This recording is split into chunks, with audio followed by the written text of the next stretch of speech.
Story opens in a room in a residential building, where Chen Yuan is looking at his phone screen and crying.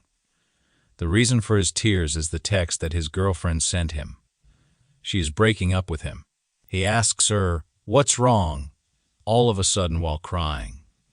He texts her and promises to work hard and give her a happy life. But she blocks him before he sends his message. He lies over the chair like a dead person.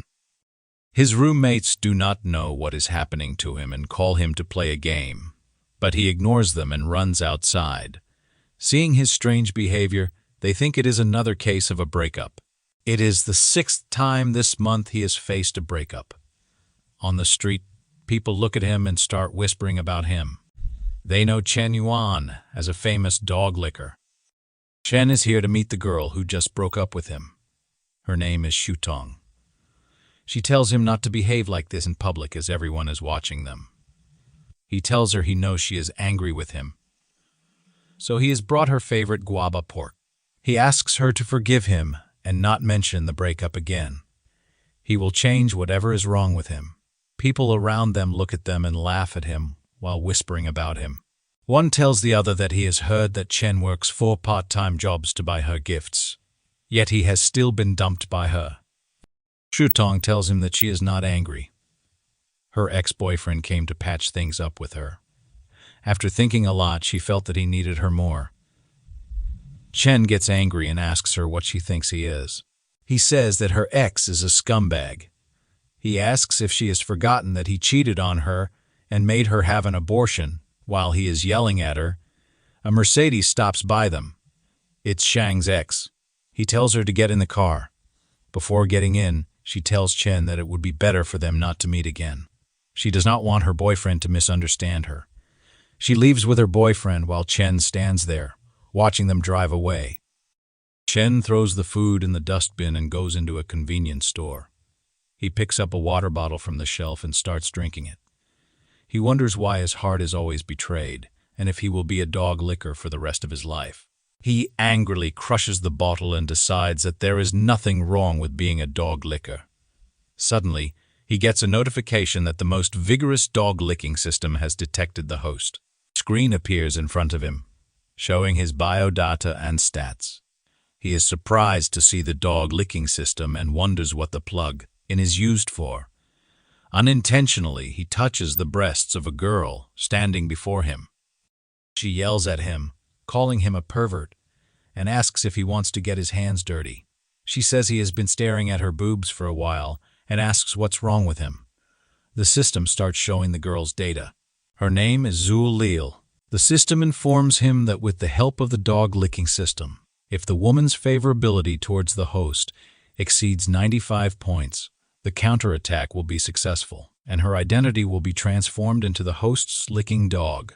Now he realizes that the dog-licking money worth 90 billion can only be used to spend on women.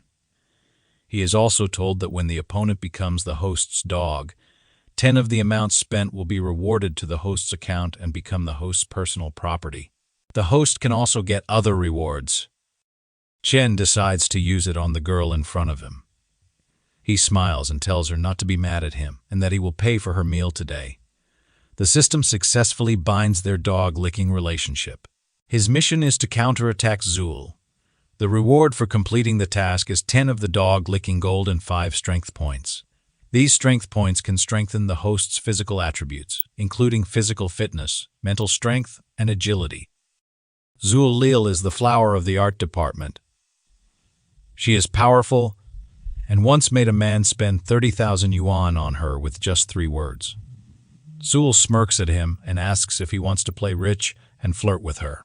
The people around them look at Chen and think he is in trouble. Chen smiles and says she will know if he is good if she tries it. She says she wants to treat all her classmates in the canteen to snacks today and asks him to help her pay for them. She thinks he is dressed like a beggar and is still trying to flirt with her. She will let him know what it means to be embarrassed, but she is stunned when he transfers 50,000 yuan to her account. People around them are shocked. They think that this guy looks like a loser, but he is a hidden rich kid. Chen says that 50,000 is not much for him. He smiles and asks her if he can add her on WeChat. Zul is still struck and wonders if that guy is a rich second generation. So she decides to play along. She tells him not to worry and that it is not impossible to add WeChat, but he has to come with her to a place. Chen is getting sweaty, as no girl has come so close to him before. She takes him to the brand store and tells him that she is not a gold digger. She just wants to see his sincerity and attitude. He tells her that it is not a problem. She can take whatever she wants. He wants to let her experiment with the dog licking system. Inside the store, he hears a familiar voice. He looks in that direction and sees Shutong there, shopping for luxury bags. He is sad to see her there. Zul gets that the girl is his ex-girlfriend. She blinks at him and says she has come at the wrong time. He smiles and says she has come at the right time. Zul goes to the counter and asks the girl there if they still have that bag from the spring sales. The shopkeeper replies that there's only one piece left, but the lady over there is trying it out. Shutong looks at Chen and says she cannot believe such a broke guy has brought a girl into the store. She decides to show him the difference between a loser and a junkie. She tells her boyfriend that her birthday is coming up. He irritatingly asks her if she didn't celebrate her birthday last month. She tells him that it was a birthday based on the lunar calendar, and people still have birthdays based on the solar calendar. Her boyfriend tells her that he does not like materialistic girls. He asks her if she is with him because of his money. She gets his meaning and gets scared. Zhu takes the bag off Shuang's shoulder and says she will take it if she is not buying it. Chen pays the bill and Zhu's favorability increases to 60 points. He smiles, thinking that that is the power of money. A bag increased her favorability towards him by 60 points. At this rate, Zhu will reach the threshold if she buys a few more bags. Then he thinks the amount of money he gets back is too small. The two store attendants whisper that they do not understand why some people seem rich and stingy with their girlfriends, while others seem ordinary and spend tens of thousands of dollars without blinking an eye. That's why the store manager taught them not to look at people through tinted glasses and that they cannot judge spending power based on appearances alone. Shuang is feeling insulted. Zhu makes her jealous and says that a bag is like a boyfriend. It is always better to grab it. Then she looks at Chen and thinks she must grab this big fish. She grabs his arm, calls him hubby, and thanks him for the gift. Shuang starts shedding tears when she sees that. She pushes Chen in anger while going out of the store and tells him that he has gone too far. He looks at her, smirks, and thinks they still have a long way to go. The system tells him to bind the dog-licking relationship to Shutong. Her current favorability towards the host is 10. When the heroine's favorability towards the host exceeds 95 points, the counterattack will succeed, transforming her identity into the host's licking dog. The counterattack completion reward is 10 of the licking gold and 20 strengthening points. Zhu asks him if he is relieved now and if she has done an excellent job. She also asks where they are going next. He laughs and says they are going to do more shopping. She cannot be satisfied with just one bag. He enters a store, points at a dress and a bag, and tells the shopkeeper to pack everything except those two things. Zhu's favorability towards him is increasing. After that, he buys her designer perfumes and makeup. After buying so many things, she tells him it is almost enough. She cannot fit it in her rental house. If she buys more, he says that it is not a problem. He will buy her a house. She feels ashamed and says it is not good. He has already spent a lot of money, and it's too much for their first meeting. Her favorability decreases to him by 5. Chen thinks that he might have scared her. It's true. He would also feel upset if someone had to give away a multi-million-dollar house just like that.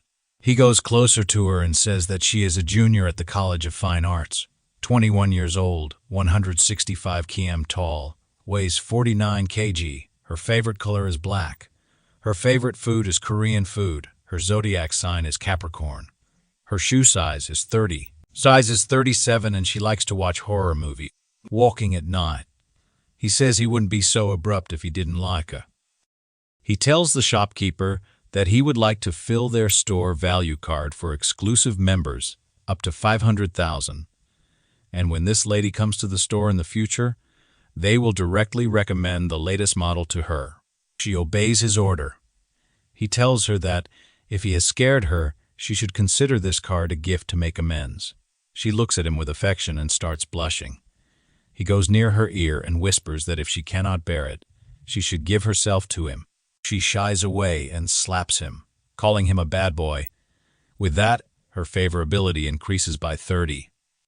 Even the store girls start liking him. They say that despite his humble appearance, this boy is so generous, and he is also very considerate of the girls' feelings. Chen thinks that it is true. The effect of the rich flirting is the opposite of the loser flirting. Zhu says he has bought her so much, and asks if he does not want to buy something for himself. He replies that he has no money. She says that now it is her turn to give him a present. She thinks she cannot just ask for it. If she wants to play a long game and catch a big fish, she also needs to give something appropriately. She takes him to a men's clothing store and buys him a few clothes. Then she takes him to a salon and gets him a new haircut. His whole personality changes with his new look. Zhu thinks that this guy looks so handsome when dressed up. Her favorability towards him increases even more. When she looks at him with affection, he thinks that this is the first time in his life he has to take care of himself like this. Fortunately, he does not need to spend any money. She lifts his chin with her finger and says it is not strange that she thinks they are a good match now. Then she says that she had a great time today because of him. For a few moments, she thought she was in love. She gives him a flying kiss and bids him goodbye. He checks and finds that her current favorability towards him is 60-80. He returns to his room. His roommates look at his new look and are shocked. They ask him what he has been doing all day and why he is dressed like this. He casually tells them he went on a date with Zhu. They say he can pull it off, but he cannot even figure it out with Shutong, and still wants Zhu. One of them says that Zhu is the flower of the art department. Even if he gets dumped a fourth time, he must act according to his ability. Another one puts his arm on his shoulder and tells him to take his advice that he cannot handle these girls.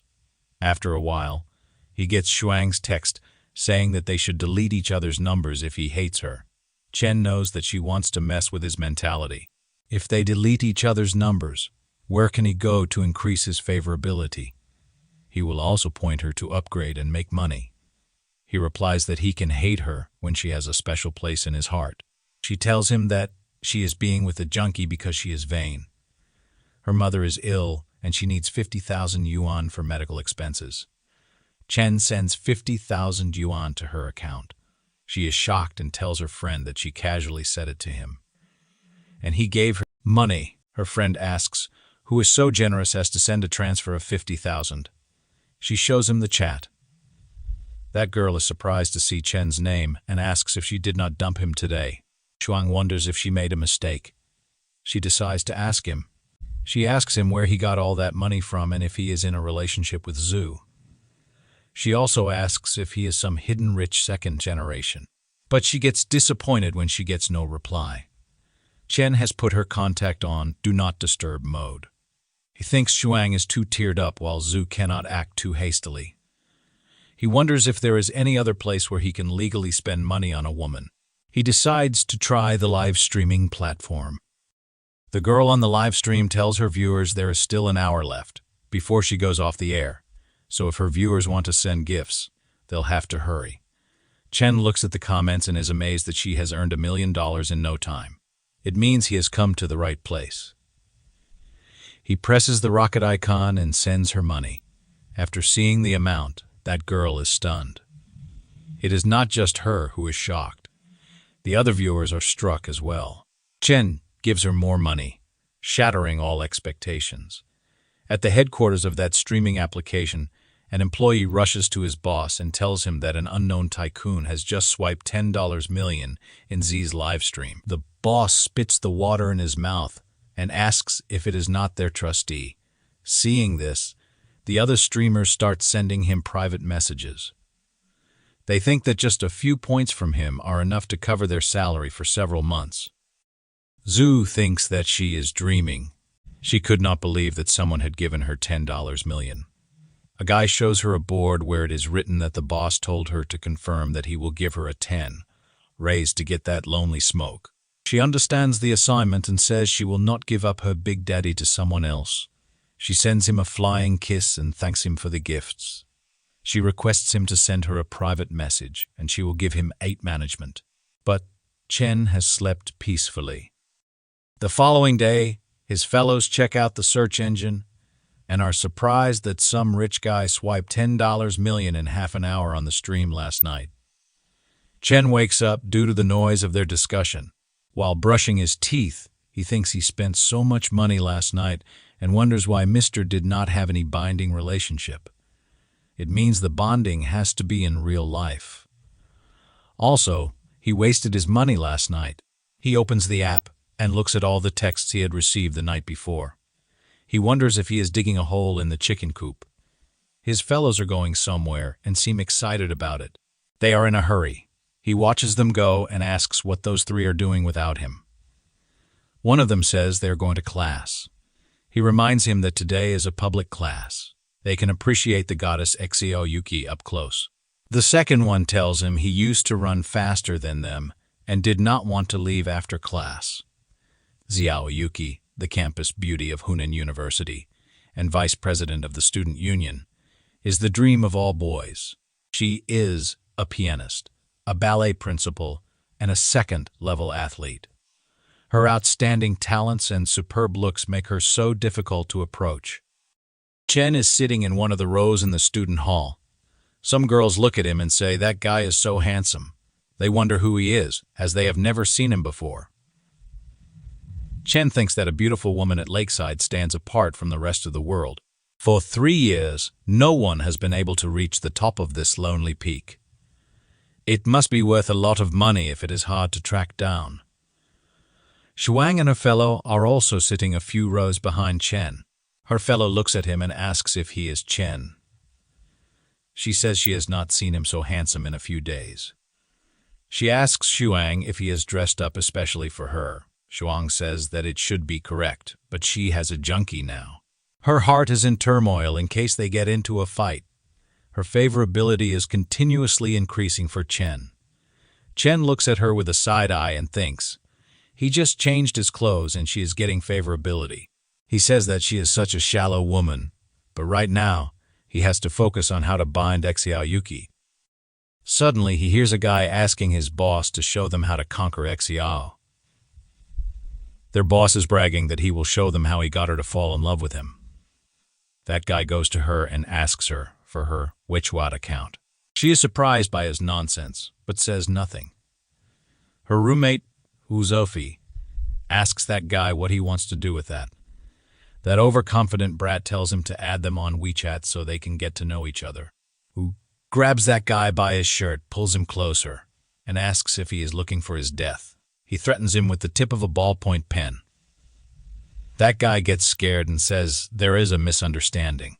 He just wants to join the student union. Xiao is the vice president, so he wants to ask for advice. Then that guy starts crying. Wu tells him he is a wimp with no good excuse for picking up girls. That guy runs away from there. Wu looks at Xiao with anger. Chen comes there and says he also wants to add her on WeChat. He shows her his phone and asks her to add him. The students are enjoying the incident today. They say that Chen is so brave. He is giving his face to others to step on. Ooh, says this guy is more handsome than the last one, and asks if he wants to join the student union too. Chen replies that he is not interested in the student union. Wu asks why he wants Jaya's WeChat. He replies that he wants to chase her. She starts blushing over his words. The whole crowd is stunned and calls him a fierce guy. They think this confident guy will cry when she rejects him, but Xiao agrees to share the Wichuan. Shuang's friend asks her if he is not her fish. Shuang is furious to see Chen doing this. Chen thinks everyone loves beauty, so there is no need to hide it. He says that sometimes the simplest means are the most effective. No woman dislikes being chased. The system has successfully bound the dog-licking relationship of those two, but her current favorability is 0. After the class, when they leave the university, his friends tell him he is so good today. He got Xiao Yuki's WeChat. He has changed so much recently, and he looks like a dog. One of them asks Chen if he can ask Xiao to introduce some of her friends to them. He replies that he does not have a single horoscope. She is the school beauty, and he is nothing. He tells his friends that they are exaggerating. Suddenly, someone tells him he is a loser with a sense of self-awareness. It is the guy whom you threatened. He tells Chen that he is wise. Chen tells him that he is the one who is more professional and that he will learn from him. That guy gets furious and asks Chen what he is talking about. He calls him a blind cat running into a dead rat. He tells him not to be so proud. Suddenly, Zhu comes there and says Chen is so slow. She has been waiting for him for a long time. The boys standing around are shocked to see Zhu talking to him. Chen replies that he will be damned if he is going to keep a girl waiting for so long. He asks her to allow him to buy her dinner and make amends. She likes his words and asks if she looks good in the clothes he bought for her. He replies that those clothes were made for her, and that the bag looks best when she carries it. He keeps praising her, and they walk away while talking. The crowd watches them go away together. That guy from earlier starts crying and wonders why he is one step behind.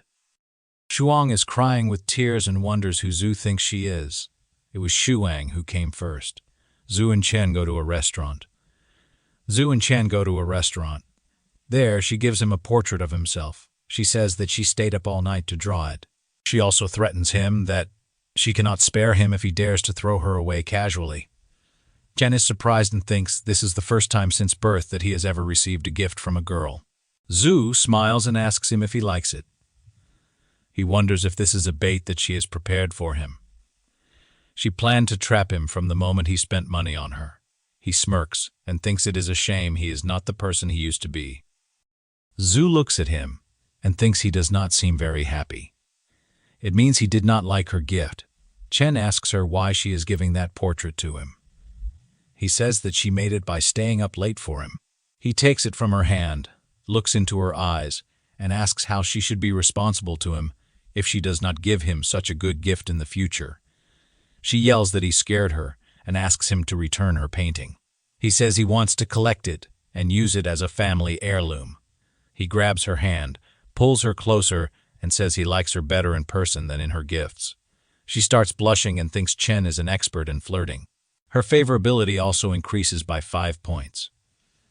Seeing this, he thinks that if she wants him to be her dog, she should be a good toolman and blow up the gold. Suddenly, someone comes between them and pushes them away. That guy is almost crying, and his nose is running as well.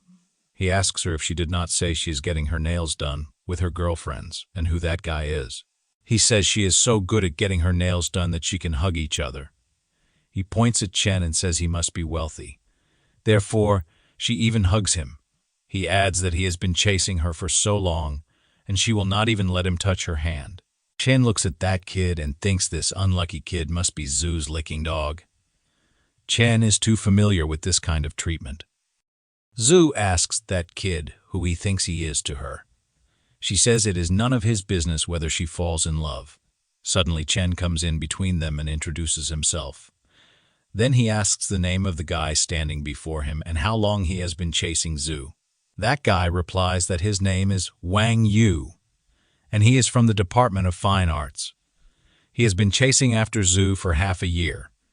Chen behaves coolly and tells that guy that he chased a girl for 3 years. He worked 4 odd jobs and ate 8 steamed buns and pickles every day, but she finally chose to sit in someone else's Mercedes Benz. He tells him that those who have turned their backs on them will be their motivation for self-improvement. A real man should focus on getting a wife. He tells him to return to his dormitory. Forget about her, work hard, make a name for himself, and make her regret her choice. That guy gets motivated and even starts crying. Zhu wonders what they are talking about as Wang starts crying. He calls Chen and tells him that he is just her friend. Chen replies that he does not care about her past, but he feels like she does not respect him very much, nor does she respect herself. He tears that painting in front of her. He says she can still use yesterday's card, but they will not meet until she gets her relationship in order. He leaves her there and walks out of the cafe. He laughs devilishly and thinks he wants to see how she will cope. She starts shedding tears, standing there, and thinks this is the first time someone is tolerating her like this. She thinks she likes him, but she screwed up things. Her favorability increased again by 5 points. While walking on campus in the evening, he thinks that women cannot just hold it in their hands and give it a shot if they have nothing to do. He looks at his phone and says Zhu's side has finished pushing the second tower. It is time to switch lines to Xiao Yuki. He checks her profile and finds that Xiao is broadcasting and she is an anchor as well. Xiao is sitting in front of a piano and greets everyone online. She tells them she is a trainee who has been live broadcasting for 2.5 days. Her specialties are singing, dancing, and piano. She requests others to take care of her. Chen thinks it is pretty cute and wonders if President Xiao may be cold on the outside but hot on the inside. He looks at the money she generated and thinks it is too low. Suddenly he gets a text from Xia. He asks her who she is and she reminds him that he gave her a bunch of rockets yesterday. He asks her if she is free for a meetup. She replies that she would also like to meet, but her schedule is packed. He tells her never to mind it. Then she thinks he has gone mad and says she will do a special dance for him tonight. He is furious that she still wants to trick him into swiping gifts. He does not even have a binding judgment for $10 million. He could give it to President Xiao. Suddenly, Xiao gets a notification that someone wants to peek with her. Chen is also glad to see that. It will be fun to watch. Zamir tells her viewers that she is matched with a new girl. It looks like she is sure to win. Chen also watches the match and says it will be hard to tell who wins until the end. It is a strange fate that the two of them match together. Zir tells Jiao to take a break. She says that her hand is broken, but Zhu has the backing of a wealthy man. She is sure that she will convince this smoky guy with her fish farming skills. Till now, she has gathered more gifts than Xiao. However, she soon becomes shocked when she sees that the smoky guy has sent multiple rockets to Xiao instead of her. Zia is surprised as well. Zia is now worried as she did not get support from the guy she was getting support from. She has been told that her boss demands an explanation of what happened. Zia gets disappointed and apologizes to her viewers by saying she has something to do, so she is going off the air now. Chen smiles and says he can give her a gift. He could also gift someone else. She wanted to pin him down with a smile. He looks at President Xiao's live stream and says he has spent much money on her, so she should not let him down. At the headquarters of the Shark application, an employee runs toward the boss to tell him about the big event that just happened. He tells him that the Lonely Smoke gifted another 10 million. The boss wonders if that guy is a crown prince in the Middle East. Wu tells Jia that her broadcast has been trending today. He tells her that she will be popular soon and may become an internet celebrity. She is surprised but does not want to be an internet celebrity. She says that trying to please men online is not a long-term solution. The most important thing for a woman is to have a career and financial and personal independence. Wu tells her to stop lecturing him. He asks her to tell the truth if she knows the guy who gave her the gift. She replies that she has often told him that she does not know who he is. She gets irritated by his question. Wu apologizes to her and says he is just curious. Xiao says he has sent her so many gifts, so she should send him a private message to thank him. Suddenly, She makes a scream. Wu asks her what happened to her. Xiao shows him her phone and says she may know that rich man. Xiao thinks that Chen is the son of a plutocrat. He has been well-dressed and well-fed since childhood, but he has a low-key nature and always pretends to live an ordinary life. Having received an elite education, he was fed up with the gazes of others and just wanted to live freely. One day, he meets the girl he loves and bravely pursues her as a commoner. Xiao thinks this must be Chen's story. Wu asks her if she is reading too many novels these days. She does not care what Wu thinks and says Chen has lived well since childhood, so pretending to be ordinary must be challenging. Now, she has to thank him sincerely. Chen comes back after taking a shower and sees Xiao's text. She invites him to dinner tomorrow and says she will wait for him at the school gate. Chen thinks that she did not ask him where he got the money for the gift, but simply invited him to dinner. He wants to see what she is up to. The next evening, he reaches the school gate on an electric bike. He stops near a luxury car. The middle-aged man with a cigar outside that luxury car asks Chen if he is waiting for someone. He replies yes, and asks if he is waiting for someone too. He replies that he came here to pick up his goddess. Xiao appears on the road. Chen looks at him and is stunned. The uncle tells Chen not to look at her. He says Chen must work hard to earn money, or uncles like him will pick up all these beauties. Jiao looks at Chen and sits on his bike behind him. That uncle is shocked to see that beauty choosing that guy's bike over his luxury car. He sits on his knees and cries, asking what the purpose of making so much money is. Jiao feels like riding a heavy bike and sitting with her husband after marriage. They have arrived at a local restaurant. Chen parks his bike outside. Their orders of spicy garlic are served. Chen starts serving her food. She adores his manner, thinking he forgot to be a gentleman, even in a simple stall. It is the style of a noble family. Chen passes her the hand-glove box. She smiles and thinks he treats people with a sense of propriety. A little more attention, and they will be attentive. A little less, and they will be cold. He is very... Chen, a disciplined family man, wears a glove and starts eating lobsters with his hands. She looks at him and thinks this must be the most undersized lobster he has ever eaten. She thinks that if he is so rich in eating with her, he does not want her to be stressed out. She thinks he is such a soft, gentle flower of the highlands. Her favorability towards him increases by 10 points. Surprised by this sudden increase, the lobster falls out of his hand. She picks up a lobster and feeds him with her hands. She blushes and says she will peel the shrimp for him. He is amazed and starts liking her generosity. When she is feeding him, Shang and her boyfriend, Junkai, enter the restaurant. She is shocked to see Xiao feeding Chen shrimp. She is worried and thinks first it was Zul Lil and now Xiao Yuki. She wonders how he could be so capable.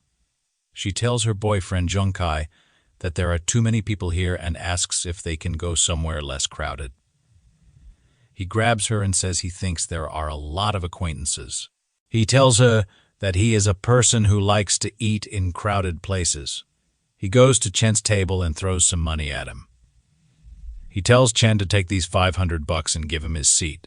Chen looks at the currency notes that fell there and wonders what Junkai is doing and if he thinks he looks good like that.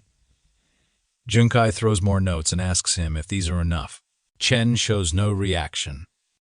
Xiao stands up in anger. He thinks that he was provoked and wonders why she is so angry. Xiao angrily thinks about what that dog thinks of himself, that he dared to mess up her perfect date. Seeing all that money, a guy comes there and tells Junkai to give that money to him, and he will give his table to Junkai. Junkai grabs him by the shirt and angrily says he wants this table. Suddenly, he gets hit by a purse and one of his teeth breaks. It was Xiao, and Chen was stunned to see her being this brave. At that very moment, a vast woman appears on the scene and tells Junkai that he eats her food, wears her clothes, drives her car, and asks how he dares to use her money to pick up girls. That woman looks furious. Chen looks at her and is scared to his death. Junkai, who just got hit by Xiao, grabs his face with one hand and asks why Xiao King is doing here. She thunders and asks if she had not been here, how would she have discovered that he was having fun with women behind her back? She says Junkai is a beast worse than a pig or a dog. Junkai tries to play innocent and says she has got it all wrong. He asks how he could have a woman. He says that she has given him everything, so there is no way he could betray her. He grabs Shutong by her hair, pulls her, and says it was her. She seduced him. Shutong cries and says that Junkai is lying. He asked her first and also said that he was single. He slaps her on her face and tells her to shut up. Shutong looks at him with tears in her eyes. He again raises his hand at her and tells her to lower her gaze. Chen grabs his wrist and stops him there. He asks Junkie if he does not feel ashamed of himself while hitting a woman. Shutong cannot believe that Chen took a stand for her. She thinks he still loves her. Her favorability for him increases and reaches the target point. The system informs him that Lin Shutong, the dog-licking partner number 2, has a favorability score of 95 for the host. It congratulates the host for a successful counterattack on dog-licking target number 2, spending 50,000 on dog-licking gold, and rewarded the host with 5,000 yuan. Lin Shutong is transferred into a licking dog, and the host is rewarded with 20 enhancement points as well. With those points, his strength and agility increase. Chen bends Junkai's arm. Junkai gets hurt and asks him to let him off. He lifts a bottle from a table and tries to hit Chen with it, but Chen breaks the bottle and Junkie's nose with one punch. Chen tells him that there is no shame in eating soft food, but he is a beast who eats soft food and beats women properly. Junkai feels insulted and brings out a knife from his pocket. Chen tells him to watch out. Chen speedily grabs his wrist and releases the knife from his grip. Then he lifts him and throws him. Junkai passes out. The crowd gathers around to see the fight. Chen starts walking outside. Shutong looks at him and rushes toward him. She grabs his leg and says she was wrong and blind. She asks him for a chance to start over. He asks her if Chen, whom she is talking to, is the person who once carried her over 10 km to the emergency room at 3's. A.M. Is he still the same Chen who saved up for half a year to buy her a cell phone, only to be criticized for not being the latest model? Is it Chen who knows she is frivolous and vain, but always believes she will look back one day? He tells her that the old Chen is already dead. She chose it herself. Then he leaves her there crying. Chen drops Jia at her hostel. He apologizes to President Xiao for the mess tonight. She replies that calling her president is too rude. He should just call her Kiki. She adds that she did not feel disturbed, but she got to see a different side of someone. She thinks that Chen is a person who is more and more impressive, the more someone looks at him. She has a hunch that he will bring her countless surprises. Shutong enters her room while crying. Her friend asks her why she has not brought an umbrella, as it is showering so hard outside. Shutong just calls Chen Yuan's name and says nothing else. Her friend thinks that she has heard that Chen swiped over 10 million for Xiao's live broadcast yesterday. She says this kid looks like a beggar but is so rich. Shutong is shocked to hear that and asks her where she heard that news. She replies that Wufia's dorm roommate said it, which is all over the women's dormitory. She thought Shutong knew. Shutong starts screaming after hearing everything. Chen is playing a video game. His friend asks him if he is outrageous. He is 118. Chen's friends ask him if he is a gaming genius after winning 18 times in a row tonight.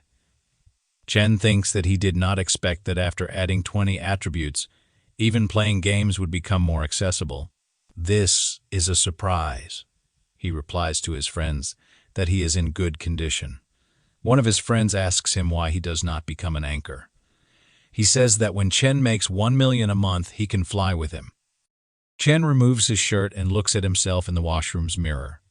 He thinks the attribute points have made qualitative changes in his body, and he is in better shape. He focuses on his jawline and says that calling himself Pang Yuan of Hunan University should not be too much. He looks at his abs and says that with such a perfect body, he does not know which woman would be cheapened. Suddenly, his friend calls him and asks if he has fallen into the toilet hole. He tells him that the phone is ringing continuously. He comes out and checks his phone and wonders why Zul is calling him so late. He wonders if she is thinking of some new tricks to trick him. He calls her and asks why she called him so late. She is crying on the other side. She tells him that she does not know what to do and could only think of him. She asks him if he can give her $500,000. She explains that her dad owes a lot of money because of gambling. The family, which was initially relatively wealthy, has plummeted, and they have to deal with loan sharks daily. Zul says she is not a very materialistic girl, but she has to pay off her debts. Chen asks her to give her card number. He instantly sends her the money. She is shocked to see the figure, as it is 5 million instead of $500,000. She asks him why it is 5 million. He replies that it is okay.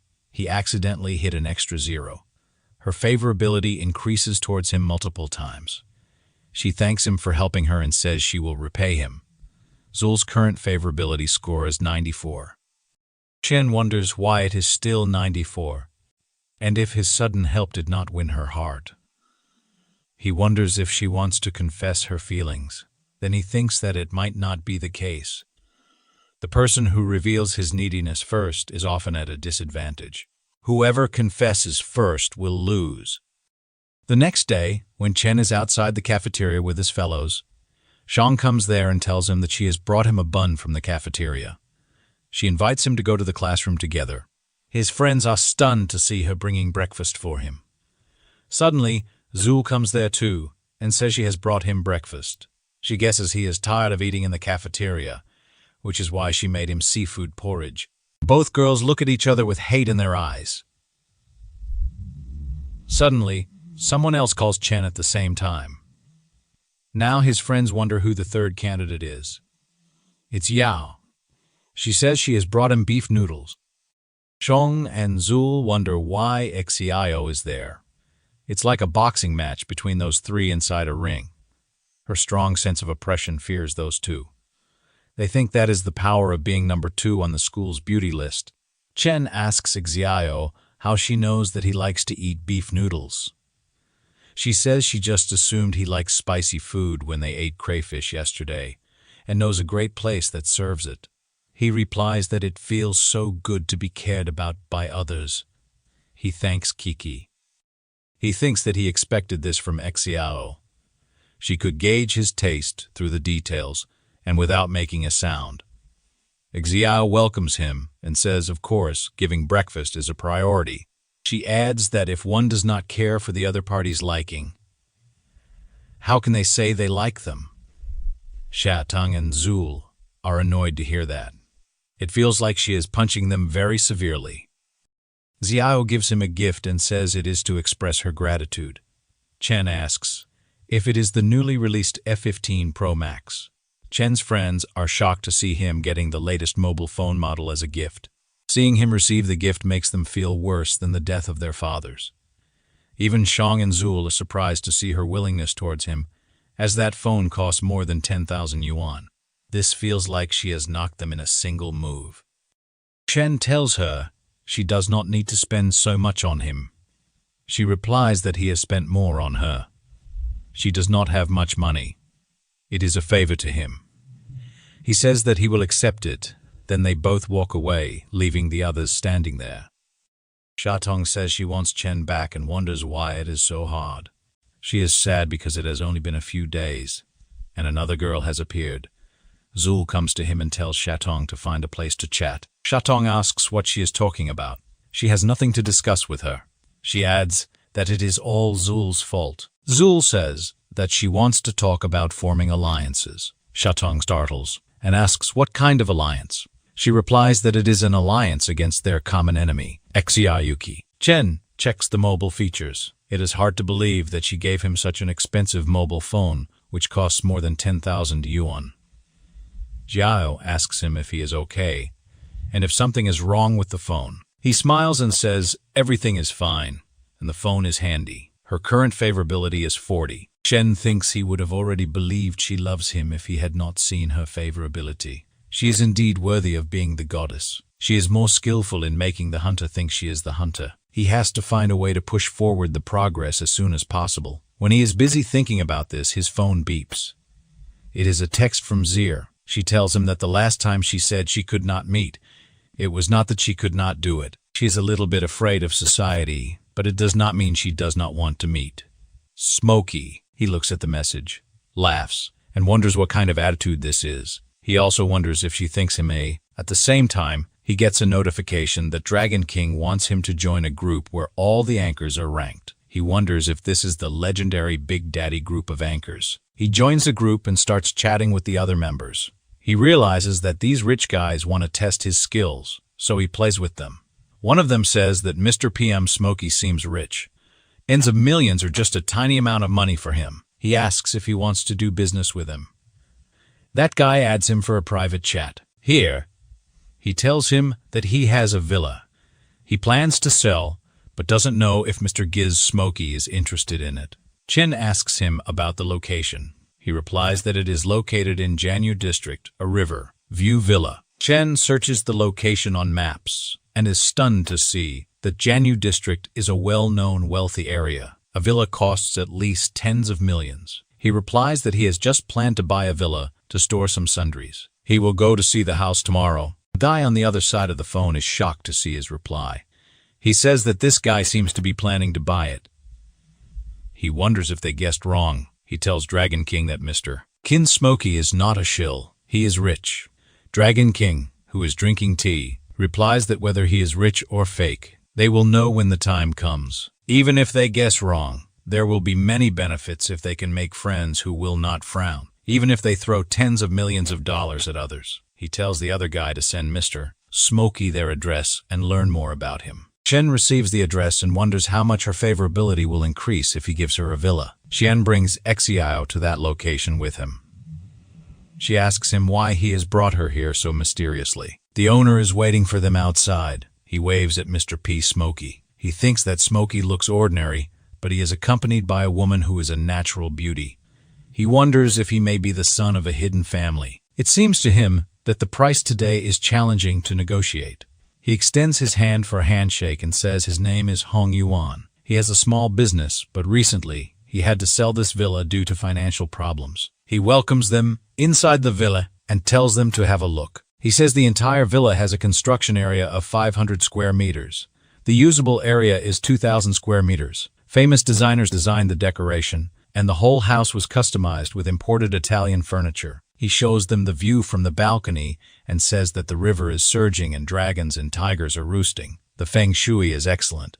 He would have wanted to bury himself here if he were not short of money. Xiao wonders if Chen is buying a house. She thinks this mansion must cost tens of millions of dollars. Chen says that this place is good. He tells him not to waste his time and quickly tell him the price. Hong tells him that he will not lie. Although he needs money, before he came here, several people were very interested in this place. He thinks his psychological price for this house is 50 million, so he has to leave some room for bargaining. Therefore, he will quote a higher price. He tells Smokey that he will give him an average price of 60 million. Chen sighs before saying something. Hong wonders if he has overstated it. He thinks it is hard to fool a nobleman's son. Chen acts as if 60 million is nothing for him and agrees to pay. Hong is shocked to hear him. He is now repenting and thinks he should have asked for 80 million.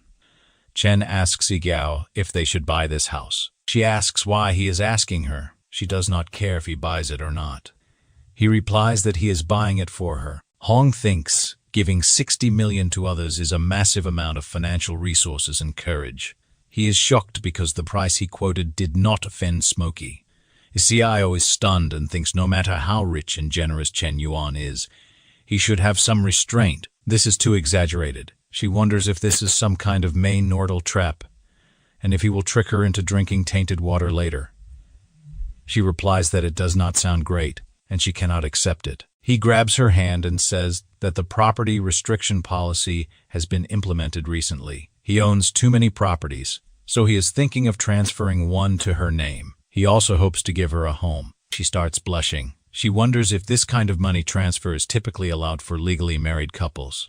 She wonders if he treats her like his future wife. Chen asks her what their relationship matters, and if it is not his and hers, there is no need for distinctions. She starts blushing more, and her favorability rapidly increases for him, reaching 90 points. Chen thinks his acting skills are improving, and the film industry owes him an Oscar. Chen paid the initial deposit of 10 million and said he would transfer the remaining money to Hong after completing the formalities. Hong replies that it is okay, and Chen can leave the transfer matters to him. It will be sorted out in the next few days. They sit in the taxi and Hong waves them goodbye. Hong thinks that with Smokey's wealth, it is surprising that he still insists on taking a taxi daily for physical exercise. It is like going incognito, proving that the wealthier he is, the more low-key he becomes. While sitting in the taxi, Chen thinks that President Xiao's favorability is already 90 points. Once he completes the licking dog transformation, the 70 million invested in her will turn into 700 million in returns, with the addition of attribute point rewards. This is a hefty profit. Xiao looks at him and thinks that, based on her experience reading novels, if Chen just said something embarrassing, the next part will likely be their wedding. She wonders if the wedding will be in Milan or the Alps, and what name suits their child. She wakes from her daydreams when the driver tells them they have arrived. She exits the taxi and asks Chen if he is not leaving the car. He replies that his roommates have invited him to play games at the internet cafe. He bids her goodbye and leaves. She becomes sad and says it should not be like this. She wanted to confess. Chen arrives at the internet cafe. He looks at his friends, who are already playing. They ask him why it took him so long to come. They tell him to hurry up and go open a card, as they have saved a machine for him. He tells them not to worry. He will drive the machine to take them flying. He goes to the counter and asks them to open a 20U card, 4 packs of liquid cigarettes, and 4 bottles of iced black tea. Zoe is on the counter. She calls Chen, who is looking at his phone. Hearing her voice, he looks at her and asks what she is doing here. She blushes and says she told him earlier that her dad runs a chain of internet cafes and opened this one. Thanks to him, her family's debt has been completely paid off. She excitedly says she will give him a lifetime membership for the internet cafe so he can use unlimited computers. He replies that it is not necessary, but she still does it. Suddenly, a gangster asks Zoe if she is Leo's daughter. He also asks when her father will repay the money he owes them. She replies that she paid him 5 million last time and asks why she still needs to pay him back. The guy smacks his hand on the counter and says, 5 million is the principal, and there is also interest. The interest is still 15 million short. She yells at him that he is thoroughly engaging in fraud. It is robbery. He grabs her and tells her to stop talking nonsense. If she cannot come up with 15 million today, she will come with them. With her looks, she would be the star of his nightclub and could easily earn enough to cover the 15 million debt in 1 or 2 years. Seeing him crossing the line, Chen grabs his arm and twists it. He warns them to leave quickly before he gets angry. The gangster, furious, calls Chen a meddling mouse and orders his men to kill him. All the other gangsters attack him simultaneously. Chen kicks them, and his friends are shocked to see the blind monk's ultimate move. Cyclone kick. They say that Yuan has improved his fighting skills recently. Those gangsters leave the cafe saying that Chen should consider himself lucky today, but not let them into him again. Zoe hugs him and thanks him for saving her again. She was scared to death just now. Chen gets a notification that Zoe's favorability has reached 95 points. It congratulates him for the successful counterattack. It says that the dog-licking target, no one spent 53 million U in dog-licking gold, and rewards the host with 530,000 U. He also gets 5 bonus points. Chen thinks that today is a double delight. Suddenly, Shutong comes and sees Zoe hugging Chen. She calls her treacherous. She points at Zoe and tells Chen that they agreed to ally. Yet she is hiding and seducing Chen Yuan, enjoying the benefits alone. Chen gets embarrassed to see them fighting and tells the system to add all the points to strength and agility. The next day, students are wandering in the sports field. Chen is also there. He thinks that Lin Shutong and Zoe Leal have been successfully wooed. So dealing with President Exio is just a piece of cake. It is time to find new targets, or else he might end up in a situation where no one is left to charm. Suddenly, a girl taps his back to call him and asks him if he can move to the side because he is causing inconvenience to others. She says their sports club has requisitioned the sports field for a short distance race. She asks him if he could make way and avoid the area. He looks at her closely and thinks that, even though this girl seems a bit fierce, she is pretty straightforward and genuine. He tells her that he can do that. Then, he shows her his phone and requests her to share her WeChat so he can add her there. Suddenly, someone comes and asks him what he is doing. That guy says he is her boyfriend and tells Chen to get rid of this idea as soon as possible.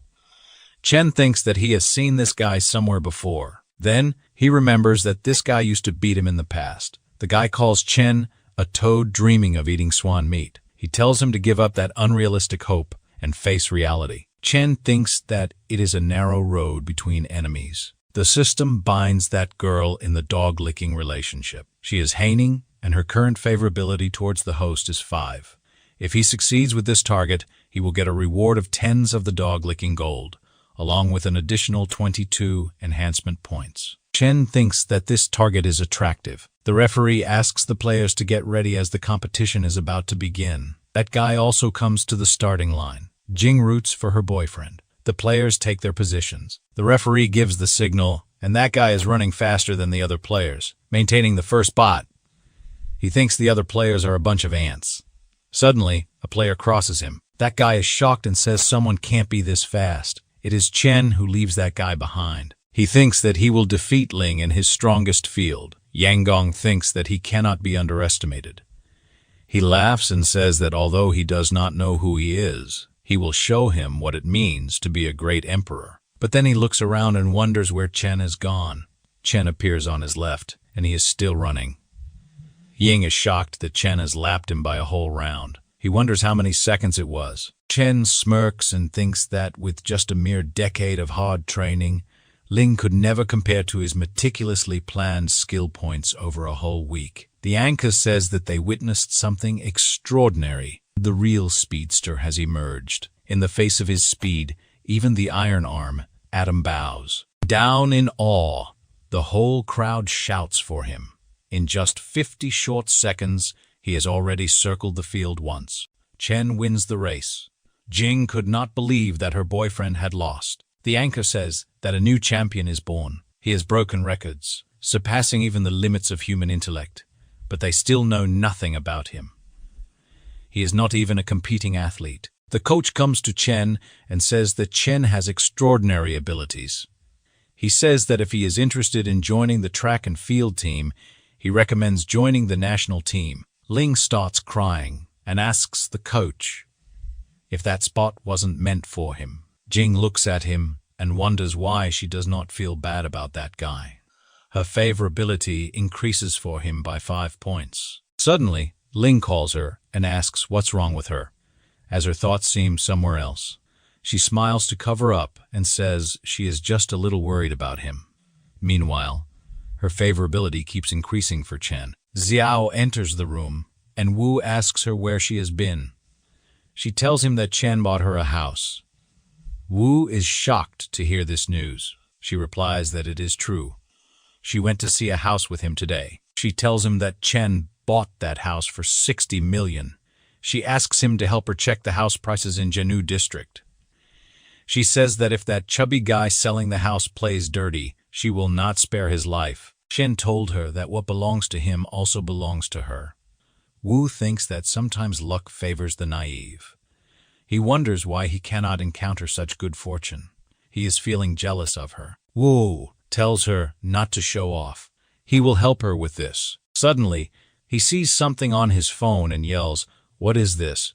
Someone has posted an article about Chen, claiming that he is a top-tier scumbag juggling multiple relationships at the same time. At the 21st level, Chen's roommate shows him that article on the internet and makes fun of him.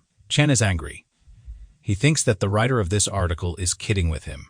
He is obviously a money-splitting boy. It seems like he has been relatively high-profile lately, and someone might not be happy about it. He wonders who that person could be. Three nerds are behind this scene. The one with the glasses tells the others that their article was pushed to the top of the list. The post has gone viral. His fellow laughs and says that now Chen's reputation is over. Suddenly, Ying comes to them and asks what those three are doing by drawing the curtains and turning off the lights in broad daylight.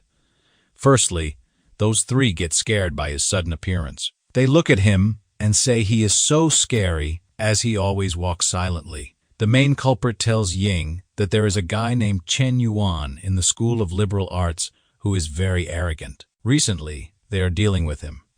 Ying looks at Chen's picture and wonders if he is not the guy from the sprint race.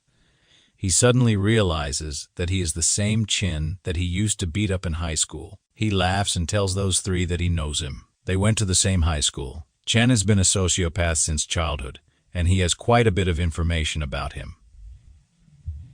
Ling says that Chen is probably not worthy of being a good guy. He persistently clings to girls and harasses them. Those three start welcoming Ying to get more information about Chen so they can add more to their already viral article. Ling wants revenge as well.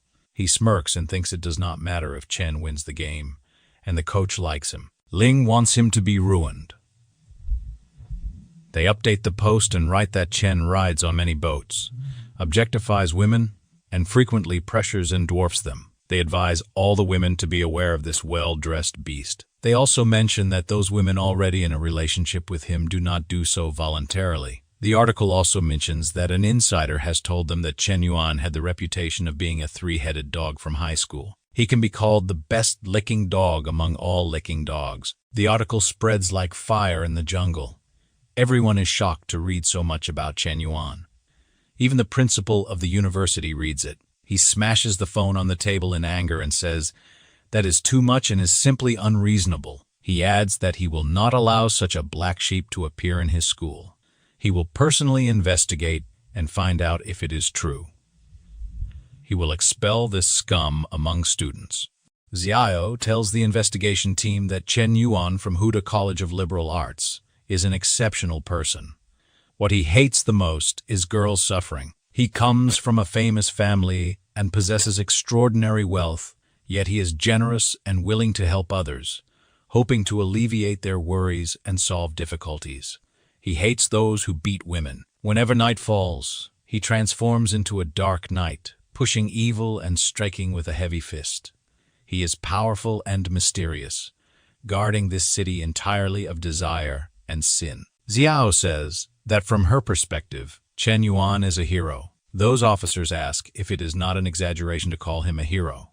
They ask her on what basis she draws this conclusion.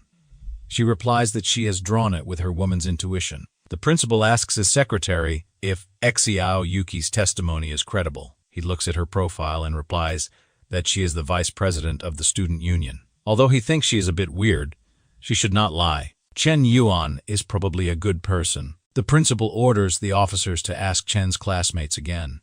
They go to Sheng, show her their ID, and say they have some questions about her classmate Chen Yuan. They need her help in their investigation and request that she come with them. In the investigation room, she starts crying while telling the officers that Chen Yuan is a good person, but it is a pity that she is not good enough for him. She says that she is greedy for him, working day and night, but Chen Yuan is not willing to choose her. She admits that she excuses herself for being emotional because it makes her heart ache when she thinks of him. The officer passes her another tissue and asks if she is saying she likes Chen Yuan, and he rejects her, but she still thinks he is a good person. She sobs and says she deserves it. She does not deserve to fall in love. Chen Yuan is undoubtedly a good person. He has not done anything wrong. He just does not love her. The principal also hears the testimony. After that, he leaves the room, smokes outside, and wonders if it is possible that Chen Yuan is innocent and the people on the forum are trying to smear him. Suddenly, he looks down from the window and sees two people coming that way. He wonders why they are presenting a banner. He meets them and introduces himself as the president of Hunan University. He asks them what those two are looking for. Zoil opens the banner and tells the principal that she is from the art department. She came today to present a banner to Chen Yuan from the literature college. She adds that Chen acted bravely a few days ago and helped her family a lot. The principal is shocked to hear of another fan of Chen. He sees those two off and thinks that he has blamed Chen Yuan wrongly. He must have to look at that post again. Surprisingly, there are some videos in favor of Chen. Someone also posted a video of him winning the race. Other than that, there are many comments from girls speaking in favor of Chen Yuan just by seeing his innocent looks.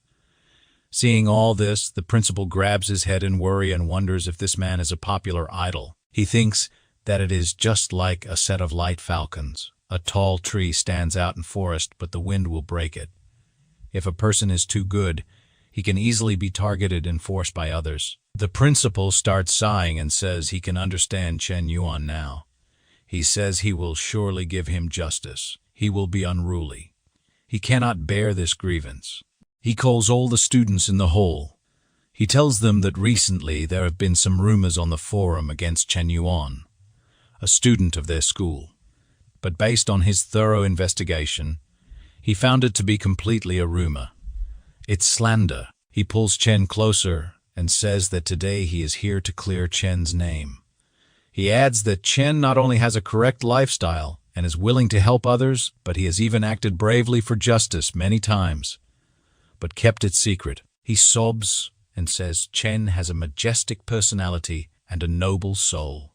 He gives him a certificate and tells others to learn from Chen Yuan and become people who contribute positively to society. All the students applaud him. Chen wonders what is happening there and why he is being given this certificate. He is getting embarrassed, wondering when he has shown courage and been willing to help others.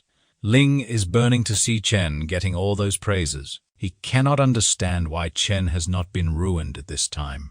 He thinks that everyone has gone blind. It is Ling who should be the one standing on the stage, accepting flowers and applause. Suddenly, he looks at his girlfriend Jing, who is enchanted by Chen's personality. Chen is surprised when he sees that Jing's favorability towards him has increased by more than 10 points. The students start leaving after the ceremony ends. Ling goes to Jing and says he has seen it all. She just enthusiastically applauded Chen Yuan. He asks her what the meaning behind that is. She asks him if he is not feeling well and why he is so jealous. She says that she only has genuine admiration for her classmate Chen Yuan. As a fellow university student, he has done many good deeds yet remains indifferent to fame and wealth. She quotes an example. After winning against Ying, he could have become the pride of the heavens, but instead he chose to return. These comments work as oil in the fire for Ying. He grabs her wrist with force and tells her to shut up. He says that Chen cannot beat him. She starts weeping and tells him that he is hurting her. Ying has gone crazy with hatred and says Chen Yuan is just a useless dog that he stepped on. It does not matter if the coach likes him. This society values those with money and power. His dad can buy him a Tesla. He asks her what Chen Yuan has in his possession. Suddenly, Chen passes them, talking on the phone, telling Hong he can drive in. He tells him that he keeps a low profile at school and instructs him not to come to pick him up in an overly expensive car. Jing and Ling forget about their fight and start looking at him. After a while, they see that a fancy car comes and stops by Chen. He tells the man who brought the car that he told him not to drive such a fancy car. He scolds him softly and tells him to pay attention next time. Hong apologizes to him and says he will from the next time. He explains that he rushed and forgot. Chen does not like it to be too flashy. Hong opens the door for him and Chen gets in. Ling's eyes come out of the shock that he has just received. After the car leaves, Jing tells Ling that they should break up as he does not trust her.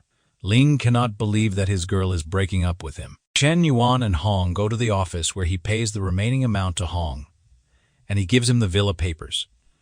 After completing all the legal procedures, Chen says that he is heading back to school. Hong offers him a lift. He refuses, saying that his car attracts too much attention. He will take a taxi back himself.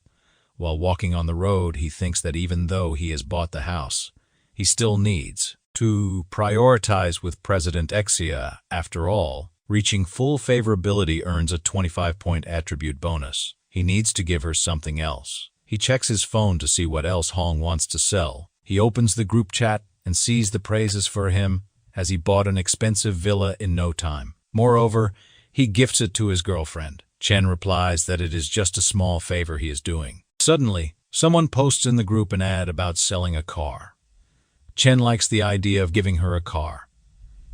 Chen reaches the showroom of that guy. The guy receives him in person and introduces himself. He is Jiang Hain, and his family runs a small business. Personally, he manages a small car dealership. He says it is a pleasure to meet Mr. Smokey and gives Chen his business card. Chen knows that the Gen Group makes cars and cargo ships. This is a large local enterprise, and this guy, surnamed Jiang, is a wealthy second-generation entrepreneur. He calls him Brother Jiang and says that managing a large car dealership at a young age is truly impressive. Haosen tells him not to call him brother, as he cannot afford it. He tells him just to call him by his name. He says he would like to take him on a tour to see some cars. He tells Chen that he is really young and promising. When he first heard Hong say, Mr. Smokey, he thought he was an uncle, but he did not expect Mr. Smokey to be so young and have such outstanding charisma. One of Jiang's secretaries asks the other who that person is, whom Mr. Jiang received personally. She replies that he must be the son of some wealthy tycoon. She tells the other not to bother looking into it. This kind of man is not someone they should be concerned about. Jiang shows him his collection. He says that he would not speak for elsewhere, but in this city, his place has the most complete collection of luxury cars. Everything he can think of is here. Chen looks around and says he wants to buy a Bugatti Chiron. These words hit Jiang like an arrow. He smiles embarrassingly and says that Chen really loves to joke. He says that the Chiron is a top luxury car with a limited edition of 20 units in the world. Chen asks if he is saying that he does not have it. Chen asks if he has a Lamborghini Veneno or a Pagani Huayra Roadster. These words critically hit Jiang. He wonders if Chen is here to disrupt his place. He explains that the vehicles he usually deals with here range from 2 million to 89 million. Chen gets that he has no car that he desires. He tells him that there is nothing suitable for him here. He also mentions that Jiang's business does not seem to be that extensive. Jiang thinks that Chen can buy houses worth tens of millions, but he finds it hard to believe he can afford cars of the same value. He decides to unveil his trump card to keep the shop bustling. He tells Chen that even though he does not have the car he asked for, he does have one expensive car here. He takes the curtain off a Ferrari LaFerrari. It features a 6.3 LV12 naturally aspirated engine capable of delivering a maximum power output of 588 Q. The independent electric motor produces 120 Q of power, contributing to a total output of 800 horsepower. Paired with an A7 speed dual clutch transmission, it achieves an acceleration time of less than 3 seconds for 0 to 100 km. It is available for 225 million. Jiang asks Chen how he would respond in such a scenario. Chen thinks that, while the Ferrari may not be excessively expensive, it is still not considered cheap. It would indeed be fitting as a gift for President Xia. He puts a hand on Jiang's shoulder and says that if it is over 20 million, he will buy it. He has put in effort and tells him to take him to swipe the card. He tells him to deliver the car to Hang Riverside Villa community. Jiang is shocked and takes the card from him. Suddenly, Chen gets a call from his friend Lai Wen. He wonders why he is calling him this time. Wen tells Chen that on his birthday, his girlfriend Liu Jia said she was accompanying her best friend to do nails. It got very late. Too late. Liu Jia did not bring an umbrella with her. He was worried about her, so he hurriedly took an umbrella to give it to her. But he witnessed a scene that tore his heart apart. She was kissing some rich guy with a car in the rain. At that moment, he felt a sense of confusion. They were getting wet in the rain, while he, holding the umbrella, felt like a drowned rat. Wen is crying tears and tells Chen that his heart hurt so much. It was a 3-year relationship. He had planned to take her home to meet his parents. Chen tells him to stop drinking. He has already had 8 bottles of poetry. Wen sobs and asks if he did something wrong, and if he can still try to win her back. Chen grabs him by his shirt and scolds him. He tells him that he must stay clear-headed. The mistake is hers, not his. He tells him to pick up his self-respect and not become a licking dog. Wen falls to his knees and says he already knows all of this, but he does not know what to do. Chen looks at his miserable friend and says it is hard to accept. He asks him if he thinks she is just impulsive and not a bad person. Chen needs to teach him a lesson. He brings out his phone and dials a number. Wen asks him what he is talking about and whom he is planning to call. Chen tells Wen to trust him and let him handle the situation. He will make Leo kneel before him and repent. Chen calls Zhang Haosen and says he wants to borrow a few cars, noting that they are too expensive, just a few million each. He also asks him if he can contact some of his trustworthy friends to have them drive the cars over tomorrow. He replies that he will handle this matter properly for him. Wen wonders why there is a double cross involved in this. After that, Chen calls Zul and asks her if she is free tonight. He would like to meet up with her. He tells her the address and says he will wait for her there. Wen looks at his friend and says he seems to have changed a bit. In the evening, they meet in a restaurant. Wen is stunned to see Zul Li hugging Chen so openly. She says she missed him so much. Wen thinks that Chen made a single call and brought an 810 girl. He wonders if this is still the loyal licking dog he used to know. Chen introduces Wen to Zul. She asks Chen if he has called her so late just to introduce friends to her. But then she wonders if he is introducing her to his circle. She starts blushing, thinking he has her in his heart. Chen replies that he wants to ask her to help him with a play tomorrow. Maya is driving on the highway with Liu Jia. He tells her not to be gloomy. She will not be happy with that loser Lai Wen. He will get her a new bag for her birthday in a few days. She replies that words are easy to say, but considering the years of their relationship, Maya better treat her well in the future. Suddenly, a Ferrari overtakes them and applies brakes in front of his car. Maya applies the brakes just in time and avoids an accident. He yells at the guy in the Ferrari and asks him if he does not know how to drive appropriately. But then, he sees someone with perfect curves and shining wheels and a pair of unparalleled headlights stepping out of the red car. He becomes a Ferrari as nothing in front of her. Right after that, Wen steps out of the car. He is covered in luxury brands from head to toe. Dia is shocked to see him coming out of that luxury car. Li grabs him by his arm and says she is scared, as the new car he bought for her almost got hit by this guy. Wen is acting hesitantly and says that if it gets hit, he will buy her a new one. Maya looks at Wen and wonders how he turned out like this. Is he a hidden rich second generation? Jia looks at them and thinks for a second. She understands that they are acting. She yells at him and asks what he is trying to pretend. Wen tries to act cool but fails. He tells Zul to get in the car, as they still have a bit to go. Jia tells him she has known him for a long time and asks if he thinks she does not know about his background. She admits she is wrong, but aside from the facts, his performance today disgusts her. Zhang is in the car with Chen, listening to their conversation. He tells Chen that the woman has figured it out. Chen smiles and says it is not a problem. It is time to take the stage with his little brother. The real show is about to begin. After that, all the cars he borrowed drive toward their location. They reach there in no time and surround Maya. A guy in a white suit who knows Maya comes out of the car. He looks at Wen, pretends to be an old friend, and is surprised to see him there. Maya is shocked to see that guy. After that, all the other drivers come out of their cars. The guy in white named Bai walks toward Maya and asks if he recognizes him.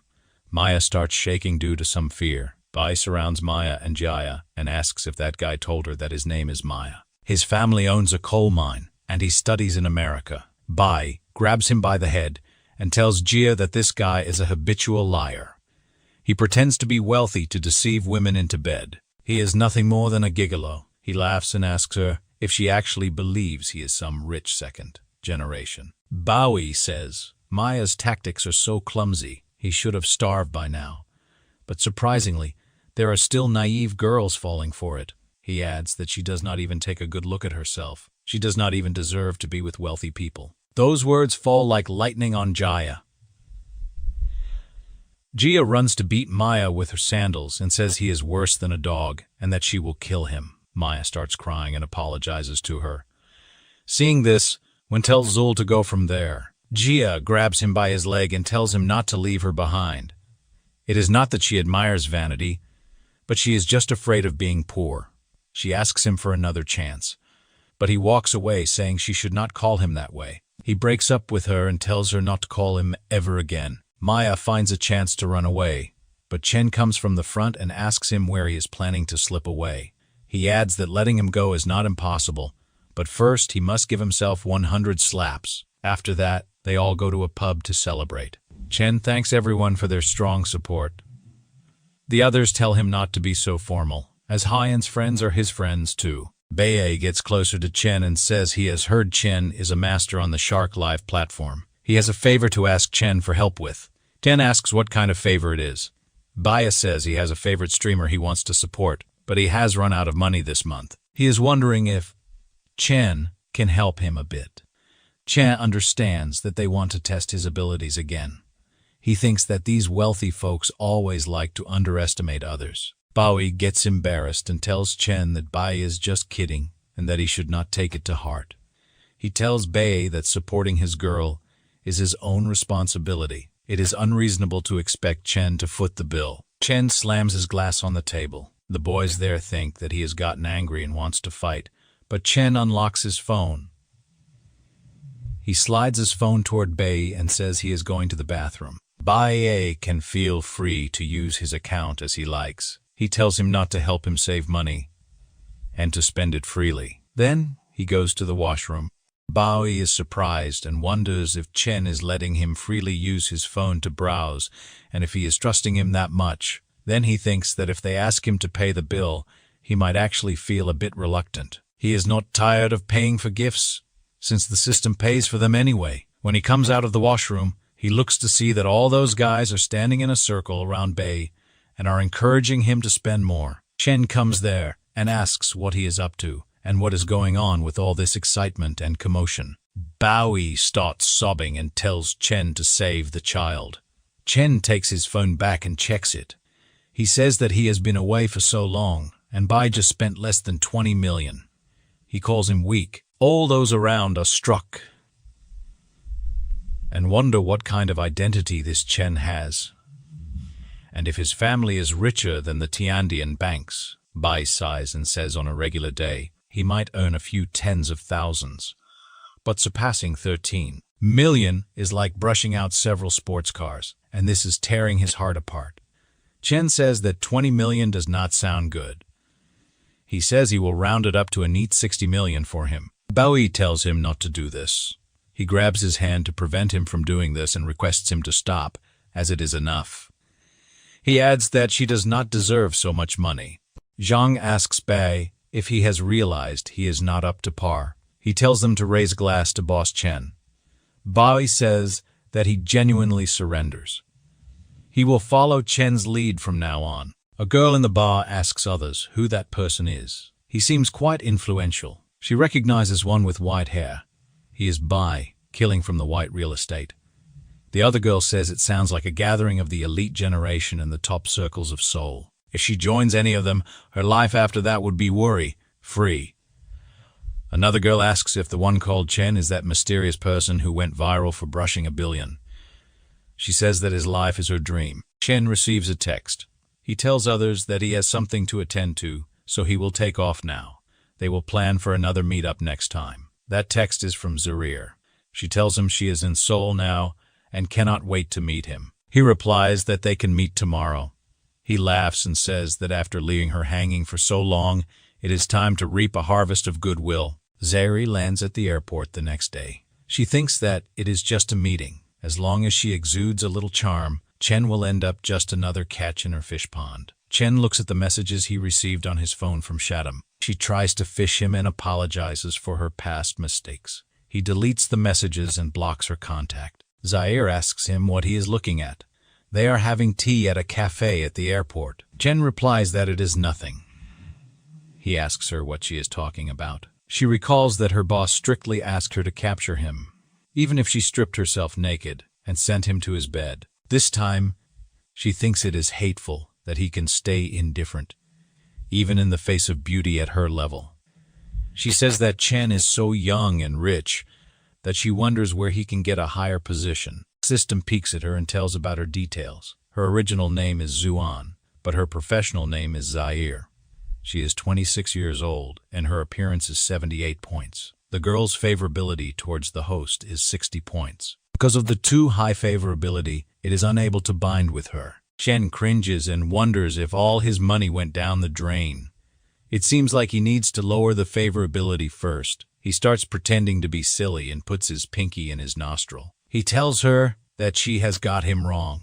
He has just come here as an unemployed wanderer. Zaire feels embarrassed and asks him if he does not have a job. It seems Chen is probably running his own business or has a company. Otherwise, where does the confidence to spend lavishly come from? He replies that the money he used to buy gifts was from his dad. Now his dad's company has gone bankrupt because of his spending, owing the bank tens of millions. He grabs her hand and says he is meeting her to ask if she can refund some of the money spent on gifts. She feels sick of him suddenly, and her favorability drastically starts falling. She yells at him and asks if he is broke and why he is pretending to be rich here. She has had enough of him throwing attitude at her time and again. She asks him if he is a man. He is a disappointment, asking for money to be refunded. She yells that she must be out of her mind wasting time with a loser like him. She dials someone's number, calls him Lan, and tells him she is at the coffee shop outside the airport. She tells him to hurry up and come pick her up. There is a loser bothering her, and she is scared. Chen looks at her and smirks, thinking he has met practical women in reality. But seeing someone so realistic and shamelessly distorting facts is genuinely a first. After a while, Lan enters the cafe roaring. He asks if he does not know who runs this territory in Seoul as he is harassing his woman in broad daylight. Zeri runs towards him to hug him and says she is so scared that the pervert even grabbed her hand. Lan is surprised to see Chen there. He ignores her and runs towards Chen to shake hands. He asks him why he is here. He tells him that he is Che Lan, who followed Brother Bai to toast him yesterday. Chen replies that he remembers him. Lan says he regretted not having a few more drinks with him yesterday. Unexpectedly, he bumped into him here today. It is on him. He requests Chen to honor Lan by coming. Zaire is stunned to see that Lan is unexpectedly polite to Chen. Lan is a top-tier, rich second generation in Seoul with numerous family industries, well, connected and influential. Lan scolds her and says she is so stupid that she does not know that Chen is his eldest brother. He tells her that Chen has enough money to bury her whole family alive. She wonders if he has such a background. What was he doing a while ago? She realizes he was testing her sincerity, and she missed the opportunity. She thinks she must reclaim the moment.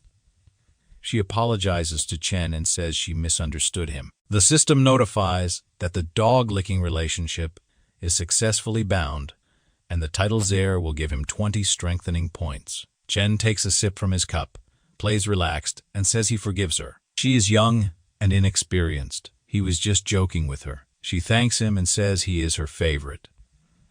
Her favorability also increases towards him. Chen thinks that she is indeed a professional anchor.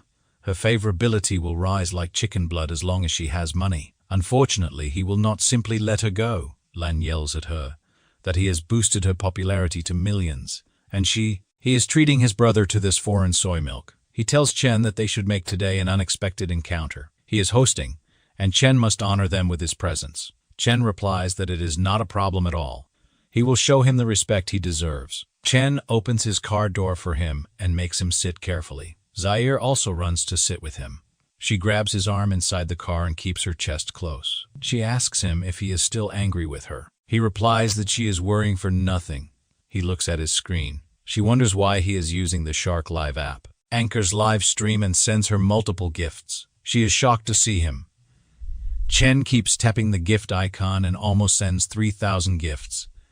Even the host of that live stream feels stunned and falls unconscious. Zaire is stunned as it is her first time seeing someone receive gifts this quickly. She worries that the money should have been hers if she had seized the opportunity. She understands that this man is playing with her. However, the way he spends money is really good for her. She thinks that if his fingers were not tapping the screen, it might be hitting her body. Her favorability towards him increases unimaginably. Lan brings Chen to the most famous private restaurant in Seoul. It's called Black Pearl, and it is a 3-star restaurant. Lan says this place operates on a members-only reservation system, ensuring high privacy. But the most renowned aspects of this restaurant are its 3 main highlights. Chen says that one is the outstanding food, the other is the unique scenery, and asks, what about the third one? Lan says that Chen is genuinely experienced. He got the first two right. The third highlight is the boss's daughter, Xiao Yuki. Xiao is sitting there playing an instrument. When she looks at Chen, he's also shaken up to see her there. Xiao glances at Zer holding his arm, and her favorability for him decreases by 5 points. She gets furious and breaks her musical instrument. Her eyes tear up and she runs away from there.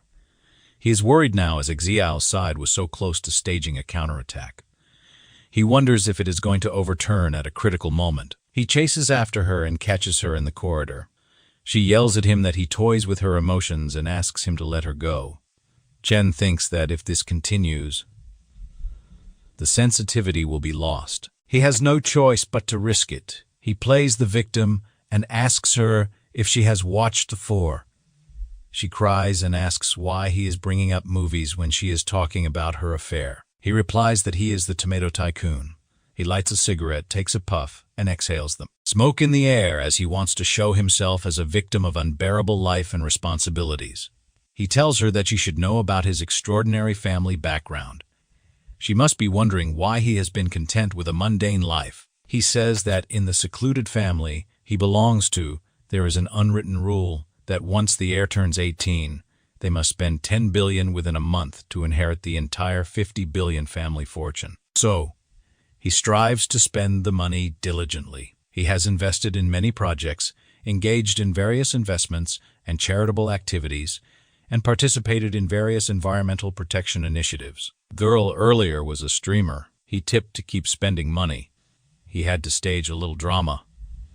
He grabs Xiao's hand and says this matter is known only to her.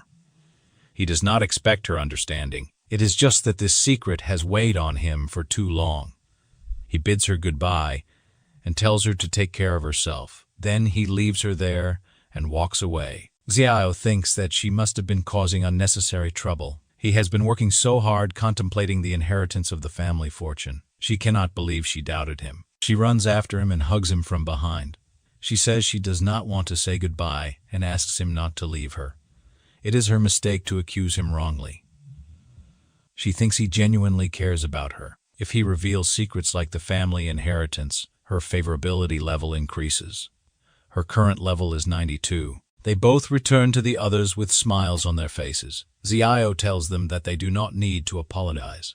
Her mood was off earlier, affecting everyone's meal. Chen is her friend too, so she will cover this meal. Lan is impressed by Chen to see that it only took him 5 minutes to sort it out. Zaire is jealous and thinks that Xiao is acting all high and mighty, making it seem like she is the main consort, but it is still unclear who will end up with the upper hand. She asks Chen who that sister is, as he has not introduced her to them yet. Xiao tells her not to call him brother. He is probably younger than her considering her age. Lan looks at both ladies and says it is not a battle on the same level. It is a complete one-sided domination. Chen tells them to stop fighting, start eating. He is hungry. Lan is trembling to see that he is not even angry. He admits that Chen's methods are genuinely mysterious and cunning. On one side is the famous shark anchor, rich brother, a reaper of wealth. On the other side is a locally renowned talented woman, with aspirations higher than the sky. Lan says that Chen's maneuvers have already surpassed the so-called art of charming women. He is practically a male succubus. Originally, Lan was conquered by his wealth, but now Chen is becoming his spiritual idol. He says that he will follow him to the death. Ben returns to his campus. He thinks that the restaurant is so expensive, but fortunately, it was not he who paid the money. Suddenly, he remembers to check the current progress of his strategy. He looks at the profile of Zaire and Xiao and finds that the favorability levels are already relatively high. He wonders if it is time to push for more progress aggressively. Suddenly he sees another profile and wonders who this is. He looks at the picture and recalls that she is Young's girlfriend. Initially, it was only a 25-point favorability level, but now it is 76. He has not seen an increase this much in a few days. He wonders if his charm is that impressive. While he is busy checking the progress, his roommates run somewhere. One says that he has heard someone confessing to a girl downstairs. The other laughs and asks if it is a pure love warrior charging into battle for love. Chen hears these words and finds them attractive. Someone outside the hostel buildings is confessing his love to his lover in a fancy way. He also sings a song for her. It is young. He tells his girlfriend that he was wrong. He should not have been mean to her and should not have treated her with cold violence. He tells her to think about their beautiful past and give him another chance. His girlfriend, Xing, finds this offensive. Chen also comes there to see that and is surprised to see Yang, who is rehearsing for the ex-lover drama here. Jing looks at Chen and runs towards him, completely ignoring Yanggong. He cries and asks her where she is going. She asks Chen if his anime is Chen Yuan. She is happy after finally finding him. Today is her lucky day. She forwards her mobile and asks him if she can add him on WeChat. She begs him not to reject her. The crowd wonders what is happening there and why there is another guy. They say that it hurts to see Yanggong losing. Yanggong is furious. Instead, he asks why it is Chen Yuan. He refuses to accept it. Jing has disappointed him so much. Chen looks at him and asks him if he senses frustration. He finds it incomprehensible and feels that Jan is inconsistent. Yang asks him what he means by that and why he still humiliates him. Chen tells him honestly that he has always envied Yang, with his handsome appearance and athletic prowess, effortlessly winning the hearts of the opposite sex. He seems to take girls' love for granted, but when he realizes he has lost that aura, he panics. His mind is filled with a desire for victory and success. Yet, he overlooks his girlfriend's feelings. Yanggong pushed her away bit by bit with his own hands. At this point, playing the pitiful card to seek reconciliation, he must feel like he has become a clown. Yang grabs his head and starts crying. He admits that he is wrong and the one to blame. The crowd is stunned to find that this is not a case of a third party intervening. Cold violence is indeed beneath dignity. When they were together, there was no consideration or kindness. What's the use of trying to salvage things now? Jing is emotional to see that he understands her. Her favorability increases to 91 points. Uzopi is also in the crowd and wonders about Chen's relationship with that girl. He turns to tell Xiao. He enters the room and yells that Chen is cheating on her.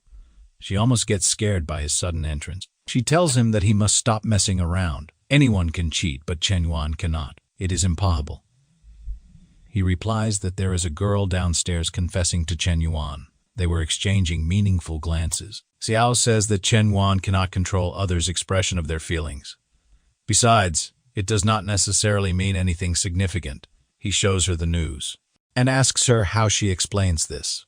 Chen is lavishly spending money on other women. She replies that Chen has told her about it, and the total amount he spent is more than 30 million. Uzopi is shocked to hear that Chen gave the female anchors gifts and has told her about it. She replies, "It is true. Trust is the foundation of any relationship." She pats his head and tells him never to mind it. He has been single since birth, so he will not understand this kind of telepathy of the heart. After that, she starts singing. Uzopi wonders how such a sensible person ended up acting so foolish. Chen is yawning as he is feeling sleepy. His friend, China, asks him to focus and asks, "Who gets sleepy during a murder mystery game?" Chen replies that he did not want to come in the first place. He begged him to come here. Those girls there ask how or why he is being so loud. He might scare Chen Yuan. They just enjoy watching Chen Yuan sleep. One of them asks him if he has some time for her tonight. The other says that Chen seems tired and asks if he wants her to buy him a hazelnut tea. Taya tells him that if he does not come, these girls will not come either. A handsome guy like him will not understand the struggles of the ordinary guy. Chen points at Shang and asks Taya to explain why she is here. Shang is acting well in the play. She sobs and says she abandoned her childhood sweetheart and ran away with the wealthy man. Then she got killed, but she feels she deserves it. There is no need to look for a culprit. She deserves this punishment. Her classmate tells her to calm down and says they cannot continue playing this way. Tao tells Chen that if Lin Shutong hears that he is around, it is tough for Tao to avoid tagging along. He asks Chen what is wrong with her. He has also heard that she has been seeing a doctor lately. It is related to some health issues. Chen wonders if he went too far. Although she deeply hurt him, She also sincerely desires repentance. After forming a connection, he wonders if he is being too harsh, even if she is at fault and bears guilt. Suddenly, some random girl comes to him and says there is a rumor at school that he is the online sensation, Mr. Smoky. She asks if it is true because his online handles are the same. A man comes there instantly and says, if Chen Yuan is Mr. Smoky, he will take his head off and use it as a ball. That guy keeps going and says that Mr. Smoky has flaunted an incredible billion on Shark. But Chen Yuan is not even worth comparing himself to Mr. Smoky. Chen recognizes that guy. That guy goes to Shutong and introduces himself. His name is Luno, and he owns this shop. He has noticed her for a while. He asks her if she would like to exchange WeChat contacts. Chen remembers that Luno was his rival in high school. He often bullied him, taking advantage of his wealthy and influential family. He thinks that if he wants to show off, he will let him do it thoroughly. Fortunately, he does not want to be too high profile in front of his classmates. He also wants to give a stress test on someone. Chen moves forward and says he wants to introduce this guy to everyone. This wealthy guy is Luno, his high school classmate.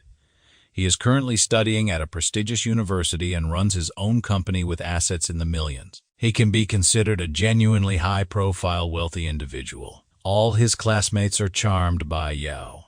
As for Chen Yuan, he is not precisely Mr. Smoky. His family recently received some compensation from a demolition, around 3 to 5 million. There has been a misunderstanding. Lunao is surprised that Chen has a few million in family assets. Shutong is shocked to know that Chen is not Mr. Smoky. She thinks that, on one side, there is an elite with assets in the millions. Conversely, someone with some money used to have feelings for her. Her favorability starts to decrease drastically and reaches 15 points.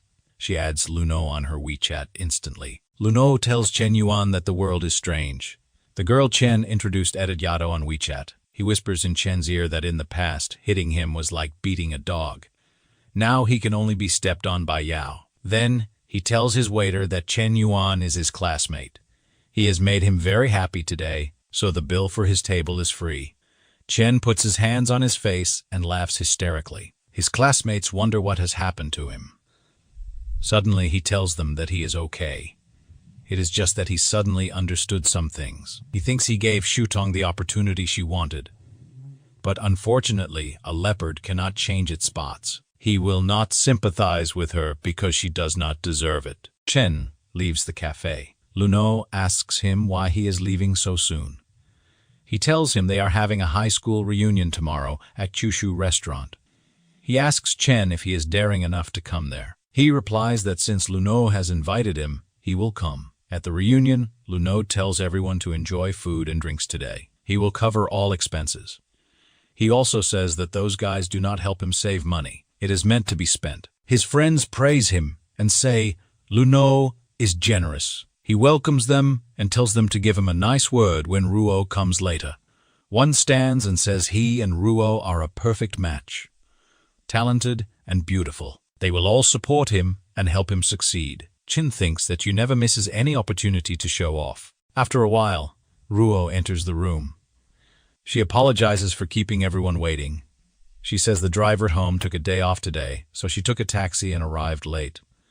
Chen looks at Ruo and thinks she is the only white moonlight that could illuminate his life. During the 3 years of high school, she is so mysterious and noble, like an unsolvable equation that makes all the boys in the school lose their composure. Chen goes to her and asks if he can add her on WeChat for easier communication. Yao gets irritated to see Chen doing this. He thinks he will make him regret that in no time. Royo thinks she has seen him somewhere before and replies that it's no problem. They can exchange contacts. With this, the boot-licking relationship was established, and she has an appearance score of 9.2. Someone shouts from the middle of the table that Chen Yuan has never been anything special. So why is he being so bold? One of the girls says that he's pretending to be rich and is actually shameful. She warns everyone that Chen Yuan hangs out with some second-generation rich kids who harm many women. One of Chen Yuan's friends says that she has no idea what she's talking about. She says that Chen Yuan made her get humiliated by her ex-boyfriend. I think it was that guy who delivered the car and made her suffer. Crying. She says she is sure that Chen Yuan only asks for Ruo's number to sell it to his friends. Ruo looks on and starts losing favorability because of this. I takes the opportunity to ask Chen Yuan if he is so poor that he needs to lean on others, and if he wants, he has a job for him. Chen Yuan, seeing the two insulting him at the same time, thinks that they are plotting together. But if they are showing their faces, he will have to step on them. He sends a message to Hen, telling him to come to this restaurant with a Ferrari. A while later, everyone is going downstairs to leave. Yi is confident that Chen Yuan and his friend will never show up here again. He asks Ruo if she wants him to take her home, but she declines. An attendant approaches Ai, asking him to move his car, and he gets angry. How come he has to move it from the restaurant parking lot? The guy tries to explain that after 9:00 p.m., the restaurant is reserved for VIPs only. I wonders who this so-called VIP is. Sitting in his car, he is impressed. In front of him is a Ferrari, one he has only seen in exhibits costing over 20 million. Suddenly, he sees Zhang Hozhen getting out of the car and recognizes him. He starts sweating and feels embarrassed because he has heard how important this guy is. But then, Chen Yuan greets Hozhen, who smiles. He thanks Hozhen for bringing his car, and Hozhen says it's always good to help the boss. Ai is in disbelief, wondering, wait a minute, this car belongs to Chen Yuan. People start questioning if Chen Yuan is really that rich, and the girls say that the one girl had lied, claiming he needed others. Ruo immediately realizes that this girl and Ai are trying to tarnish Chen Yuan's reputation. However, despite being humiliated, he didn't bother defending himself against these people. She finds this quite interesting, and her favorability rises by 20 points. Seeing this, the rascal smiles and asks her if he could have the honor of escorting her home. She agrees. The class is now all in love with Chen Yuan, and his friends take the chance to poke fun at Yi. I will image photos of a busy avenue, copy, and paste them inside. Ruo feels a bit uneasy. Perhaps she was too hasty in getting into this car. Chen Yuan tells her that he has been paying attention to the pendant on her bag. It's a diet. She is impressed that he recognizes it. It's a character from a Chinese cartoon. He tells her that he loves watching that series and seeing the transformations. And she says she has always liked it too. She glances at him, feeling a bit embarrassed and smiling, while he thinks she's very cute. Perhaps her cold attitude is just a protective measure. Seeing her beautiful face makes it irresistible to want to protect her. The boy didn't last 3 words. He says he is experiencing the feeling of love for the first time in his life.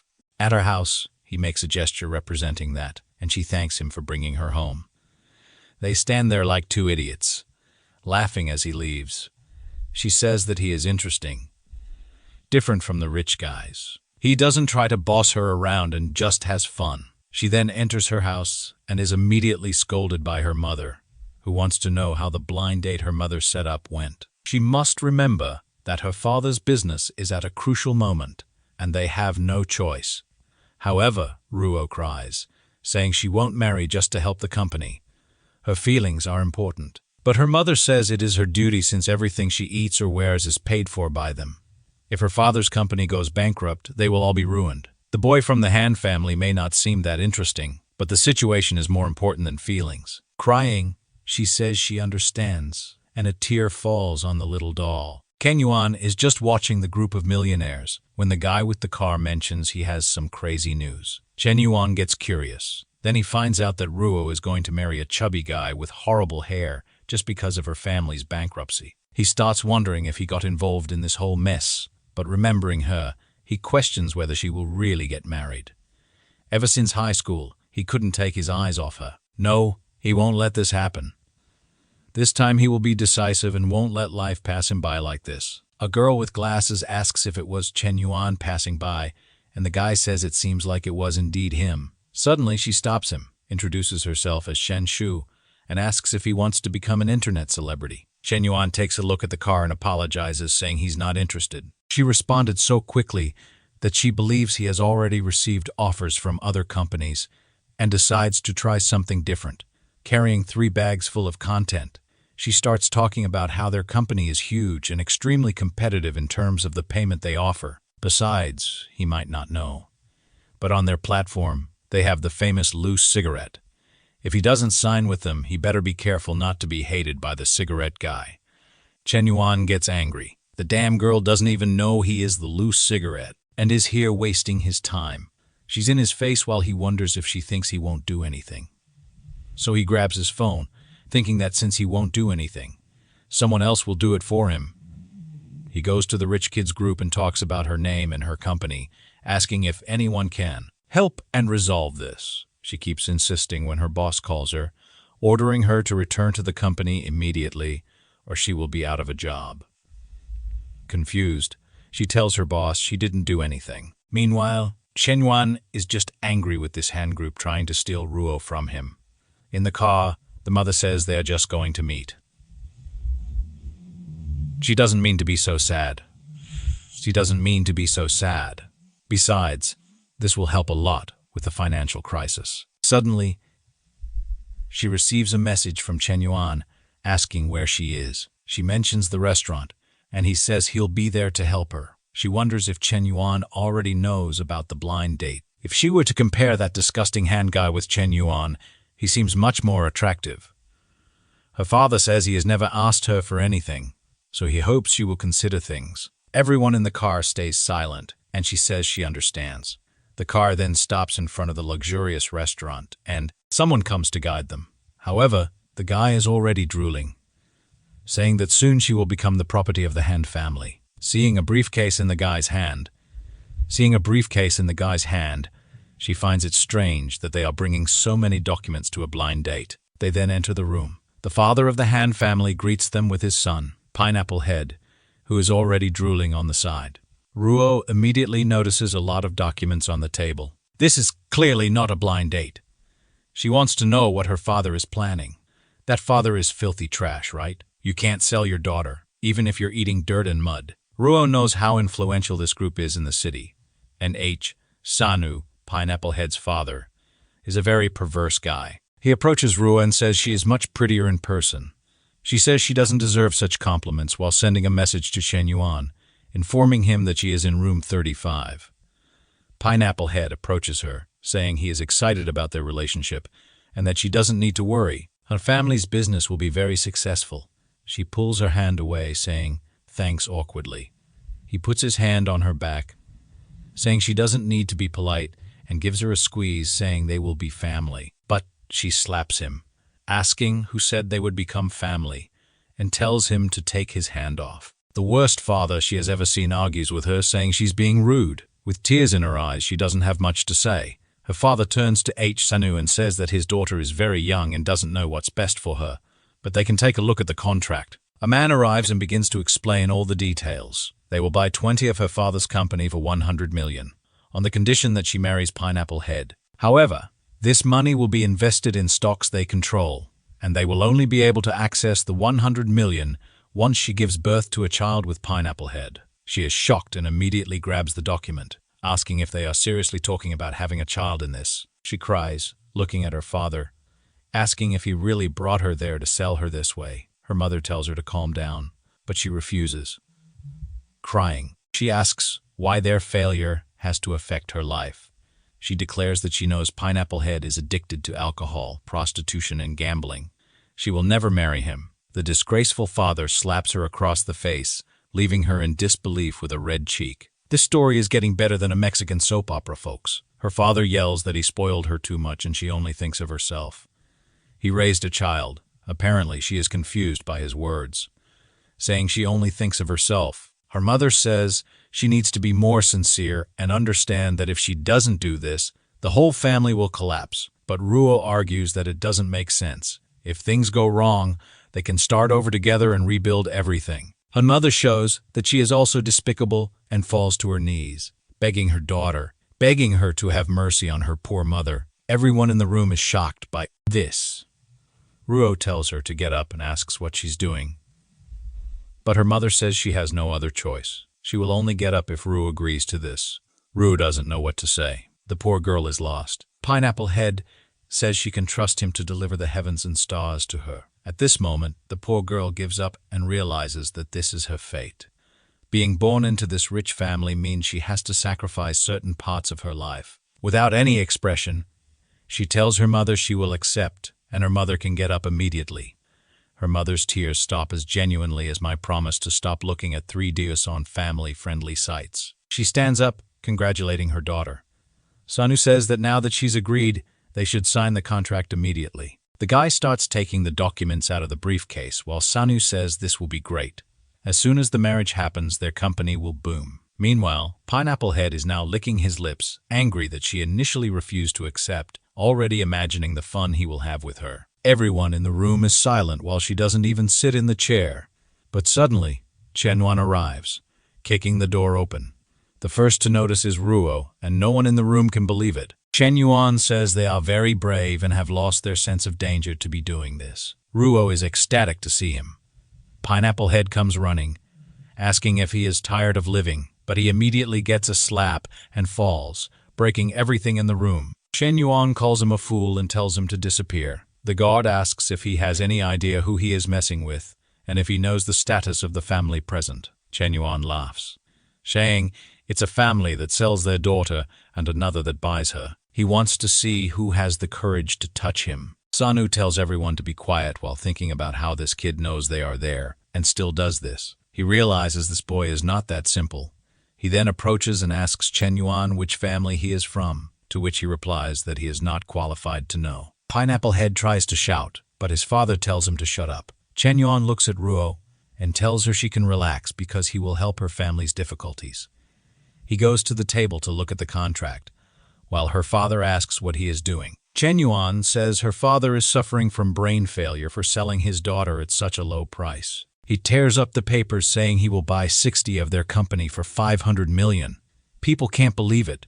500 million. Sanu starts sweating, realizing that for someone to spend 500 million like that, their family must be worth at least 10 billion. However, he can't figure out where this kid came from, even though he knows all the families around here. Ruo's father gets excited about such a large sum of money. Not only can he restore the company, but he can even expand it. But Chen Yuan says that to provide the 500 million, he has one condition. He points to Ruo, who wonders if he really wants to buy her for that price. She drops her bag to the floor, feeling desolate, thinking that Chen Yuan is just like all the others. In the end, once again, she cries over her little doll. Then Chen Yuan reveals that his condition is that 60 of the company must be transferred to her name.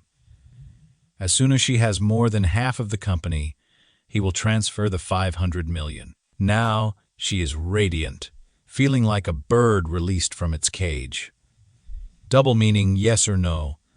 She sees Chen Yuan as a hero, and obviously her favorability starts to rise and rise, instantly reaching 85. A guy arrives with a contract and says all she needs to do is sign it. He gently holds her hand, saying that after she signs this, she will have control over her own life. Immediately, the money is transferred to the accounts of the worst family members in the world, who become emotional. Her father asks Chen Yuan if he really will only ask for this, and Chen Yuan says that's all. However, he warns that from now on, he controls the rise or fall of their family, and it's best if her father does nothing more to cause Ruo pain. He tells her there's nothing left to be said, and they should leave. Sanu suddenly changes his mind, saying he really recognizes Chen Yuan's hard work and tells him not to take what his son did to heart, while imagining that he is some kind of money god for spending 500 million out of nowhere. Seeing this, her father knows it wouldn't be smart to become his adversary. Pineapple Head starts yelling at his father, saying that he was the first to be hit and now he gets hit a second time for being a fool. As he is being beaten, Chen Yuan walks out the door with Ruo. Sometime later, in the Ferrari, she thanks him for saving her. He says nothing has changed. It's not the first time he has saved her. In a flashback, Ruo was riding her bike home, worried she wouldn't meet anyone strange. Of course, she met the most honest people in society who wanted to talk to her. One of them even offered ear cleaning. But from afar, someone was running toward her, and he arrived, headbutting one in the stomach. While holding off the guys, he told her she could run and not look back. She ran while Chen Yuan stayed there, getting beaten. She was so desperate at the time that she didn't remember his face. Later, she returned with the police to the same place, but the boy was already gone. Crying her eyes out, she says she never imagined she would find the person who saved her. Once she gets all excited, saying she never expected it would be him. Another 10 favorability points are added. And with that, we reach the legendary 95, and the counterattack is ready. The system detects that he spent $500 million to bootlick her, and in return, he will gain $50 million for himself. Moreover, he gains several attribute points: proficiency in English, French, Russian, and Korean. Good heavens, he became a polyglot. Chen Yuan is amazed the system worked, and the deal was quick this time. Staring at her, he thinks it's too good to be true. He never had the courage to talk to her and could only watch from a distance. The only time he could do something was to save her, but it was an action that always brought him pride. He takes a look, and they get closer to feel each other's breath when, of course, the phone rings, and they separate. It's Zi Yuan, and now it's complicated. She says she has already moved into the house and bought some furniture. Does he know what day tomorrow is? He says yes. Tomorrow is her birthday, and he has already bought several presents. While thinking, it's a critical moment in the middle of the house with the changes. She asks him not to be too extravagant when meeting her friends. He says it's fine. He will think about what to bring as a gift, while her friend just wants to set up the furniture. She never revealed it, but she finds it wonderful to have a house worth $60 million. Crazy in the head. Chen Yuan says his friend is organizing a birthday party and asks if she wants to go. His strategy is that he leaves things very exposed. No one will doubt him since he isn't hiding anything. However, she tells him not to worry and to go ahead. She has plenty to handle, but she isn't foolish and isn't asking questions. She knows won't get answered. He says it's a pity because she would be the most beautiful one there. She replies that when she has a chance, she will visit, but he's just being polite. He knows that if she really accepts, things will get complicated. Meanwhile, she is confident in her charm, believing she can win, even if there are more beautiful women. She loves competition. Getting out of the car, she thanks Chen Yuan for everything he did today. He tells her that if she feels bad for not being able to accompany him today, she can repay him in another way. She gives him a $500 million kiss on the cheek. However, she warns him that now he is marked by her and belongs to her. Chen Yuan suffers as he's getting back in the car, thinking about going home to play some games. Someone suddenly asks if that's his car. When he looks back, it's Chuang, shocked with her thumb out. The door closed and the car on the road. She was ignored. Her friend then says it looks like he lied last time and was just testing her again. Chuang is shocked for the 10th time. She messed up again and asks her friend what she should do to get him back. Her friend says it's not possible. She missed her chance, but maybe she can. Chuang is stunned. She gets angry, asking if she really is thinking of trying something with Chen Yuan. Her friend says he is amazing, so why wouldn't she try, since Chuang can't anymore? Chuang starts radiating like Goku, pulling her hair, and now they're fighting over nothing. Our boy just closed the door. They're fighting, getting uglier and uglier, lying on the ground with everyone recording. A while later, she is desolate, having lost the man, and her friend can keep improving. The distance between them keeps growing, and this way, she has no more chance. Suddenly, someone tells her to stop crying. It's Shen Shu from Dreamin', asking if she's interested in becoming an internet celebrity, and that she knows a way to help her get Chen Yuan back. At home, Chen Yuan is just wondering what to give Kiki as a present when, just as he was about to leave his room, one of his friends mentions that Chuang was starting a live stream. In the stream, she talks about everything that happened between her and the top spender on that platform. She tells everyone how their relationship started a long time ago, but after everything they went through together, he didn't want her anymore. Chen Yuan is angry, while his friend is curious if she really was with that rich guy, but our protagonist is already furious. She still wants to play the victim, but he thinks this plan doesn't suit her. There's definitely someone behind it. He then calls one of his friends and asks about who is sponsoring her live stream. Shortly after, he calls one of his friends and asks about who is sponsoring her live stream.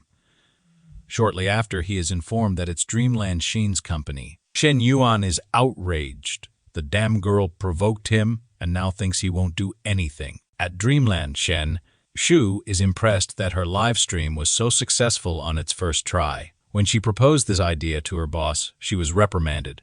But one of her employees found out about his childhood love, Lin Shutong, and that's where she saw the chance to win him over. She thinks she is a genius. Then, she gets a call from her boss informing her that their company has been banned from the platform. He went to the group of billionaires and told everyone to be careful and remove any investments or involvement with that company, since that group is only for the ultra-rich who trust each other. Everyone just followed the information and made several calls to withdraw everything they had. This caused a storm in the place, and in the end, they were banned from everything and had to terminate operations. One of the guys came to inform her that since everyone withdrew their investments, it would need 10 million to keep the place running. But they didn't have that. She was trembling and furious, wondering who was messing with her. Seeing the initial downfall of the company, some investors came to talk to her and withdrew everything they had.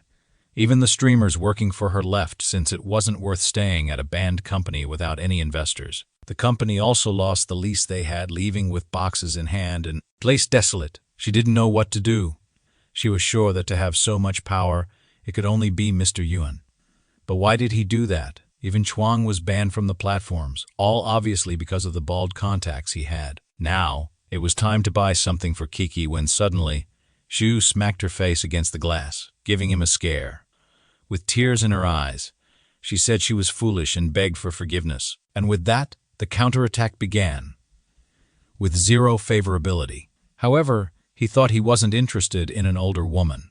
Even though she always came back from the market with 2 giant bags, he lowered his head. The window, in full gigachad mode, told her it would be best if she didn't bother him anymore. Strangely, she collapsed to the ground, reeling and wondering why she hadn't realized he was so handsome, especially when he spoke so coldly to her. Her favorability increased, and he sped up the Ferrari on the road. At Kiki's mansion, her friends were all impressed with the new house. Suddenly, one of them questioned. A girl with green hair asked if that place was really her house. As far as she had heard, the owner of the place was an old man. Kiki's friend told them to shut up, saying it was ridiculous to think she would be with an old man. However, the girl's boyfriend said it was true, and the owner of the house even had a 12-year-old daughter. Everyone started thinking that the house wasn't hers, but just a favor from an old man. But her friend slapped the paper on the table, showing that she was the sole owner of the place. People started believing that she had really bought it with her live stream earnings. Meanwhile, Kiki was feeling insecure, wondering why he hadn't arrived yet. He got out of the Ferrari with a teddy bear in hand. He parked his car far away to avoid drawing too much attention. Suddenly, he heard something coming from behind, and a car almost ran over his foot. It stopped in front of everyone, who wondered if it was a guy named Tang. The blonde guy named Tang Xuan got out of the car and ordered someone to park it for him. At that moment, he noticed Chen Yuan on the side. He wondered if Kiki had really invited this sewer rat to the party. Not to mention, he brought a teddy bear, which was ridiculous. Suddenly, Kiki shouted that he had finally arrived. As the two turned, she said she had been waiting for a long time. Tang Yuan, all gleaming, said it was so good to see her happy like that, but she dodged him. She went straight to Chen Yuan, who brought the teddy bear for her, and thanked him. Everyone started commenting on how the fool was ignored, while he wondered why she was giving attention to this kid. Suddenly, a red truck passed behind him, and he thought the perfect chance had come. He told Kiki he brought a gift that he was sure she would like. While the guys were unloading some things from the truck, he thought that Rat should have stayed in the sewer and would now learn the difference between them. He gave her a Yamaha F6 piano and said he thought it was perfect for the star of the day. Did she like the gift? She said she did, but the piano was very expensive, so she would transfer the money back. He said it was okay because the value was nothing to him. Besides, he had composed a piece just for her. The girls were all smitten and excited to see what he would show, and he started playing the keys, music here and there. The other girls kept saying the two were a perfect match with that piano talent. Kiki strangely complimented him, saying she couldn't compare to such talent, and he said she was flattering him too much. He then turned to Chen Yuan and asked why he didn't show a bit of his talent. Chen Yuan smiled, realizing the guy wanted to embarrass him, and said he would then show a bit of what he knew. Kiki wondered if Chen Yuan really knew how to play the piano, but obviously he knew nothing. However, with 35 enhancement points, any skill could be improved. The system notified him that it would take 10 points to learn, and he used them immediately while thinking he would make that guy look foolish. He asked the system for 50 years of piano experience. He started glowing at the piano, and Xuan noticed his vibe had changed. He started playing, and the guy was stunned. It was the same piece he had just played, but the kid had already memorized it. Chen Yuan was confident, saying the surprise was yet to come. He started accelerating the music even more without missing a single note. The boy was on fire. People were sweating, wondering if it was normal, and if he had 4 hands by any chance. He had to be the new Beethoven in front of them. In their minds, to have that talent, Chen Yuan must have undergone brutal training. He was like a machine gun, firing at each note. When he finished, smoke even rose from the boy. At the party, everyone was silent. Like the legendary loose cigarette, he pulled one from the pack and placed it on the piano string, which was so hot it lit the cigarette. The Chinese no limits. He put his hand on Xuan's shoulder and told him, "Your skills are good. Just keep working hard." He then placed the cigarette in the guy's mouth and said that playing the piano was about expressing emotions, not creating competition. The guy seemed to fall in love, saying he understood. Everyone was impressed, and suddenly Kiki made a mischievous face, saying she had chosen the right person. Sitting on the couch, she thought he was a treasure among men, and her favorability kept rising. It finally reached 95, and now the counterattack was successful, automatically evolving him to a level 60 piano maestro. Kiki was now becoming a loyal follower of the boy. Since he spent 78 million on her, he received 7 million on her. He received 7 million in return. The guy was finally managing to take advantage of this system to get rich. With 25 more enhancement points, he didn't even know where to use them. Suddenly, someone came from behind, saying he was full of incredible surprises. It was Kiki, saying he made her very happy that night. He said that this performance was his second gift, so how would she thank him? A new girl appeared. Kim Bing-soo, known as the Ice Beauty. She wasn't famous for her looks, but for her hostile attitude toward all men. Because of this, everyone speculated she was a lover of women. Besides, she was always close to the president, so they even thought they had a relationship. But the truth is that she was kidnapped in her childhood. Even though the police arrived in time and nothing happened, it created a trauma in her. And since then, she hates men. Kiki asked Chen Yuan who he thought was more beautiful between the two. He told Kiki that, of all the women he had met, she was the most beautiful, while thinking he wanted to avoid women like Bing-soo as much as possible because they're all crazy. At that moment, Kiki called her friend over to meet him. She apologized, saying she was stuck in traffic. Kiki quickly introduced Chen Yuan, who asked if he was the guy who had played the piano. He said yes, but she said she had heard he was the type of guy who had relationships with several girls. Really, a man with no morals, even if he had some talent. Chen Yuan wanted to strangle her, but Kiki told him to calm down, saying she had always been like that. However, the system doesn't forgive, and another target was found. Kim Bing-soo, 25 years old, 52 kilos, and 9.3 in appearance, with -80 in favorability. You would gain combat skills if he completed everything. Chen Yuan threw the system on the ground, saying that last time it was the ant, and now it's another woman. He doesn't want to bootlick. The night passed, and it was time for the birthday wishes. She celebrated, they cut the cake, and everyone was happy until Bing-soo called Kiki for a little chat outside. She warned Kiki that it would be good for her to stay away from Chen Yuan. Kiki asked why. Bing-soo said that Chen Yuan was involved with many girls, and she didn't want to see her friend in a toxic relationship. Besides, she was about to graduate and wanted to pass the president's position to her. Kiki seemed to want that president's position. She remembered that when she arrived, she always competed with Bing-su, and they argued a lot. But now in the end, Bing-su wanted to pass the president's position to her. Were the rumors about Bing-su true? Was she looking for some fun in the capital? Embarrassed, Kiki responded that she really didn't deserve the position, and it was better to find someone else. But Bing-su approached and said that love really blinds people because Kiki wasn't acting like the person she knew. Kiki said she was even thinking about leaving the student council to spend more time with Chen Yuan.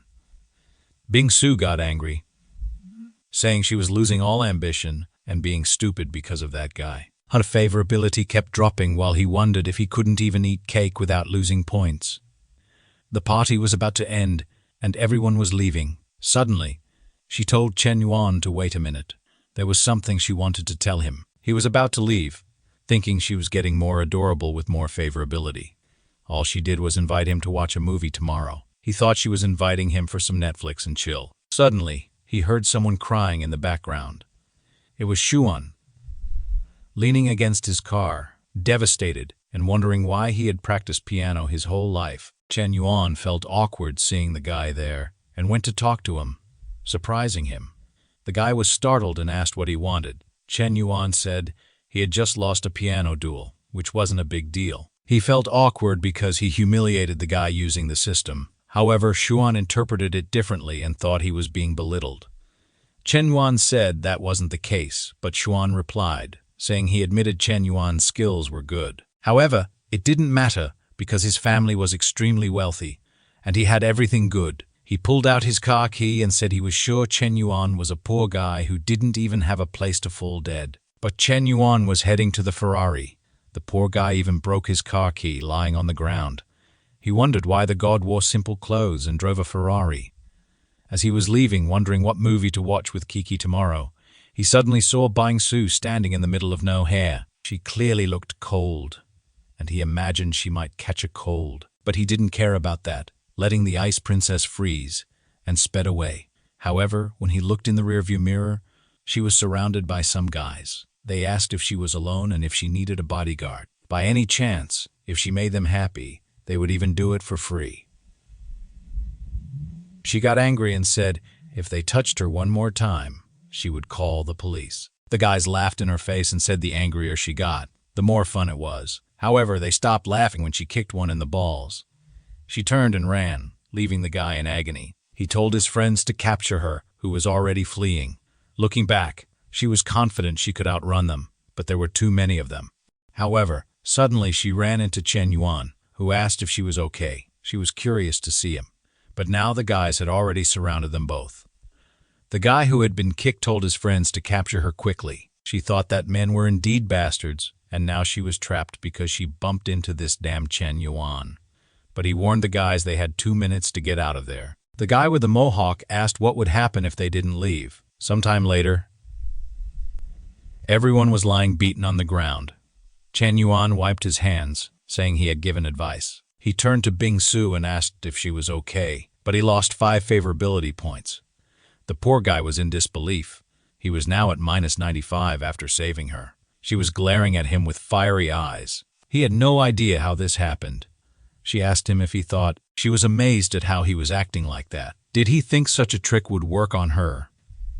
She was waiting for a car when some gangster showed up, and he saved her. Clearly, he had orchestrated everything. Not only did she underestimate his intelligence, but he also underestimated hers.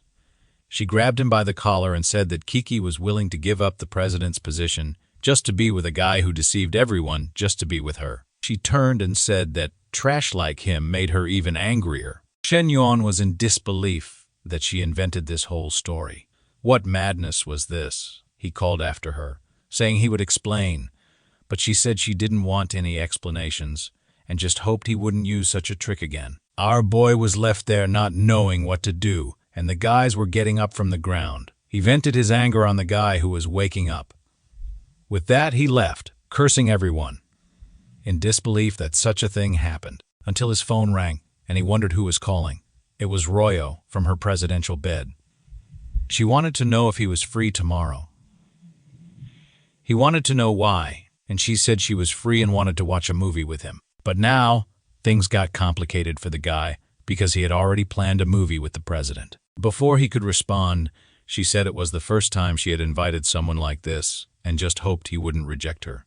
Please. So he devised a devious plan. He would have one movie in the morning and one at night. The next morning, his friend sent him a message wanting to talk to him.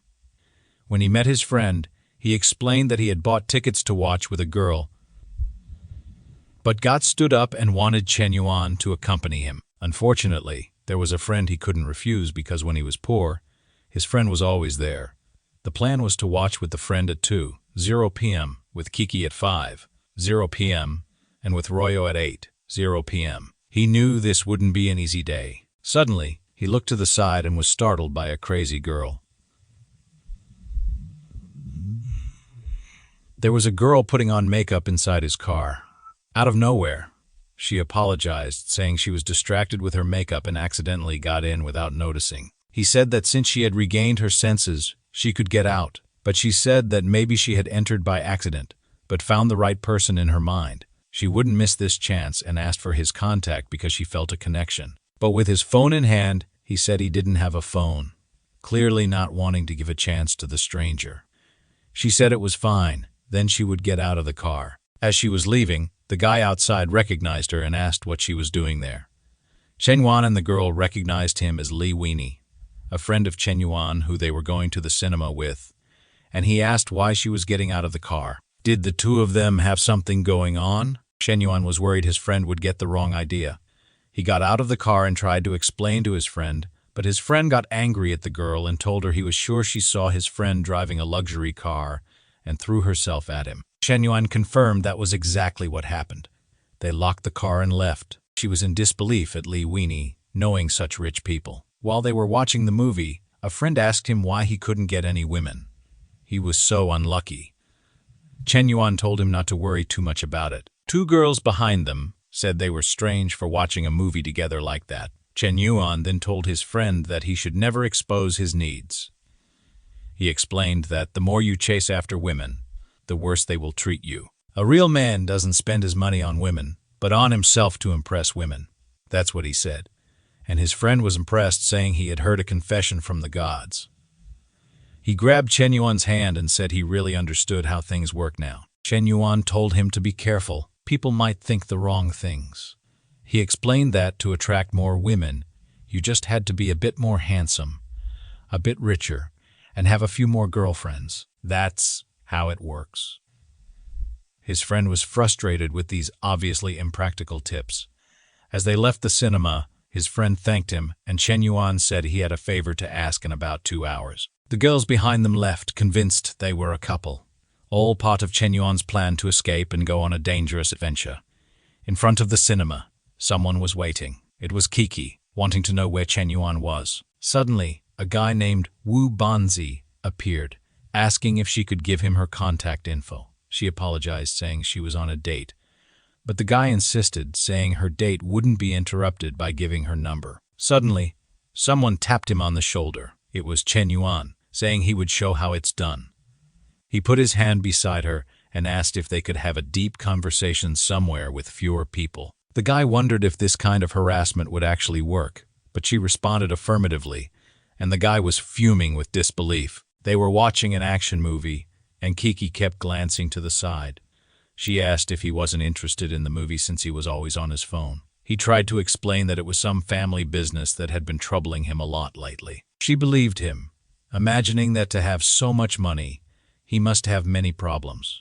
His life was different. People only see his extraordinary skills but don't see the countless drops of sweat he sheds while practicing every day. He had been training tirelessly since childhood.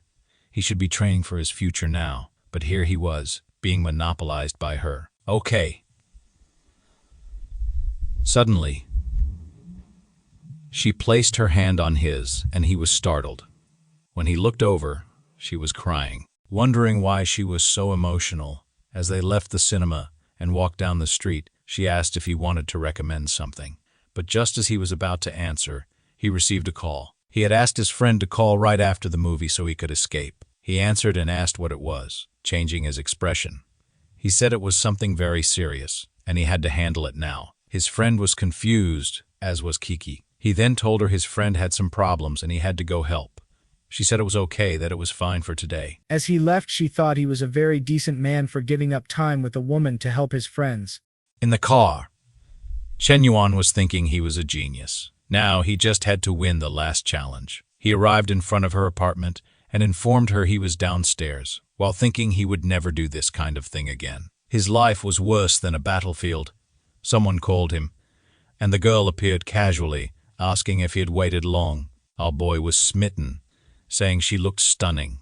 She really was a treasure among women and could look good in any style. She asked if he was ready to leave, and he said, "Let's go," while thinking that if things went well, they could take it to the next level. They went to the cinema, then to a restaurant, and the night passed. They were back home, and as he was leaving, she told him to rest well and said she enjoyed the night. But he asked her to wait. Could he come inside to get a glass of water? She seemed very happy to accept. The scene shifted to him taking a shower, while she wondered why she had done such a thing. She thought he just wanted a glass of water, but after he arrived, he said it was too late to leave, and she allowed him to stay. She couldn't believe she accepted that. What would she do if he asked for more? But it wouldn't be impossible. Then she saw something in his pocket. When she took it out, it was the tickets for all the movies he had watched today. Our guy was caught in fork. He came out of the shower saying he was ready, but was startled when he saw the tickets on the table. She then wanted to know what that meant. Either he was a movie addict or he was dating a lot of women. Why did he want to get involved in her life just to be with other women? Chen Yuan couldn't say anything while she berated him, saying he just played with her emotions. -20 favorability points, as she told him to leave. Now, he was down to 75. He was trembling, thinking he had seen this coming. He then told her that he never thought she trusted him so little. In a few movie tickets, everything he did for her went down the drain. Angrily, she said he still had the nerve to make excuses. He called Wayne and told her to talk to him and ask what they did today. Wayne answered, asking why he was calling so late. Royo picked up the phone and asked him if he went to watch a movie with Chen Yuan today. Wayne said yes. He had invited a girl, but she declined, so they went together. But he snapped to reality with a name he heard and asked how this happened. She half ignored him and angrily hung up the phone, saying it was all settled now. She was confused, not knowing if he was telling the truth or if his friend was lying to her. She had the number of the girl he said he was going to the cinema with, so she decided to check. When the girl answered, she said yes. The guy had asked her to watch a movie, but she declined until a guy in a Ferrari showed up. Chen Yuan asked her if she wanted to check his cards to see what he bought. He turned, saying he was very disappointed. She said there must have been a misunderstanding and asked for forgiveness, but he slammed the door. Outside, he thought he had managed to get out of that situation. The guy doesn't lie much. She sent a message on her phone and he said it was okay. He understood and forgave her. She felt relieved, thinking he was very kind, and her favorability rose by 21 points. Now, he relaxed. Her favorability went up again, luckily by 1 point more than before. He realized he needed to be more careful since he almost ruined everything. He needed to keep in mind that certain connections are just for gaining points and status, while others are for fun and joy. If he got the system for revenge, he would build a harem. Some girls passed by him, commenting that they were going to watch something. He seemed to recognize the name and decided to take a look as well. The court was packed with people. The girls were all excited, cheering and saying they loved them. On the side were Shang and her friend, who suddenly teleported next to Chen Yuan. He greeted the famous shill, but someone touched his shoulder. When he turned, it was Xing, asking if he liked basketball. The guys seeing this were all envious, saying Chen Yuan was a lucky guy. Suddenly, B3 appeared, saying that men love to talk behind women's backs. Kiki told her to relax, since they were just going to watch the game on the court. Xuan was worried, seeing Chen Yuan there again with a lot of girls surrounding him. What kind of disaster was this? But he saw Kiki and believed that this was his chance to shine. He had been practicing basketball for the past 6 months. It was time to humiliate this guy. He threw the ball in his direction. Chen Yuan sensed something coming and, in Spider-Man style, managed to catch it. He turned to the guy and said it was shameful to act that way, just because he lost in the piano competition. Suman said it didn't matter. If he wanted, he could come and compete in basketball. Our boy seemed to be losing his temper with the guy. He threw the ball back, saying he would play. Then, Suman decided to catch it, but the throw was too strong, and he was knocked back. Kiki was impressed by the power, while Bisu commented that men are all savages who know nothing but. The poor guy was lying on the ground with his friends asking if he was okay. He couldn't believe that Chen Yuan was that strong. Chen Yuan was that strong. Chen Yuan said he wasn't interested in a 1-on-1 match. Why not have a 5-on-5 to see the school's level? Everyone was shocked and couldn't believe he had called for it. Xuan knew he had the school team, the coach on his side, and the crowd. This was more like a 1-on-none, and he was sure he would win. The game started, and he received the ball. He was confident he would humiliate Chen Yuan and finally make Kiki recognize who was better. Chen Yuan was surrounded not only by enemies, but by his teammates as well. But he knew very well that this would happen. Who needs a team when you have the system?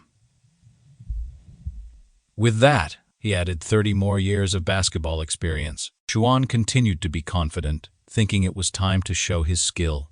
He jumped to dunk the ball, but suddenly Chen Yuan appeared and blocked it easily. Everyone froze in disbelief that the poor guy was defeated so easily. It was one play, and the guy was already psychologically shaken. Chen Yuan said it was his turn now, but the referee blew the whistle, saying it was a foul. With that, Xuan took a free throw and scored a point, thinking Chen Yuan was an idiot. Since everyone was on his side, there was no way he could lose. But the school crowd was starting to notice something was wrong. It was shameful to call the referee for something like this. And Chen Yuan was getting angry. Now he was motivated to end this guy. The game resumed, and he stole the ball. He went and scored a basket. The poor guys hadn't even moved from their spots. Xuan scolded his team for not being able to block one guy.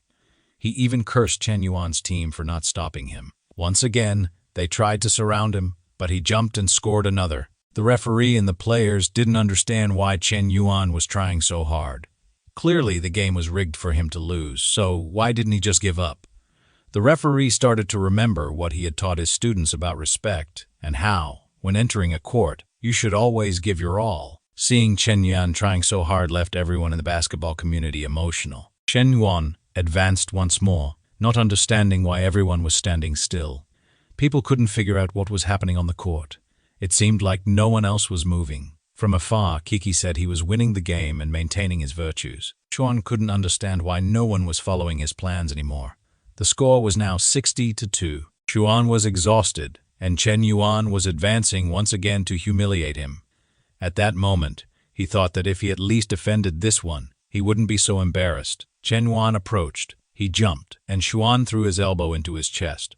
But it was his arm that got broken. He fell to the ground, writhing in pain, and Chen Yuan slammed the dunk. With that, he gained points with Kiki.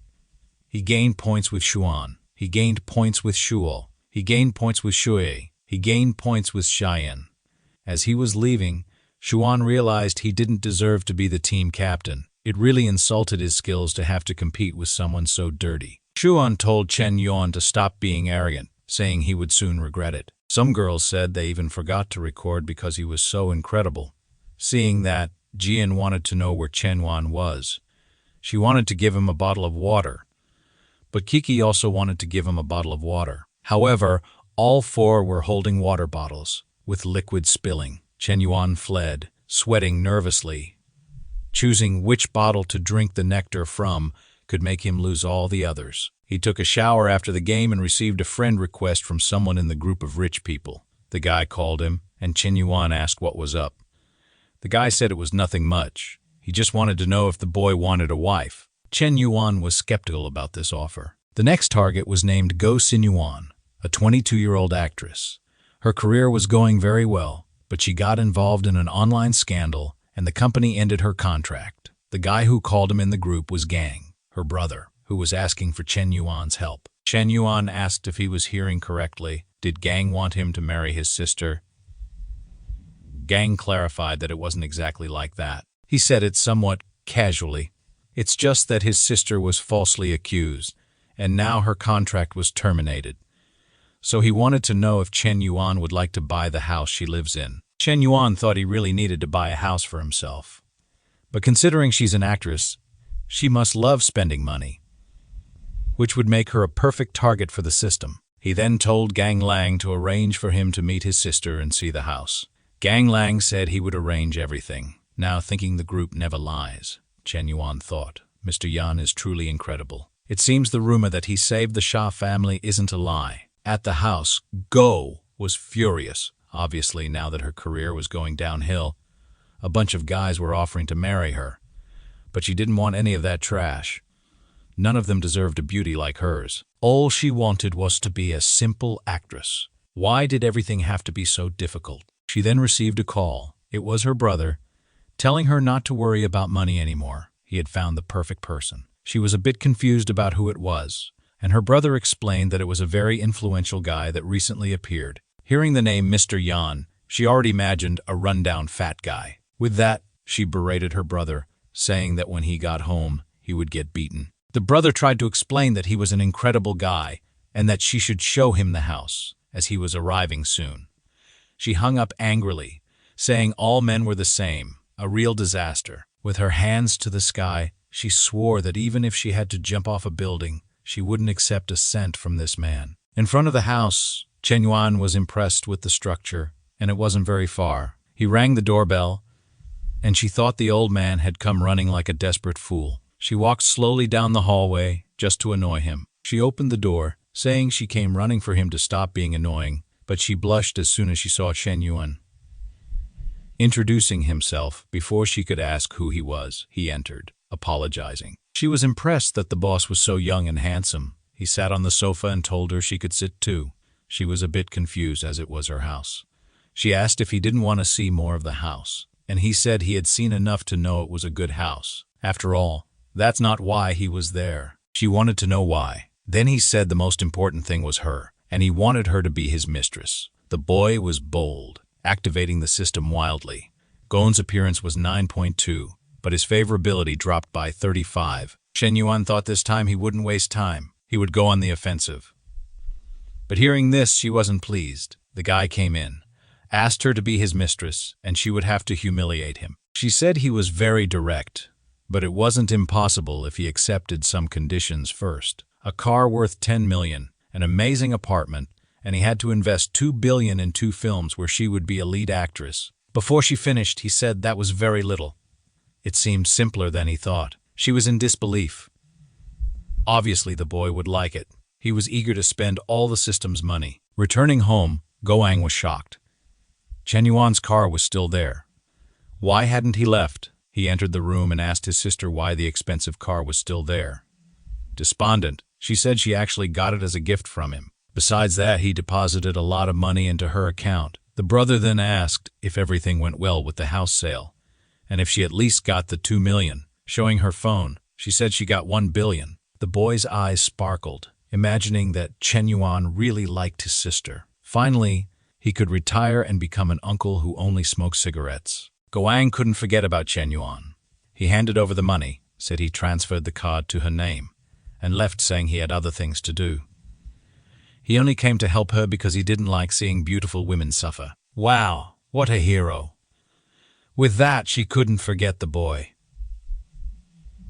She thought he wasn't so bad after all, and her favorability kept rising. At Bingu's graduation, she warned Kiki to be careful with Chen Yuan. Kiki tried to explain that Chen Yuan wasn't what she thought, but Bisu was clearly determined to hate the guy. She then revealed to her that on her birthday, he orchestrated some gangsters just to try and win her over. Kiki said it seemed like she had a very troubled mind. Chen Yuan was a hero that everyone at school liked, showing a photo of Shui and her dad holding a poster. Not to mention that, on her birthday, he had no idea she was going there, so it was impossible that he had set everything up. Bisu started to question if she had really misunderstood things. Was she exaggerating with her paranoia? With that, she left without saying anything to Kiki. Now, Bisu felt embarrassed, thinking she had been mistaken in her romantic delusion. Back at work, she was exhausted. She was dying of shame because she had told her friend that her boyfriend was hitting on her, when, in fact, he wasn't. Not to mention that every time she remembered the incident, the only thing that came to mind was Chen Yuan protecting her. Suddenly, her boss called her for a meeting, waking her up to reality. He informed her that there would be a charity dinner with the city's top businessmen. The boss wanted her to go and become friends with a certain Yang, a millionaire who had recently appeared. Bingsu felt sad. She had joined a company with a female boss to avoid this kind of thing, but she accepted. It was that or lose her job.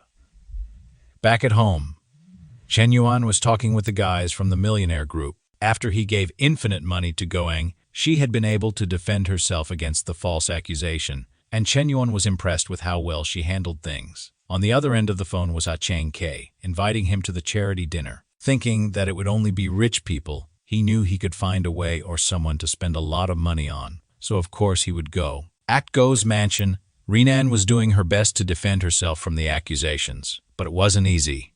Every time she needed more money to invest in marketing, she received a transfer from our boy. She tried to convince herself that it was nothing. He wasn't winning her over like that, but favorability doesn't lie. The day of the charity dinner arrived. Of course, all the millionaires that our boy had humiliated were present, from the bar guy to the basketball guy. Swan said he was going to the bathroom. He knew the new magnate of the group would be at that party, and he had researched a lot to get close to this person. He knew it would be someone elegant and sophisticated, an elder with advanced vision. So, he stood at the door, wanting to be the first to meet this person. But suddenly, he saw Chen Yuan arriving and wondered why he was there dressed as security. The poor guy had actually spent 20,000 on that suit, really only used to spending the system's money. But he was startled. The security guards were indeed wearing the same suit as him. Xuan went to speak to him, calling him the Prince of Basketball, and asked if he was so broke that he came there to work as security. But Chen Yuan said that wasn't the case, and that he was invited to the banquet. Xuan responded that they could enter together then, thinking he was lying and wouldn't have his name on the list. At the entrance, the security asked him to show the invitation, and Chen Yuan was confused. He hadn't received any invitation. Xuan encircled him, laughing, saying he was ridiculous for really coming there, pretending like the Su arriving for work. All the guys blushed upon seeing her. She thought she didn't like arriving in a luxurious car, but unfortunately it was part of the company's plan. She heard some commotion on the side and looked to see Chen Yuan and the security guard. He was already getting angry, saying he didn't have an invitation, but he was sure he was invited. A security guard said everyone who was invited received something at home. Bingsu laughed in his face, asking if he really thought he was that important. Suddenly she appeared and said that each card allowed bringing a guest, so he was hers. The guard accepted without a word, while Chen Yuan was confused as to why she was helping him since she hated him. She turned and told him to hurry up, saying her perception of him hadn't changed. She just owed him a favor. She just owed him a favor. She understood that on that night, he really did save her, and that's all. But Chen Yuan didn't like this. He was about to make a call to humiliate Xuan, and now she had ruined everything. He then told her that she shouldn't consider this repaying the favor. He didn't ask to be her lackey. It would be better if she stopped meddling in other people's business and just left a like on the video to help Mamoru make more juicy content for his viewers. Part 3 is on the way, so activate the cheeky little notification. Remember that the last chapter ended with Chen Yuan being barred from entering the rich people's event. Bingsu arrived and told him to come in as her companion, but he shouldn't get the wrong idea. She was just repaying her debt. Chen Yuan hated this. He wanted to flaunt his wealth and make everyone jealous. He said he was officially invited and wouldn't be her slave in this place. He warned her to stop meddling in other people's business. Bingsu was furious. She had exposed herself just to help this bastard, and now he humiliated her. The copy, Paste Extras, said it was better this way, since this loser would never enter a place like that. The blonde guy told Chen Yuan that this was the nobles' area, and he shouldn't come here dressed like a security guard. All of this was fueling Chen Yuan's anger. Then one of the group's members went to see who was causing such a commotion. He noticed that Tang Xuan, the blonde guy, was trying to humiliate the cigarette soldier. He got worried, saying this would cause trouble, and called Hien. Meanwhile, inside the event, a man in a suit named Tang Ogi was eager to meet the so-called Mr. Smoke. The car guy said Chen Yuan was eccentric, and even though he was very rich, they always treated each other like brothers. Then he got a call saying Chen Yuan was being humiliated and barred outside. He was shocked, asking how they dared to do this to a special guest. The person on the phone said the one barring him was Tang Swan, who was from the family of the guy next to him. He ran out, saying this bastard was ruining their family. Meanwhile, outside, Xuan continued to humiliate Chen Yuan, saying he looked good as a security guard. Chen Yuan slapped him and told him to take his effeminate hand away and stop trying to give orders. He whispered that even if they were comrades, Xuan had no qualifications for that. Xuan spread his arms, boasting that his brother was incredible with billions in company funds. As the illustrious second son of the Tang family, he was definitely better than any security guard. Watching all this, Bingsu thought Xuan was full of himself, but still better than the disgusting Chen Yuan, who had refused her kindness. At that moment, everyone recognized Ogi approaching with a car guy. People noticed he wasn't happy. She asked what he could do for his big brother, only to be slapped in the face. He staggered, asking why he was being beaten. Ogi said he was bold to ask and told him to apologize to Mr. Smoke, or better yet, to the great Mr. Yuan. Xuan was confused, not understanding. Ogi approached him and sincerely asked him to accept his apologies. Everyone realized then that Chen Yuan was no small deal. People started wanting to hand him their business cards and befriend him. Xuan was devastated. He lost at piano, he lost at basketball, and now he lost in family background. Was this guy his arch enemy? Hosen also apologized to Chen Yuan, saying he planned poorly, but should have at least been notified of his arrival time. Chen Yuan said they were friends and Hosen didn't need to worry about those details. Then he was guided into the event. Bingsu was impressed because Chen Yuan really seemed to have a lot of money but didn't flaunt it. She knew that someone with such status would be chased by all the girls at the university. Now, she felt ashamed for being so presumptuous and thinking he was following her. She covered her face, wondering how she would complete the mission her boss had given her, especially since the guy she had to talk to was called the Smoke Soldier. She started to wonder if she would have to use her physical appearance. Meanwhile, inside the charity auction, Hosen said there would be jewels, paintings, and even pieces of an island. Chen Yuan was impressed, and the guy said it was all to support the auction. Our guy now had the face of a crazy psychopath, eager to spend money buying a piece of land in the middle of the city to build something which surely cost a lot. The problem is, as always, he has to give it to some woman to get a share. Later, he starts thinking about Ru and Yu but then realizes Bingyu is right behind him. However, he decides to abandon the idea because every time he tries to please her, he gets rebuffed. At that moment, a guy stands up exclaiming how amazing it is to see her there. The blonde Gwenon whom our guy had given a mansion to, looking strong and healthy. Seeing her from afar, the psychopathic Chen Yu thought of buying everything in the place and giving it to her. He also found the seating arrangement interesting. It seemed that the more important the person, the closer they were to the front. That's when he recognized that the name of the person beside him belonged to someone extremely important in the city. Apparently, the cigarette soldier was highly respected there. Then someone sat down, and who do you think it was? Of course it was a girl with extremely high potential, and she probably had her blood tests up to date. People around commented that she was the daughter of Secretary Shu. Our eavesdropping boy just listened. He blushed and got flustered, realizing she was not only the daughter of a big boss but also healthy and strong. However, he turned to the side, embarrassed and nervous, though he didn't know why. Oi went over to introduce himself to her, saying it was a pleasure to meet her. Obviously, the rascal was already thinking about forming an alliance or even marrying the woman. She recognized his name, and said it was a pleasure to meet him too. However, she was already thinking about how much she hated attending these events. Her father forced her to, but she was curious to know who the boy next to her was, since usually those seats were filled with old men. She tried to talk to Chen Yuan, who pretended not to hear, turning to the side. She was confused, wondering why she was being avoided like the plague. Was she that scary? Chen Yuan was terrified of starting a conversation and having the system create a bond with her. However, she kept pestering him, saying it was rude not to even say his name. Hosen then told Chen Yuan that he should pay more attention. She was none other than the secretary's daughter.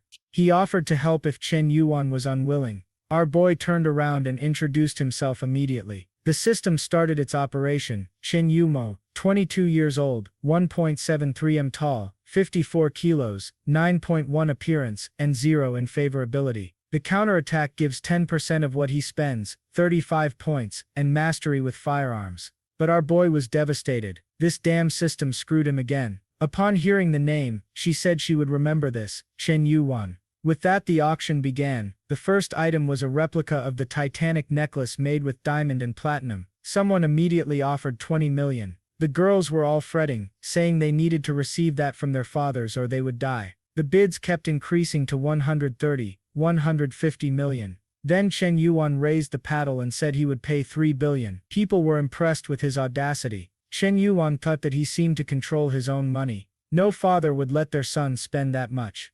The old men were fuming with this type of bidding. The guy had increased the value many times over. The auctioneer asked if anyone would top the cigarette soldier's bid of 105 million. People were seething with anger but no one wanted to say anything. With that the gavel was struck and the sale was finalized. When it came time to process the payment, he said it was a gift for Miss Goman and should be delivered to her.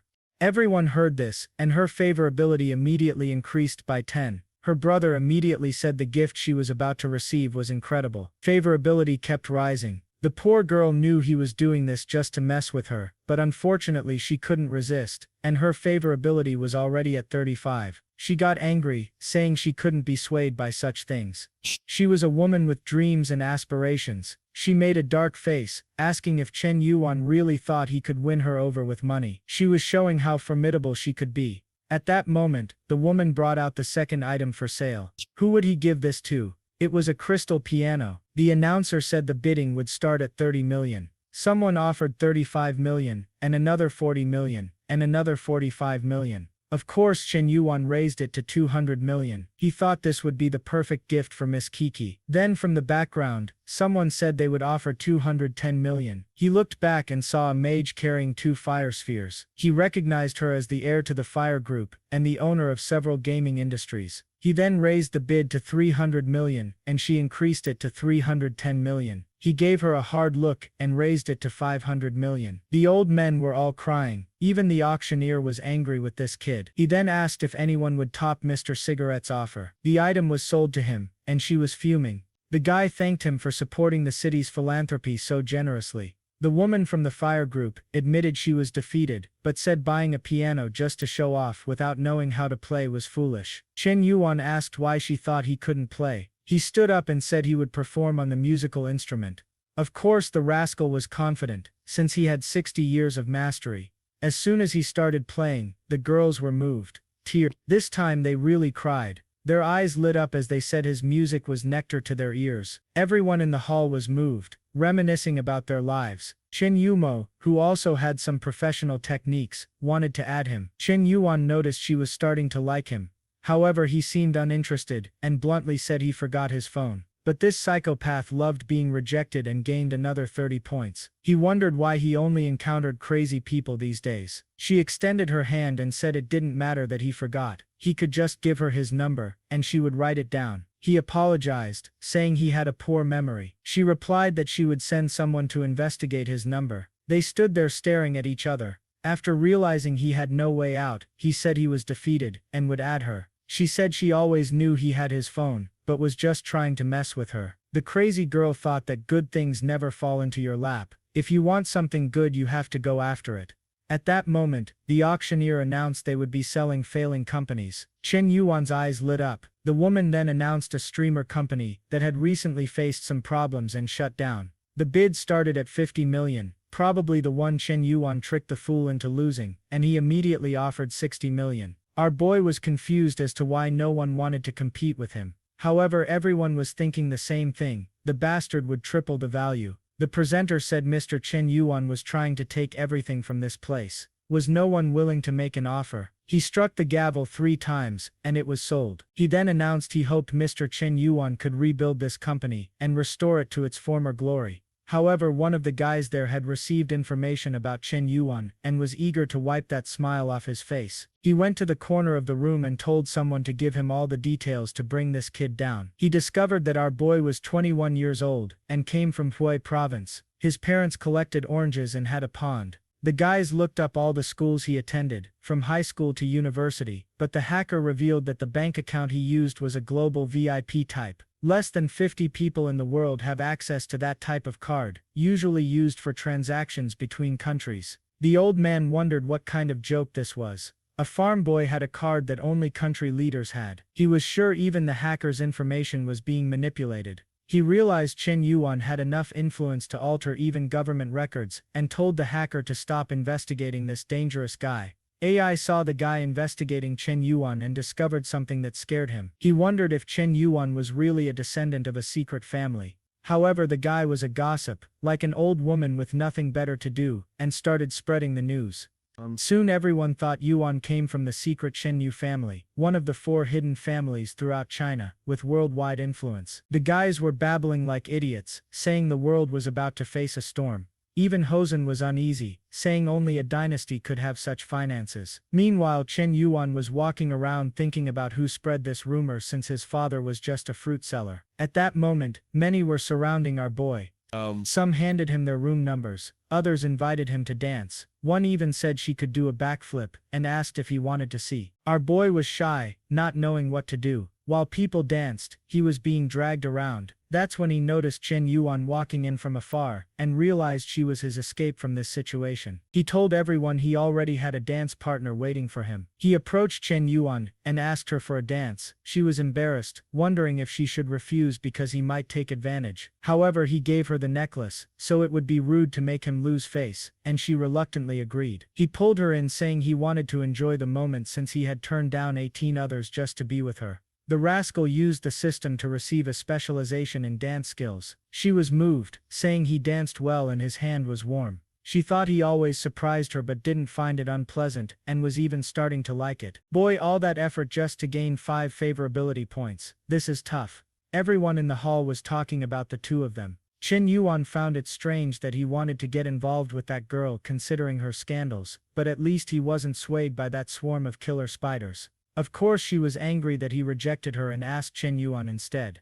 The same fool from before came to ask if he could dance with her. She told him to buzz off because she wasn't interested in old men. The poor guy was called old at 30 and felt crushed. Chen Yuan was happy he managed to gain at least 5 points with this dance. Then someone came and called him, saying they wanted to dance before he left. The guy who had been rejected earlier was furious at this brat. But our boy was very Sigma and said he was unfortunately exhausted from the last dance. She said it was fine and asked what he wanted to know about her. Our boy was impressed with her resilience to rejection. Since that was the case, he suggested they could talk in the corner. She kept poking him, asking if the actress was his girlfriend, to which he replied, no. The psycho got excited, thinking if the relationship wasn't established, she had a chance. Then she asked if he knew about the scandal she had been involved in. He said he didn't care, since her image would soon be clean because he was supporting her. She asked how much money he had spent on her. He said that unfortunately, she had asked for too little, so he only gave some luxury cars, a mansion and 2 $500 million movies. Chen Yuan created a story in her head, thinking Chen Yuan was being deceived. It seemed he had grown up isolated to refine his skills, and that was why Gowan was using him to drain all his money. She then asked Chen Yuan if he didn't think her demands were too high. Uninterested, he said it was natural for a man to spend money on a woman, which was why he had transferred the 200 million. She grabbed him by the tie, saying he was being deceived and abused by her. Not to mention they hadn't even confirmed the relationship. She calmed herself, saying that in the end it was his money, but he would pay the price for it. Roy said he wasn't being made a fool like that. However, Yumon could only think that a lover always makes the worst decisions. Remembering when he was playing the piano and making bids for her, she thought it was unbelievable that such a talented man was still so innocent. The favorability kept rising and reached 45. Chen Yuan knew very well that she thought he was being exploited by Gowan, but little did she know that in the end, he would be the one winning. He made a villainous grin on his face, saying she didn't yet know the skills of the big brother. He turned to her and told her not to speak ill of Go-on anymore, saying her behavior was very much like the behavior she wanted to judge. She was devastated and stood up angrily to leave, thinking she had a better background, appearance and personality than that actress. She left motivated, saying that Chen Yuan should just wait. Soon she would get him too, since she always got what she wanted in life. Chen Yuan was worried, saying that next time he would keep as much distance from this woman as possible. At the end of the event, everyone wanted to keep in touch with the boy. While he was on his phone, Hosen approached, introducing a new friend, Joe XY. Joe was very shy, and Hosen told him to lift his head and speak to Mr. Cigarette. Chen Yuan asked why Joe was so shy, and why he had brought him there. Joe stammered as he explained that his family was selling a giant skyscraper building. Chen Yuan got excited and asked him to elaborate. Joe explained that it had more than 10 floors, 1,000 square meters per floor, and a total value of 2 billion. Even Hosen was shocked, not knowing his chubby friend was a billionaire. Chen Yuan then said to add him, as he would come to check it out someday. Joe was a bit awkward, thinking Chen Yuan would want at most 1 or 2 floors, but it seemed he wanted the whole thing. Joe left, telling him not to sell it to anyone else, and the guy agreed. In the taxi, Chen Yuan was thinking about who he would give a $2 billion building to. It couldn't be a regular girl, or she'd collapse. It had to be someone with very high mental resilience. The taxi sped up, and he hit his face. The driver stepped out and told the woman to get out of the way. Chen Yuan wondered what Bingu was doing there. She walked over, opened the door and got in with our boy, confusing everyone. She turned to the driver and told him to start driving. The poor driver had no choice. Roy was looking at her, wondering why she was there. Bingu was motivated. It was her first job after graduation, and she couldn't disappoint her boss. Chen Yuan, embarrassed, tried to be polite to her, thinking he had just gotten rid of that damn Yumo, and now he was stuck with the worst one. She said she was there as a representative of the Carpfish app, seeking an investment and claiming they already had millions of downloads. Yuan cut her off, asking if she was asking for help. She said it could be seen that way, but it was a win-win situation as they had great potential. Chen Yuan then asked if she was begging for his help. She said yes, she was begging for help, and asked him to stop. Almost crying, she wondered why he was using money to humiliate her like this. Now the rascal was satisfied, finally she was yielding. But he knew exactly what she disliked and approached, saying that if she came seeking something, she should offer something in return. He asked if she understood what he meant. Even the taxi driver thought he was a disgusting jerk. However, Bingu slapped him, telling him to get off, saying that's why he didn't deserve Kiki. The 10 favorability points he had gained went down to -5. He moved to the side, saying he had no intention of sleeping with her. He was just provoking but admitted he didn't like cold women like her. She got even angrier and told him to stop joking around. Our boy replied that he wasn't very interested, they had only met twice, and she was asking him to invest in her company. Besides, she had disrespected him last time and never even apologized. He snapped, telling her to disappear, saying she brought humiliation upon herself, and ordered the taxi driver to stop. But that's when Chen Yuan noticed his troubles had only just begun. The taxi was surrounded by 3 vans. Unfortunately, it wasn't a bunch of women but a group of strange men getting out of the cars. There was a gang of criminals apparently hunting him. Our boy realized the night wouldn't end well. Bingu asked what they would do. He replied that they would surrender, and that's it. The guys were excited. It seemed to be the idea of the auction man, who thought capturing someone so rich would be a good move. Chen Yuan said that with such affection he was willing to benefit everyone there. The guy said that because he was so cooperative, they said they wouldn't tie him up too tightly, but then he got a kick to the neck. He fell, and his friends wondered what kind of kick that was. Chen Yuan knew this time it was real criminals, not a bunch of high school kids, but with his elevated martial arts talent, it was just punches to the face. That's when one of them had the idea of using Bingu as a hostage, but she fought back too, putting one of the guys in a chokehold. The man lost a tooth, wondering what kind of cursed woman she was. Chen Yuan thought he had it under control, but with her involved, things had gotten dangerous. With no other option, he spent all the points he'd been accumulating. 10 in strength and constitution, and 20 in agility. Now even his system said he'd be extremely dangerous on a battlefield. Oh my god, the display of millions of punches was horrible, but it hit everyone's face. The leader ordered them to capture Bingu again, but she kneed him in the groin, saying many men needed to learn their place. Then the guy pulled out an apple peeler and lunged at her, saying she had to die. Bingu was scared, thinking her life was over, but someone grabbed the blade with his hand. It was Chen Yuan, Who said the habit of threatening women was shameful. Dropping to the floor as Bingu trembled, realizing she almost died, Chen Yuan kicked the guy, calling him disgraceful. Moments later, everyone was lying in red puddles. Bingu was mumbling incomprehensible things to herself. Then she jumped into Chen Yuan's arms, saying she almost died. That's when our boy realized the iceberg had an adorable side.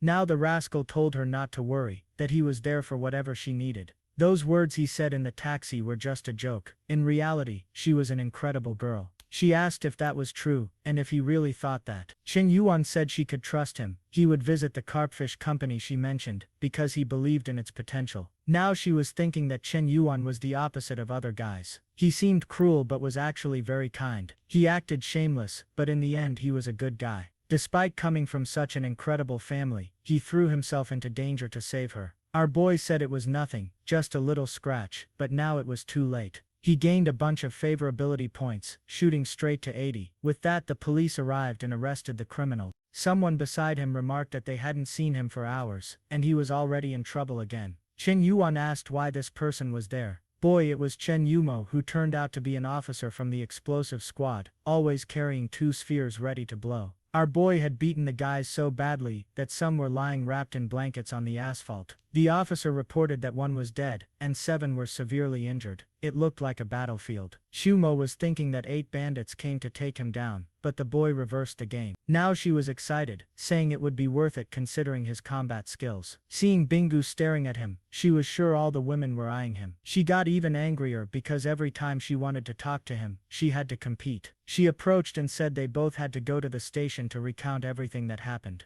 Later at 3 a.m., an officer approached Bingu and told her she could go. She asked if Chen Yuan was coming too. The officer explained that unfortunately no, because Chen Yuan was being interviewed by the captain. Bingu said if that was the case, she would wait for him, and the officer said she could stay. Another officer found it strange because she seemed very eager to wait for the guy. The captain asked to turn off all the cameras for his interview. She wondered if the game was turning against the boy. Sitting in the chair, Chen Yuan wondered what Chen Yumo was planning. Someone opened the door and handed him some food. He ate the noodles, saying he never imagined she would be a police officer. He gained another 5 favorability points, and she said the possibilities were limitless. Our boy wondered why eating noodles increased the favorability. Then he asked why he, the victim of the attack, was being detained. She approached and said it seemed he was eager to escape her, but couldn't forget. He took a life today. She grabbed his chin and asked what his relationship with Bingu was. Embarrassed, he said she came to talk to him about investing in a company, but out of nowhere the psycho started tearing everything apart.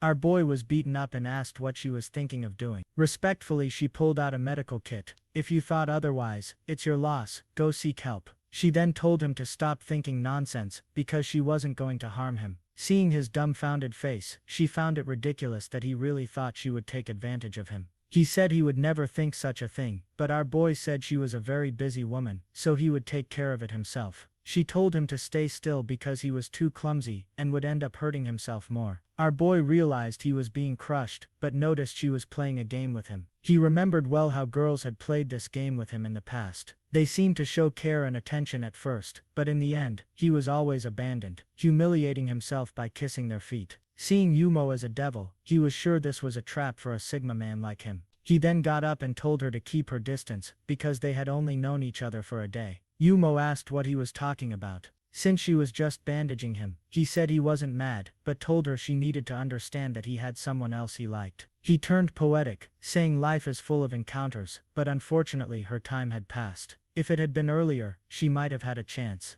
However, if he were the type to change his choice all the time, she wouldn't like him either. Obviously nothing works with this crazy girl, who now thinks he loves purely. She went crazy, and our boy ran straight to the taxi, but from above, the mad woman was just observing, thinking there was no way she would lose this guy to those other cursed women. Meanwhile, Bingu was sleeping at the police station. When Chen Yuan got home, he was exhausted. The day had been a mess, and he just wanted to sleep. However, when he entered he heard the sound of a shower. He saw a silhouette in the mist, and thought the president liked testing his self-control. An angel told him to calm down, while the devil told him to go in. But an unknown girl came out of the shower, saying it was very comfortable there. She saw Chen Yuan, who was paralyzed, got scared, and screamed for help. A while later, she was crying to Kiki, saying she would never marry, because she had been seen. Chen Yuan, losing patience, said he was going to take a shower, but a friend was angry, saying that Rascal had seen everything, and had to apologize. Kiki tried to explain that he was a good friend, but Minguing found it strange that her friend was defending the guy, and wanted to know what was going on between them.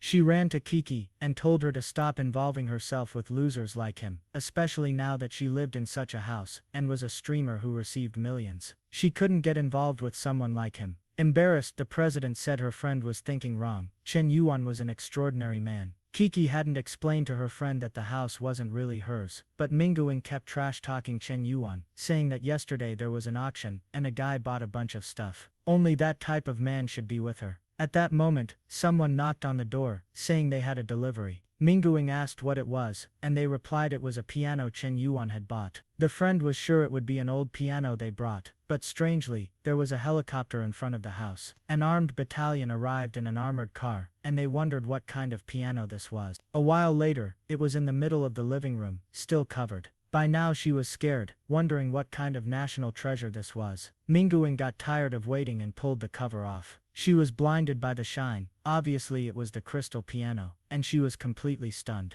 Minguing tapped it, and realized it was genuine, wondering if she was wrong about that guy. Then a news report about the auction was on TV, showing Chen Yuan being called the mysterious millionaire, who spent over 500 million. Poor Minguing was hit by a 500 million realization, and was in disbelief. Kiki turned and said she had told her that Chen Yuan was exceptional. At that moment, someone said the piano had arrived. Her expression changed as she saw our boy shining. He came down the stairs, saying it took longer than he thought. Now the crazy girl was thinking he was too handsome, going from 0 to 100. He asked Kiki if she liked it, and she said it was precious, maybe too much. He then mentioned he had a business meeting, and asked if she wanted to come along. Seeing her friend in the house, she didn't want to leave her alone, so she apologized and said she couldn't go today. Our boy left the house without worrying too much. At that moment, the system activated the link with Minguing, starting with 20 points. However, Chen Yuan didn't like this, as she was supposed to be Kiki's best friend.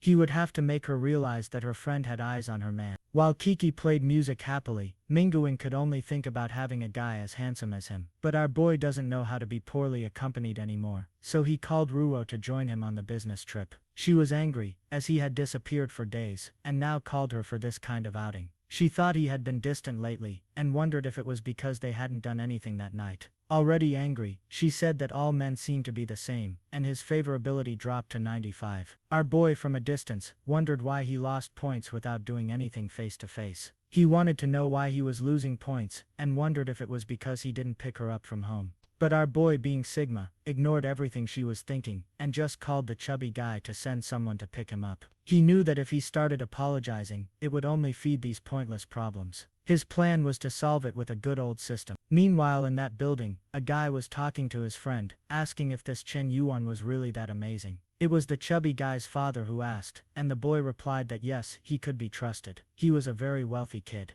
The father said it seemed the boy was incredible, and was curious to meet him. Nearby there was an old bald man with Swang, wondering why Mr. Swang was there. She seemed interested, wondering if this guy was important. She was a new employee, and the old man warned her to be careful with that Mohawk guy. He was the rich one there. Swang wanted to know how the guy who hired her, a millionaire, thought the other guy was even richer. Then she saw a couple talking and said the person looked familiar. Was it him? The man greeted our boy, who said he was very modest to come there to meet him personally. Then the son arrived, saying everyone was waiting to meet him. Our boy, he was excited, saying they were very polite, while the papers fell to the floor. Swang wondered why the owner of the place came to meet Chen Yuan. The old man said that the place took 9 years to build, and was extremely luxurious. At that moment, more than 300 companies had stores there. It was basically a complete shopping mall, with many stores, cinemas, karaoke, and everything else they could want. At the top, there was even an incredible commercial area. But Ruyu wasn't enjoying all this, wondering why the bastard brought her there, just to follow him around.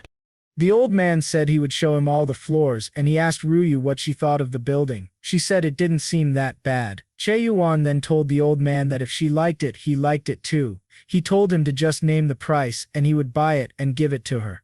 The father asked if he would really put the entire building in her name. Our boy said yes, as long as she liked it, nothing was a problem. The old man couldn't understand how the young man's mind worked. Ryu was hesitant to accept, saying it was too much. After all, it was an entire building. But our boy wanted to convince her, saying that if she had it, she would never have any financial problems again. At that moment, she would have to take care of her parents' company, which would be a lot of work, but this building would ensure she had no more problems. Now she thought she understood why she was brought there, and wondered if she should maybe stop acting like a princess, because he gained 3 points, passing 98. He gained another 20 strength points. The chubby guy intervened and said it was all set, informing Chen Yuan that the selling price was 2.6 billion. He pulled out his black card and said if the papers were correct, the 2.6 billion would be in their account. A while later, everyone was clapping. A contract was sealed. Our boy then said he was just an investor because the true owner was Miss Ryu. Everyone congratulated her, and she felt embarrassed, wondering if this was the life of a boss. It explained why her parents enjoyed being in the office so much. It wasn't so bad being pampered. However, she already showed a psychopathic side, saying that seeing so many people bowing was a delightful feeling. Meanwhile, poor Swang asked why so many people were gathering. Her friend informed her that the entire building was bought and given to a girl in her 20s. Swang observed from a distance. The friend went to talk to her, but the girl had already disappeared. The poor girl was running off somewhere, saying all this should be hers, no matter the cost or what she had to do. She was determined to get Chen Yuan back. Meanwhile, on the subway, Ryu was impressed and asked where he was. He said he loved the everyday life, and it was nice to spend more time with her this way. Ryu then asked if he knew a woman named Gwenin. He got a bit flustered, asking if she meant the actress. Ryu asked if he knew about the rumors regarding her disputes with the guys, and he said no, he didn't care about celebrity life. She responded that she didn't care much about it either. Recently there was news about a guy who bought a piano to give as a gift, but she didn't even look at it. Our boy was sweating, saying it was interesting to know. She asked what the problem was, and he said he wasn't ready for the subway's heat. After a while he said goodbye to her, thinking it felt like a prison, but he wondered if she was testing him. A friend called him, saying Bingyu seemed to have been waiting for him at the dormitory for 6 hours. In front of the dormitory, everyone recognized her as an incredible graduate from that place and wanted to know why she had been there for so long. She was staring at her phone, wondering where he had gone. When she woke up at the police station, he had disappeared like a ghost, and her body inexplicably brought her to that place. The poor girl was going crazy, saying her heart wouldn't stop dancing and she needed to find calm. Could she have fallen in love with Chen Yuan? No, she tried to change her mind, saying he was just a friend. She couldn't think like that. Our boy was in the crowd, wondering if she was really waiting for him, but she was resolute in solving the financial part of the company. Then she recognized him, ran over and hugged him. Everyone commented that it was impossible since they thought she was a lover of women, but she was clinging to him, saying she only felt safe this way. Chen Yuan asked what the problem was, and she told him not to move away, that she didn't want to let go. His friends were just observing, saying they wanted to kill the lucky bastard. Suddenly it started to rain, and people ran for cover. Our boy turned to her, and said they needed to find shelter from the rain. The next moment, they were in the dormitory, and his friends were shocked. She sat in the chair, thinking it wasn't as dirty as she imagined. The friends wanted to know how the hell he managed to get someone like her. Suddenly she asked why his laundry basket had so many dirty clothes. When the rain stopped, she wondered why she had taken that without thinking straight. Chen Yuan didn't worry much, and said he would take her back home. On the way, he asked if all this was because of the help the company needed. She remembered the company and said yes, it was all for the company, which is why she was there. She mentioned that she hadn't sent a message because she didn't have his number. Could he give it to her? He said it wasn't a problem, and told her she could contact him whenever she wanted. She asked if it was only about the financing he was talking about, but our boy was already leaving, saying not to worry, he would check the company tomorrow. The poor girl kept saying she was indeed a bad woman for doing this, but she felt at peace. When she was close to him, she just didn't know how she would be treated. When Kiki found out the next day, he received a message from Royu asking for help to receive the company's funds, but he told her to put someone else in charge now that she was the boss, since he had things to do. He was in the car with Bing, who asked why he was so happy. Our boy was wondering why after one night she already seemed angry again. Bingyu concluded that she couldn't get involved in other people's relationships. Chen Yuan had many other options, so obviously, he didn't want her boss, and informed her that they would be there soon. However, the office of Bingyu's company was in Royu's building. He asked if the company was really located there, and she confirmed it. Now he was in trouble. If Ryu saw him, he would lose the maximum favorability he had already gained. With no option, he went to the elevator, which opened with Ryu inside. She asked what he had to do that was so important this morning. Inside, there was an awkward silence. Our boy tried to stay calm, saying he couldn't show any signs of stress. He then introduced Bingyu, saying she worked at the carpfish company in the technology industry. He turned to Bingyu and introduced Ryu as the owner of the entire building. Bingyu was impressed that such a young woman owned such a large place, but seemed curious about Chen Yuan's relationship with the school colleague. She introduced herself and said it was nice to meet her. However, Ryu just stared and said, "Hi," finding it very suspicious that such a beautiful woman was with Chen Yuan. Even though she knew he was unfaithful, he couldn't be that shameless. Once she collected the rents, she would deal with him. Bingyu then left the elevator, saying she would call the company boss, and that they should wait. Our boy didn't want her to go, knowing he would be humiliated. Now he turned to Ryu, saying he wanted to explain something, but she wasn't in the mood to be fooled, and told him to speak up. He whispered to Ryu to be careful with Bingyu, saying she was a well-known lover of women at school, and might try to seduce her. She asked if it was true and confirmed that everyone at school knew. With that, she called Chen Yuan, and he went. However, Ryu didn't believe him, and said she needed to find someone to confirm it. She decided to call some people she knew from university. When the guy saw the number, he was shocked, wondering who he had offended to get a call from her. When he answered, he asked what the adorable classmate wanted to talk about. She asked about the rumors regarding Bingyu. He mentioned that people said the student council was her playground. Ryu got excited, thinking Chen Yuan hadn't lied. The friend asked if she was talking about the same Chen Yuan he knew. However, she just thanked him and hung up. The guy got angry, saying he needed to inform her about the kind of person Chen Yuan was. He tried sending some messages but got blocked. Poor Ryu was all excited, thinking that Chen Yuan really didn't lie, when the guy started sending a bunch of messages.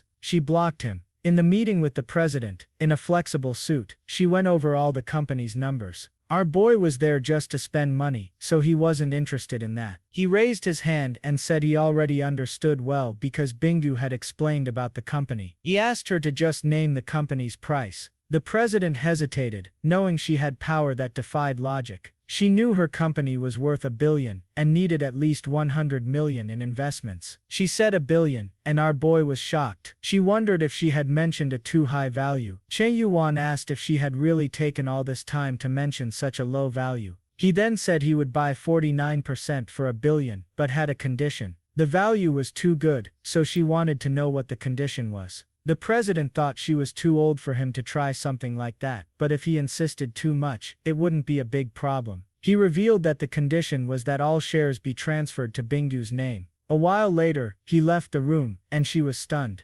Bingyu asked how the conversation had gone. Our boy said she worked very well and would soon receive a promotion. She said she wasn't there for that, and asked what he was planning. She was sure by the way he treated Ryu, that they had something going on. He should be careful because the president had genuine feelings, but she was thoughtful, wondering what her plans were. Chen Yuan asked why he should choose someone with a psychopathic look. He said he wanted everyone. She was startled, and asked what kind of business this was. He made a villainous face, asking if it was wrong. She then said he had revealed his vulgar style, incredulous that she had thought something else. Chen Yuan said she was acting this way, but yesterday, she had the audacity to grab him by the arms and invite him to her house. He asked if she wanted to know if he would choose her after all. As a friend of Kiki, she shouldn't have flirted with him yesterday. He told her that someone who acted that way had no moral ground to judge him. Outside, our boy felt on top of the world. Giving her that moral lesson had been delightful. She wondered if she was really being hypocritical, and concluded that after flirting with him yesterday, she couldn't teach him any lesson. Some guys passed by announcing that the president had called for an emergency meeting.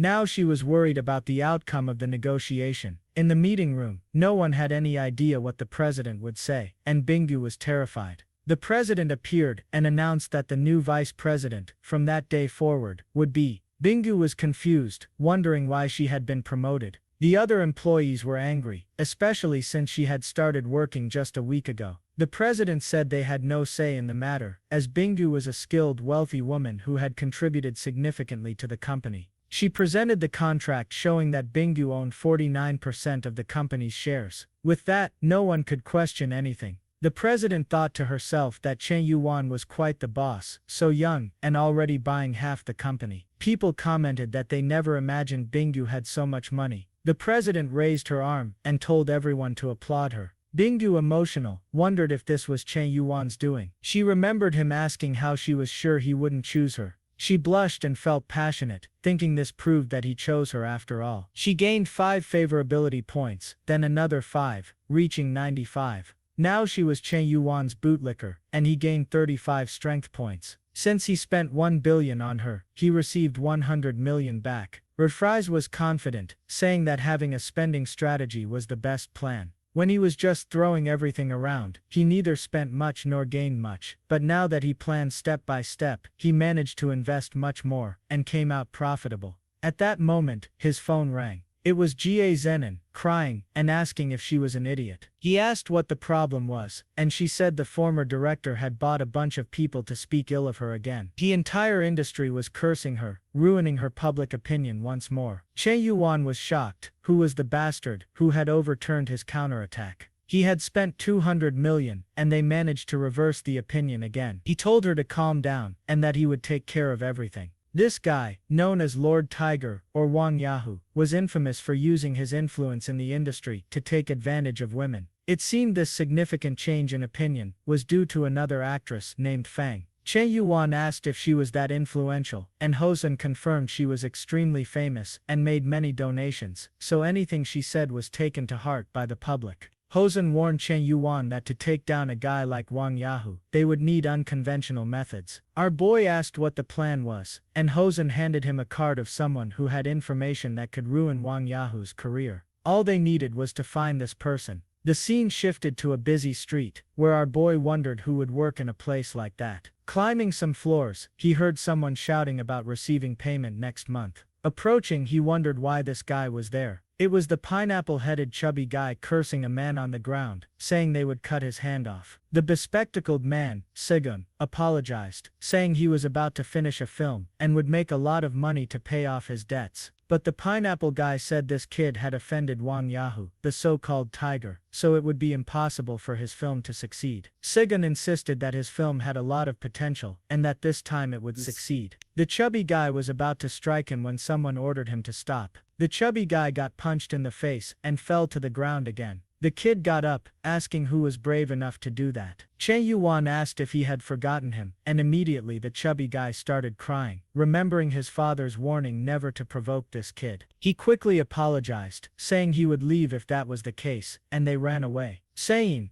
the chubby guy get scared, was excited to meet this person. Chen Yuan turned to him and said he was there to ask a favor. Sigun adjusted his glasses and said he had something to say too. He fell to the ground, pleading to be adopted as his son, because he needed help. After everything was explained, he asked if Chen Yuan really wanted to destroy the Tiger King. Chen Yuan replied that he had no plans to be anyone's sugar daddy, but yes, he wanted to destroy Wang Yahoo. Sein thought that with Chen Yuan's potential, it might be possible. He then revealed that he did know something that could ruin Wang Yahoo. Our boy asked for the price. Sein said the price was to be his sugar daddy and invest in his films. Chen Yuan was moved by the guy's determination to pursue an artistic career. He then revealed that he was starting a film agency with Gwenin, and that Sein could join. If he needed money, he could just ask. Sigun agreed, saying the deal was set, and now they were loyal comrades. He handed over a USB drive, saying it contained his secret weapon. Not only Wang Yahoo, but the entire entertainment industry would be shaken. Chen Yuan asked what kind of video it was, and Sein said things would become crystal clear when he saw it.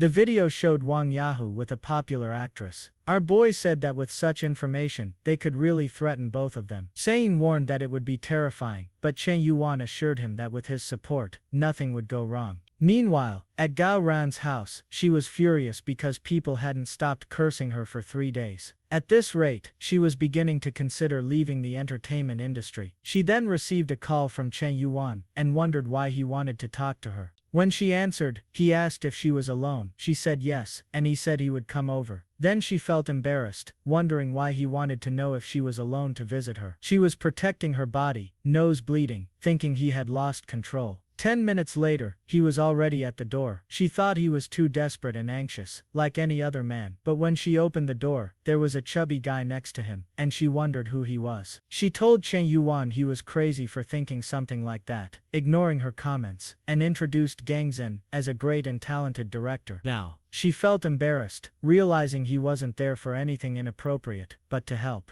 A while later, her mind was blown when she saw the video. Chen Yuan said that with it, they would change public opinion. Zun was talking about starting film production, and Chen Yuan was eager to get to 95 favorability points, having already spent 2 billion on her. The video of the interactions between the actress and the director was published online, and the press tore her apart. She was furious, wondering who had gotten that damn video. The police set up a plan and caught the director red-handed with another woman, leading to his arrest. As soon as he saw the handcuffs, he knew it was all over. Taking advantage of the shift in public opinion, Guanan held a press conference with the company, announcing that in partnership with director Sayin, she would launch her own film company. They received 2 billion from investors to create a masterpiece. All the journalists were impressed by the amount, while our boy was just smiling. He felt like the boss behind the scenes, which wasn't a bad thing for him. However, the guy blocked by roofs wasn't going to leave Chen Yuan in peace. He called President Kiki, saying he had something to tell her about Chen Yuan. Soon after, she was angrily questioning him. Even though her traitor friend suggested she calm down a bit, Kiki said that all these accusations about him having so many women might not be true. However, she also found it strange that lately, he had been speaking to her, and she was feeling a bit impatient. Mei understood that someone like him would attract many women, but he seemed like a man of absolute devotion. Then she saw Bingu standing nearby, wondering whether to accept his proposal. When she saw the president, she wondered how she knew she'd be there. The president asked why Bingu, a graduate, was there and why she hadn't informed her about her visit. Bingu revealed that she was there to talk to Chen Yuan, but it was strictly business. However, Kiki knew very well that Bingu used to hate him, so why did it seem like she was now willing to collaborate? A car stopped in front of the dormitory, and everyone wondered who had arrived in that portion. Roos got out of the car, and the drama was brewing. Even the girls competing for Chen Yuan were impressed by her. Roosgu asked if anyone there knew a boy named Chen Yuan who lived in those dormitories. Kiki wondered what she wanted with Chen Yuan. Roosgu noticed this and asked Kiki what her relationship with Chen Yuan was. The tension between them rose, and Mangu Ming tried to calm them down. Later, the four of them gathered in a restaurant. Roosgu decided to break the ice, asking Kiki if she liked Chen Yuan. Kiki replied that Chen Yuan liked her too, so it didn't matter. Roosgu told her to stop being delusional.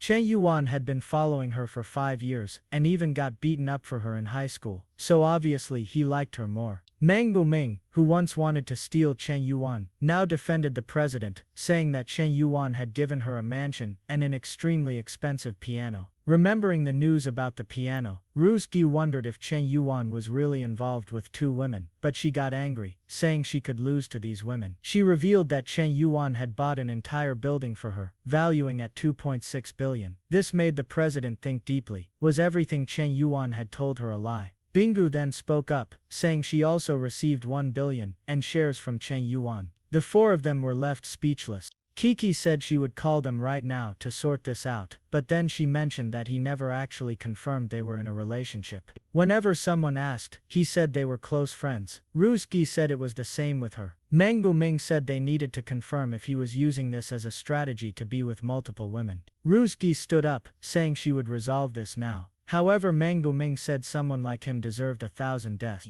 They needed to come up with a plan to bring him down. They discussed how Chen Yuan loved spending money to keep them around, so it was time for them to take revenge. Ming proposed the perfect plan: force him to spend money until he went bankrupt. That way he wouldn't have any cent left to deceive another woman. The 4 of them were motivated, saying that Chen Yuan deserved it. A like on this video would help. Kiki felt a bit uneasy, saying that maybe this was too manipulative, but her friend insisted that he deserved it. She grabbed the phone from Kiki's hand and said she would send the message. At that moment, the message reached Chen Yuan, where she expressed her desire to start her own streaming platform. He was a bit curious, realizing that she was essentially asking for money. However, our boy knew the president and suspected that she was either being influenced or had a grand plan. He had just bought that failing platform, so he told her that their thoughts aligned, and he would help. Now the two girls were a bit embarrassed. He was not only going to provide a streaming platform, but also invest 5 billion as initial funding. Instead of being angry with the boy, she became even more intrigued.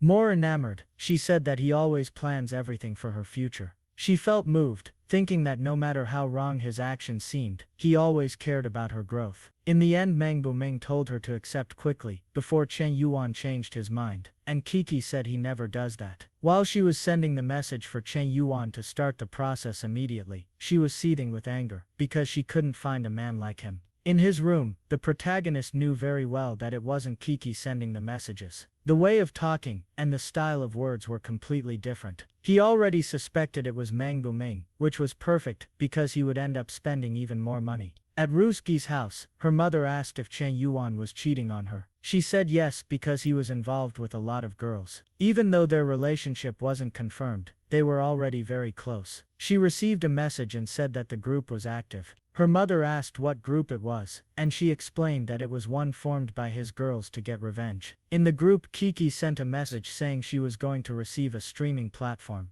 While Ruski's fuming with anger, wanting to receive more than the others, her mother told her to listen. She thought her daughter was being deceived by these girls who claimed to want to work together. She explained that in the past, she and her father had a significant difference in family circumstances. She could understand that no matter how good their life was compared to Chen Yuan, they were poor. Someone like him attracts countless flies, so she had to prove her own strength. After all these girls were saying Chen Yuan was cruel, but none of them left him. This meant that each one of them was trying to monopolize Chen Yuan. Ruski got up excitedly, saying that must be it. Her mother warned that in such moments, she had to advance with unwavering determination to secure the rest of her life. Motivated, Ruski declared that she wouldn't lose Chen Yuan to those other women. In his room, our boy received a message from Ruski. She apologized, saying she had been blaming him for everything, which confused him. They hadn't argued about anything, so why was she apologizing now? Combining this with what Kiki said, he knew something strange was going on. At that moment, Ruski received a call from Chen Yuan, and she started trembling, asking her mother what to do.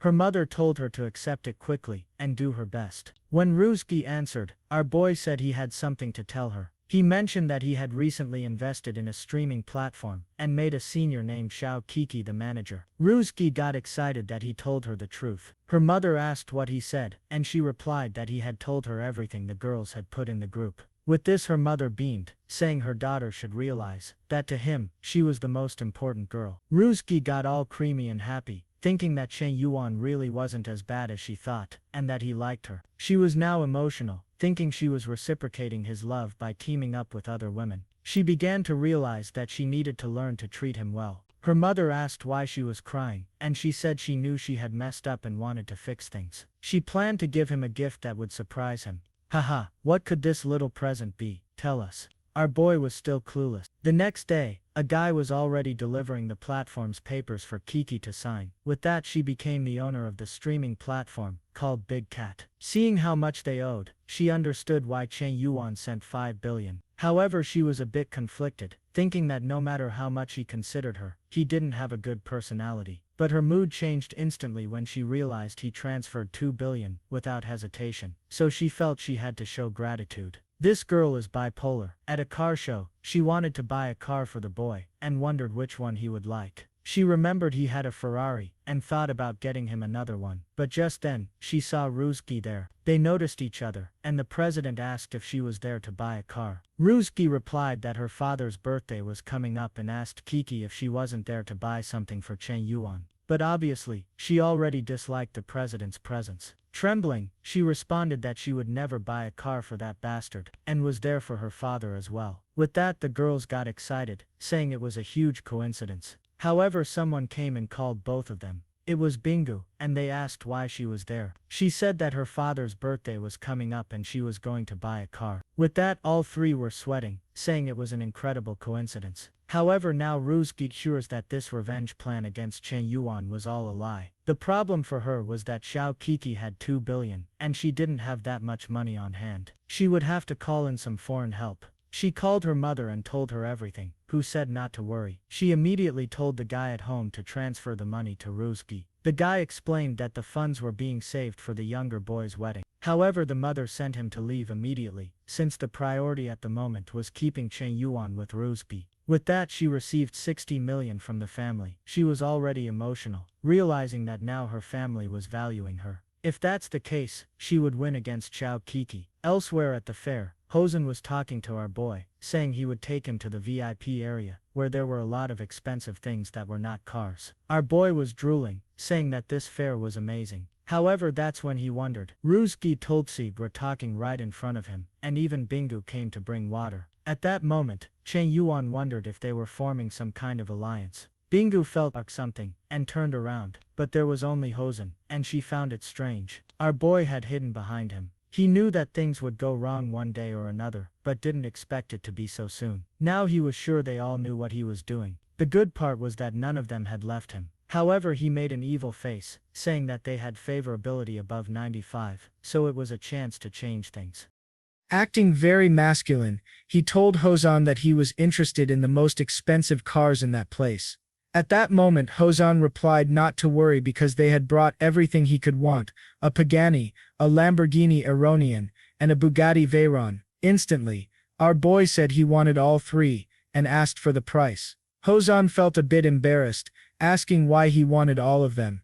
His plan was to use these 3 cars to test the strength of this supposed alliance. Hosan felt uneasy, saying that selling all 3 was a bit difficult. Chen Yuan said that money was not a problem, but the guy explained that they had been reserved by someone else. Our boy asked by whom, and Hosan said to take a look. The eldest son of the richest family, Mr. Lin, had reserved those 2 cars last year to give to his sister. Chen Yuan knew how powerful that family was, and Hosan said there were many others to look at. With that, this guy went to Ruyu and approached her. He introduced himself as Lin and asked if he could get her contact information, saying that she reminded him of a friend he lost, which was a great regret.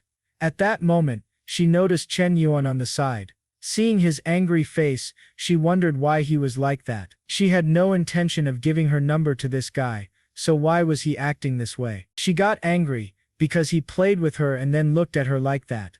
Because of this, she gave the guy her number instantly. She looked to the side, and Chen Yuan had disappeared. She wasn't sure if what she did was right or wrong, but she felt bad walking around the event. Hosan asked if he knew the girl. He said he knew her a long time ago, but didn't know her anymore. He told Hosan that he would pay much more for those cars than Mr. Lin, and asked if 1 billion was enough. Smiling, he said he didn't expect this to interfere with Hosan's business.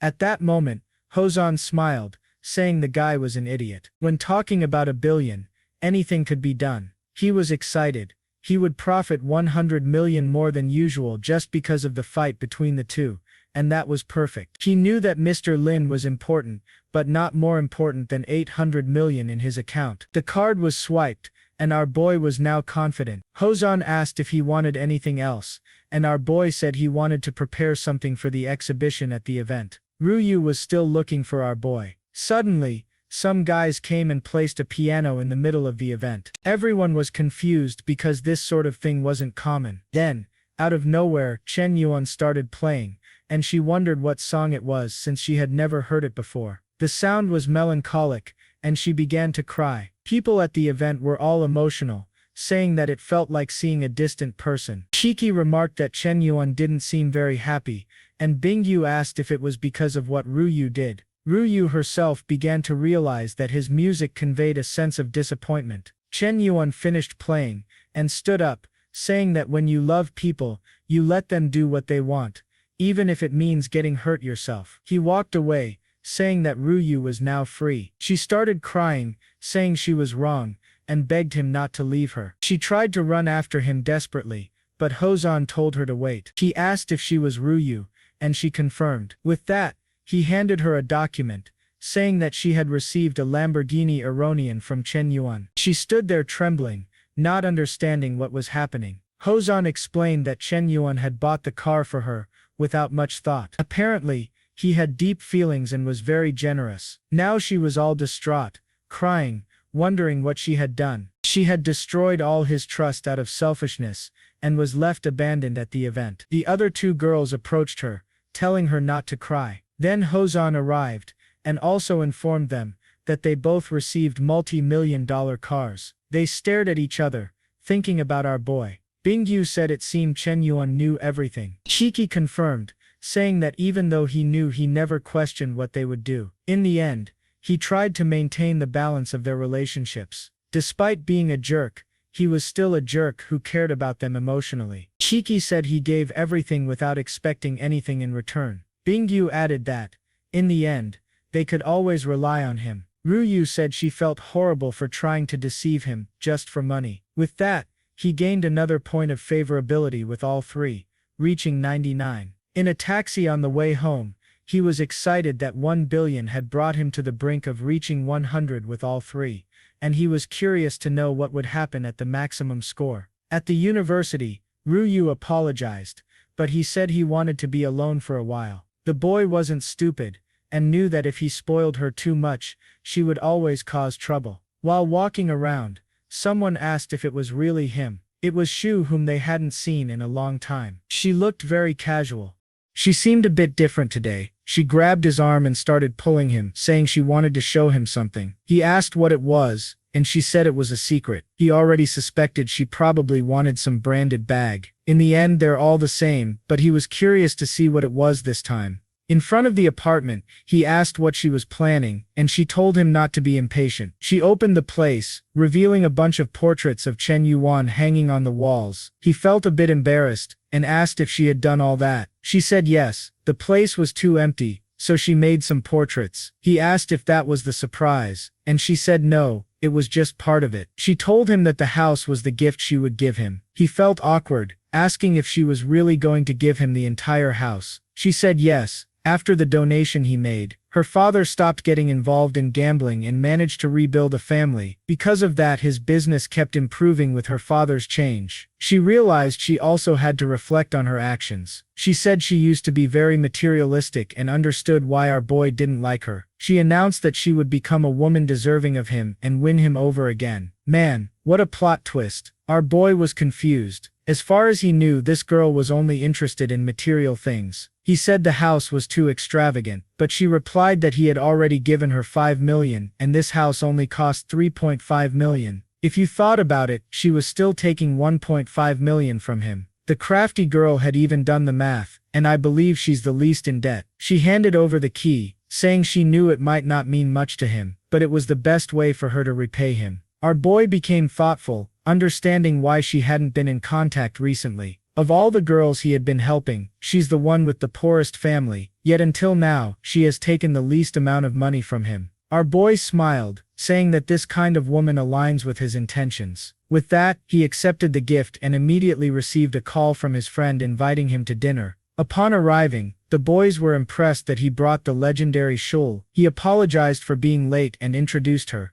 Everyone, the guys introduced themselves. The one with glasses was Lao Keth. The one in the white shirt was Lao Keth. The one in the white shirt was Lao Keth. One also introduced Shul, but the guy said everyone already knew her, so there was no need. However, the one with glasses had a serious question and wanted to know the nature of their relationship. Both of them felt a bit awkward, and everyone stared at the guy, surprised by his boldness. Shul said she wasn't quite sure about their relationship. She was chasing after Chen Yuan, but he hadn't agreed yet. She was willing to give him a warm place to stay inside every night, known as a house, but she hadn't been very lucky. The friend said that even in the most fantastical story, they wouldn't have dared to think of such a plot. At that moment, a cup fell nearby. Bingu was there, disguised, not wanting to be seen. She thought it was crazy that the woman had given Chen Yuan a house, while she had never done anything. At this rate, his impression of her would only worsen, while this new girl would surpass everyone.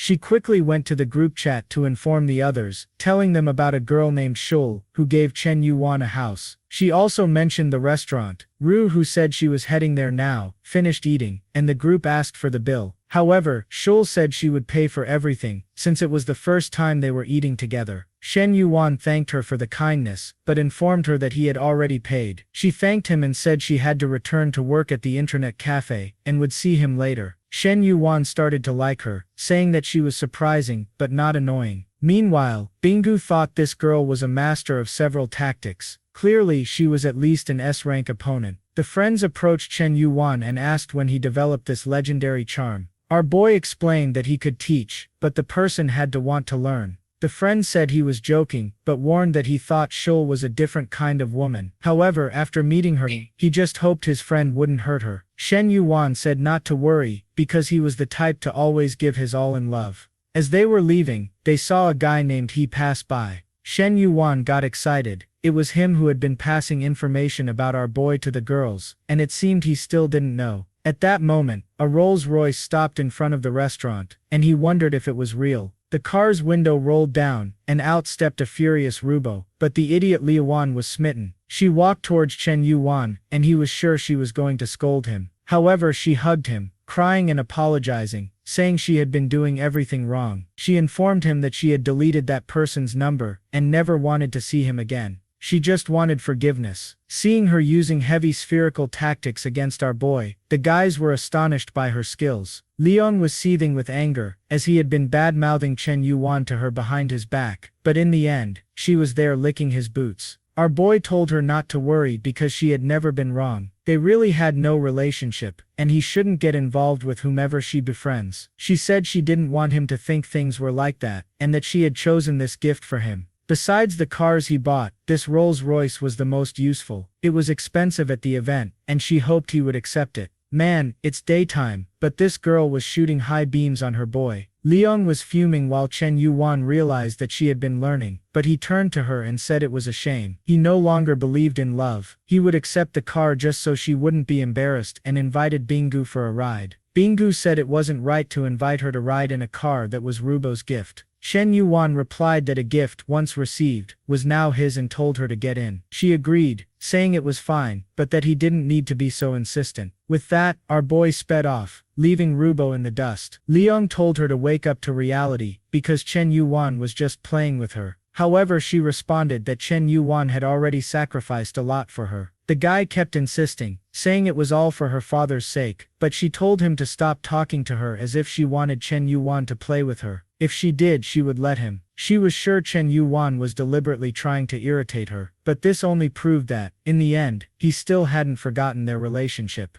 In the car, Bingu asked why he was treating Rubo that way. He replied that she hadn't become what he expected, and in the end, he was disappointed. Apparently, it was his mistake, not hers. Bingu said he seemed to care and questioned if she was his first love. Chen Yuan laughed, saying that for an ugly guy like him, there was no such thing as a first love. She laughed, and he felt a bit embarrassed. With that, she said she had a question and wanted a sincere answer. He said he was all ears, and she asked why he handed over 1 billion in koi fish shares. Chen Yuan asked if she wanted the truth or lies. She told him to be sincere, and he said he had no feelings for her, and only did it as a favor. She said that didn't make sense, and asked what he gained from it. He said there was something he wanted her to do. She seemed confused, and he sped up the car. He then said he received his system with many trillions, but could only use it to impress girls. She told him to stop reading manga, and tell the truth. He then said he spent money because she was beautiful, and he wanted to take her to bed. She felt a bit embarrassed but thought that if it was Chen Yuan, she wouldn't mind. Our boy was confused. This woman had changed a lot. Apparently, she had some sort of personality issue. Chen Yuan dropped her off at home and left. She stood there, thinking that she had never had any physical action, but it was strange. If he really wanted to throw some punches on the wall, she was sure he would have done so already. If that was the case, she knew his intentions were not that simple. Then she received a call from Rubo, and asked what it was about. Rubo asked what Chen Yuan had said about her, and if he had revealed anything. Bingu said she asked about it, but he seemed reluctant, so she didn't insist. However, the strange thing was that when she asked why she received 1 billion in shares, he said it was to take her to bed, but she didn't believe it. After all, it wasn't worth that much. The girl put herself on discount. Rubo said he had said something similar to her too, but clearly, his gains weren't proportional to his efforts. She started imagining that he had some sort of mega plan. The first thing he did was become famous on the streaming platform as Mr. Yuan. Then he started investing in the Yesaf family, and later in the Koi company. Both her father's company, and Shul's father's company, and even her own company, were doing well. Bingu agreed, saying that with the money he gave, they developed AI applications, and were making a lot more profit. Rubo said he had this playboy image, but it was to disguise his business intentions. In the end, he was an extremely strategic and mysterious man. Difficult to understand, maybe Chen Yuan's plan was to rule the world. At that moment, she received a message from Kiki, asking if she could rent one of the floors to set up the streaming platform there. With that, Rubo became thoughtful. Was Chen Yuan once again creating a big company? When she arrived at Kiki's mansion, Ming Mang was all excited, saying they just needed to start recruiting people. Kiki agreed, and said Ming Mang would be the first to be recruited as an executive planner. The only problem was they needed some girls to do the live streams. Ming Mang told Kiki to look at the people she knew since she also streamed for a while. Kiki said she knew someone who was the head of a company, but was dismissed for offending someone in a cafe. In another part of the city, someone threw a glass of water at a guy. He said she wasn't the same as before. He was tired of her attitude.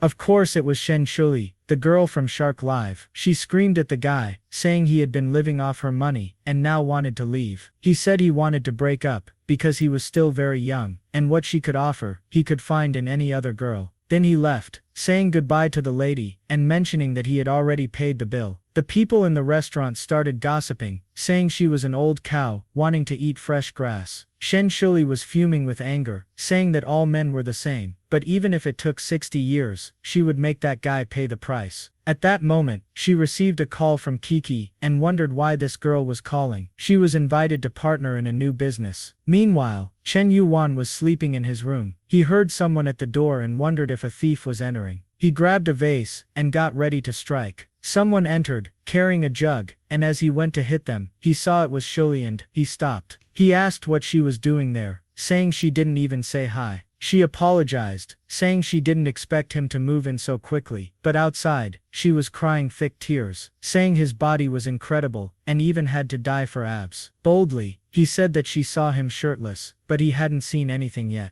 She opened the door and said if he really wanted, he just had to ask. Our boy said she was stalling too much, thinking she wouldn't have the courage, but she moved her hand to her shirt, telling him to get ready. Our boy told her to hold on, joking that it wasn't that serious. She stuck out her tongue, saying you never know with the fire they were playing with. She mentioned bringing breakfast, and placed the items on the table. Our boy hugged her, saying if she didn't know he was living there, why did she bring breakfast? Close to her neck, he said she wasn't being honest. She told him to stop focusing on the details, thinking that she had prepared everything perfectly. He saw she had prepared some buns, and said they looked delicious. She explained that she not only knew how to make dumpling, but could make them for him every day. He got excited, saying having a good breakfast every day would be perfect. He sat down, asking if she wanted to become his personal assistant, and even get a salary. She told him to stop being so formal, as she would do it for free every day. Our boy was starting to get moved. Not even all of his training with the system was helping, not to mention that the food she made was very tasty. Now he understood why she used to be called the Heartbreaker. Suddenly, he received a call from Gan. She asked for help once again, and he told her to stop stalling and say what she wanted. She explained that the company wanted to start filming the new movie, but the city studio wasn't cooperating. Chen Yuan told her to explain quickly, and she began talking about a bunch of things about the director and the TV. He said he would help,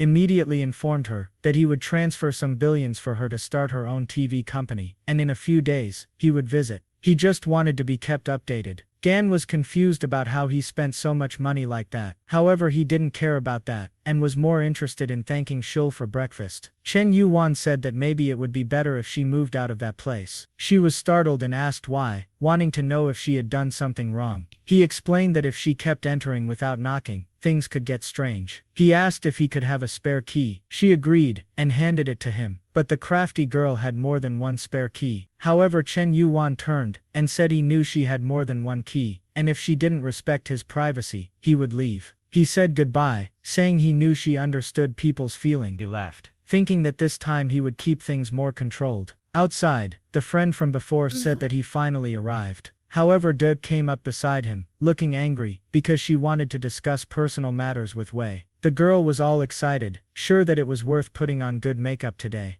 They should go eat at an incredible place, but when they arrived, it was just a corner shop. Wei thanked him, saying he preferred such places, and Chen Yuan agreed, saying it was more comfortable. He said the same to Shu, who said she was very grateful for that. She began to wonder if this Chen Yuan was a poor guy pretending to be rich. When they were sitting in the restaurant, a TV company was about to make an announcement. It was Gan on TV, saying she had something to share with the public. He thought she couldn't resist the chance to be on TV for an announcement. However, she revealed that a guy named Chen Yuan had invested in the TV company they were going to create. When Shu asked if by any chance she was talking about him, Shu now was sure this guy was much richer than she had expected. Chen Yuan was fuming with anger, because he didn't want anyone to know what he had been doing. Wei asked for Gan's autograph, and Chen Yuan said he would get it for him one day. When his friend started to talk about money, he shoved food into his mouth, telling him to be quiet. Meanwhile, She Wei thought that Wei was her ticket to wealth. She needed to stick to the guy, because if one day he gave something to Wei, she would also benefit. She leaned on the guy, saying he was all grown up, and needed to learn to take care of himself. At the company the girls were setting up, they saw Gan's announcement, and Kiki mentioned that this seemed like a normal amount for him.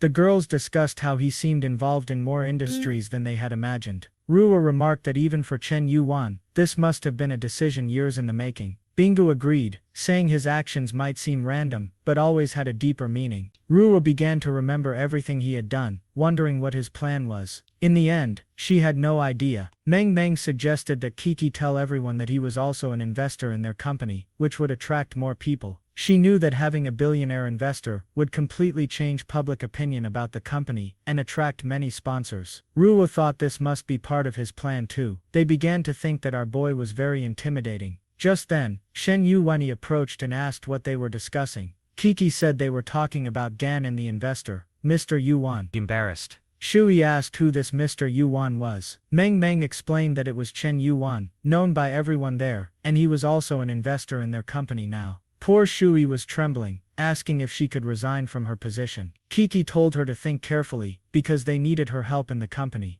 However, Shui explained it was because of Mr. Yuan, revealing that her company had gone bankrupt, because she once offended Mr. Yuan. Kiki worried that if he found out she was here, it could disrupt their plans. Kiki was thoughtful, recalling how friendly Chen Yuan seemed. Thinking it was unlikely, she said she would talk to him, and that Shui didn't need to worry. Meanwhile, at the restaurant, he and the girl were leaving. He received a call from the president, and asked what she wanted. He assumed she would ask about the billions he invested in the actress. However, the president inquired about Shui, and whether he had a part in her company's downfall. Playing dumb, he was reminded that she was the woman who had a streaming company that he helped bankrupt. He said he remembered and explained that the lady was very arrogant, and he had to teach her a lesson. She was using his name to deceive others. Kiki said the woman had learned her lesson, and asked if he would accept her apology. The boy said it was fine, thinking that if she genuinely wanted to apologize, he wouldn't be cruel to her. On the phone, Shui apologized, saying she would work hard and hope to be a good employee for him. Chen Yuan simply said it was fine, and that the matter was settled. With that, Shui felt relieved, and Kiki commented that Chen Yuan was always a good person. Meanwhile, Chen Yuan thought that having someone as experienced as her in the company would help Kiki. However, some people lacked emotional intelligence, so he needed to provide some guidance. Later, the press asked Gaiwan where the studio would be. She explained they needed to ask a certain person, and called Chen Yuan. He answered angrily, saying he wanted to keep a low profile, but now everyone knew about him. Gaiwan thought it didn't make sense. Embarrassed. Since he spent millions on that damn piano. He said if that was the case, there was no point in arguing anymore. But she would have to help with one thing. She became curious about this one thing, while already imagining what it might be. Turning to the reporters, she said she had to take the investor's call. Everyone was eager to know what they discussed. She announced that Chen Yuan would relaunch the Big Cat streaming platform, and their newly opened TV station would be strategic partners directly linked with it. In other companies' offices, streamers who knew how generous Mr. Yuan usually was were already thinking that moving to his company. Streamers who knew how generous Mr. Yuan usually was were already thinking that moving to his company wouldn't be a bad idea. The owner of the Shark platform was already getting worried. At that moment, an employee opened the door, saying a bunch of streamers were leaving the company. The guy was shocked, saying this was happening faster than he expected. At Ryu's building, Kiki remarked that she was right, and this was all part of his plan, and didn't expect to be right, but they all concluded that Chen Yuan was the city's monster, who understood all business. Meng Meng suggested that his flirting was all part of his investment strategy. Ryu said if that was the case, then they were just business partners. The girls seemed to reach the same conclusion, saying that in the end, they were just Chen Yuan's employees now. They were all sad, wondering if Chen Yuan loved to leave a like in the video that helps Mamoru make more juicy content for his viewers. Activate the cheeky little bell, and I'm out, she added. You remember how the last chapter ended with the three girls wondering if Chen Yuan loved them or not. Ryu, looking sideways, knew that they all must be thinking the same thing. She didn't want to hesitate, so she told everyone that she didn't know who Chen Yuan really liked. He could like all of them or none of them. However, with that sleepy face, she was going to stay by his side no matter what he chose. The other three looked at each other in silence, until someone clapped and told them to forget about this matter. It was Leon who said that women like them needed to value their careers, and in this way, others would value them too. The four of them believed that if they really became more capable, Chen Yuan would want to stay closer to them. Shuan was working when someone arrived, introducing himself as Leon, and asked for a package. She politely handed over what the guy asked for. Then her friend beside her shouted that Chen had received investment of over 100 billion. Shubi Kong said that it must be a lie, because that woman had recently been involved in scandals. However, her friend said that she was being supported by a mysterious and wealthy man. When she heard that it was someone named Chen Yuan, she got a small cut on her finger. Her friend was swimming with excitement, saying that this guy had invested in television and bought an entire streaming platform. The guy next to them said he had heard about this famous entrepreneur in the city. Meanwhile, Shu Wan once again felt devastated, thinking that the damn guy had spent a lot of money on another woman. She fell to the ground, saying she really messed up. The scene shifts to the financial center of Shanghai. Someone threw something at Gabrinan's photo, saying, "It's that damn Yuan again." A guy with glasses asked if this damn guy was trying to go against him. It seems he was the one messing with Gan's business, but now the plan isn't going to work anymore. The secretary told him not to worry, as they had already sent people to investigate this guy. While staring at a giant portrait of Guan, he said that she would learn a lesson. He opened his arms to the safe, proclaiming that eventually, he would get everything he wants. Sometime later, the secretary reported that she spoke with everyone, and nobody knew anything about the boy's family. Confused, Jae-won said, "It's strange that no one knows where the boy's money comes from." She approaches, saying he doesn't need to worry, because the guy is nothing special. However, he replies that if that's her conclusion, she's very naive. On the other hand, his family is the most influential in the audio-visual industry, so there's nothing to worry about. To him, this means that Chen Yuan is directly challenging him. Therefore, their main concern should be the places they own in the city. She tells her boss that she will look deeper into his background to find out what kind of person he is. The scene shifts to someone bringing soup to our boy. It's Gaku Leo, pampering him while he plays. When he sees this, she tells him that he is amazing. He turns to her and asks if she isn't bored, taking care of him while he's just been playing for the past 3 days. She's been cooking, cleaning the house, and washing clothes. He thinks not even his mother took care of him this much. She says he can do whatever he wants, and she has no objection. However, he asks if she doesn't think he's lacking ambition. She says that he's been climbing the game rankings a lot, and that's incredible. Our boy feels a bit embarrassed, thinking it's shameful to be pampered because of game rankings. When he gets up, she asks where he's going, and if she can come along, but Chen Yuan just says it's not convenient, because it's some business. Chu Leo says it's okay. He starts to miss her. In this way, she will defeat all her rivals. At an event, the women comment that today the CEO visits everyone. Godrin is all dressed up to receive our boy. Suddenly, she makes a face that looks like Sid from Ice Age, but it's because she's excited that our boy has arrived at the event. As she approaches, he says she's too famous to come down just to talk to him. However, she replies that he is the main investor, so it's just a courtesy. She thinks to herself that recently Chen Yuan is becoming more and more attractive, as she feels very secure around him. Suddenly, all the men bow to him, saying they hope to learn a lot from him. Chen Yuan says that next time she'll keep it more reserved. While thinking that this damn Chen Yuan says that, but his face shows he loves it. The scene shifts to a meeting where they are discussing the plans for the broadcaster. The guy in front says the priority is to find a good location for the headquarters and that the city center would be perfect. Guy Nian says that a large place in the middle of the city would be too expensive, so maybe a distant city would be better. When it's Yang's turn, he says he would prefer a place with lots of greenery nearby, as it would be good for filming. However, the three look back and ask what our boy thinks. He makes a strange face, asking if his opinion matters. Guy Nian says yes, since basically everyone there works for him. He says he'll take a look, but these options don't seem good. He walks up to the map, draws a giant circle, and says that the best choice is there. The guy explains that this place is too remote and doesn't even have an airport, making it difficult to develop the area. However, Chen Yuan says he has a perfect plan to create a grand vision. The people discuss that they don't understand his plan, but a smart investor like him must have a good idea of what he's doing. However, our boy doesn't seem to want to succeed, as he thinks he's only investing there because it's his hometown, and he knows it's impossible for the place to grow. Besides, he wants to spend more money, and if he keeps making too much, how will he do that? With that, he sits in the chair, and the decision to invest billions is made.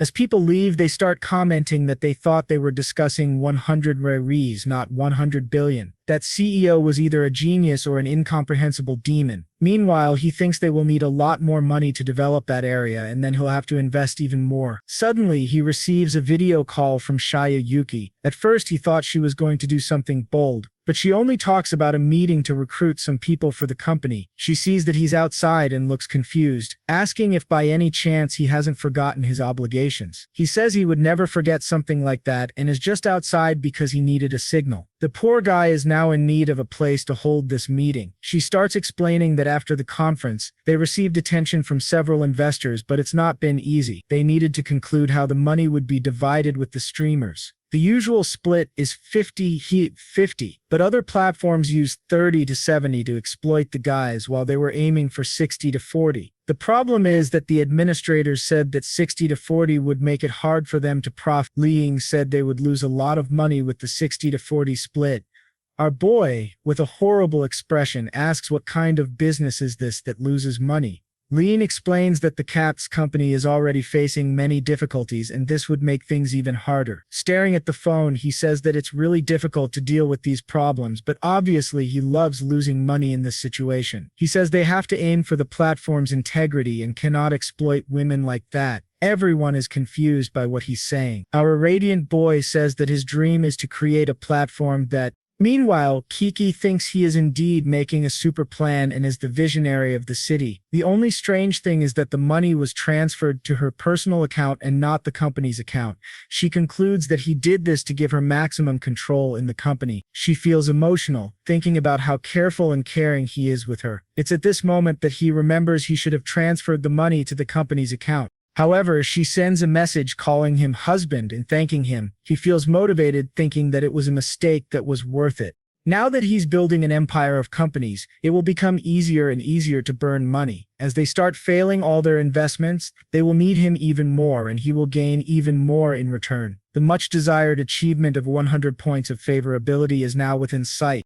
She then announces to everyone that she received another 5 billion. This money would be used to implement the strategies Mr. Yuan mentioned. She also informs everyone that their salaries would increase, and they would receive bonuses. She asks if they are motivated to make this the greatest company. Everyone shouts enthusiastically, saying they would definitely do it. Yuki was confident in doing her best to bring maximum profit to Chen Yuan. At night, our boy returns home and doesn't find Lil. He sees a note on the table and picks it up to read. She informs him that she had to take care of some business at home and unfortunately he will have to make his own dinner tonight. Our boy thinks that she was playing cat and mouse to make him miss her. He realizes very well that it was a pretext for her to show that she was taking care of him, and now she has withdrawn, making him miss her and feel uncomfortable. However, our boy was defeated as he thinks that even knowing all this, he still feels bad about her. Now he already misses how peaceful life is when she's around, but suddenly he stands up and wonders how his parents are doing. With that, he takes a train back to the city and then catches a bus.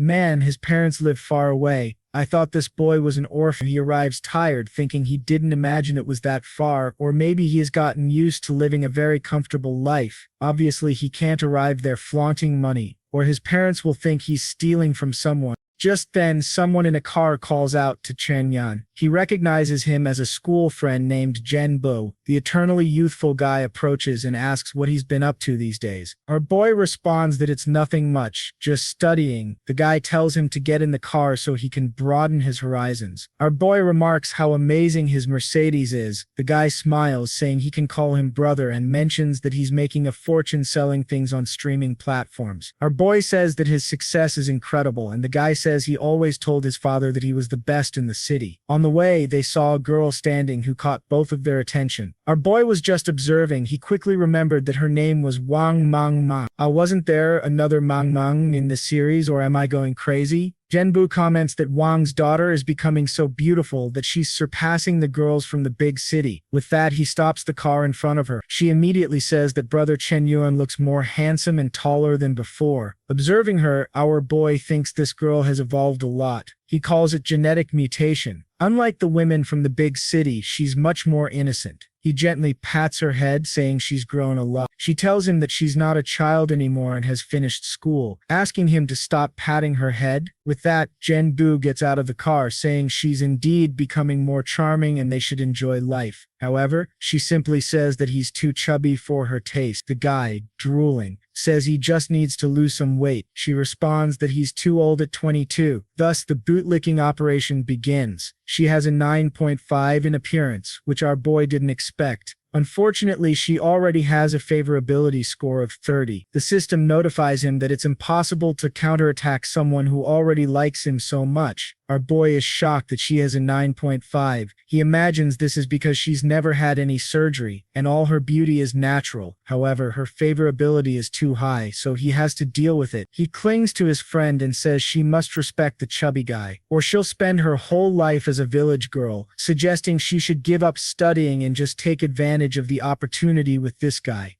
She immediately loses 10 favorability points. The chubby guy smiles and says that Chen Yuan is a pro at voicing his thoughts, while thinking that this idiot Chen Yuan studied for many years in the big city, but is still humiliated by him here. Suddenly, she starts crying, saying that he wasn't like this before. Her favorability keeps dropping, but the relationship with the bootlicker is formed. She runs away, saying she didn't expect him to change so much. Our boy apologizes, saying that 9.5 is very attractive. Back at his place, he calls for his parents. He knocks on the door for a while, but no one answers, leaving him confused. Then someone from across the street calls out, saying they need to tell him something. He gets confused and asks Uncle Lu what the problem is. The man explains that he has been away for a long time, but some things have happened in that house. Our boy questions if they want to tear down his village. The man says he's been reading too many stories to get those ideas in his head, and explains that actually his father ran away with Mang Meng's mother, while his mother returned to her religious home. He explains that his father's first love was always Mang Meng's mother. At that time, everyone thought they were young and the perfect couple. However, her family didn't accept Chen Yuan's father because he was poor, and in the end he was abandoned. When Mang Meng was born, everyone said she didn't resemble her father at all, so some DNA tests had to be done. He informs him that his father was about to be discovered as Mang Meng's real father, so the two fled.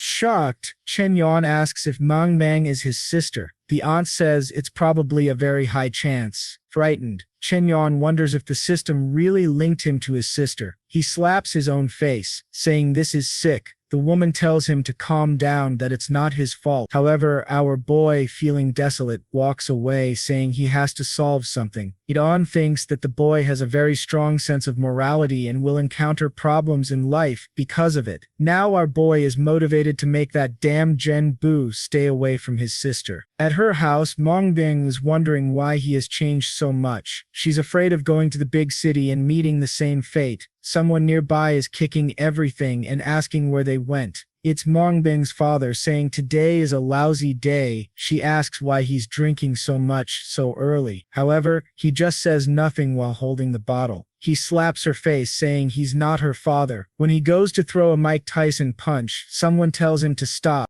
When Chen Yuan enters, the guy thinks it's actually his father. The boy, realizing the man is this confused, knows he's very drunk. The man then bends down to grab a scythe and jumps at him, saying he's going to kill him. From the ground, Meng Ming shouts for him to be careful. However, the father goes full force, saying he's going to send him back to hell. Chen Yuan remains calm because he's prepared. He grabs the guy's wrist and crushes it in a second. The father is immobilized on the ground. However, he continues to scream, saying he better let go or he will kill him. Chen Yuan approaches and tells the man that he's getting too old to be confusing him with his father. The man shouts that if he is Chen Yuan, he's just as much of a disgrace as that damn father of his. Chen Yuan feels a bit insecure about what to do with this guy since he wouldn't calm down. He then tells Mang to go inside and look for a rope. He also tells everyone to stop recording and posting this on social media. People comment that he moves so calmly it was like watching a movie actor. Chen Yuan then speaks to Meng's father, saying he wants to apologize on behalf of his father. However, the man says he's damned for coming into his house, tying him up and then talking about apologies. Chen Yuan tells the man to give up on revenge and asks if there's anything that could compensate for his loss. The man smiles and says that if he wants that, he would have to castrate himself to end his father's lineage. But Chen Yuan reminds him that doing that wouldn't end the lineage. The man looks to the side, realizing that his daughter's lineage would continue the father's line. Chen Yuan asks what he thinks about financial compensation. The man says money wouldn't bring back his 10-year-old daughter and doubts that Chen Yuan could ever have $1 billion.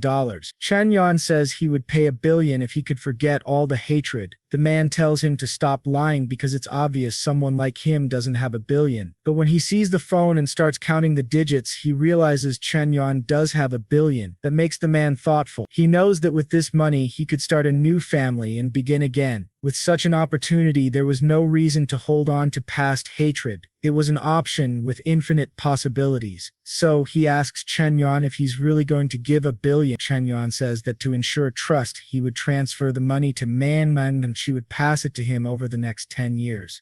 The man doesn't seem to like it, but Chen Yuan says that's the only way he can trust this option. While Chen Yuan feels shaken having to resolve things this way, Mang is devastated by all the information she has just found out, that her father isn't her real father and that she is actually Chen Yuan's sister. What kind of mess is this? Where is this story going? Her favorability increases upon seeing him help her with the money, and it's not a small increase, it keeps rising. Chen Yuan notices that the system with her is different and wonders if it is because she was family. The father keeps an eye on his daughter. Suddenly she receives all the money. With that, our boy calls the father, saying that the transfer is done and there's no reason to fight anymore. The girl who wants to take our boy to court says she's scared and wants to stay at his place tonight. The scene shifts to someone saying they found information about Mr. Yun. It's the secretary from before who has all this information, but explains that something strange is involved, apparently related to his mother from 20 years ago. The man tells her to continue. She says that a record from 20 years ago stated that his mother was unable to have children, meaning our boy won't go to jail because he's not her brother. The man finds it interesting to know that he's not the biological son of the woman who claims to be his mother. According to the files, the one agrees, saying that's what she found out. Out of nowhere, the man slaps her, calling it a waste of effort. He wants to know where the money comes from, not a bunch of family drama. Startled, she says she'll try to get in touch with him. He grabs her and says she better solve this because if not for the Lin family, she has no value to anyone. He sends her away and tells her to maintain contact.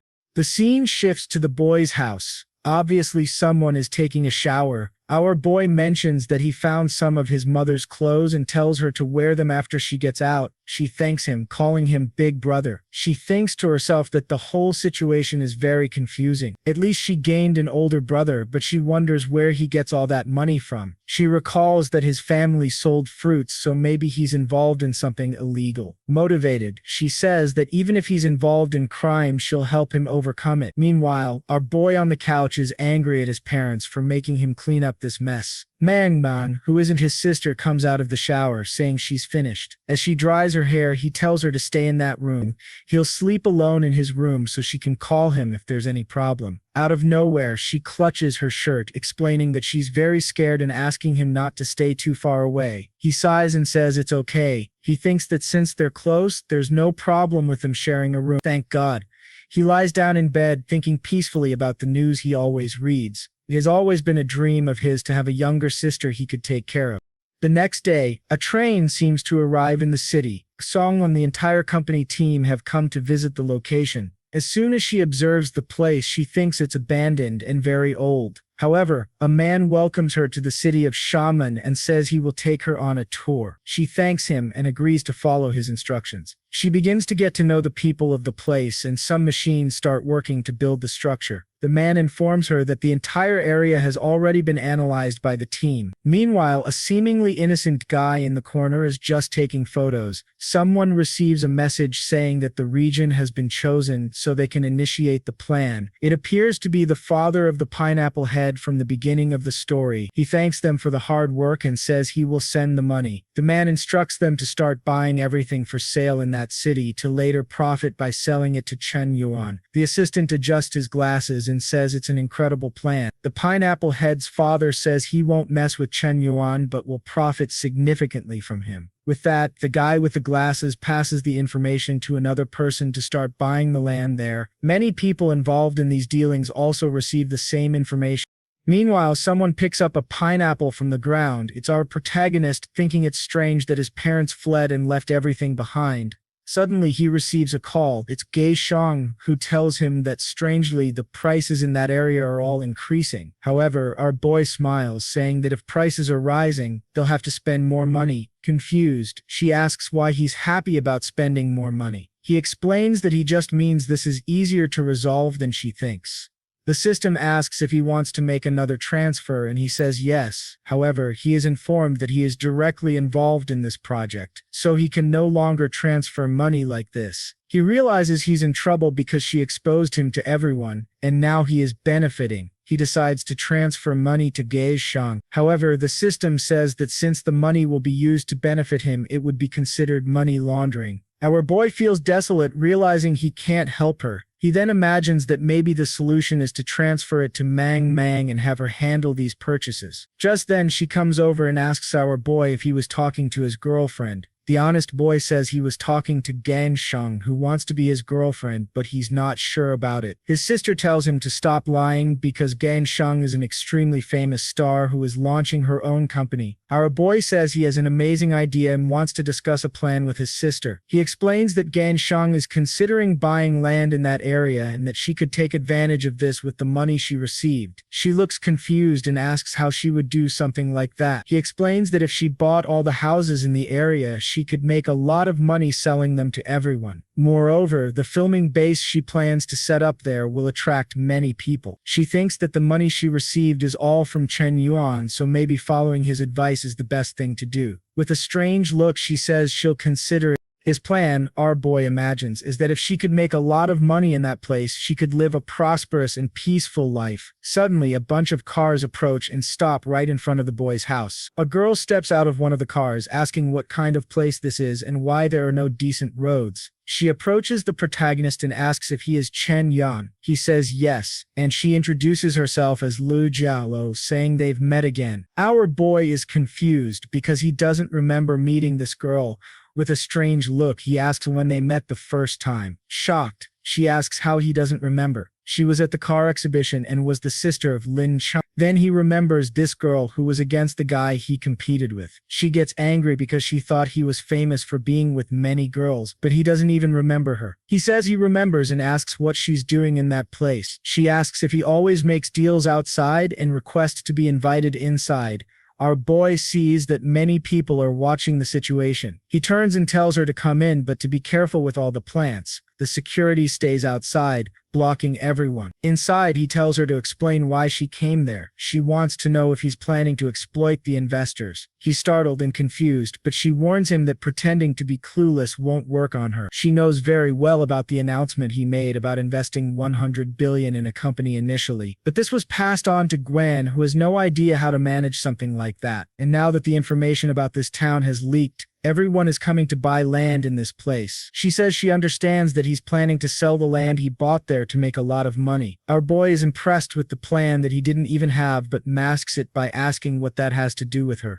She's impressed that he admitted to this cruel plan without changing his expression, and begins to think it would be risky to be his enemy. She then says she came there to create a cooperative relationship with the Lin family. Suddenly, they hear someone outside saying that it's her house. It's the security guards blocking Mong from entering. She insists, but the guard says she won't enter until the meeting is over. Suddenly, Chen Yuan angrily tells him to let his sister go. The guard looks at his boss to see if he can release her. She is reluctant because Chen Yuan, who is usually calm, is now angry over this girl. But our boy starts to transform. He jumps toward the guard, grabs him by the face, and throws him away, telling him to let go. The poor guard crashes to the ground. Everyone is left speechless because no one knew he could fight. The girl is shocked as she heard he was just a spoiled boy with a lot of money. She remembers that the richer someone is, the weaker they usually are. Meanwhile, our boy tells Mangun that everything is okay. However, now it's complicated because the crazy girl says she has found the type of man she's always been looking for. Immediately, the operation begins, and she has a 9.0 appearance. Our boy notices right away that this woman doesn't have pure thought. He asks how she dares to come to his house and harm his family and tells his sister that this woman has a very low level of professionalism. But his sister is impressed that a girl who seems so young already has her own business. Embarrassed, Li Jello says the bodyguards were hired by her brother and apologizes. However, Chen Yuan curtly says there's no need to apologize because they will never negotiate together again. But Mengbiang tells him to stop being cruel and introduces herself to Li Jello, who awkwardly says her name back. They start talking about various interests and our boy just observes, wondering why his sister is being so friendly with the stranger.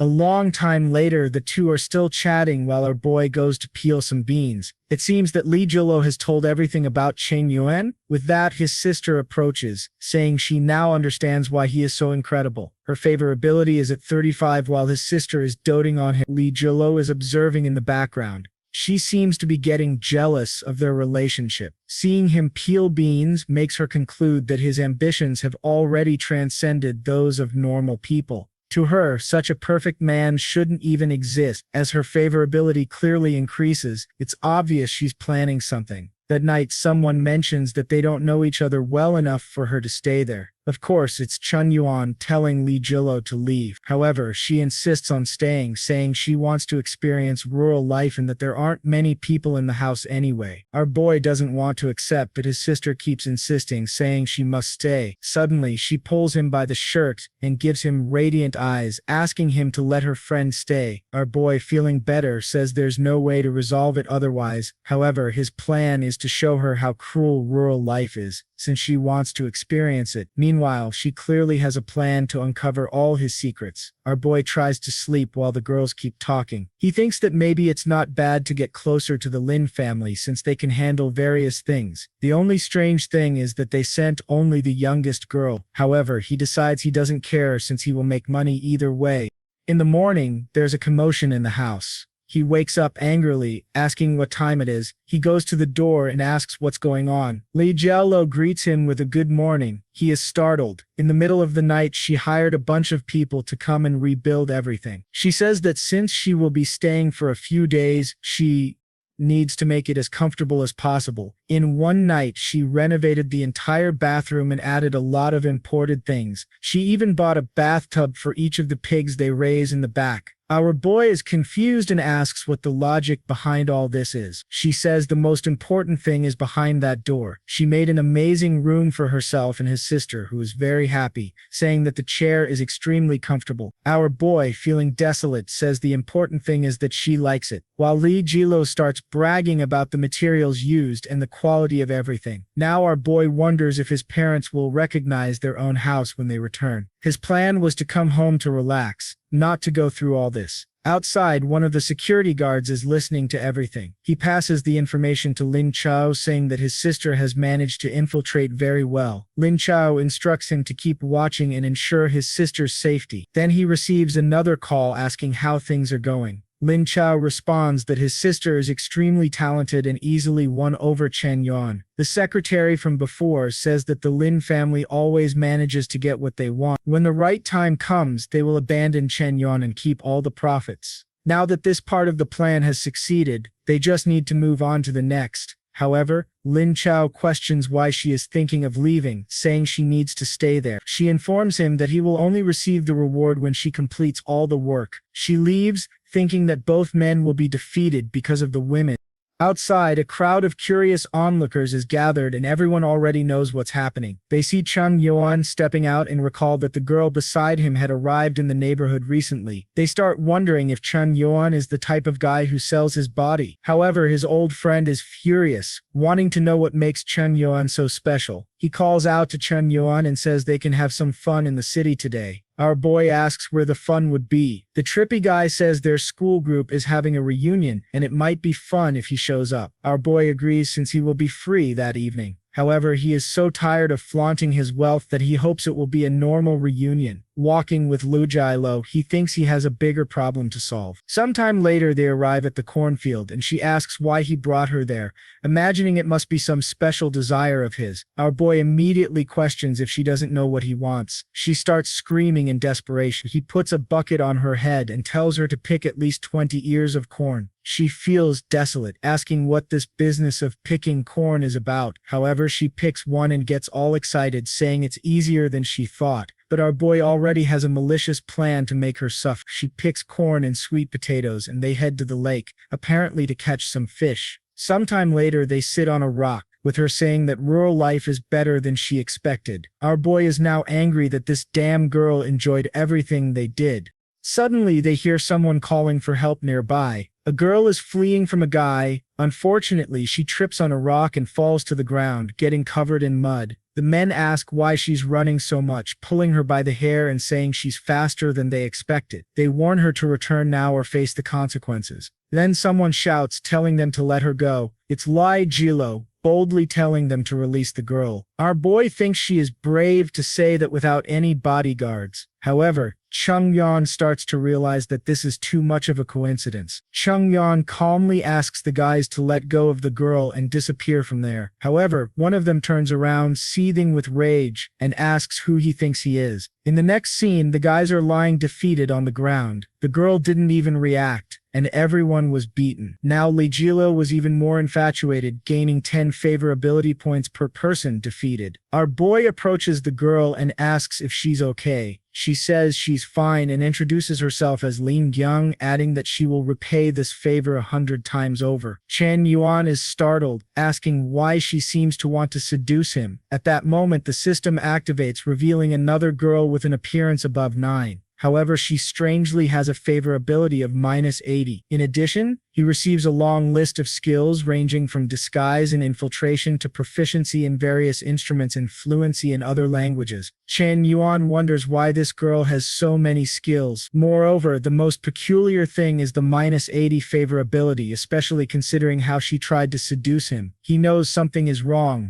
The girl continues her act. Li Jil asks if she's okay and who those guys following her were. She explains that she's fine but owes a lot of money to those people. She starts telling sad stories, saying her parents were always separated and her mother has a terminal illness, making things very difficult. Because of this, she had to borrow a lot of money from loan sharks. They wanted her to sell her body to pay off the debt, which is why she ran away. Li Jilo gets emotional, saying it's a very sad story and asks how she plans to resolve it. Lin Gyong replies that she doesn't know exactly, but little by little she will manage. Li Jilo says the girl's perseverance is inspiring. However, Chen Yuan wonders how she believes such a cliché story but decides to keep her around since life is monotonous, and it would be nice to have something different. Plus, he needs to find out who is behind this plan. He then asks Li Jilo to take the girl home to help her take a bath and clean up. He turns to Lin Shang and says that if she wants, he can employ her in his company. She makes a seductive face, asking if he really thinks it's a good idea, while thinking that seducing a man who can't control himself around women is extremely easy. However, since she doesn't give an answer, he says that if she doesn't want it, she doesn't need to worry. With that, she hesitates for a second and starts questioning why he seems to be changing his plan all the time. Li Jielu says that since she's so beautiful, she doesn't need to worry because she could get a job very easily. However, she turns to the girl and says that she can't compare to her beauty. Li Jielu says she has a keen eye for someone who called her a mud girl. Lin Shutong smiles, saying that beauty comes from the heart. However, she starts theorizing that Chen Yuan is interested but is just hesitating because the other girl is there. With that, Li Jielu also offers her a job, saying that way she wouldn't have to worry about Chen Yuan. This makes Lin Shutong angry because now it will be awkward if she accepts the boy's offer. Sometime later they return home, and it looks like he threw the two into the mud, which seems impossible. The guards, all smitten, approach Lin Shutong, asking what happened. Obviously Li Jielu gets angry, saying she hired them. Meanwhile, Mang thinks that even dirty, that girl is still beautiful. Seeing the way she looks at Chen Yuan, Mang is sure that she's another one who has fallen for him.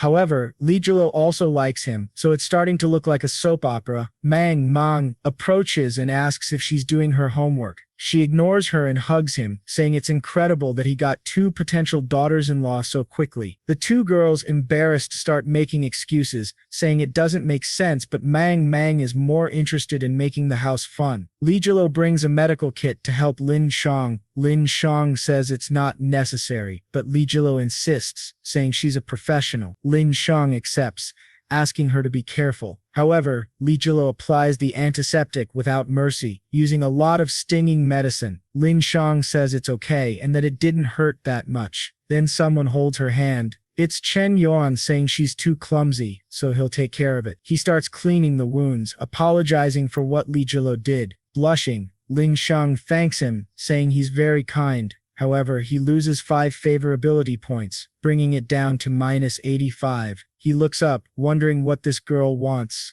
The timid girl asks if he has a problem. Our boy thinks she's a very good actress and says it's nothing. If it weren't for the favorability, he would really believe she liked it. Compared to the other girls, only Soil has such good acting skills. She's a very skilled opponent, so he will have to be cautious. Meanwhile, Lin Shutong imagines that our boy pretends to be innocent, but she knows he is a beast. Moreover, she has information that his mother isn't his real mother. This means that those two have no blood relation. She believes that Chen Yuan knows this information and is planning something malicious. However, she's there to expose all his deceptions. Half an hour later, she's all radiant, saying they've been very friendly. Even our boy is impressed with her beauty. Seeing the two girls in front of him, he can't tell who is more powerful. Chen Yuan approaches and says she would be perfect as his personal secretary. Immediately, she imagines the plan is progressing perfectly. She says she's not sure if she's capable, but Chen Yuan assures her she has everything necessary for the position. However, before starting, she would have to pass a special test. Nervously, she asks what this test would be. Our boy just turns and tells her to come along, and she'll find out. She doesn't know what awaits her, but decides to see it through. She grew up with the other girls, always practicing to serve the Li family, all to eventually serve Master Li Jiamu. So even if it means sacrificing her integrity, she will go through with the plan. For that, she has to pass the so-called test from this trashy Chen Yuan. Sometime later in the room, she says she's at his command. Our boy then asks her to pass along all the details of her bank account. She starts pulling out her card and says it's okay, thinking it's foolish of him since she has hidden all the information. Her bank account receives 100 million. She becomes shocked, never having seen so much money in her account before. She starts sweating, saying it happened very suddenly. Chen Yuan turns into Mr. Beast and tells her the challenge is to spend those 100 million by tomorrow, and if she manages, she will become his secretary. She is confused, wondering what kind of joke this is. However, she remembers he's a cruel person and must have something wrong with this plan. Chen Yuan leaves, saying he's looking forward to the results tomorrow. However, he warns that if anyone finds out about the test, it will be considered a failure. But our boy has already noticed that those 100 million have greatly affected her, so it will be easier than he thought. With that, he returns to the room. His sister asks how the test went and if he liked it. He just playfully taps her head, telling her to stop being so curious. He asks if she will buy the residences, and she says she will talk to some gentleman. He informs her that he's heading to the city. The other girl just observes in the background. He steers the conversation toward buying some land and imagines it has something to do with the television project. She knows that everyone is buying land in the northern part, but he seems to be focusing on the southern region. She begins to realize that all of this is part of his plan. While people fight over houses in the area where he pretended to be interested, he will grab everything in the south and profit. However, she's excited because unfortunately he won't do as well as he thinks. Meanwhile, his sister asks if she can go to the city with him. Our boy questions what she wants to do there. Embarrassed, she says she wants to buy a few things. He already knows this is influenced by Lin Jilo, who keeps buying a lot. He tells her she doesn't need to worry. They can go shopping together. Suddenly, someone catches them off guard. It's Lin Jilo announcing that if they're going out to have fun, she has to come along and could even bring the other girl to keep an eye on her. With that, everyone heads to the city mall. Our boy approaches Ling Shang and tells her to join everyone and get out of the car. She's confused, but he says it's obvious the SEC secret AR will have to help carry the bags. While walking around, he tells his sister to buy whatever she wants. She goes to a store and starts looking at dresses. He sees her from the corner of his eye and says that one is very pretty. When she picks up a handbag, he says it's beautiful and immediately buys one in every color. He keeps spending until she grabs his hand and says it's enough, mentioning that she now has an outfit for every day of the year. Our boy says it's strange because his hands are empty. She points to Ling Shang, saying the poor girl is suffering. He asks Ling Shang if she's tired, and she says she's actually fine. He then walks away, saying she should know she's easily replaceable, so she'd better work hard. He mentions it will be hard to take all these things home and tells her to buy an apartment in Mengming's name. Excitedly, she agrees to do it, but only because he's asking, thinking that this jerk is treating her like a toy.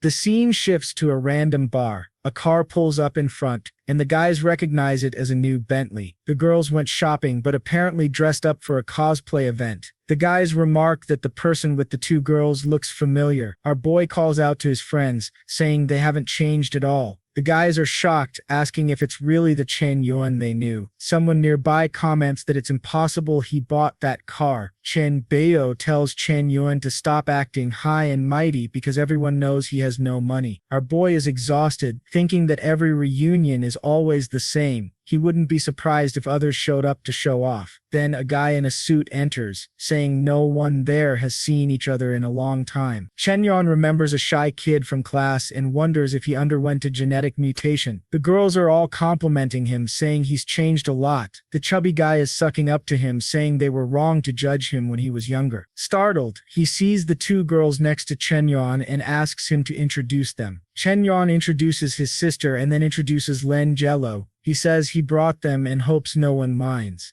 The guys, of course, say that it's actually amazing of him to be so considerate. With that, Chen Yuan leads the group. Meanwhile, the guy in the background is wondering which of the two girls he will choose, but Chen Yuan already noticed this and tells him to keep dreaming. The group gathers around the table. The guy with white hair asks Chen Yuan about his plans after graduation, eating a lot. He says he has no idea. He thinks life is stagnant with lots of beautiful women and endless money to spend. For him, life has been a bit boring lately. He says he doesn't see himself doing a regular job and will probably travel the world. The guy chuckles, saying Chen Yuan is very young, and offers him a position in his company with an incredible salary of $5,000 a month. Lin Jilo immediately spits out her drink. She apologizes, saying she heard something funny while thinking she admires the courage of that idiot for offering such a job. Chen Yuan smiles and thanks him for the offer, but says he's not interested. The guy says that's fine and he won't force him. However, in reality, even that job offer was a lie and he is only interested in Chen Yuan's sister. The group asks about his work, and he starts talking about studying architecture and working with his father. Meanwhile, the chubby guy keeps sucking up, saying he's been innovating a lot in the city. While he's trying to show off, the protagonist is there, relaxed. The guy thinks that this bunch of country bumpkins is impressed just because he put on a suit.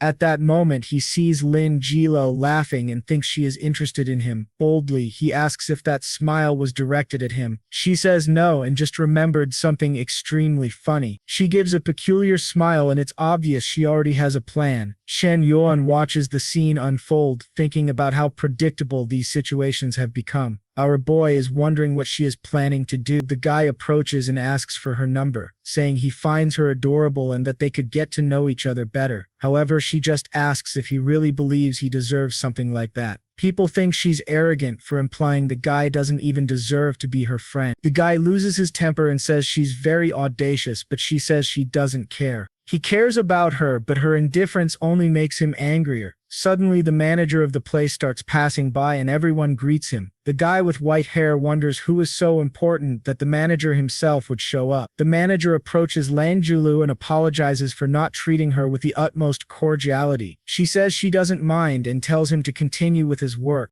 The guy is confused, wanting to know who this girl is. At first, the friends start commenting that the manager called her by the name Lin. They become frightened, realizing she might really be the second daughter of the Lin family. The protagonist's sister asks her to tell the truth, and she reveals that she is the daughter of the richest man in the area. Our boy thinks it's usually him who goes through situations like this. Meanwhile, the guy with white hair is devastated, wondering if he really said all that to the daughter of the richest man. Li Julo then hugs the protagonist, saying it's time to go home. The guy is left on the floor, wondering how it's possible that Chen Yuan attracted someone like her. They ignore him completely and leave without saying anything. Outside, our boy comments that they seem to enjoy ignoring that guy. They receive a call from Lin Jiang, asking where they are. Li Jiaoli responds that they were at a dinner, but are coming back soon. Poor Lin Chang has been waiting for them with the clothes this whole time. She starts suspecting that maybe Chen Yuan knows something, but her primary mission is to complete the task he gave her. The scene shifts to a giant mansion. A man is enjoying a luxurious bath when he receives a call. He is informed about Chen Yuan giving Li Wan the task of spending all that money. He tells her to take it seriously because it must be a strategy to test her skills. He says not to worry as he will send some people to help with the spending. He tells her she's doing a good job. She blushes, thanking him and saying she's giving it her best. Meanwhile, our boy receives a call from Jie Shang. He asks what's going on. Go Shang complains that as always she's overwhelmed with problems, has only slept 4 hours, and can't even rest. She tries to explain that the prices of things in that area tripled in just a few days, and now the money isn't enough. Our boy says that tripling is indeed an exaggeration. However, they can simply move the whole plan to another place. Hesitantly, she asks if that's really the right thing to do. He replies that it's business, not philanthropy, so they'll do whatever is most profitable. The next morning, the entire internet is abuzz. Everyone is talking about Gang changing the location where she said things would be done. Naturally, a lot of people who invested in the city are furious. People have even parked their cars and are protesting. The prices fell so much that some people couldn't handle the pressure. One man even jumps, saying that Jai Shang will have a miserable end. Our boy sees this as the bubble bursting harder than he imagined. Suddenly, his sister opens the door, saying he has to see something. Startled, he tells her not to barge into a boy's room like that. She says they share the same blood, so it's no problem, but she saw something incredible. He asks what it is, and she says it's an amazing wedding in the village. Curious, Chen Yuan asks who is getting married. She points to a bunch of cars outside and says it must be a fancy wedding. In front of the luxury cars, there are lots of flowers. The only strange thing she notices is that everyone seems to be coming to their house. A crowd is gathered outside and he is confused. Then Ling Shang returns, saying she completed the mission he gave her. With the money, she bought 10 Mercedes-Benz cars, hired over 30 professionals to serve him all day, and bought the titles to more than 100 houses in that region. Our boy is shocked. She bought 100 houses? He asks from whom she got so many houses. She says she found them through the FN real estate agency, and once he signs the documents, everything will be his. He is impressed. Despite being a spy, she's extremely efficient. He says they will look at the papers later and asks her to come upstairs to discuss something. Ling Shang starts thinking that she's been exposed, but unfortunately she hired a lot of efficient people. Upstairs, he asks if she knows why she was called there. She says she doesn't. He hands her the papers, saying he doesn't want to sign since it will all be in her name. She says it doesn't make sense since all the money was his, and she can't accept something like that. However, our boy steps closer and says she deserves it because he likes her. Blushing, she asks if it's true. He moves even closer and says that even if it were 1,000,000,000, he would still give it to her, all because he likes her. She asks if he's joking, saying it's not appropriate since they've only known each other for a day. He questions if she really thinks he would give away so much money if it weren't true. Embarrassed, she doesn't know what to say. However, he pounds the wall, saying that some people stay close their whole lives but never get intimate. But from now on, she's personally his secretary, and he congratulates her on passing the test. She's completely confused, not understanding what he wants from her. Then she receives another billion, totally bewildered. She asks what that is for. Our boy says her mission as a secretary will be to spend all of it in 1 week. Confused, she wants to know what he's planning. However, she starts to wonder why he trusts her so much. Maybe he really likes her. Our boy laughs, thinking it's foolish for her to believe he could actually like someone like her. Chen Yuan is still extremely interested to see what she will do. She tells herself she can't be influenced by this, since she was raised by the Lin family. No matter how much a billion is and how charming Chen Yuan may be, she will never give up. She doesn't care about money because she has integrity. She tells Chen Yuan that she is so kind she would give her life for him. Our boy just turns to look at her, however, the favorability hasn't changed at all. He says she doesn't need to worry about how to repay it and can choose how to spend it. She then asks why he is leaving without asking for anything more. At that moment, the favorability finally changes, like this video that helps Mamoru make more juicy content for his viewers. Do you remember? The last chapter ended with Ling Sheng's favorability rising. Our boy was laughing so hard she was actually starting to believe in him. However, she's no fool and promised herself that she wouldn't be bought by him. When he looked back, her favorability was still at -85. He told her again that she didn't owe him anything and could spend the money however she wanted. That's when the favorability made a slight move. However, at that exact moment, our boy's phone rang. It was Roya calling. The guy had really been MIA for a while. She asked where he was and if they could meet. Strangely, in the next scene, she was asking Binye if she was free this weekend, saying she was bored and wanted to go shopping. However, Bin Young said that ever since she took up that position at the company, she's been working so much that she can't even take weekends off. The whole company was busy and gearing up for the launch of a new algorithm. Roya said that's okay, and they could plan something for another weekend. With that, Bin Young said goodbye. Roya then called Yuka to ask if she was free. Yuka said that unfortunately she didn't have any time lately either because the platform was being rebuilt, so there was a lot to do. Roya said that's okay too. She understood and they'd planned for another day. She realized that all her friends had been busy these past few days, and she started to notice that maybe it was better to have something to do than just stay at home. Poor girl was just bored out of her mind, wondering if Chen Yuan was really so heartless that if she didn't call, he'd never speak to her again. That's when she called, asked where he was, and said she wanted to see him. The scene shifts back to our quiet little town. Our boy notices something behind him. A Lamborghini is pulling up. Folks from the small town had never even seen a car like that in person. To be honest, I've never seen one either, and obviously who gets out of it, right? It was the most dangerous girl. She walks awkwardly over to Chen Yuan, who's holding a watermelon. Watermelon. For some reason, last time I said it was a pineapple, I think I got confused and went crazy. Our boy didn't say anything. He just told her to get in quickly. The trippy friend was once again fuming that the jerk had another hottie with him. He asked the guys if he wasn't better looking and more prepared than Chen Yuan. They said that at least he was a funny guy. Ruyu went in, but she was all downcast. Man, the girl was already crying. Out of nowhere, she hugged him from behind and told him to stop being so cold and indifferent. She asked him to forgive her and to stop being mad because she missed him. Man, I think he's so indifferent. He even forgot to be mad at her. With that, he took her little hand and called for Ruyu. But just then, someone was bringing the grapes and dropped them on the floor. It was Julu, trembling, wanting to know who that girl was. Ryu, on the other hand, knew her and asked what the girl from the Lin family was doing there. Man, our boy's sister showed up and Lin Gang too. She turned to Chen Yuan, called him brother, and asked who that other one was. Ryu thought Chen Yuan was suffering, crying tears every day just like she was, but in fact he was living in this secluded place, enjoying the company of 3 other girls. A little embarrassed, he called Ryu and said he would introduce the girls. He said that one was Lin Julu from the Lin family, who she should already know. The other was Mang Mang's half-sister, and the third was Ling Sheng, who currently works as his secretary. The atmosphere wasn't pleasant, and our boy was sweating bullets, so he introduced Ryu to the others as a school friend and an amazing university student.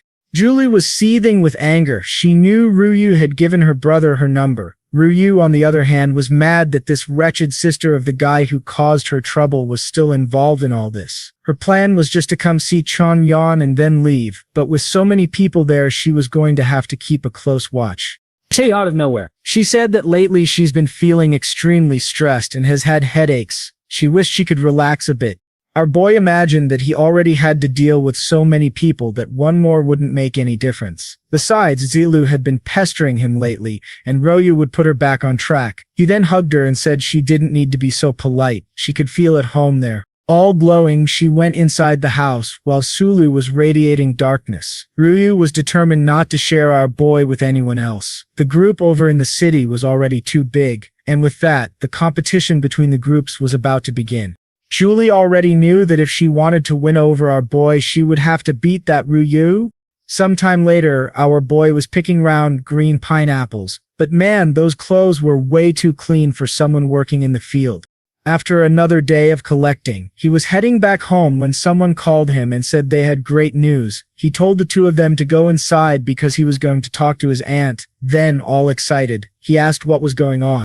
She wanted to know why he was living such a good life when so much was happening elsewhere. She warned him that the demolition he had mentioned was already starting. She said she knew how he could get more pieces of land and was going to She told him he could acquire various businesses and lands in the city and that if he acted first he would get an extremely advantageous offer. Chen Yuan found this very strange and asked if by any chance she was getting involved with some kind of organization. She said yes, she had joined a company that told her to persuade people to accept the demolitions, and in return she would get a commission. It had only been 3 days since she started, and she had already become a Sapphire member.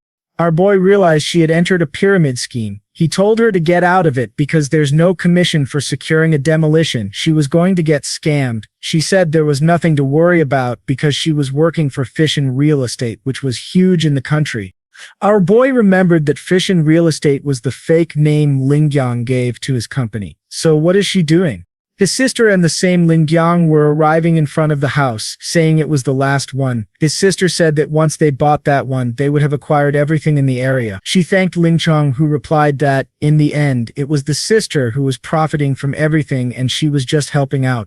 However, the sister thanked her again, saying that without her strategic and financial support, things wouldn't have been so easy. Ling Shang thought she was starting to understand what Chen Yuan was doing in that town and that it was great to help him. However, Ling Gong thought this girl was being deceived and was too naive to see that Chen Yuan was taking advantage of her. She asked if she had ever thought that maybe Chen Yuan wasn't her real brother. She wasn't going to let this innocent girl fall into that guy's trap. Embarrassed, she said it was impossible that they weren't siblings. Ling Shang said she didn't want to get involved in the relationship but brought some files to take a look at. Confused, Ming asked what that was. Lingang said it was a record showing that Chen Yuan's mother couldn't have children. This proved that he definitely wasn't her biological brother. Ming asked how this was possible and whether maybe he had been adopted. Ling Shang said she didn't know how, but there was no record of his adoption. Mang Ming said that, based on these records, it was impossible for her and Chen Yuan to have any blood relation. However, that left her downcast. The moment she found out, she thought it was impossible not to believe. Chen Yuan was always so caring. He was there to help her. Sometimes he took such good care of her that she even thought it was a dream. Obviously, she was worried about liking her brother, but now this was no longer a problem. Since she could admit it, she told Ling Jiang that it seemed like she wouldn't have to hold back anymore. Ling Jiang said she had to remember that maybe, from the beginning, he knew about this. Maybe everything he's been doing wasn't a coincidence and had some hidden interest. Mingjiang said she was tired of talking about it and wanted to go back home because she was starting to get a headache. With that, the two returned to the mansion. Ming Qi, who now discovered she's no longer his sister, thought that Chen Yuan had always liked her. However, strangely, he was surrounded by a bunch of other girls. The problem was that for her, the others were so incredible that she didn't think he'd like a country girl like her. Ling Shang kept thinking that that bastard didn't even spare the poor country girl. He really played with everyone's emotions. The favorability dropped to -. The boys wondered why the darn thing never went up and was always falling. He saw the two walking and thought to himself that he was sure he didn't do anything. Julu asked what he was doing, and he said it was nothing much, telling her to light the fire. Man, they had a 78 million story house, but still lit a fire in the fireplace. The professional at putting women to work already sent Ryu to wash some vegetables. He turned to Minning and asked why she looked like that today. She seemed sadder than usual. He said he was going to cook something to make her happy, and she was impressed. He said it was nothing much, just something he had learned recently. Man, he said cooking was the only skill he was naturally good at, and didn't even have to try. Look at the dangerous boy with a knife, going to town on the vegetables. He didn't even need to use the system for this one. The apple isn't part of country cuisine. The girls were all impressed, and even the bodyguard was standing there like a fool in the background. He said it was his secret recipe, sliced potatoes along with fried rice, and called his sister to try it. While he was helping her eat, the two were just watching, and she said it was delicious. For her, that warmth was the feeling of happiness. She started eating like crazy so she wouldn't leave any for anyone else. Our boy told her to be careful. The others, also eager, went to try it and thought it was a miracle. It made them all so cute like that. Instead of a shack of chaotic noise at the table, they were all talking about how amazing it was. They had no idea he had such good skills. For the first time, our guy gained favorability with everyone and even got Piftantuni with Lin Yang. Strangely, the system congratulated him for gaining so much favorability by cooking, and his skill even went up to level 60. Our boy was confused. All he wanted was to please his sister. At that moment, he touched the secretary's back and told her to stop eating and go upstairs because they had something to discuss. Ling Shang asked if it really had to be now, and he asked if he needed to schedule meetings with his secretary. She awkwardly apologized and said she was going, while muttering that later she would get revenge on this capitalist boss. Already on the balcony of the upper floor, he said that lately she seemed to be working a lot and asked how the money was being spent. She handed him a file showing that it contained the purchase of all the lands in the area and also how 1 billion had been spent. Fission Real Estate, which was his, had already bought over 2,000 properties, not to mention they had more than 500 employees and 700 outsourced workers. She was excited to have spent 1 billion extremely fast, hoping it would impress him. What she was most excited about was that everything was a mess. Handling all of it was going to be a lot of work for him, which meant he would lose money. Our boy took a look at the papers and couldn't make heads or tails of what was written there. However, for him, none of this mattered since he was doing it to lose money. She was fulfilling the only function that mattered, spending money fast enough. He then said she seemed to be trying really hard and did a great job. She was startled because she didn't understand why he wasn't mad, since this would complicate his life. But suddenly, he reached out his hand and moved it toward her face. She thought he was going to try to forcibly kiss her and kept wondering what she was going to do. But it was the classic rice on the cheek move. The crazy guy didn't waste a calorie, he ate the rice, and told her to be more professional. Apparently she liked that because the poor thing almost exploded, saying she would be more careful. She wondered why she got so scared like that. He then got closer and said her efficiency exceeded expectations, spending that billion faster than he could. With that, he sent another 5 billion to her account. She started wondering if he wasn't afraid she might get involved in some problem. He said that was what she'd have to spend next week. If she managed to spend all of it, she would get the chance to learn the secrets of Chen's company's financial success. Now she was motivated, saying this mission would be accomplished. Meanwhile, our boy thought he didn't care that she was a spy as long as she kept spending as much money as possible for him. That night, she sent a message to Mr. Li saying she had infiltrated Chen Yuan's secret group and gained his trust. Soon she would be able to figure out everything they had been operating and how he made his money. He could look forward to the next news. The email had been sent, and her operation, everything was going completely according to plan. She thought Chen Yuan gave her those 5 billion to fix the mess she had been making. However, she was going to take this chance to destroy him for underestimating women. That way she would finally end his riches. Our boy, however, had an itch in his ear. He was playing League of Legends on mobile without a care. The girls had gone out shopping and said they didn't want him to go with them because it was their day. He couldn't understand why they didn't want to take him, but okay. Now he was alone in that whole house and missed the days when he was with his parents. Being a lazy student, he ate and drank without having to worry about anything. With that, he seemed to fall asleep. That's when someone arrived at the house and wondered why her house looked so different. There were a bunch of luxury cars and she wondered if that damned ex-husband had sold everything. The woman walked in asking if anyone was there and telling them to say something. Our boy seemed to hear the voice. That's when he recognized his mother. She said it was a relief to see he was home and asked what had happened in that place. He suddenly hugged her and said he missed her. She was a little puzzled and said he was too old to be so clingy, but she would make him a meal. While having dinner, he said he had heard everything that happened there and that he was on her side. She said it was good for him to be like that and learn not to play with other people's feelings. Chen Yuan replied that he would never do something like that since he's been a good person since childhood.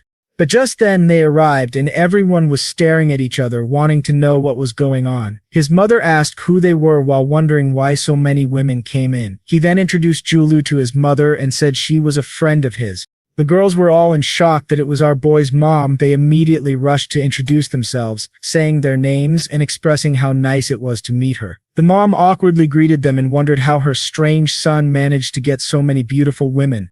She told all of them to sit down because she was going to prepare something for everyone to eat. However, they said it wasn't necessary and that they would cook instead. Our boy found it strange, especially since he had never seen Ruo cook anything. Then Julu started cleaning the floor, and the mom told her to stop doing that, but she said she'd been doing it for several days and that she didn't need to worry. This, of course, made her boy angry since she's the laziest of them all, and yet she was the one doing the chores. The mom said they were incredible girls, extremely beautiful and kind. The favorability was even going up. At least for that, the arrival of his mom had helped. However, he knew that his mom hated it when guys had a lot of girls around, so he was going to get in trouble. On the other hand, she was crying, saying she thought he would struggle to find a woman in life, but apparently that wasn't the case. However, he knew that was just hypocrisy. Then the neighbor from the pyramid scheme recognized her and called out. The mom asked why she was at the door and said she should come in so they could talk, but the neighbor said she had something important to say. The mom told her to go ahead, wanting to know why she was being so mysterious. The neighbor then asked if she had noticed the changes in the village. The mom said she'd heard that many changes were due to this Fishin real estate. The neighbor said that this Fishin group had been paying a lot for the lands there.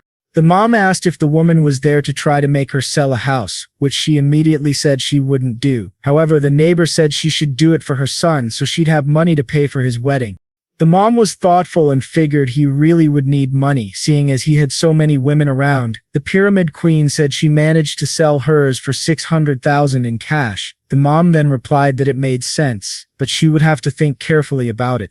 Inside, Julu asked where his mom was, and her boy said she was strangely diligent, but he warned that she'd been around for a long time and it was time for her to fulfill her part of the business. She was going to have a mission. She asked what mission he was talking about. He told her to follow him and he would explain. That's when she remembered she was there for business, and for a moment she had forgotten about it and focused only on Chen Yuan. He then handed her the black system card. She knew that was the legendary one that few people had and asked how he managed to get one of that caliber. He informed her that the card had 50 billion on it and that the password was her birthday. She wanted to know why he was giving her so much money and if he wasn't afraid she might do something wrong. However, our boy shouted that he trusted her. Now she was all flustered, convinced that our guy loved her. He said he would give her total control of the land acquisition project. That's because she was the only person he could trust. She asked about the sister and questioned if she wasn't trustworthy. He explained that every move he made was being watched because Lin Shutong was a spy. Poor Julu had no idea about this. She asked if that was really true. He explained that it was and that he became a target after the incident with the TV in the big city. A lot of people were after him and that's why she was the only person he could trust. She was shocked. 50 billion, not even her family would trust her with that. Not to mention, she was sure that this project was extremely important to him.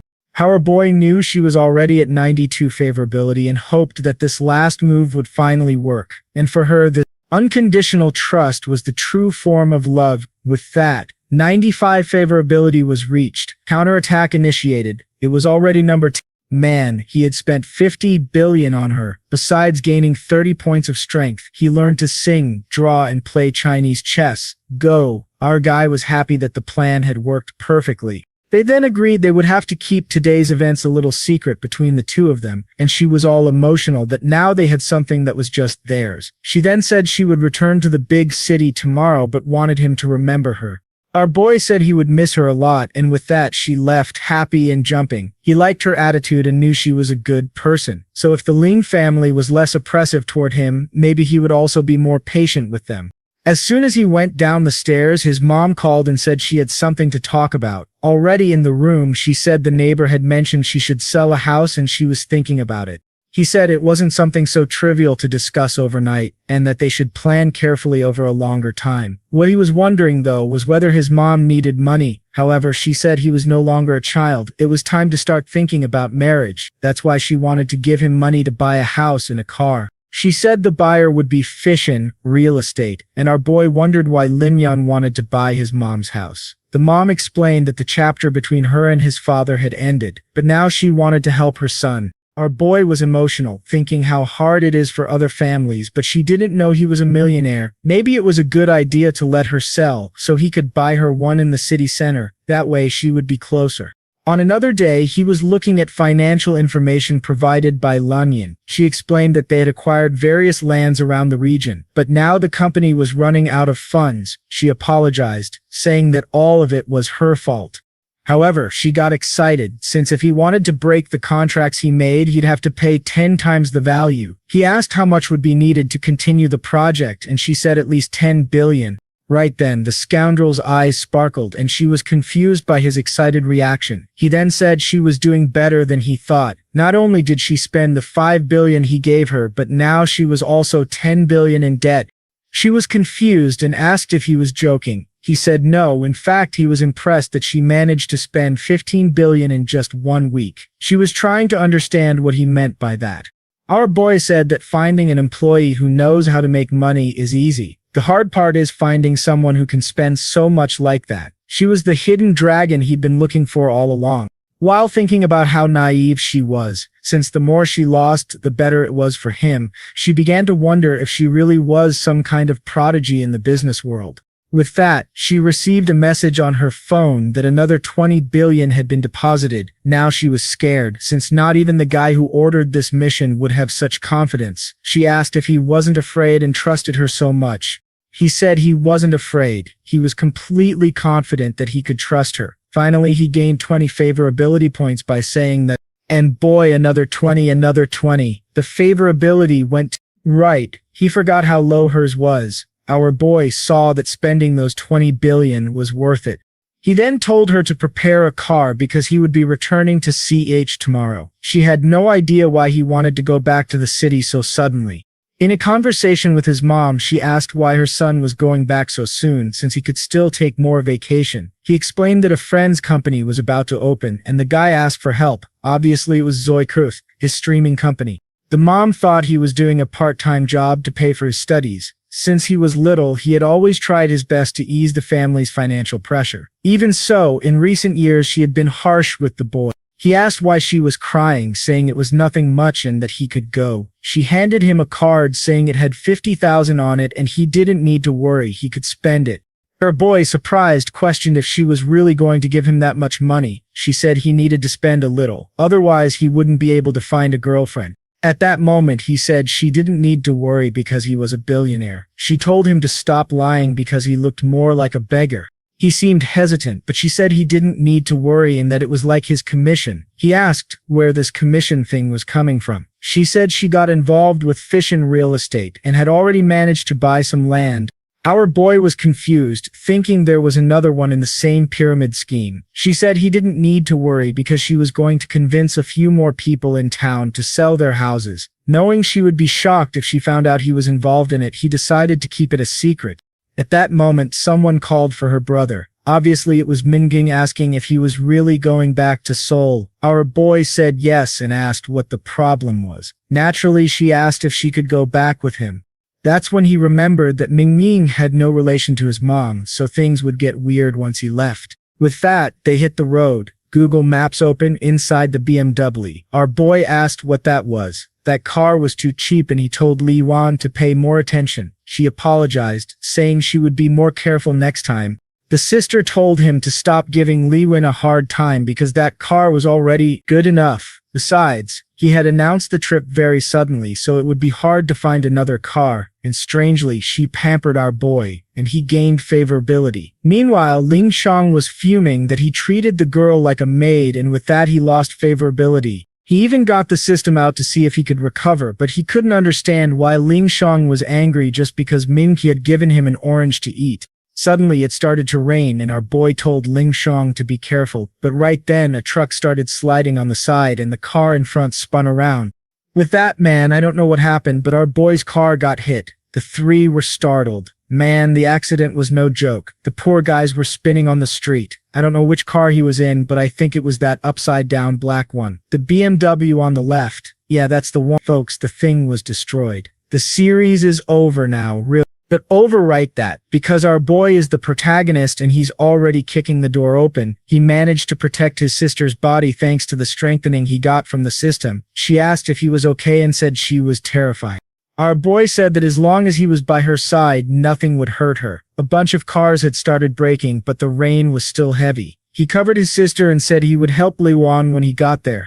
Man, I'm not sure if she's going to make it out alive. He asked if she could get out and she replied that her legs were stuck. Oh boy, could there be a death in the series?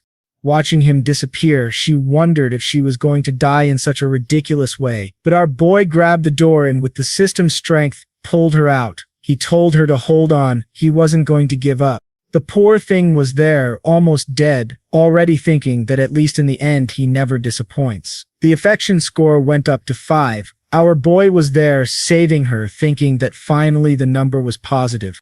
Only in a story could you survive a head-on collision with 30 flips in the air. At that moment his sister asked if Ling Shang was okay and was startled, saying something had happened to her face.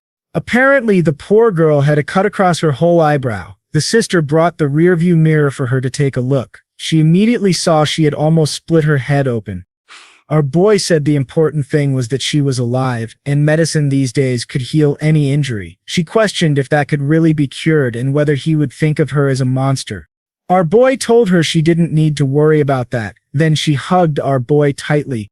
After a while the ambulance arrived and they were taken to the hospital. Our boy realized it would be good to use the system to learn a bit of medicine. The next day, Ziyuki asked if he had arrived and said there would be an event that night. Our boy explained that he had been in a car accident. Right away, Ziyuki ordered a car and asked which hospital he was at. He said she didn't need to worry, that he would still manage to attend the event tonight. Meanwhile, Ling Shang was just watching our boy, thinking that maybe being disfigured wasn't so bad after all. Now, instead of relying on her looks, she would only be able to count on her intelligence and skills. However, she knew that in the end, people judge appearances, and no one would want someone ugly around. Our boy then told her to check if there were any villas in the city of Su as he wanted to buy one. The sister scolded him, saying she had just been in an accident and how could he have the nerve to ask her to work. But our boy said he could only count on her because she always got the tasks done. Still, the sister argued that he couldn't force people like that. She turned to say something to Li Wan, but she was emotional, crying. The two, sibling or not, were actually confused by that. She explained that she was emotional because he hadn't changed how he treated her, even with her being disfigured. To be honest, I haven't seen all this disfigurement on her face yet, but she said she would exceed his expectations. The scene then shifted to the event, where the artist carefully sketched each of the participants. Upon arriving, the sister was impressed, saying the place was amazing. She recognized some of the famous streamers there. Our boy explained that she would have to get used to this kind of event, but she said that the two of them were too casual since everyone else was dressed in formal gowns. He replied that even in flip-flops, no one there would dare humiliate him. However, he noticed some women on the side asking how some poor people had gotten in there, and his sister was crushed. Our boy obviously didn't like those wretched women having the nerve to make her feel that way. He approached to give them a lesson and told them to be careful about what they said about that lady. The two asked who he was and said they didn't fit in at that event. Now our boy was losing his temper. However, Minking grabbed his shirt and said it was better to let it go. He ignored her and told the two women that he would give them one more chance to apologize. One of them came closer and asked if he didn't recognize her and if he knew how many fans she had. Man, what's this? Violence against women. He slapped her in the face. The girl turned angrily, asking how he dared to do that.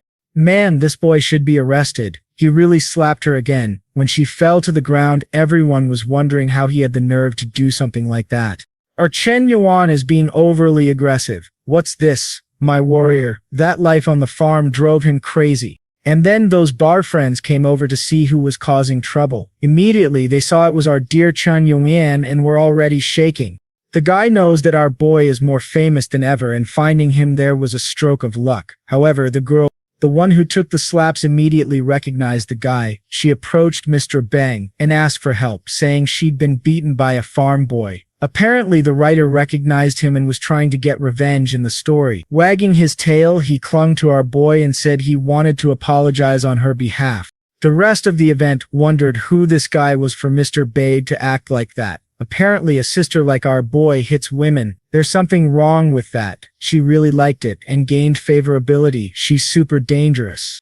Meanwhile, Lingang was in her room. It was time for her to call her boss and report everything that had happened that week. However, she was remembering our boy, everything he said and how he saved her. She couldn't understand why her mind was filled with these thoughts, but she decided none of that mattered and called the young master.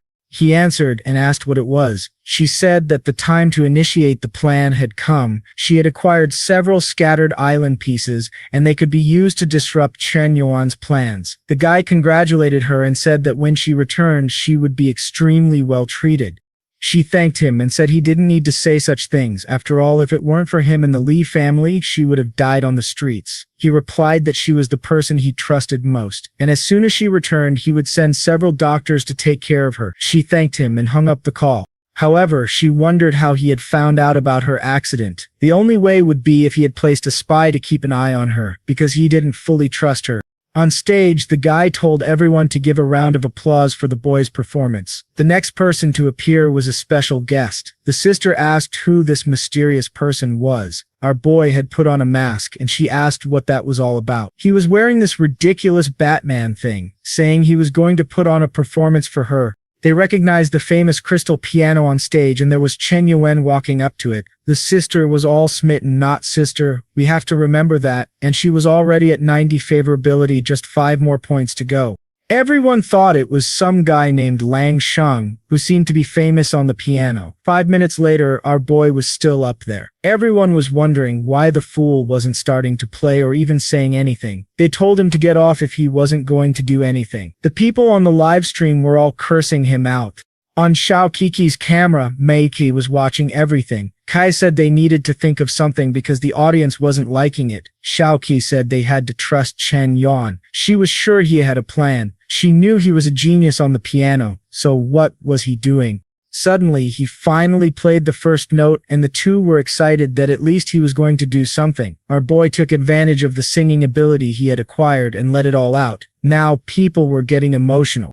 The song our boy sang was about inexplicable emotions. He said he still loved that person. Mangmin couldn't believe it and wondered how many more secrets he had. Our boy sang that time was passing and they had to face their choices, and that he wasn't happy when he left. For a moment, Mengming was there, thinking he was hard to resist, even if he was her friend's guy. From her house, even Gao An was watching, and she thought that this kind of song could only be sung by someone who truly loved. He pretended to be cold, but he had a wounded heart. The favorability was at 93. Play 2. I thought he had already achieved that.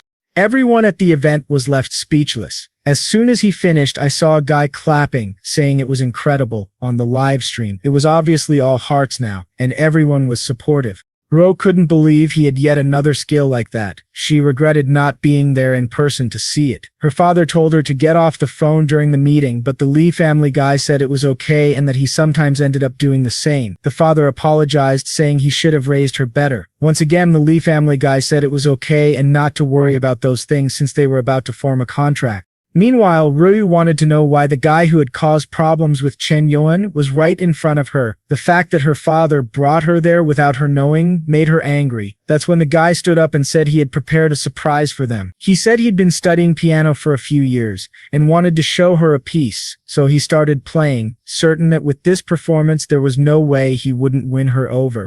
However, for her it was far inferior to Chen Yuan's. They didn't even compare. Someone was crying while watching our boy's performance. It was Lin Shutong, who couldn't understand how that song had touched her heart. To her, our guy was like a bright moon in the sky. Meanwhile, in a limousine, someone was saying they had already bought good lands in the Tian area. However, they were starting to get apprehensive about the financial situation. It was Julu who said not to worry about that and to just keep buying. She knew Lin Shutong was buying other lands, so she was making a strategic move to counterattack the girl.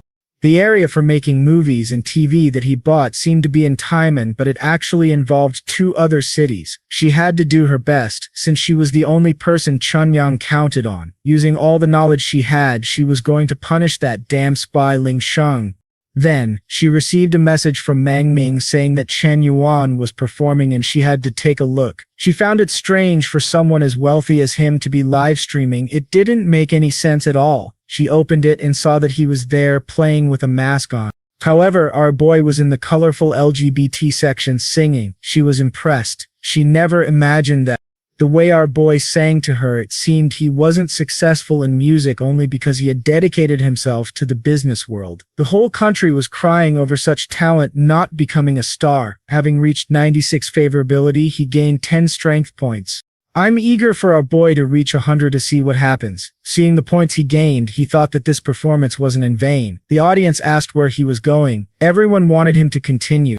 A few days later, at a company, someone informed Lin Shutong that they were having problems. It seemed there was another person with a lot of money buying up the lands they were interested in. She knew that if her boss's plan failed, everyone working at Fission would lose their jobs. She told the guy she would talk to the boss and ask if he had any instructions. She decided to do what she could, and the rest would be up to fate. But unfortunately, Chen Yuan's phone was turned off. She wondered if he was somehow trying to avoid his responsibilities. Meanwhile, at the Black Cat Company, everyone there was talking about how the whole place was still bankrupt. The streamers thought it was weird since just a few days ago they had received a lot of money. The rumor going around was that Miss Yan, who funded the whole business, had apparently disappeared. She had information that he vanished because he ran out of money. Shen Shui also heard this and wondered if Mr. Yan had really gone bankrupt. In the meeting room, Shayuki said it was impossible. Even if she did her best, she wouldn't be able to drain his money. But Shen Shai said the rumors seemed true and suggested calling him to confirm. Shayuki realized that it had indeed been a while since he last sent a message. Normally, by now he would have sent some money. Maybe it was true he was really having problems. In a whole city, everyone was talking about this story, that Mr. Yan was running out of money. The old folks who didn't like our boy were all saying he deserved it. However, in a gigantic mansion, someone was asking what was going on. It was our boy in the pool, wanting to know where Ryu heard that. She said that none of it mattered, and even if he needed it, she would sell everything she had to help him. Our boy said that didn't make any sense. His only problem was having too much money, and strangely, the more he tried to spend, the more money he made. With that, he hung up the call and muttered that no one could take a week off without everything turning into a mess. The mother asked Ryu what he said. Ryu replied that he wasn't admitting he was going bankrupt and said she was going to sell everything to help him. But the mom yelled saying she wasn't going to do that, not just because that was all they had, but also because Chen Yuan's bills wouldn't be covered by their business. Ryu agreed. No matter what they tried, they would never be able to pay Chen Yuan's bills. The mom said maybe he was deliberately trying to show weakness to someone. Meanwhile, our boy was sunbathing, all relaxed. Shayuki shouted, asking if he was having a problem, and said she was going to sell the whole company to help him. Even Gao Shuman called, saying she never cared about the money and would return everything he gave her and some extra to help him. Miss Both said he should have asked her for help and that she would never stop supporting him. Our boy always responded to everyone that he was fine and they didn't need to worry. He didn't know what else to do since it was impossible to have a day of peace. What he found strange was why everyone on the same day thought he was going bankrupt, who was spreading the news that he was running out of money. However, it was interesting to see that the tables had turned. Instead of pampering the girls, everyone was now pampering him. Maybe his charm was really reaching indescribable heights. But once again, he received another call. He answered and asked who it was this time. It was Li Juluo, who was annoyed that he answered like that. She told him to give her the dress right away. Our boy asked why, and she just said to give it because she had a surprise for him. He knew that this surprise wasn't going to bring any joy. The scene shifted to one of the fanciest parts of the whole city. The guy from the Lin family told the staff they couldn't make any mistakes today. At the event, all the most important figures of that city would be there. With that, some cars approached and the first person got out. The first to appear was a guy named Li Jiamu. The Lin family boy welcomed him and told him to come in, but Jiamu replied that he didn't need to be polite. They had known each other for a long time. Then, a taxi stopped right in front. Lin Gyang had been instructed by her boss to attend tonight, and when is she going to take that bandage off her forehead? At that moment, she told Miss Li to wait so they could go in together. But the security guard just pushed her aside and asked where the beggar came from. The security team alerted everyone to protect the master, saying there was someone suspicious. All flustered, Lin Qiang called out for the master, saying she arrived a little late. He then recognized her. He approached and asked what happened, telling her to get up. However, he strangely smelled something. It seemed the poor thing smelled bad. He covered his nose and said that if she entered the event like that, she'd ruin his reputation. Still, he told the two security guards to help her get up because he couldn't dirty himself with that. Apparently, she couldn't take a bath to avoid infecting the wound. I've never heard of that, but okay. However, she realized that she would be discarded like a dog when no longer needed. Everyone was at the table, and the guy with the little mustache asked if that Mr. Yan was already finished. Jeremy told Ling Sheng to explain everything that happened, and she explained that they had acquired all the most important lands for the project he was trying to launch. The guy said he understood it would be impossible for him to expand his project without buying some of the lands they owned. Otherwise, he wouldn't be able to proceed. She confirmed that was exactly the case. The Lin family guy said he was hearing rumors that Mr. Yan was already running out of money, so this time he was truly finished. Gamma agreed, saying they would finally be able to finish him off. Everyone at the table was laughing. They were even toasting to our boy's bankruptcy. Ling Shang said she would reveal that his sister was also by Chan's side. With just one signal, she would start collaborating with them again, and then he would be done for good. But at that moment, someone kicked the door open, calling for our boy, saying she was starving and demanding he make that same rice from last time. The one who greeted her was our boy's sister, who said she thought she'd never see her friend again. On the couch, she asked if Shilu really liked her brother since she was always wanting to see him, but Shilu replied that men all over the city wanted her. Of course she wouldn't like someone like Chen Yuan. Meanwhile, our boy was in the kitchen, listening to everything, wondering how the Lin family could be so prestigious and still have a crazy one like this. But it was okay since his sister had been getting bored, and now she had some company. At that moment, someone knocked on the door saying they knew he was home. The two were confused and could tell it was a woman's voice. Jiulu said it must be another love debt that Chen Yuan left behind. With that, they opened the door, and who was there but Gowan, all tired, wanting to know if Chen Yang was home. The two recognized her as a super famous star. Soon, the three were at the table chatting, and Jelu was all curious about what that star was doing there. Our boy's sister even asked for an autograph. The poor star said that if she had to compete against her, it was going to be really hard. She'd be a very formidable opponent. Our guy then appeared, saying that dinner was ready. The three praised him, and Goen said she never imagined he had such skills. He wanted to know, though, why she was there. She said she was worried about the way he talked on the phone and asked if he was having any financial problems. A while later, the three were full. Once again, he gained favorability, and his sister and Gowen were almost at 95. Our boy realized that cooking was always effective. It wasn't just a notebook that fell on the table. It was a financial record that left our boy confused. Jiulu told him to take a look. This was the surprise she had prepared. The company she was managing was the secret real estate. Our boy wondered why it seemed like she was picking a fight with Lin Gang. Jiulu said it didn't stop there because that was just part of what she did. Additionally, for his convenience, she even brought a map to help him understand. Looking at the map, she said the purple region was the one she bought. It already had the support of the neighboring cities, and she managed to buy all of it without even spending all the money he gave her. She thought he'd be impressed, but his expression didn't even change. It was really hard to impress our boy. Goen was dying of sleepiness. For him, what mattered was that the money was spent. However, Goen recognized the map and asked if he was behind all of it. With a region as huge as that for production, the sky was the limit.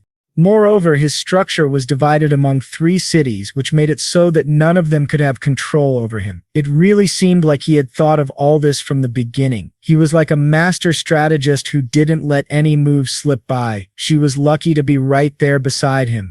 Guys, we reached 95 favorability again. The brown-noser relationship had been completed, and he received 283 million back plus 30 strength points. Now he was also a master of acting. Our boy wondered if he looked better while holding that financial paper. Meanwhile, at the Black Cat Company, someone asked Man for a favor. It was Shayuki, who said it seemed like Chen Yuan had a real estate company. One of the girls was supposed to take a look at it. Manjing said the name of the company was Fishin, and that the new secretary named Ling Shong was managing it. Hickey said it was dangerous to leave him alone in this and that they would need to investigate to figure out how to help him. Her friend then said she would investigate all of Fishin and especially Ling Shong. With that, she gave her a kiss on the cheek, saying she could always rely on her best friend. Meanwhile, our boy was curious. Since he had become a master of acting, could it be possible to use this skill in flirting? He turned to Goen and asked why she was looking so intently when he was checking the files. She seemed a bit confused, having no idea how he noticed she was so focused on him, and strangely, he seemed more charming than before. Our boy thought that now flirting was finally getting easy. While looking at the map, he realized that everything he wanted to do had kind of worked out. The problem was the other people who tried to go against him. Maybe he was really destined for something extraordinary. Perhaps that's why Goen thought he planned it all, but if they wanted to let their imaginations run wild like that, he wouldn't stop them. He would continue playing his game, regardless of each one's reaction. Jilu then asked what he thought about having someone as competent as her. However, for now, we're back at that banquet of the rich. Explaining the situation, she said it was impossible for Mr. Yan to turn things around, unless the guys wanted to know. Unless what? She said. Unless he put in billions and billions more, but she doubted he had that kind of capital. Lin said he was startled for a second, but that she was quite funny. Then DM wanted to know if anyone had any questions. Strangely, the guy with the sharp jawline said he was smelling something weird and mentioned hearing that all of DM's secretaries were wonderful. So he wanted the girl to take off the bandage on her head and reveal her true face. The artist could have hidden that face better to create this drama, but all right, she started crying to Mr. Lee, and he knew that this guy was being extremely rude, but he couldn't afford to lose this cooperation. He then told Ling Shong to take off the veil and let the guy have a look. She asked if she really needed to do that, and the guy told her to obey right away. Funny thing is, this veil they keep talking about is just a 2-centimeter bandage. But for dramatic effect, here she goes, crying. The veil is then removed, and man, this scar is really huge. No one knew it was that bad. The doctor who stitched her up should be sued because her wound is still open. The table fell silent. The jawline guy said he didn't imagine there was such monstrosity underneath and told her to cover it up right away. She said if it was bothering the environment she would leave, and with that she left while Jami just watched. He thought that her face couldn't be recovered, and now that the mission was complete, she was of no use anymore. The guys from afar were laughing, saying she was horribly ugly. Another agreed, saying he had seen prettier beggars. Meanwhile, at our boy's house, Shilu was inviting his sister to go to a bar. But she said she wouldn't do that because Chen Yuan said he doesn't like that kind of thing. She's just going to take a bath and go to bed. Zilu said she should have more fun, but she replied that she loved staying there at home with her brother. Then someone rang the doorbell. The two turned to see who it was. It was Ling Shong, looking completely worn out. Mang Ming immediately asked what happened because she didn't look well. Ling Shong said nothing happened, with a face that looked like she took a beating. Mang Ming helped her and said she could tell her anything, while Julu was angry because to her Ling Shong was the biggest traitor of all. To be honest, she was right. Ling Shong really was the biggest traitor. Ming said that Chen Yuan told her to wait a bit for Ling Shong because he thought she would show up. Shocked, she asked if he really mentioned her, and Mang Ming said yes. With that, she went to eat our boy's rice, realizing that from the beginning Chen Yuan had treated her like a person, not a tool. In the end, he really was the kindest. Mom asked why she was crying and told her to say what happened, but she replied that it was nothing much. She had just remembered some things. Favorability rose by 10. Ling Shong then asked where Chen Yuan was because she wanted to talk to him. That made it rise by 10 more.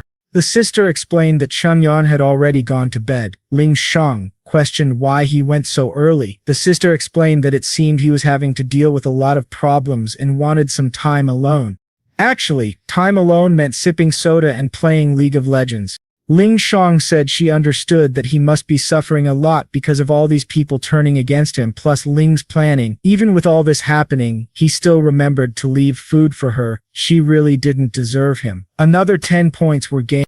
The next day, Ming told Yuki that she found information about Lin Shutong after staying up all night. She had discovered some very suspicious things. Strangely, she had suddenly gotten into one of the top universities without attending any school. At 17, she went to study in the United States and came back with 2 degrees. By 22, she was already the executive secretary of the Giant Star Group. Yuki said she had heard of that group before. It wasn't an unfamiliar name. Min reported that this group was responsible for the Li family, the same family that owns Giant Tazin Company. Chen Yuan was planning to open something that would be a direct competitor to them, and Lin Shutong appeared as a secretary at that moment. The two concluded that she could only be a spy. Meng Gong said it was no wonder the boy was encountering so many problems to the point of almost going bankrupt. Desperate, Yuki said she was going to call now to help him. However, as always, our boy's number was turned off. She called Bingyi and asked for the new address. Bingyi replied that she had no idea, but she got angry when she found out there was a spy next to the boy. Wei said she would help find this new house, and together they would take down this spy. The operation to save our boy had begun. Back at the boy's house, he was waking up after a tiring day. However, he smelled something strange. He saw that it was Lin Shutong making breakfast and wondered if she had taken the wrong medication. At that moment, he approached and greeted the secretary. She said she had cooked something for him and asked him to taste it. Our boy was all glowing while watching her. As he ate, she thought that, until now, he didn't seem to care about her wound. And the most curious thing of all was how different he was compared to her previous boss. Our boy knew that, as a woman, that wound on her face must be destroying her. However, he was evolving his medical skills to the max to see if he could help her recover. He was sure that when he did, he would finally win. She looked over at him. Then she asked what she should do if one day she made him angry. He said that if the problem was losing money, he didn't care because honestly, he didn't even like it anymore. She wondered if he would really forgive her if he found out she had been plotting with several other companies. And the strangest thing was everything she had planned was about to succeed, but she wasn't happy. Just then, Mong Ming and the other girls showed up, saying they wanted breakfast too. Excited, Lin Shutong got up and said she had prepared food for everyone. Ming told her to sit down, that she would serve herself, and there was no need for that. Lazy Yalu said to bring some for her. With that, they all sat down to have some coffee, when suddenly the doorbell started ringing desperately. Everyone turned confused, wanting to know who it was. Jilu said she would go complain and see who was making so much noise so early. Meng Qin said she thought it was Ru's friends who had been asking for our boy's address that morning. Ling Sheng seemed confused by that, and Meng Qin explained that Ru's and some friends seemed to be coming to see our boy because they were worried. They had found out there was a spy in his company. She smacked her lips and went to open the door to let them in, and man, it really was all of them. The sister was impressed that there were so many beautiful women in front of her. Before she could say anything, all 4 had already entered the house. Mang Ming asked if those were really Chan's friends. They looked quite angry. Ru just replied that the situation was urgent and wanted to know where Lin Sheng was. Mang Ming said everyone was having breakfast together. With that, they all approached and surrounded Lin Sheng. The poor thing had nowhere to run. Ming, tired of no one saying anything, slammed some papers on the table. She told Chen Yuan to take a look. She had made a dossier on a spy in his company. Our boy read it and was impressed, saying the girl had studied a lot. It was no wonder she had all that talent. It was amazing that he had such a well-prepared secretary as this one. But Min Kyung told him to realize that he had fallen into a trap set by the other group. Now that there were 2 Minkyungs in the same scene, it was getting tricky. However, the sister asked Lin Sheng if it was true. Jilu thought the poor things had no idea that the boy had known for a long time. And what's even better, if she's the only one who knows this, that means she's the one he trusts the most. Gao Zinan, with an IQ of 200, had already realized that our boy had used Jilu to ruin Lin Sheng's plans. Ling Shang then admitted that it was all true, that she had approached him with the intention of working as a spy. Suddenly, our boy stood up. He told Ling Shang to come with him to the garden because he wanted to talk alone. With that, the two left while all the curious ones watched.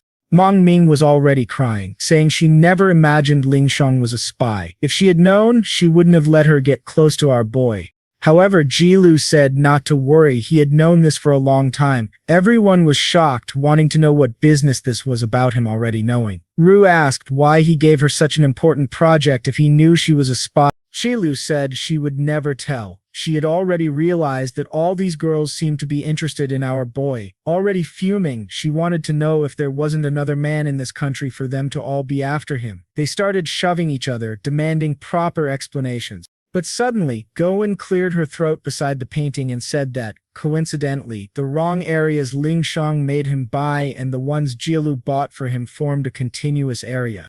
Right then Ruya realized our strategist was years ahead of everyone. He was like a planner who saw the battlefield from miles away. The way he used his troops and resources was on another level.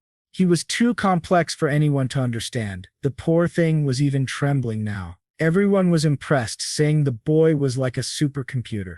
Meng Ming asked if she had done something wrong by revealing the spy, since this might have ruined Taiteiwan's plans. She said she didn't mean to, but no need to worry, if he went to talk to the girl, he probably had another plan in mind. While thinking that, she realized the more she got to know him, the more mysteries she discovered. Even though he always took too many risks, he always came out victorious. Maybe she was just another piece on his board too. Outside, Ling Shang apologized for getting close just to gather information. She said she had no choice. She didn't know him, and that was the task she was given. Our boy said he had always known all of that. She asked how that was possible. He said that on the first day he had already discovered why she was approaching him and who was behind it. However, none of those things mattered to him. He asked if she remembered what he had said. Then he grabbed her face and said that if it was because of money and business, he would always forgive her. As a knight, he had to keep his word. Of course, with that, the boy's favorability went up. She blushed, unable to say anything. It was now already at 85. She looked to the side and was about to say something, but he interrupted and said there was no need to worry about anything, because from now on she was part of his team. Once again, she wanted to apologize and explain, but he said he had already told her she was his hidden dragon. He was sure that with her by his side, the whole world was within reach. And then he left, telling her to keep working hard. She stood there wondering if she really wouldn't suffer any consequences. Our boy said her punishment was this mission for next week, and with that, she received the pretty billion to spend. Her nose even ran with so much money, and she fell to the ground saying she didn't deserve this. Another 10 favorability points and our boy was almost there. But he was angry. He had already spent 50 billion on this woman, did everything possible, and was still at 93. But whatever, since he'd been evolving his medical skills, he assumed she would be within reach. As soon as that happened, the game would finally turn around. She sent a message apologizing for everything that happened and said she just couldn't betray the Lally family. Our boy knew she was almost switching sides, and now it was just a matter of details. He told her to stop making excuses and just complete that weekly mission already. He said the only mission she had was to spend money, even if it was to support the Lally family. She thought maybe this was his way of asking her to spy now. But on the Lally family, however, she was so much against them, she couldn't see Chen Yuan getting out of all this. That's when our boy opened the door, and inside they were all smitten. Our boy wondered why it felt like he had entered the wolf's den. He couldn't understand why even Meng Meng was like that, considering he didn't even know her. And strangely, out of nowhere, he completed the counterattack against her. He was surprised he didn't even remember when he started the mission with her. With that, he received a bunch of money and 25 strength points. What's this? Did our boy end up in the Matrix? Ooh, that explained it. What he gained was proficiency in being a hacker. What he didn't understand was why every time he gained a skill now, his head hurt even more. The system told him to increase his mental power because this overload of information was wearing him out. The poor guy was suffering because he had too many skills, but it made sense. The skills he gained were like years and years of someone studying. This was one of his biggest profits, and he didn't even have to make an effort to gain an incredible skill. And with that, he told the system to spend 50 points on mental power immediately. Our boy went through a transformation. Now we have Chen Yuan 2. With one look, he could tell the perfume, a shoe, the weight, the brand of the clothes, and the height, and he wondered if he had become some kind of super genius. Manhwa apologized, asking if she did something wrong by revealing Lin Shutong. He said that was irrelevant, since the truth would come out sooner or later. The only thing he hoped was that no one would treat her badly, and to pretend it never happened. They were confused as to why they would do that. The others were obviously fuming, wanting to know the same thing, and Manhwa concluded that he must have already convinced Lin Shutong to change the plan. Maybe he was trying to turn her into a double agent.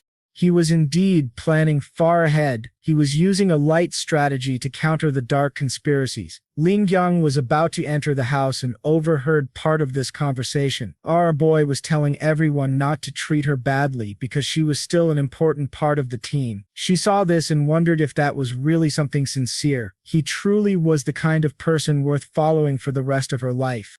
A while later, she was leaving the house. She said he didn't need to worry and that she would call a taxi. He said it really wasn't a problem if she wanted to keep living there. However, she said the crack had already been created and she would always be seen as a spy from upstairs. His sister wondered if Chen Yuan had really convinced the girl and if she would return to the Rivalry family. Even more so, if her plan failed against Chen Yuan, she would be punished if she went back. Jilu said that those words made her realize something. Ling Shutong herself might not know that Chen Yuan had set it all up, and it was inevitable that when the Rivalry family found out, she would be punished. At that moment, Jilu received a call from her brother. He asked where she was and what she was doing. She said she was at Chen Yuan's house and witnessed a scene he would never believe. The poor guy wondered since when did his sister call this guy brother. The worst part was that his sister didn't know the plans the Lin family had with the Lei family, and he started yelling, telling her to stop hanging out with this guy because he wasn't good for her. He warned her that in half a month she would be back at university and told her to come home. Angry, she thought that as soon as he found out about the things she was achieving, he would be surprised. Soon they would find out that Lin Jilu was the greatest entrepreneur of her entire generation. In the background, Shayuki asked Ryo if she knew those two girls. She said the one on the left was her sister, named Wan Mingming, and the one on the right was extremely dangerous, as it was Jilu from the Lin family. Jilu asked if that wasn't one of the richest families in all the cities, and she was already saying, the damn guy never rests. Every time he just shows up with another one. She then called the two over, introduced herself, and said she was the CEO of the Big Black Cat Company. She advised that since they were all friends of Chen Yuan, they should have each other's contacts. Our boy looked and wondered what was going on there. The girls were all exchanging numbers. Yuki had added Jilu to their group, saying that from now on they were all friends. Our boy was already wondering how many people were in that group. Meanwhile, at a hotel, someone welcomed Lin Ging back. It was Mr. Lee at the table, saying that yesterday's action was because he couldn't lose that guy's investment. He said he had contacted the best plastic surgeon in all of Korea, and soon she would be as beautiful as before. She said she understood and thanked him. He then asked what brought her there. She revealed that her identity had been exposed. Shocked, he asked what happened and if it was hard to escape. She said that, actually, he forgave her and even invited her to keep working. However, she refused, but of course she decided to hide the 30 billion, otherwise the boss might think she was betraying him. The guy then asked how he reacted when she left. She said that strangely he showed no reaction and was very calm. He questioned whether there was really no emotional change, like anger. She said no, maybe his emotional control was extremely high. However, it seemed there was something she didn't notice. He had known she was a spy from the very beginning. He asked how he knew and whose name the shares of the fishing company were under. She said all the shares were in the name of his sister, Mingming, because he didn't want to raise suspicion under his own name. Knowing that Chen Yuan was extremely calm, he was already questioning whether he had fallen into a trap.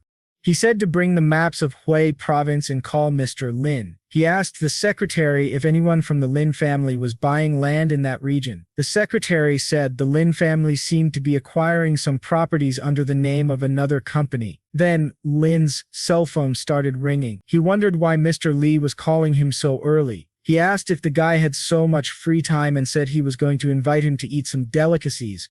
However, the guy cursed him, saying it seemed he had teamed up with Chen Yuan and had been planning all of this from the beginning. Confused, Lin asked, what he was talking about. The guy told him to stop playing dumb because he knew about the places he was buying in the family's name. Coincidentally, all the land purchased by his company fit perfectly with Chen Yuan's strategies.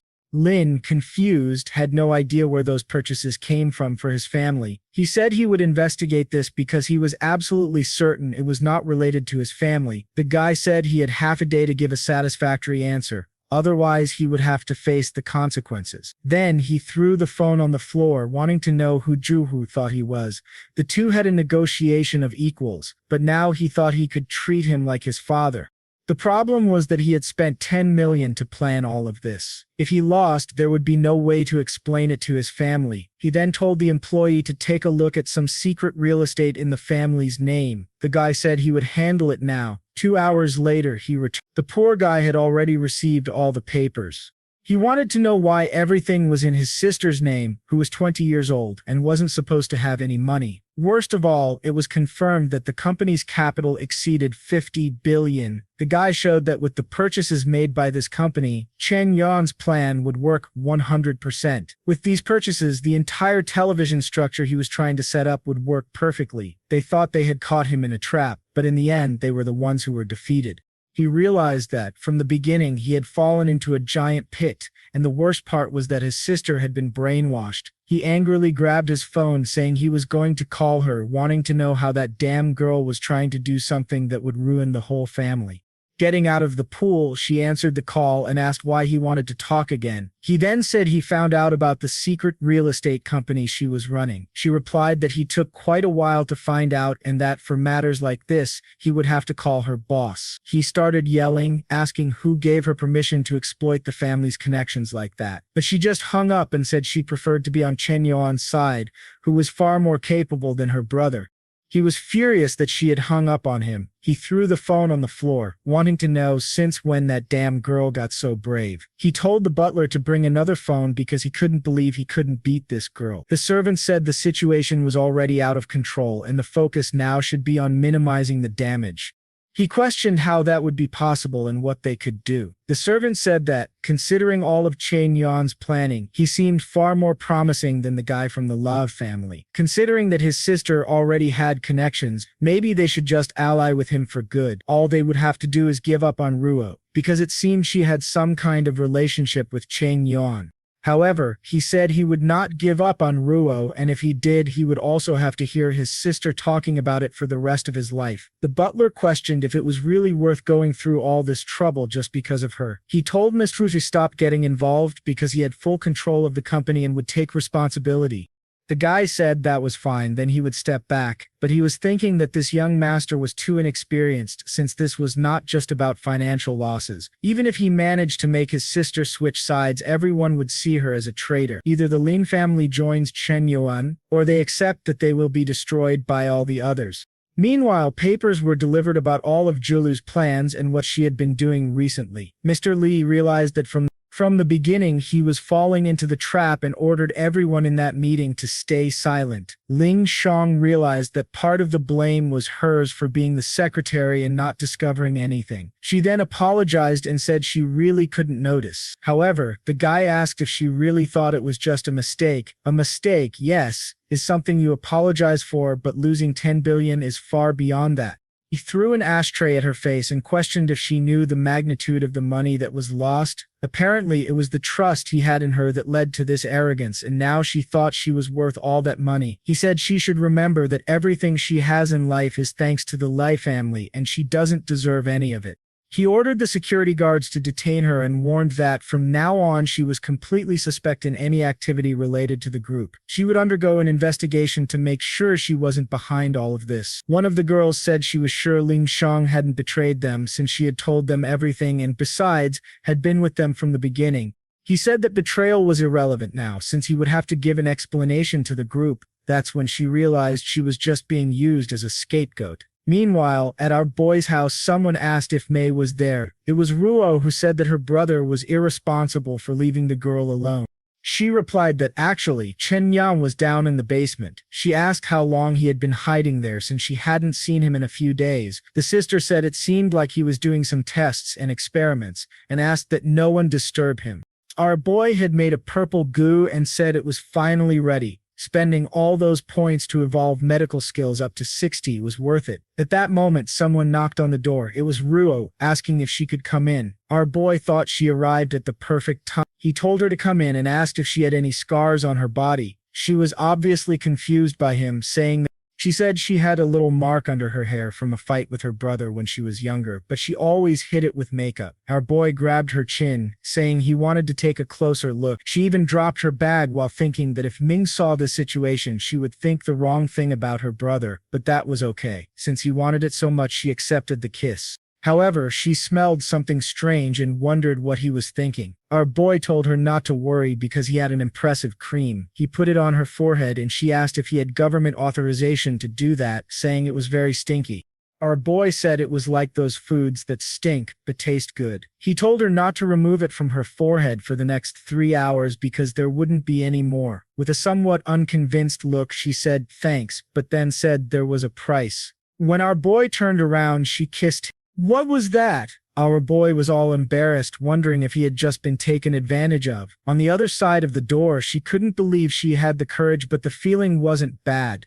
Our boy turned all red and was drooling. Suddenly, his sister appeared, asking why Ruo left covering her face. It seemed like she was crying. Our boy said she went back home to take a bath, but Ming said she wasn't an idiot. Ruo was covering her face and was all red. What had he done to the poor girl?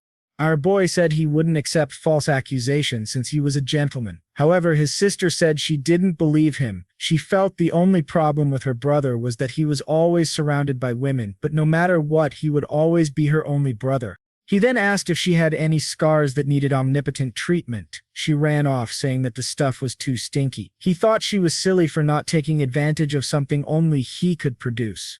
Suddenly, a message arrived on his phone. He remembered the chat from the beginning and decided to take a look. Hosen, the guy from the dealership, was asking if Mr. Yan was really going through difficulties. Another guy, Wang Ren, said that even his company, which was buying land, had stopped doing so. It looked like Mr. Yan was planning to flee the country. Wang Ren continued, saying the analysis was correct since even his Black Cat platform wasn't doing so well. However, Hosen preferred not to speak ill of Mr. Yan. He believed that even if he was facing difficulties, he would overcome them, but obviously he didn't like this other wealthy guy bad-mouthing him. The moment he disappeared for a few days, others in the chat began commenting that it seemed he had gotten into some problems with the Lin family. They began saying it was his fault for getting involved with such big shots. Everyone agreed it might be better to distance themselves from Mr. Yan. Our boy was angry because just a few days ago everyone was sending him friend requests and wanted to be his friend. He then sent a message saying enough was enough and told whoever wanted to leave the group to just disappear.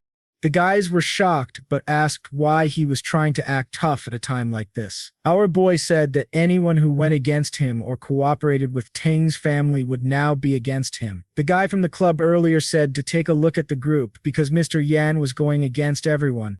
Hosen, the car guy, said he knew Mr. Yan was no ordinary person based on his analysis. Even if it were the entire Lin family, no one would stand a chance against him. However, others replied that they didn't care about that and were leaving the group.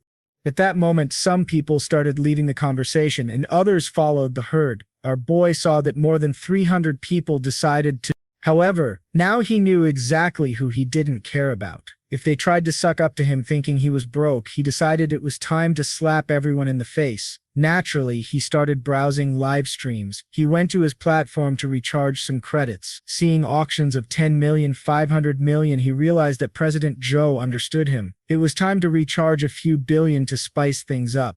Meanwhile, on the Black Cat platform, one of the employees called Shen Shui to take a look. She came in worried, asking what was happening. The guy said that someone had just purchased a few billion on the shopping channel. Shen Shui immediately wondered if it was him. There was a blonde girl doing a live stream, dancing for everyone, and another with pink hair messing around. However, our boy found all that quite dull until something caught his attention. What seemed to be his sister had started live streaming under the name Dreamy Little Monstrous. How this clueless guy didn't recognize her immediately is beyond me. She dresses up like a little cat. You can even buy a litter box. What a disaster. She thanked her viewers, saying she hoped they'd have prosperous lives, Now our boy recognized his sister and understood why she hadn't been bugging him so much today. However, as always, he wouldn't let this slide. He immediately sent a rocket. A guy named Happy Wind, who made the donation, asked to add her as a friend. However, she responded that it wouldn't be possible because her brother doesn't allow that sort of thing. But then 10 more rockets arrived. The guy once again asked if now she could add him. Our boy started getting angry, seeing this guy hitting on his sister like that. His sister wasn't happy either, asking why this guy kept insisting if she had already said she wouldn't add him. She repeated that if he was sending gifts just to be added, he better stop because it was a waste of money. But the guy sent 100 more rockets. He went into the chat again and asked if now it was enough. She saw that not only was this guy annoying, but everyone else in the live stream was starting to join him. However, something caught everyone's attention. The entire planet was destroyed. It looked like our boy bought a stellar explosion. At the Black Cat operations base, everyone commented that the most expensive item in the store had been purchased. Shang Shui was already wondering if the legend had returned. A shocked Ming asked if they really received the item that cost over 1 million. Meanwhile, our boy said he was going to humiliate anyone trying to impress his sister with rockets. He had to shatter this guy's dreams until he realized any attempt was futile. He then sent 2 more stellar collisions, followed by 3 more stellar explosions. When he did that, it even appeared on other people's live stream. Everyone found out that dreamy little monster had already received more than 4 galaxies. Our boy kept clicking until the guy learned his lesson. Meanwhile, those watching couldn't believe it. He had already sent about 3,000 of those. There were so many donations that she couldn't even see the chat properly anymore. Having received so much, her popularity score hit 100 million.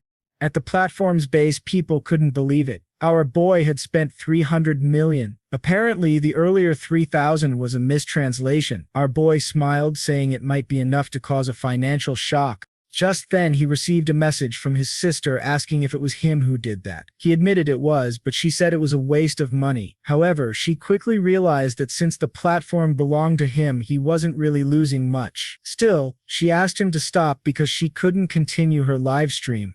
Our boy wanted to spend about 10 billion, but it looked like he wouldn't be able to interfere any longer. On the platform, everyone wanted to know if it was really Chen Yuan who spent the 300 million. Shen Shui confirmed it, but she was unsure how to deal with it. Xiao Yuqi told her to explain what was so difficult about it. Shen Shui said that all the money he donated went to his sister, Min Ming. She admitted it was strange because in a way, the money wasn't actually leaving him. At this point, Shen Shui seemed to understand Chen Yuan's plan and told Xiao Yuqi that she now knew why he did it. She explained that it was a way to show the other families that he had recovered from the attack he had suffered. With this move, any rumors about him going broke were now dispelled. Xiao Yuqi agreed, saying it was the perfect way for him to spend money to silence everyone without actually losing anything. Meanwhile, Shen Shui said it had been a while since she'd seen our boy. All she ever wanted was to be chosen by a man like that, someone incredible.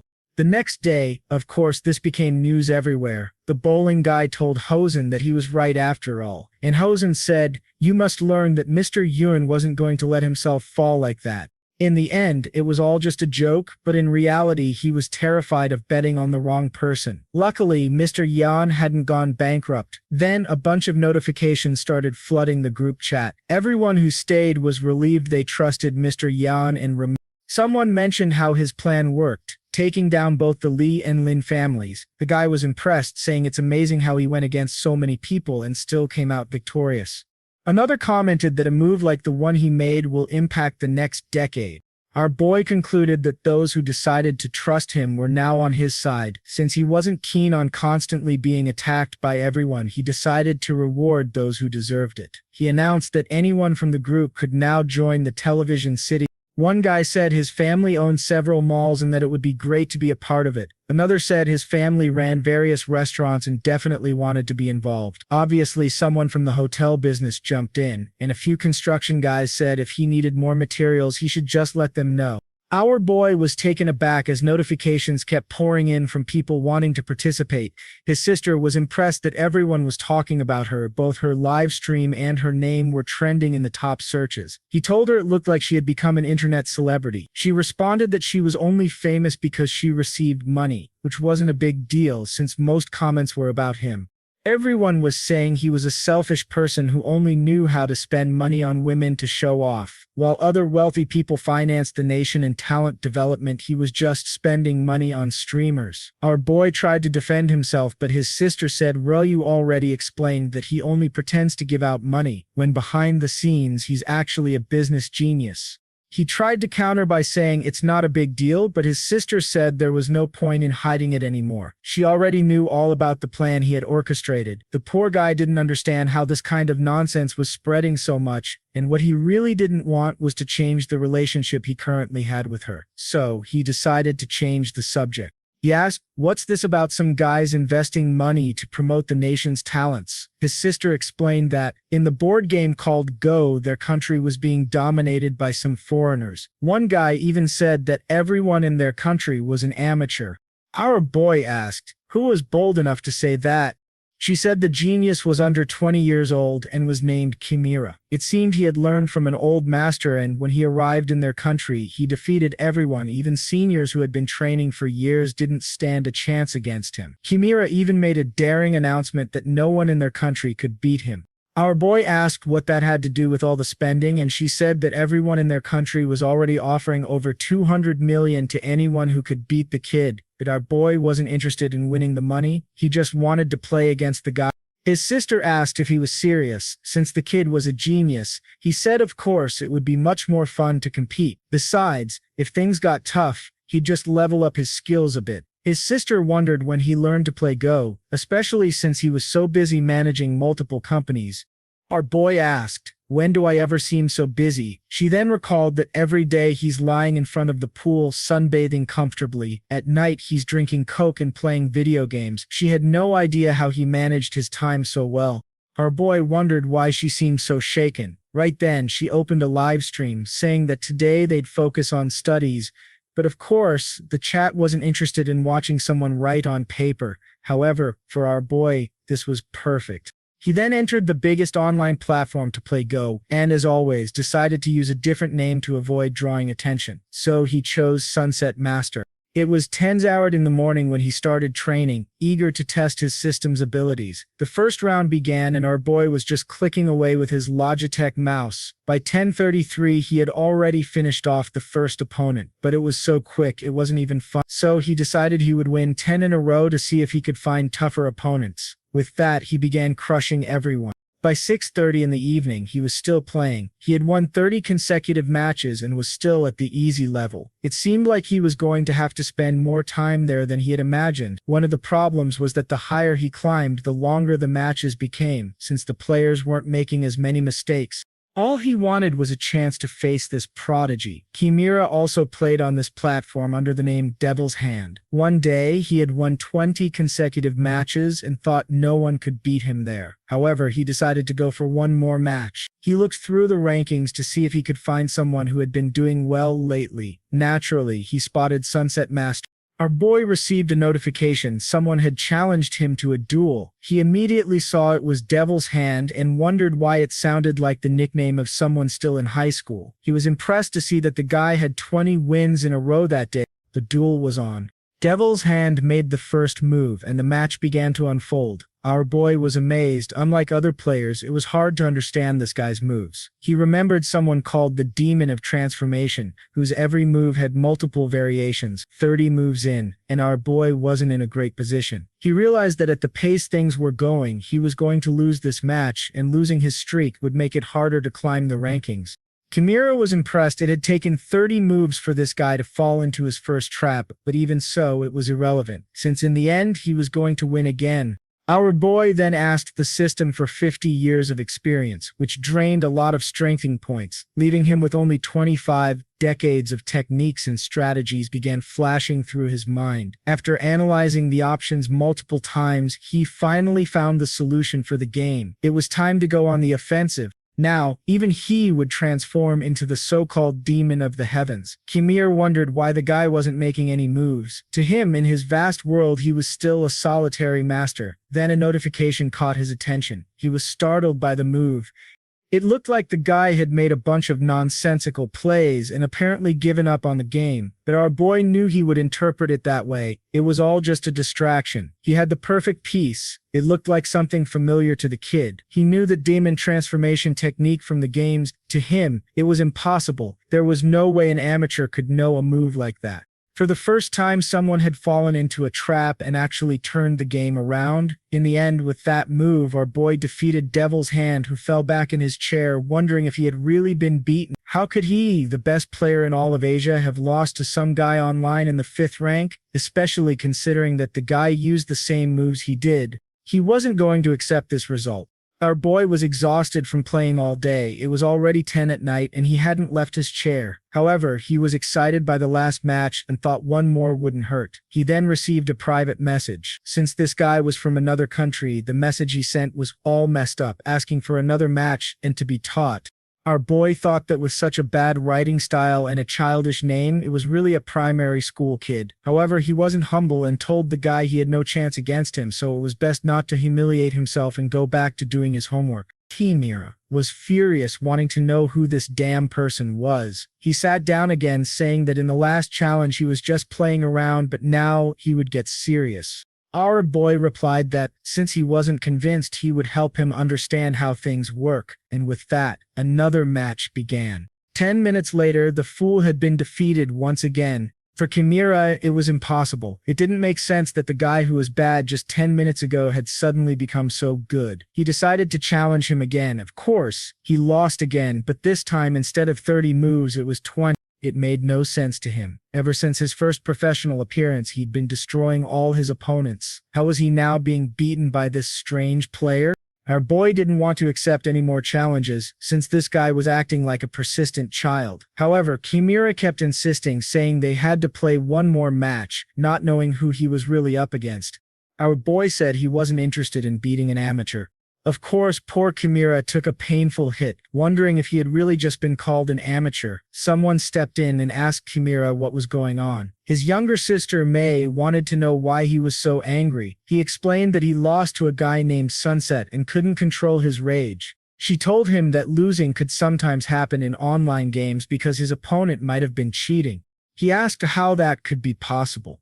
She explained about something called AlphaGo, which apparently is a kind of bot that makes the best moves, allowing anyone to win. Kimura concluded that this was why the guy seemed so bad at first and then suddenly got better. His sister said that for someone like him who had been defeating the world's best, it didn't make sense to lose to someone like that. He agreed, saying that must be the case and that he would return to analyze the matches even further, accepting only one challenge a day. He was sure that by absorbing the knowledge from this supposed artificial intelligence, he would reach the next level. Meanwhile, May thought to herself that it was good he was young and innocent. That way, it was easy to boost his confidence again. Even though their father had been generous in teaching him everything, his maturity hadn't yet reached the same level. Besides, it was impossible for him to be defeated in 30 or 40 moves. That was something not even her father could achieve. Meanwhile, at our boy's house, he was still stuck at the 7th level, saying it was impossible to get out of these ranks. To face that damn Kimura, he'd have to reach the professional rank, otherwise they wouldn't even let him participate. The problem was that, at the current pace, it would take about 3 or 4 days. What he really wanted to know was how good or bad he actually was, since so far he'd only beaten amateurs, especially considering he almost lost to a student and was lucky enough to use the system to save himself. However, he was sure that if he kept pushing himself, the reward for defeating that guy would be his. The scene shifts to the Li family's house, where poor Ling Yang was being dragged in, all battered, because Jimu wanted to talk to her. Clearly this girl wasn't in great health. He asked another secretary if they had discovered anything now that she'd been held captive for 3 days.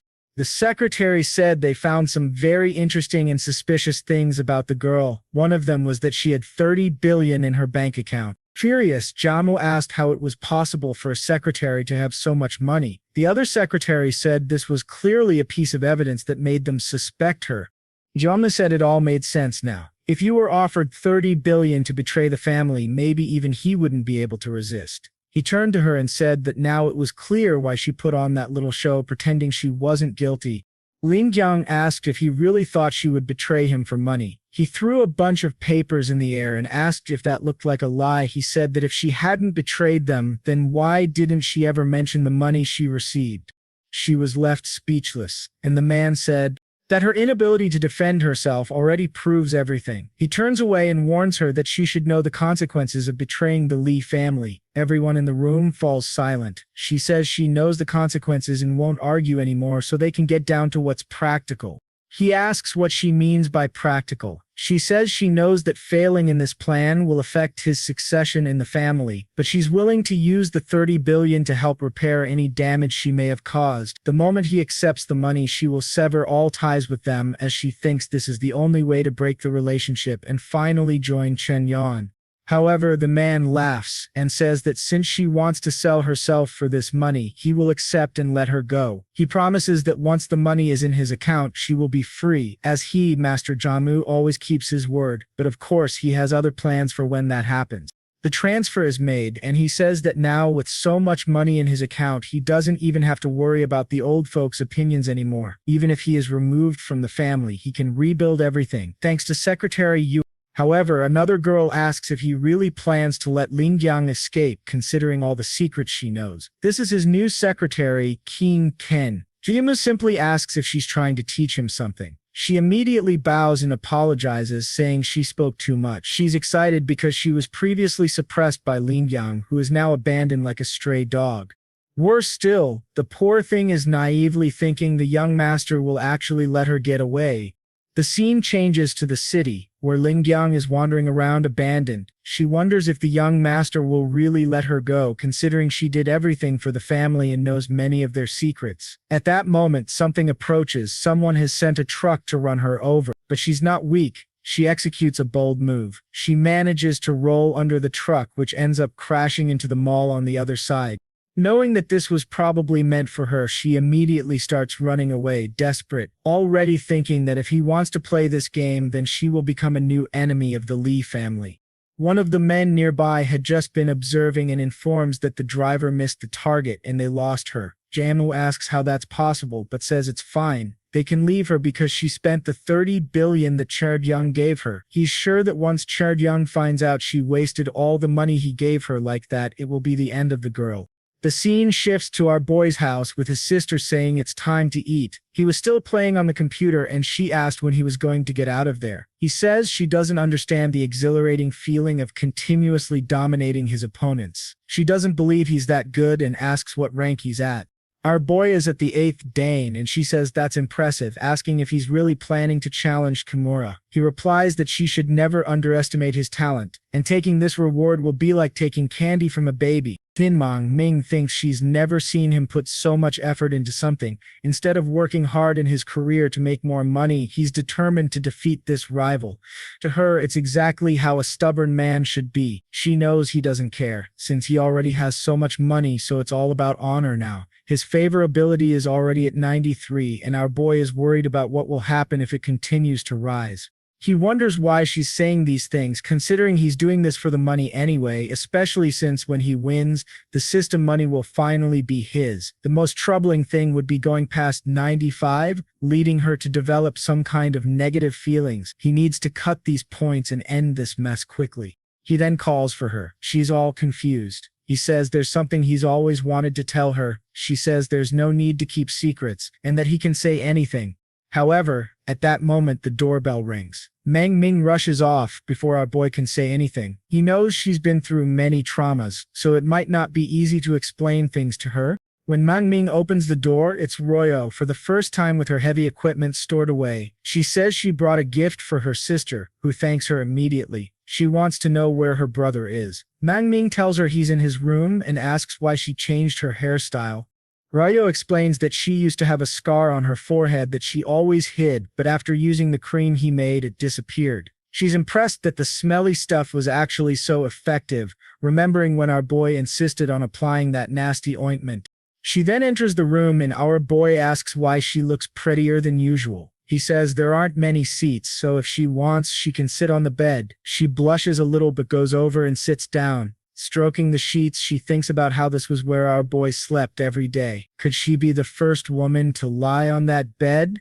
She then comments on the cream he had and asks if he could give her some more. He says it's ironic. She's asking for more when last time she refused to apply it. She admits she was wrong and says it's so amazing. It would make a fortune if it could be mass-produced. However, our boy says that mass production would be a lot of work. He hands her the formula and says that if she's interested, she could launch the product and help him build. She hesitates when she sees the formula, a product that could shake up the entire market, but he's so honest with her that she doesn't even know how to refuse his kindness. Once the company is up and running, she plans to transfer all the profits to our boy, lending a sharp blow to him. But is it really suffering, or is he actually enjoying it? Then the doorbell rings again and Min Kyun goes to answer it. However, this time it's Lin Shutong, all disguised and obviously sad after being kicked out of the Lee family. Min Kyun is startled and asks what she's doing there. Lin Shutong asks where Chen Yuan is, saying she wants to see him, but Min Kyun pushes her back, saying she's not welcome there and should never come back. She says she trusted her like a sister, only to find out that all she wanted was to harm her brother. From upstairs, the two hear the commotion and wonder what's happening. When our boy comes down and sees Lin Shutong, he gets excited that she's finally back. He had lots of contracts and money to spend, so her arrival seemed perfect. However, Min continues telling her to leave, saying her brother doesn't want to see her face anymore. The poor girl leaves, apologizing, heartbroken. She's devastated. Now without a master, without a friend, without Chen Yuan, completely alone, and worst of all, she has nowhere to go. Just then, someone grabs her hand. It's our boy telling her she doesn't have to leave like that. He pulls her back while his sister demands to know what he thinks he's doing. Our boy simply says to leave the past behind because she's still his secretary and asks her to go make some noodles. His sister is furious, but Ruoya pulls her aside and runs off. Our boy then tells Lin Shutong to come with him to the basement. As they go down the stairs, she says there's something she needs to confess. She lost the 30 billion he had given her.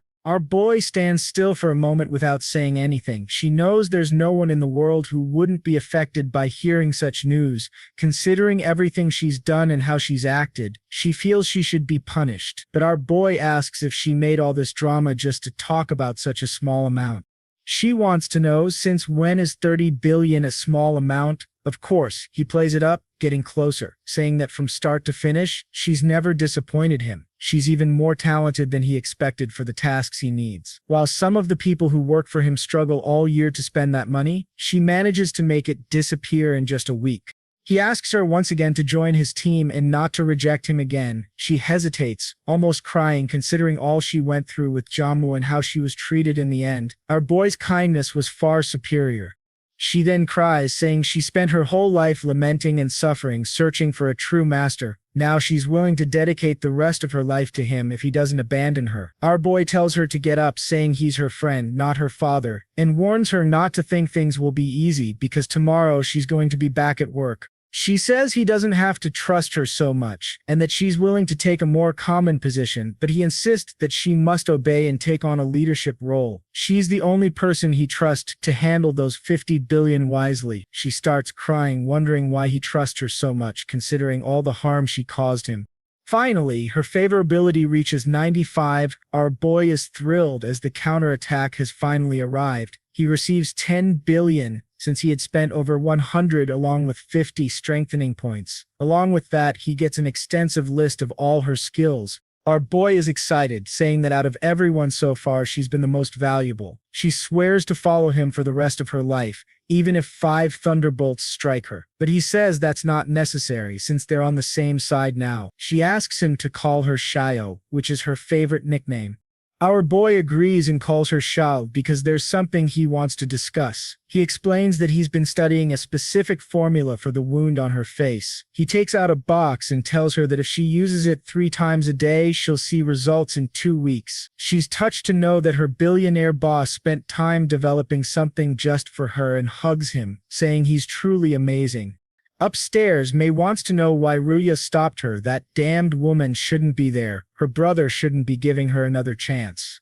She was planning to load that ramen with pepper and make her burn to death. Ruya tells her to calm down and understand that this must be part of Chen Yuan's plan.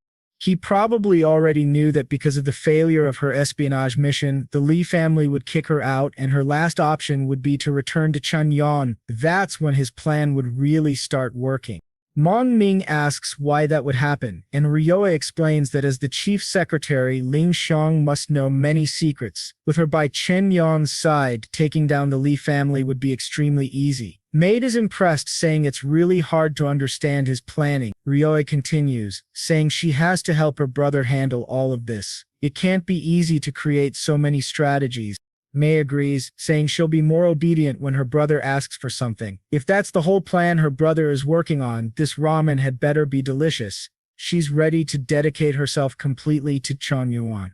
A while later, they return and she says the ramen is ready. Ling Shutong doesn't understand why the girl who seemed to hate her is now so cheerful. Not only did she prepare ramen, but she also made a mega banquet and even offered it to her sister, Ling Shutong, saying she made it with great care. The two were shocked by the size of the meal. Our boy asks if Minkim didn't put any poison in it. She says of course not, and to prove it, she'll eat it herself. With that, she takes a bite, assuring them she would never poison their food.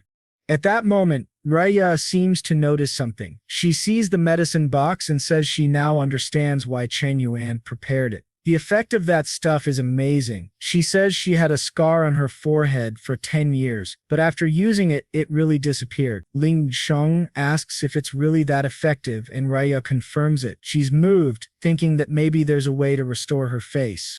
Rivalry suggests that creating a cosmetic line with this product would be perfect since the quality is the best out there. Ling Shutong agrees, adding that they could use Gawandine to promote the product or even utilize the Black Sea platform for promotions with streamers. She says she'll get in touch with Yuki right away.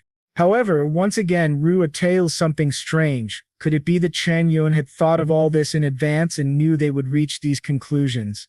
But night falls. Our boy looks at Ruea's forehead and says it's incredible how the scar is really gone. The effect of what he created was stronger than he expected. He pulls out a sheet and says he's going to jot down a new ingredient that will make it even more effective. But suddenly, Ruea grabs him from behind and says she's been waiting a long time for them to be alone. The girl turns into some kind of ear specialist because she gives him a little lick. Our boy drops the clipboard, turns around and tells her to wait, asking if she's not afraid of others seeing this. She asks who would see. She knows Ming Ming went upstairs just now, and besides, Ling Shutong has a lot of work to do, so she won't show up anytime soon. She's sure no one will interrupt them.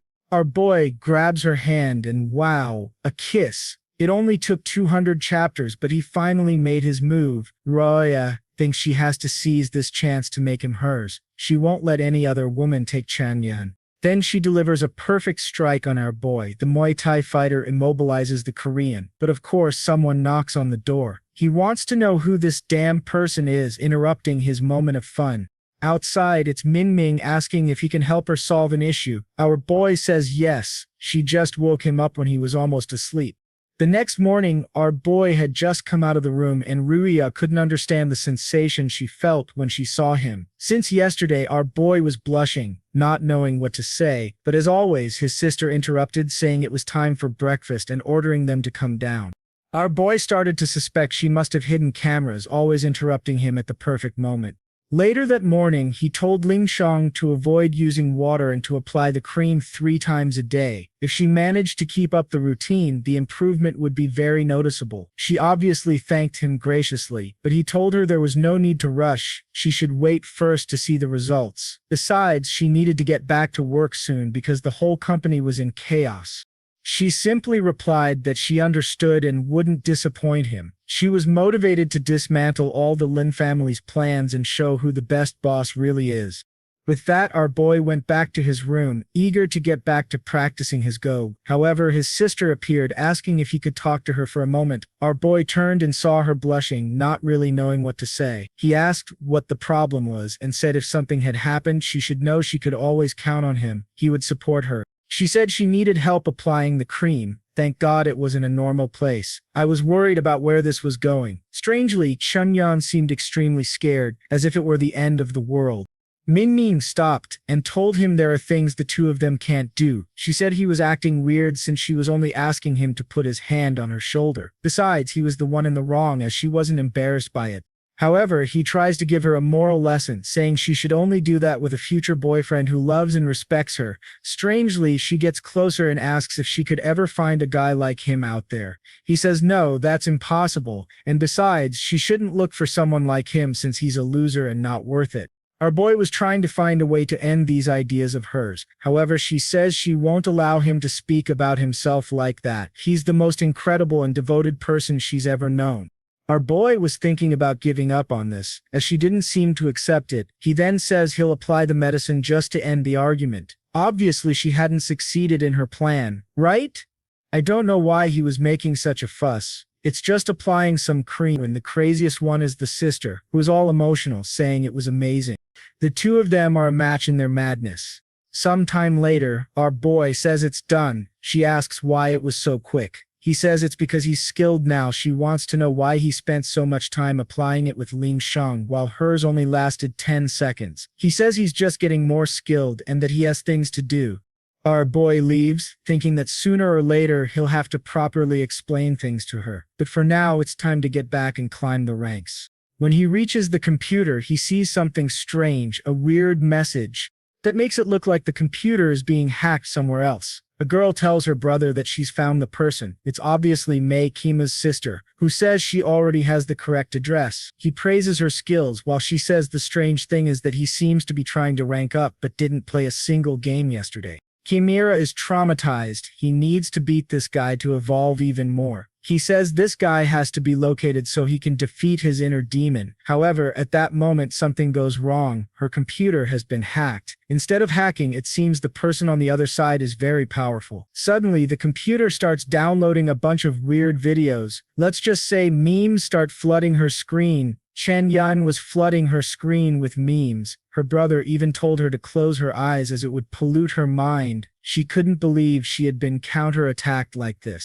Our boy was there feeling smug, saying they never expected him to have such skills. That's when he finds something, a photo of Mei. The most interesting thing is that he discovers they are foreigners. He wonders when he provoked someone like that, but considering everything he's done, it's probably enough to keep her busy.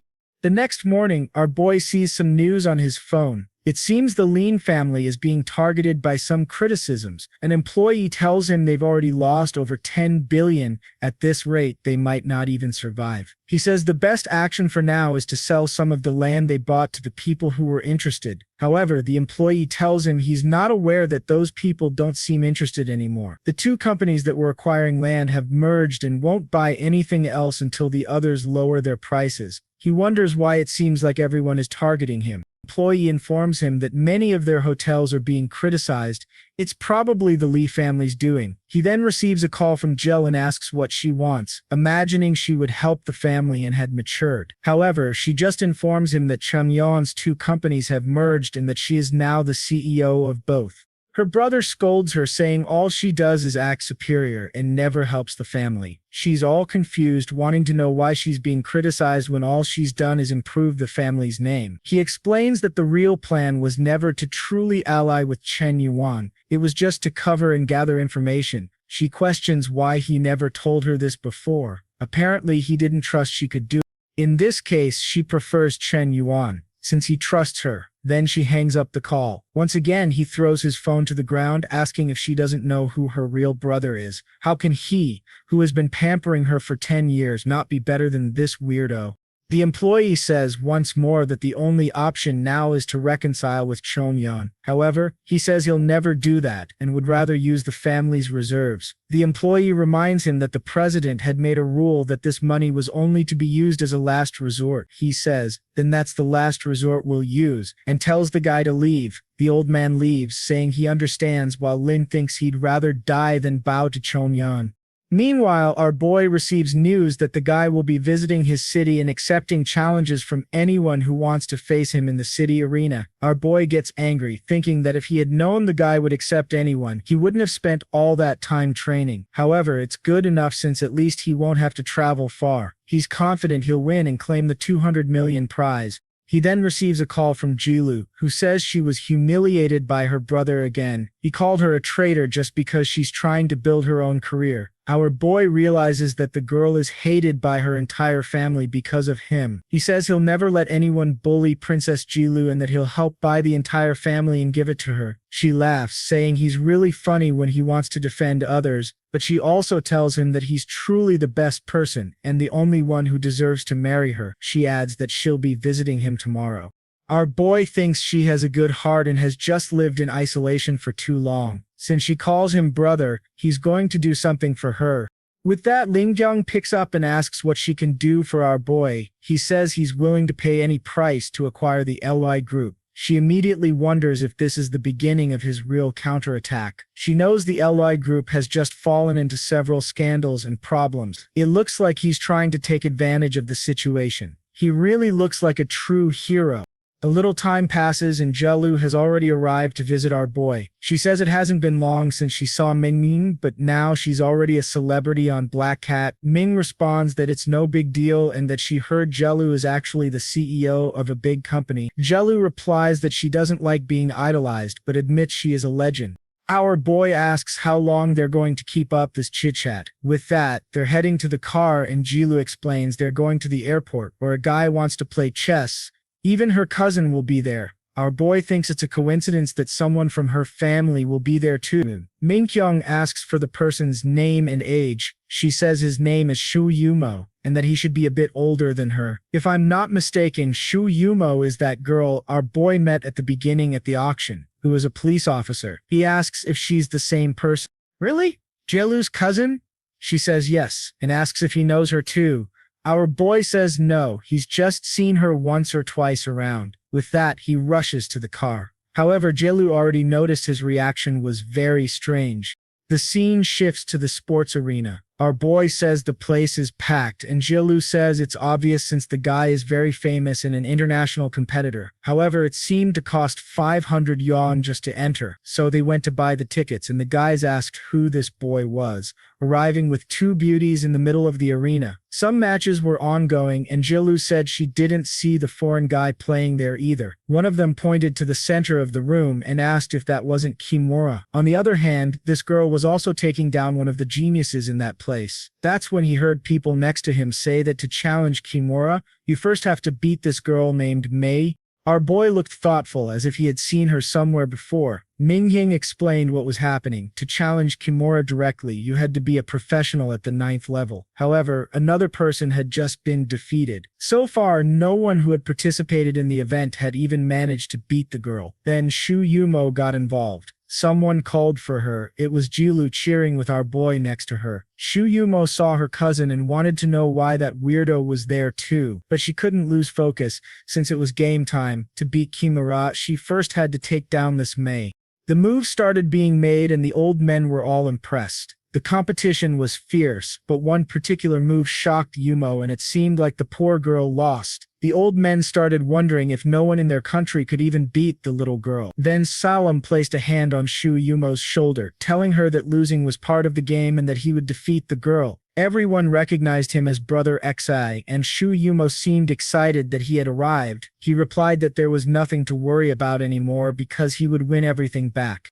Everyone seemed impressed with the arrival of this guy, and Mingming even wanted to know who he was. He appeared to be the most promising player of the new generation, having won 3 championships. Mei said she recognized him and hoped to have a good game. With that, the two sat down while Kimura watched everything from another room, wondering if this was the Sunset Master. Regardless of who that guy was, he wanted a chance to get his revenge.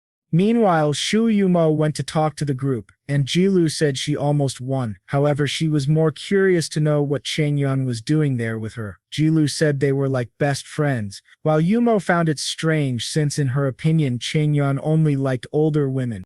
Another move happened on the board, and this time Mei was indeed defeated. Everyone was impressed, saying they were finally starting to win something. The guy asked if he could challenge Kimura now. She said yes, and wanted to notify him, but at that moment, Kimura appeared, saying he was waiting for a worthy competitor. If this was the guy who had beaten him online, now was the time to regain his honor. He said he had come from his city just to face him. He admitted that he accepted the losses he had suffered, but he would not tolerate any of those insults.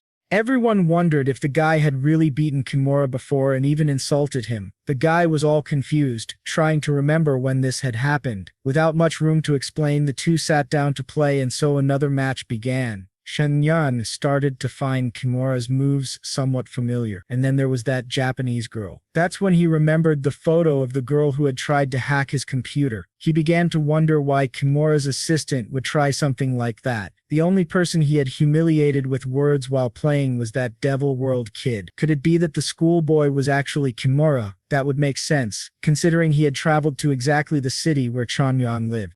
His sister asked who he thought would win the match. Our boy explained that the challenger from their country seemed smarter, but was using outdated strategies. Considering this, Kimura was much more up to date and would probably win. Everyone around questioned who he thought he was to be criticizing the best like that. Even Sho thought he was going too far. What kind of qualification did he have to judge someone like that?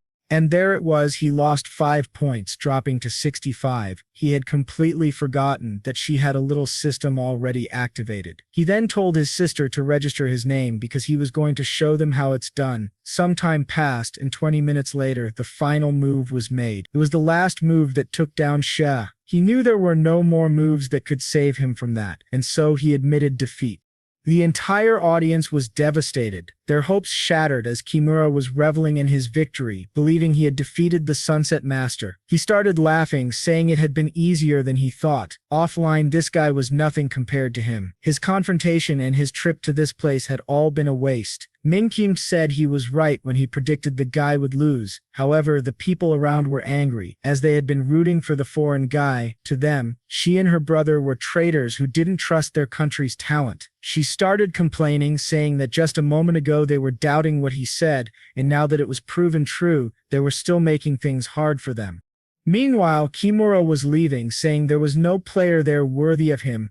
Suddenly, someone asked where the kid thought he was going, and everyone turned to see who this crazy person was stepping onto the stage. Kimura remembered that the last person who called him a kid like that was the online guy. Immediately, he asked who he was. Our boy said he was the Sunset Master.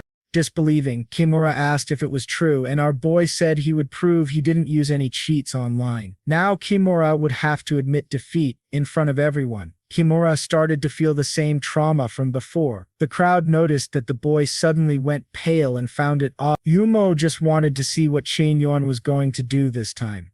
Our boy walked over, said his time was valuable, and told Kimura to sit down quickly. Of course, he was as drowsy as ever, and Kimura seemed convinced he would win since he was sure the guy had cheated. Mate said he should play against her because those were the rules. He said the rules were just made to ensure he didn't waste time with the weak, but this was personal, so she could step aside. He was going to show who the true master of this game was. Min kept saying they had no idea of her brother's strength, while Jilu was confused, wanting to know when Chen Yuan learned to play Go. Mingming explained that apparently he had been good for a long time since he hadn't lost a single online match. Jilu was afraid of our boy winning, which would embarrass Kimura since he had lost to him before. However, the duel was about to begin. Kimura made the first move, and our boy calmly placed his piece. Several moves unfolded. Kimura seemed more aggressive than before, but it was truly amazing that Chen Yuan was still holding on. Sometime later, he placed another piece, and Kimura couldn't understand how his moves were faster than hers. Kimura couldn't comprehend how this guy never stopped for a second to think. Every time Kimura made a move, Chen Yuan responded immediately. His kind of pressure was something Kimura didn't know how to handle because it felt like he was facing the teachings of several masters. Our boy's moves continued, and with that, the dragon piece was placed. Kimura tried to think of a way out of that move, but our boy simply told him to give up because it was over. Kimura coughed up blood, saying it was impossible. However, everyone in the audience was already celebrating, saying their honor had been restored. Shia still believed that our boy had won since he had left Kimura's mental state shaken. He remembered the Sunset Master, known as Chen Yuan. Our boy returned to the audience, and Julu hugged her cousin, saying she couldn't understand how incredible Chen Yuan was. Her favor had already reached 97, and our boy gained 10 more strength points. His sister, all emotional, said she had seen him practicing hard and that he deserved it. Such an honor. While noticing that everyone who had been criticizing him was now silent, Truly, he was the most amazing. With this, she gained another favorability point, now at 94. Aroy was terrified while Chu Yumo was still trying to understand how this had happened. How could a player who had been dominating the whole country be defeated by Chen Yuan? Considering his background and wealth, how much effort had he put in to get this good? The favorability kept rising, minus 10 more points for our boy, then 5 more, and now at 80. Our boy realized that defeating this guy was more valuable than he had imagined. The only problem was this little thing on the side. Mangbang was already at 94 and he was terrified of what would happen with another point from the counterattack. He needed a way to bring it down. Suddenly something passed by him and he noticed something in the system he never expected, a single favorability point with Lin Shutong. First of all, he had no idea what was happening since he didn't see her anywhere. Somewhere in the city, in a parked car, she was inside looking at her phone, unable to get Chen Yuan's name out of her mind, thinking that the distance between them kept growing. At this moment, they were people belonging to different worlds, and she had no idea where he was. The guy in the driver's seat asked what was going on because she seemed a bit distracted today. She said she was happy, she just didn't want him to have spent so much money. They sat there awkwardly like two fools. But as she looked at the guy, she thought it was time to let go of this. She needed to forget Chen Yuan and move on to another relationship. Starting a new life and moving forward was the only way for her to be happy. However, in front of the building, the guy asked if she liked Taizhou and said something amazing had happened today. She said she didn't quite understand it, but he could tell her what happened. The guy said one of his friends had brought glory to the country and she needed to take a look. With that, he threw the phone to her. Of course, she was startled. It was our boy, defeating Kimura and winning 200 million. The guy even said being like that guy was his dream. Shutong just started crying. She couldn't give up on him considering he had chased after her for 3 years and she'd only been alone for 3 months. Truly, she felt like a terrible person. The guy even mentioned he never thought she'd be so moved by this kind of patriotism. But then she changed her expression and told him to get lost. The poor guy was shocked, asking what had happened. She said she liked someone else, so he better give up. She got out of the car, slammed the door, saying she was going to get her Chen Yuan back. Meanwhile, Ming Jia was just congratulating our boy, hearts in her eyes, and Julio said that the match would be broadcast across the entire country and he'd be considered a hero. Strangely, our boy said this was bad and both girls were confused. He tried to explain that he had been trying to keep a low profile for a long time, but it seemed inevitable that this would happen sooner or later. The scene shifts to the northern part where someone tells C that she needs to take advantage of the opportunity. It's that other girl from the beginning, and her friend says she didn't need to be like this and needed to know how to seize things. Now that she was single, she needed to take advantage of the guys around her. Her old crush was playing, and she got to go and give him some water. She said she used to really like him, but watching him play now, she couldn't feel anything. Her friend said it was strange since he was performing so well, but in her mind, she had another performance in mind. Zoe said that to her, this guy seemed like an old man playing unlike other people she had seen. The friend asked who she had been watching to have such high standards. She grabbed her phone and said it was better to change the subject. However, she was startled. The news said our boy had won the match too. Meanwhile, the guy playing on the court asked who wanted to bring him some water. No one moved, leaving him confused. He asked where Shang was and her friend said she had something else to deal with. That's when our boy received a call from Keel and asked what was going on. She asked if she couldn't just call for no reason. He said of course she could, considering their relationship. She explained that she saw the news about his match and wanted to congratulate him. He said it wasn't necessary. It was nothing special. However, she asked when he would return to their region since he'd been away for a while. Our boy said he just took a summer break but would return when school started. She got all excited, saying that when that happened she would cook for him every day. Our boy was touched by how much she had changed. She used to be so self-interested, but she had matured a lot and had been making many sacrifices to be kind to him. If he gave 10 billion to other women, he had to be kinder to her too. Suddenly, Ming appeared and said the suitcases were ready. Our boy asked if all the clothes he requested were there. She said she couldn't just take this much. He said not to worry, he'd have someone pick everything up. She got all emotional, ran over to hug him, saying he really was the person she liked most. He said it was the same since she was his only sister, but Mang Ming, still hugging him, thought he was the only person. She hugged him and felt safe with him. That's why she didn't want to let him go. She was just afraid he would notice something strange and maybe she should tell him that they weren't blood related, but if she did that, he might abandon her and she couldn't live like that forever. She then said she wanted to talk about something, but he was terrified she would say something and her favorability would hit 95, so he covered her mouth and said he knew how she felt, but he didn't want anything that would affect their relationship as siblings. She wondered if he already knew she wasn't his blood sister and concluded that, given how smart he was, he probably did, but it seemed he wanted to keep her as his sister, which made her feel special too. With that, she gained another favorability point, reaching 95. As always, he gained some strengthening points. Despite the money he had spent, our boy couldn't understand what he had to do to prevent this from happening. He had just rejected her, so why did the favorability go up?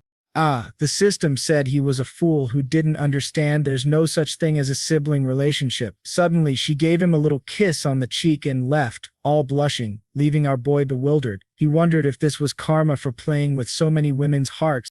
The scene shifts to a building in Shanghai. A folder falls to the floor and Jiamu shouts at Qian saying, "This is impossible." Not only had Chen Yuan not punished Ling Sheng, but she had also been promoted to CEO of Fission. The maid said that, strangely, Chen Yuan seemed to have unshakable confidence in her. He lit a cigarette, saying he had underestimated the boy. It seemed Chen Yuan had a very strategic way of acting. What he couldn't understand was why this guy had lost 30 billion and continued to trust the woman, and worse still, why he had only found out about it now. Qian said it was because he had been traveling to foreign countries just for fun. However, he scolded her, wanting to know since when he had authorized her to get involved in this kind of thing. He ordered her to get out of his sight, warning that if things continued like this, they would lose everything they had invested.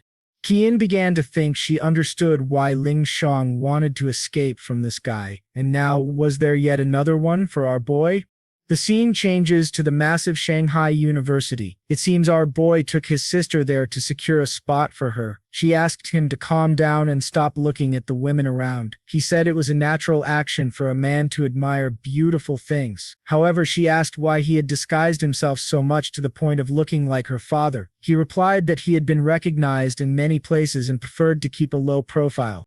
As always, she got emotional seeing that he continued to take care of her. Our boy saw her sweating and said he'd buy some water. People watching the two commented that a father's love was truly incredible. Suddenly, a helicopter flew over the field. People recognized it as belonging to one of the 4 young masters of the city. His name was Kim Ming, and all the girls were swooning, saying he was so stylish and handsome. Poor things. They even got pushed aside to avoid blocking the guy's entrance. Wolfing thought all of them were so ordinary and superficial until he noticed someone. You know who it is? Our boy's sister, standing there, looking lost, wondering where her brother had gone. He then asked for permission and approached her, asking for her phone number. She simply said she wasn't interested. He told her that maybe she didn't know him, but he would introduce himself. However, she interrupted and told him she wasn't interested and that he should leave. The guy was so full of himself that he wondered if she was playing hard to get. To him, it was all an act, because no woman could be that noble in a city like Shanghai, where money is everything, and he had enough to drive anyone crazy. He mentioned a party happening that night for newcomers, full of elite people, said she could enter high society. The other girls were all envious, wondering who this girl was that he was approaching. However, Mang told him he should leave, because if her brother saw him there, he'd end up causing trouble. Turning back, Wuffing questioned if this guy was really that impressive compared to his bodyguards. Wuffing was already imagining that her brother must be some kind of muscular mutant.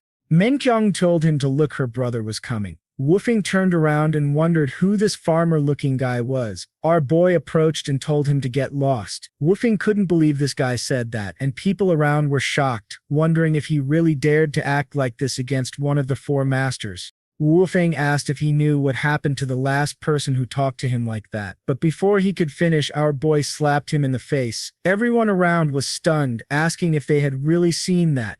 Wuffing ordered his guards to beat the kid up. The 3-meter-tall thugs approached, but our boy unleashed a JoJo sequence, easily sending the goons flying. Wuffing questioned how someone could defeat an ex-boxing champion and a guy from the special forces. Chen Yuan warned him one last time that if he ever approached his sister again, the consequences would be severe. He tossed the jerk to the ground. At that moment, people around recognized Mang Ming as the little monster from the Black Cat livestream. Everyone knew she was the woman who had received 300 million from Mr. Yan, and they assumed this old guy was hired to protect her. Woofing said he'd make Mr. Yan pay for what he did, daring to send someone like this into his territory. We'll teach him a lesson. Just then, a pink-haired girl asked what he was doing. And here comes another one, right? Could it be? It's been a while since a new system activated. Obviously, she's the goddess of the university and the eldest daughter of the Qin family. She asks why he's ruining the Qin family's reputation like this on his first day, arriving all disheveled. He asks when she arrived, but she ignores him and demands to know why he came by helicopter. Does he think no one knows about their family's wealth?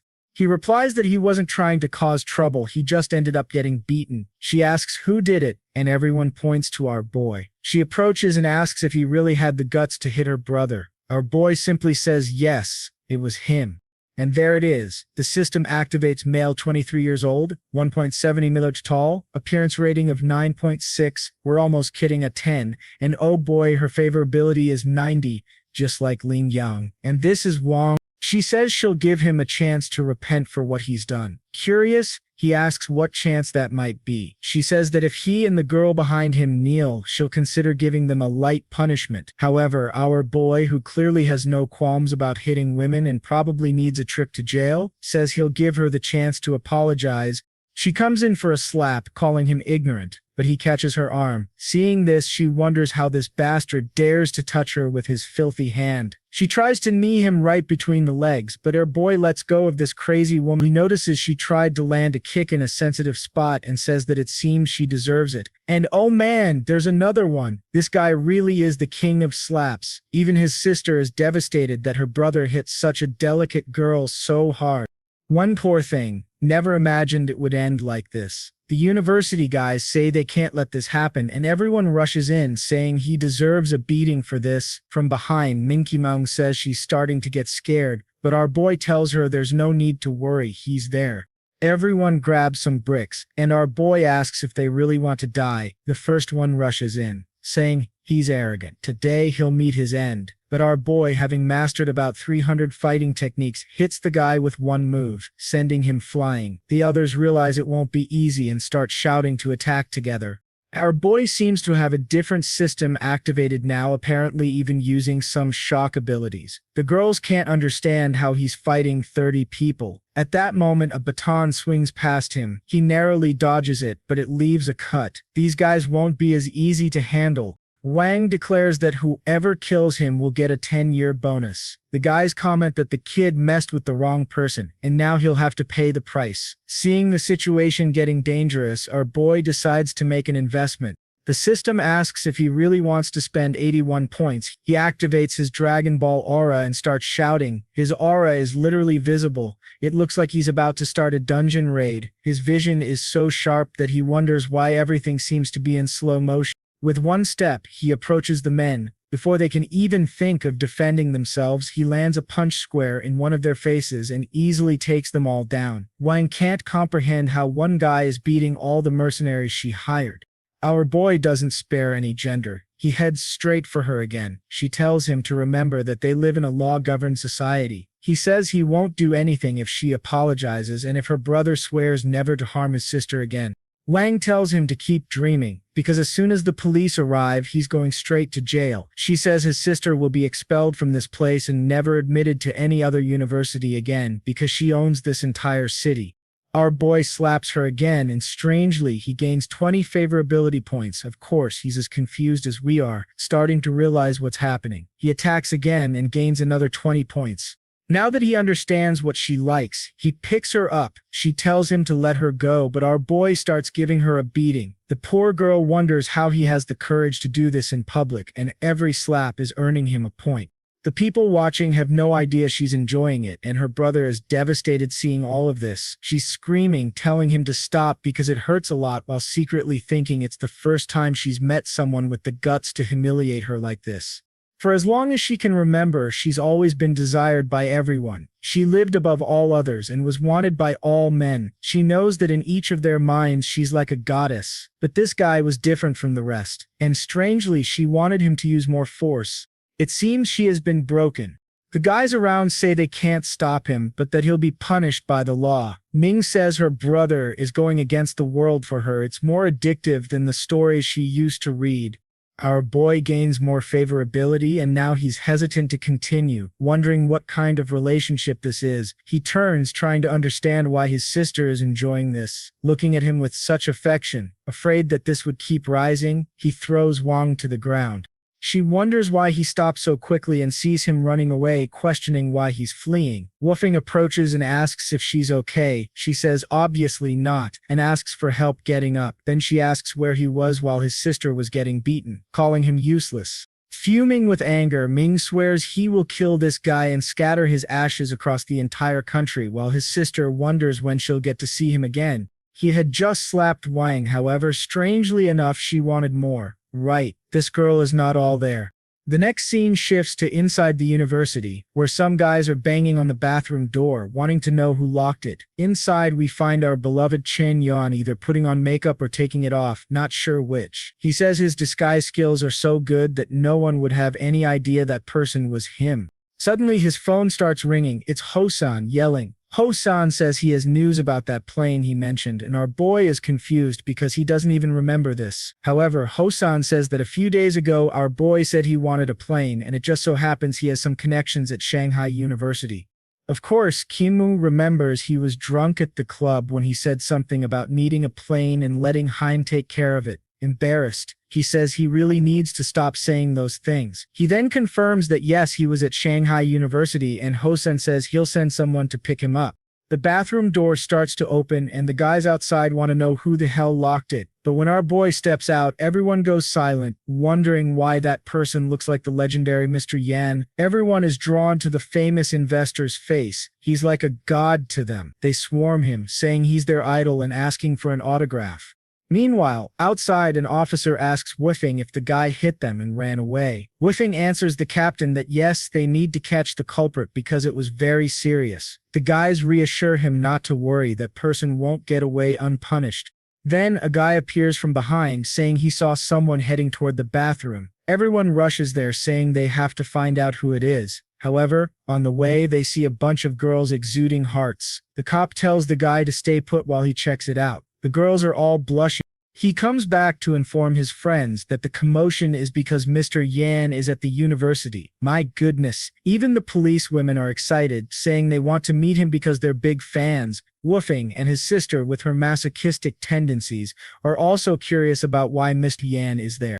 Sometime later, an officer reports that she checked the bathrooms and found nothing suspicious. The police officer, at a loss, says they should check the cameras. This can't go unpunished.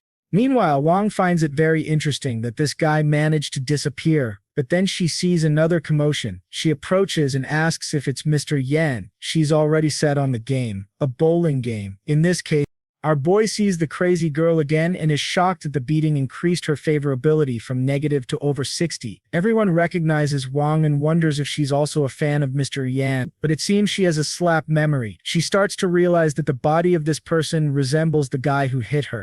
She starts to observe and quickly notices the shoes. They are exactly the same as the guy who gave her a beating. She thinks that even the most cautious eventually make mistakes. She had thought she'd taken a beating from someone's bodyguard, but it was actually a marvelous billionaire.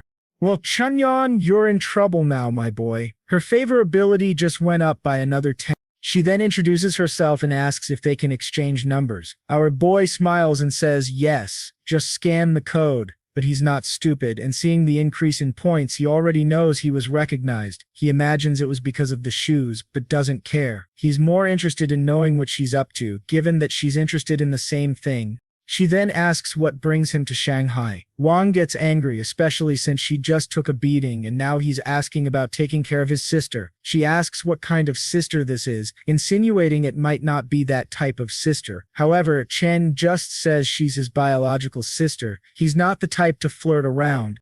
Apparently, she's already excited. She was worried this sister might be some other kind of sister. These crazy people are wild. That's when she remembers that a streamer known as Little Monster recently won 300 million. All of this was because she received significant support from the handsome guy's platform. She sees him caressing his sister and realizes that Mr. Yan is someone who even fooled Lee Jamu. He's just the type of man she likes. A suit-wearing combination of intelligence and strength. She makes a face which I think the illustrator meant to look sexy, but it turned out a bit strange, to be honest. However, another 5 favorability points are added, leaving our boy confused again. In her background and appearance, he thought it would be much harder.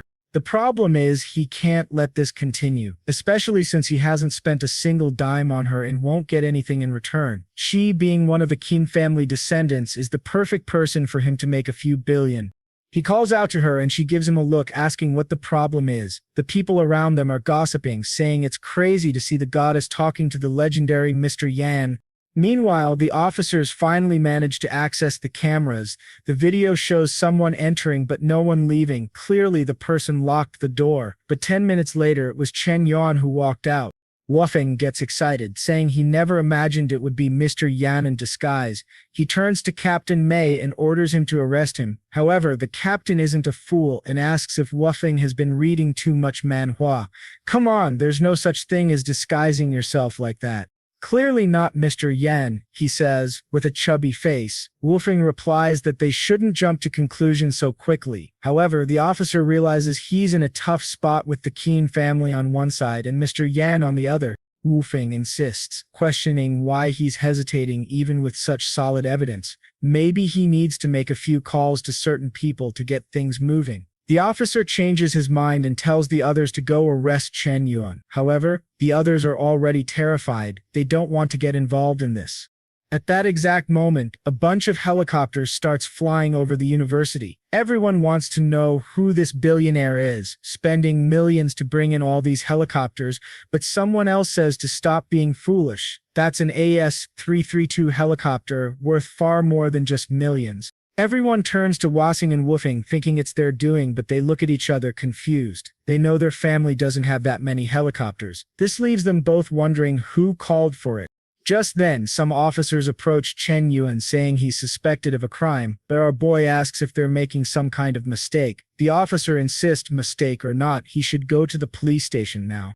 However, the girls start protesting, saying it's impossible. The person who hit Wang was clearly an ugly old man. Chen Yuan is too refined and elegant. They can't just arrest him without solid proof. They start accusing the officers of corruption, saying they were clearly bribed by Wufeng.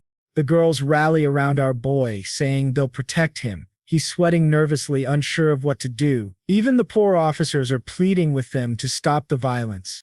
Our boy asks them to calm down, saying he's willing to cooperate with the police because he believes they uphold justice. The girls are touched, saying that even though he's being wronged, he maintains his kindness and elegance. Wang, a bit crazy herself, is wondering how he could beat her like that and now pretend he didn't. However, her plan seems to have shifted. As much as Chen Yuan is a dragon, he's in a nest of vipers and she wants to see how he'll handle himself here. The helicopters continue to approach. The door opens, and a man with white hair and 2 girls wearing floating glasses appear. This man is the head of one of Shanghai's 4 largest families, known as Yi Yao. All the helicopters then start unfurling a red banner reading, "Welcome to the city of SH." The siblings are shocked, realizing it's the Yao man's doing. The officer is now terrified because he knows who Yao is and he came personally to see Mr. Yan. It's frightening that this young man who had just arrived already has such connections in Shanghai. Among Shanghai's families, the Ye family was the greatest. Although Yao was from a collateral branch of the family, it was still beyond what a mere captain could handle. He approaches Wufeng, saying that based on his years of experience, it's clear Mr. Yan isn't guilty. He turns to the bald-headed man and tells him to cancel any action against Mr. Yan immediately. He then goes to our boy, apologizing, saying it all seemed to be a big misunderstanding. Our boy responds that it's no problem, it's his duty as a citizen to cooperate with the police. Fugen says this bastard will get away because of the Ye family's influence.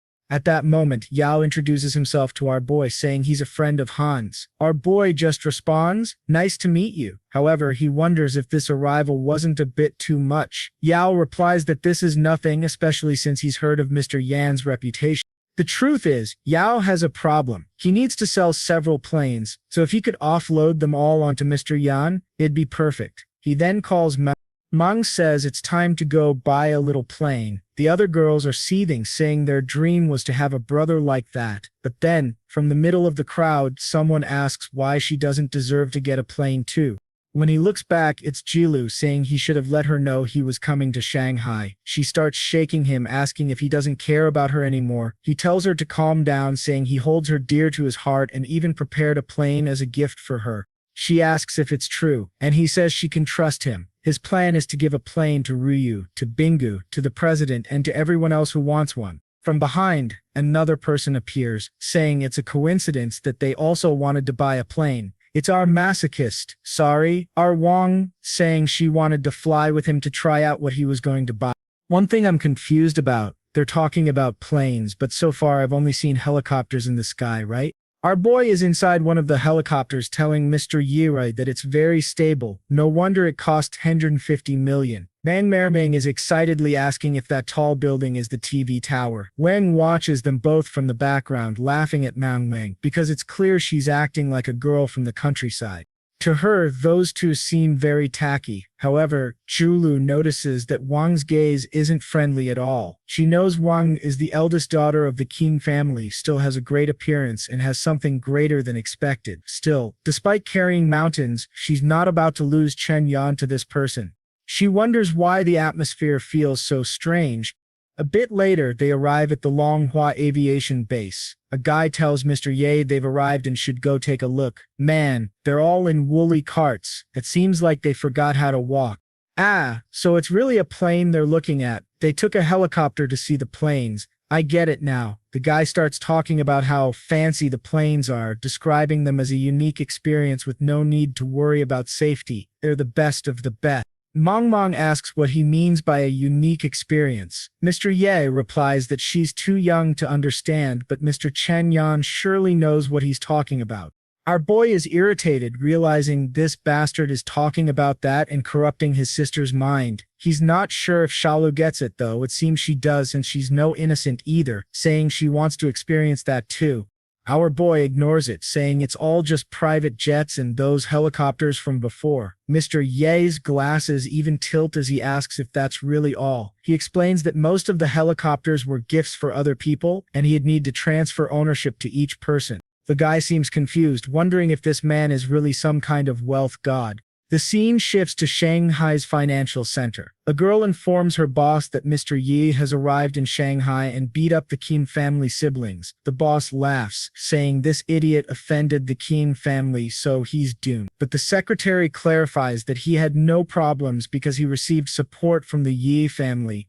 The boss is shocked as she explains that Mr. Ye arrived with over 20 helicopters just to pick up Chen Yuan. The fool wonders how this bastard managed to get support from that family. He knows that the Ye family's golden girl, known as Ying, will be having a birthday party today. Apparently, she's never even appeared in public, and starting with this birthday, she'll become the group's president. Marrying her would mean inheriting one of the largest shares of the entire Ye group. And right when this womanizer Chen Yuan appears in Shanghai, he immediately orders his secretary to start creating scandals about Chen Yuan to tarnish his image in Shanghai. She replies that she'll start right away. The scene returns to the Longhua aviation base. Our boy asks Mr. Ye if he sells anything besides planes. Although confused, Mr. Ye is eager to sell and mentions they have boats, and even space travel. If our boy is interested, our boy replies to save space travel for later, but says he's interested in the boats. He wants one for fishing, and Mr. Ye says he'll find a very luxurious one for him. He then finds a boat named Ging, the 5th most luxurious in the world, costing 7 billion. This boat has already been rented out, though for the eldest daughter of the Yim family's birthday party. He gives our boy an invitation, saying he can attend the party to check out the boat and see if he's interested. Our boy is confused, having never heard of this so-called precious daughter of the Ye family, but well, talk about a rich woman, and there he is, grinning from ear to ear. In the next scene, he's already looking for a good place to buy a house near Shanghai University. Mr. Ye says he doesn't know much about the real estate market, but will find someone to help him. He asks who, and Mr. Ye points to Wan, saying that's her specialty. The Qin family is heavily involved in all construction across Shanghai. Our boy turns to her and asks for a recommendation, saying he'll pay 5% above market value. She responds that if he's buying 1 or 2 buildings, it's easy, she'll just discuss it with her family. However, she's impressed by how much he's been spending already. She tries to explain, though, that there are currently some construction restrictions in Shanghai and the taxes are quite high, so it might not be worth it. He just requests one of the houses in the Thompson Riviera area and says he'll give her a Jaguar helicopter. She replies that the house is worth over 150 million and warns him not to try taking advantage of her. However, our boy says there's no conflict in friendship. This time he'd benefit, but maybe next time she'd be the one receiving help.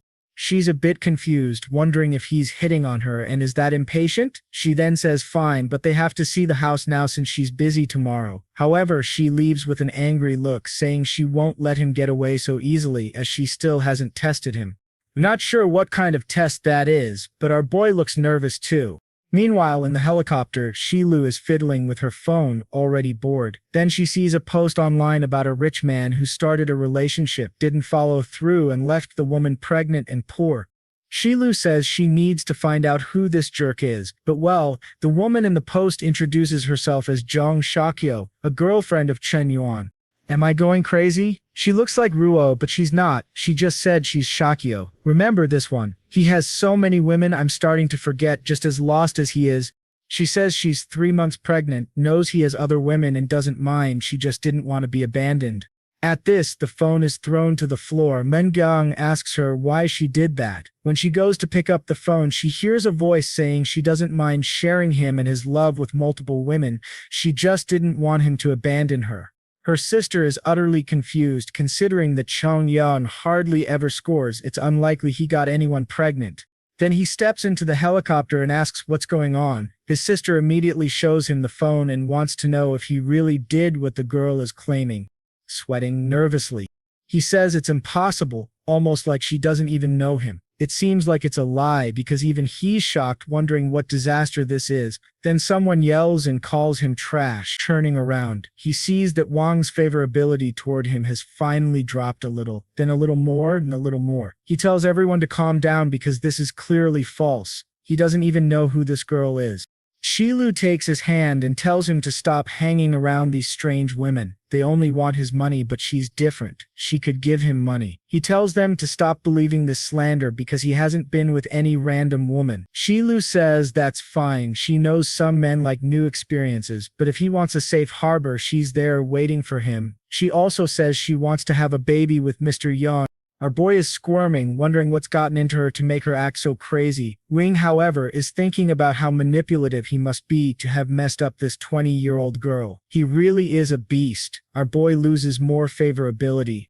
The scene then shifts to an apartment in Thompson Riviera. The problem is, it's much smaller than what he had in the other city. But considering he's in the center of Shanghai, there aren't many larger options. He tells himself the standards are getting a bit excessive. Lang shows up and asks if he's satisfied with the house. He says it's okay, and she says that if that's the case, she'll send someone else to handle the registration. He says he understands and asks if she'd like to enjoy dinner with him. She's annoyed, thinking that he acted exactly as she expected in the end. Worse still, he invited her to dinner alongside 2 other women, making him shameless. This guy really is trash and loses another 15 points. Our boy is confused and can't understand why her favorability keeps dropping. He begins to wonder if she's angry because he changed his behavior. Apparently, she doesn't like people being nice to her. She then tells him that if he has nothing else to say, she's leaving and will have someone contact him later. She turns, gives him the house code, and slams the door shut. Delu pets his chest, saying it seems she doesn't like him very much. He grabs her by the cheek and asks if she let everyone see that video to ruin his reputation. Embarrassed, she apologizes, saying she just didn't want any more women looking at him. She hugs him, saying she doesn't want to let Wish steal him away. In a romantic gesture, our boy hugs her and tells her she's the most beautiful genius girl he knows. She blushes, saying he treats her better than anyone in her family. Even her brother had been treating her poorly, saying she'd caused problems. Our boy quickly realizes that her tough exterior is just a front to hide her vulnerable side. He tells her not to worry as he'll soon transfer money to her, solving her family's financial situation. Suddenly, she's filled with joy and tears up with emotion. Isn't it tough solving these issues? Her favorability goes up, and he gains 10 strength points. However, she steps forward, gently takes his face, and gives him a kiss. Watching this entire scene is Mang, trembling. Shilu says it was her first kiss, and she gave it to him. I think this was the most expensive kiss in all of history, she says. Our boy spent 50 billion Mang. Angry asks why she kissed her brother like that. Julie replies that if they like each other, she has no say in it since she's still a child. Besides, what's gonna happen next isn't recommended for her age. Mang blushes and is speechless. She grabs Chen Yuan and says that if this continues, they'll end up fighting over him. However, Julu cries, asking why they can't be good friends and just share the guy. Mang gets excited, saying that's actually a possibility. Maybe she was being selfish by wanting all of her brother's love for herself. Jolu hugs her from behind, saying they can certainly share him, which would even bring them closer. Her sneaky plan, of course, is to secure a place in his family. However, Mangbug blushes, saying that sharing like this feels a bit strange, but Xiaolu insists, saying they're sisters now, right? But why? Really, it doesn't need to go to this level to be part of the family. Meanwhile, our boy is just watching, trying to figure out what's happening. At least he hoped that with Julu around, Mang's forbidden thoughts would calm down a bit. The scene shifts to the next day and Julu receives the 20 billion. She tells our boy not to worry, as she'll invest everything in the Lin family and won't waste a cent. Our boy tells her to do as she pleases, because she's worth much more than that. Wow, we're already at 99 favorability points, just one away. I don't know what happens at 100, but I know she gave him another kiss on the cheek. Mang, annoyed, says Jiale is stealing everything and leans in to give him a kiss on the cheek too. Poor Chen Yuan still doesn't know she's not his blood sister. Just then, the door opens, and who's this new competitor? A girl with glasses, standing next to Manning, asks if he's her new neighbor. However, Manning replies that this guy was exposed online and just came out of the door with 2 women. The other girl stares and recognizes him as the legendary Mr. Yan. Manning says it's bad luck to encounter trash like this first thing in the morning. Our boy, seeing them walk away, is shocked. She said that Mang is excited to recognize the woman as a famous actress. Julu feels envious. She says she never imagined his neighbors would be this type of person. Jay Manning entered the film industry at 18 and became extremely famous. A strange part of her life is that she created a highly successful company but married a guy from high school who was quite poor. Can't even marry a poor guy anymore, huh? That's out of Chinese culture. Our boy, not wanting to be insulted, decides he has to talk to her. He asks if she's that famous actress and says her acting is incredible. She thanks him and voila, the favorability system activates. Folks, it's been a while since it activated for someone new, right? She's 26, 5 on chat, 60 favorability rating. It seems the image of her being pleased was just the system, because she's clearly not happy with our boy's presence. But he doesn't seem too bothered. Even if she's not paying him much attention, he puts on a cap and notices something odd. A guy stops his car in front of Manning and says he just bought it. She asks why he buys things so impulsively. He replies that today's the day she'll try on wedding dresses, so it's just to celebrate. Manning tells him he only knows how to indulge her and says she's hungry. With that, he drives off, leaving the girl next to him behind. Seeing that she has a boyfriend, our boy gives up on the system since he doesn't want to ruin anyone's relationship and become a villain. A while later, they're looking at the car when suddenly a maid-like figure named Qingyang appears. She says it looks really expensive. Our boy, however, says a car is just a tool to get from one place to another, so a Rolls-Royce isn't anything special. The poor girl is confused because to her that's incredibly expensive.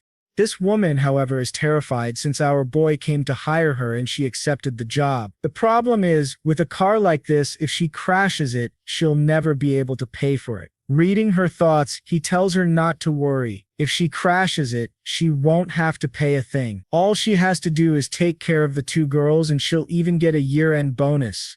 Mangbang then asks if he's leaving today. He says he's not leaving today, but he won't be staying much longer in Shanghai, which is why he hired someone to look after them. The poor maid, a bit crazy, thinks the 2 are lucky and wishes she were just a few years younger so she could try her luck too. Meanwhile, online, the girls are asking why this filthy rich guy isn't in jail yet. They're even tagging city authorities, saying having 2 girlfriends in this world must be a crime. In the Black Panther building, someone comments that public opinion is really heating up. Man, look, the 5 missing ones reunited. But I still miss the original Shilu. God was Wong. They don't even ask if Chen Yuan really did all the things people are saying, but the former hater turned biggest fan says it's impossible since he's an honest and decent person. But Jusu agrees, saying he would never do anything like that. Another girl points out that all the girls complaining are from Shanghai, while Chen Yuan said he was going to Suzhou. Yu agrees, saying he's been so busy lately that it's impossible he had time to get a bunch of women pregnant. Then Kiki says that if Chen Yuan hasn't said anything, it's because he doesn't care much about public opinion, but even if he doesn't care, they can't let this go. They need to make sure that people spreading these rumors pay the price. Once again, the 5 unite to protect Chen Yuan against the entire world. Our boy is in the car when his phone rings. It's Yu, saying the boat seller is on his way and asking if he wants to have dinner. Our boy immediately agrees and asks where. Yu replies that obviously it's on the Gua boat itself. Already in the helicopter, our boy asks who currently owns the Gin boat. Yazu explains that it's no secret. The owners are the Dong family. It seems our boy doesn't know these people, so Yazu explains that while the Dong family used to be extremely powerful, with the decline of the boat industry, they've lost a lot of influence. The family head, Tin Ba, tried several strategies in business ventures, but they all failed, leaving him struggling. That's likely why they're looking to sell this boat. It's a money pit, with maintenance costing a fortune. Our boy loves burning money, so this would be perfect to use for Black Panther events.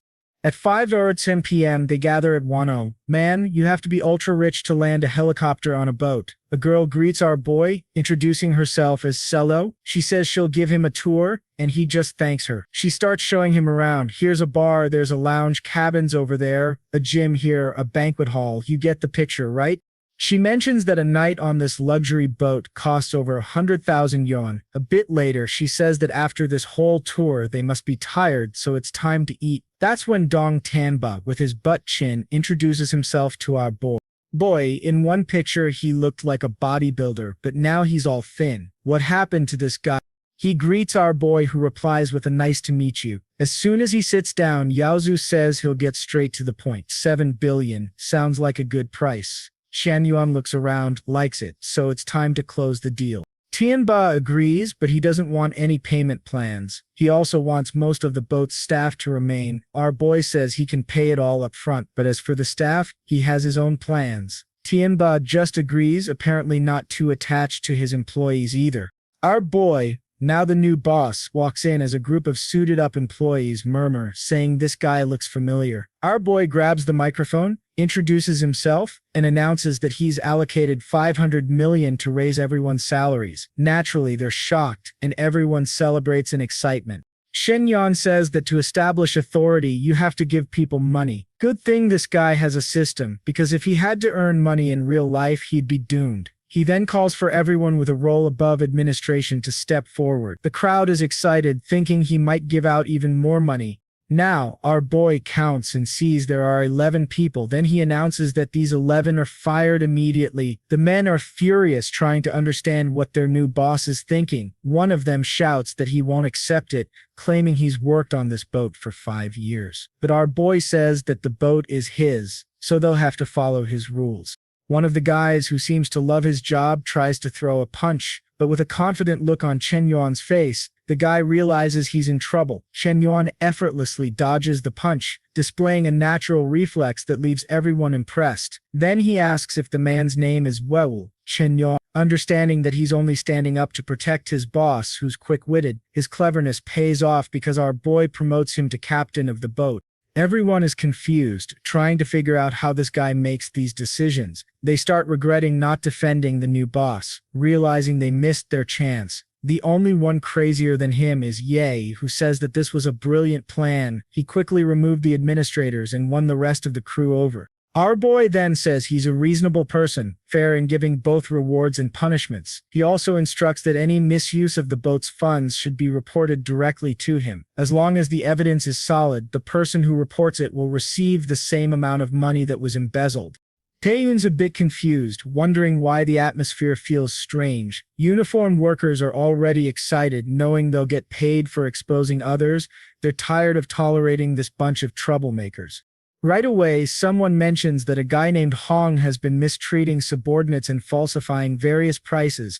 Our boy thanks them and calls the police. He turns to everyone saying that for this report, she'll receive a new position and an additional 50,000. Immediately, people start revealing all the dirty secrets happening on the boat.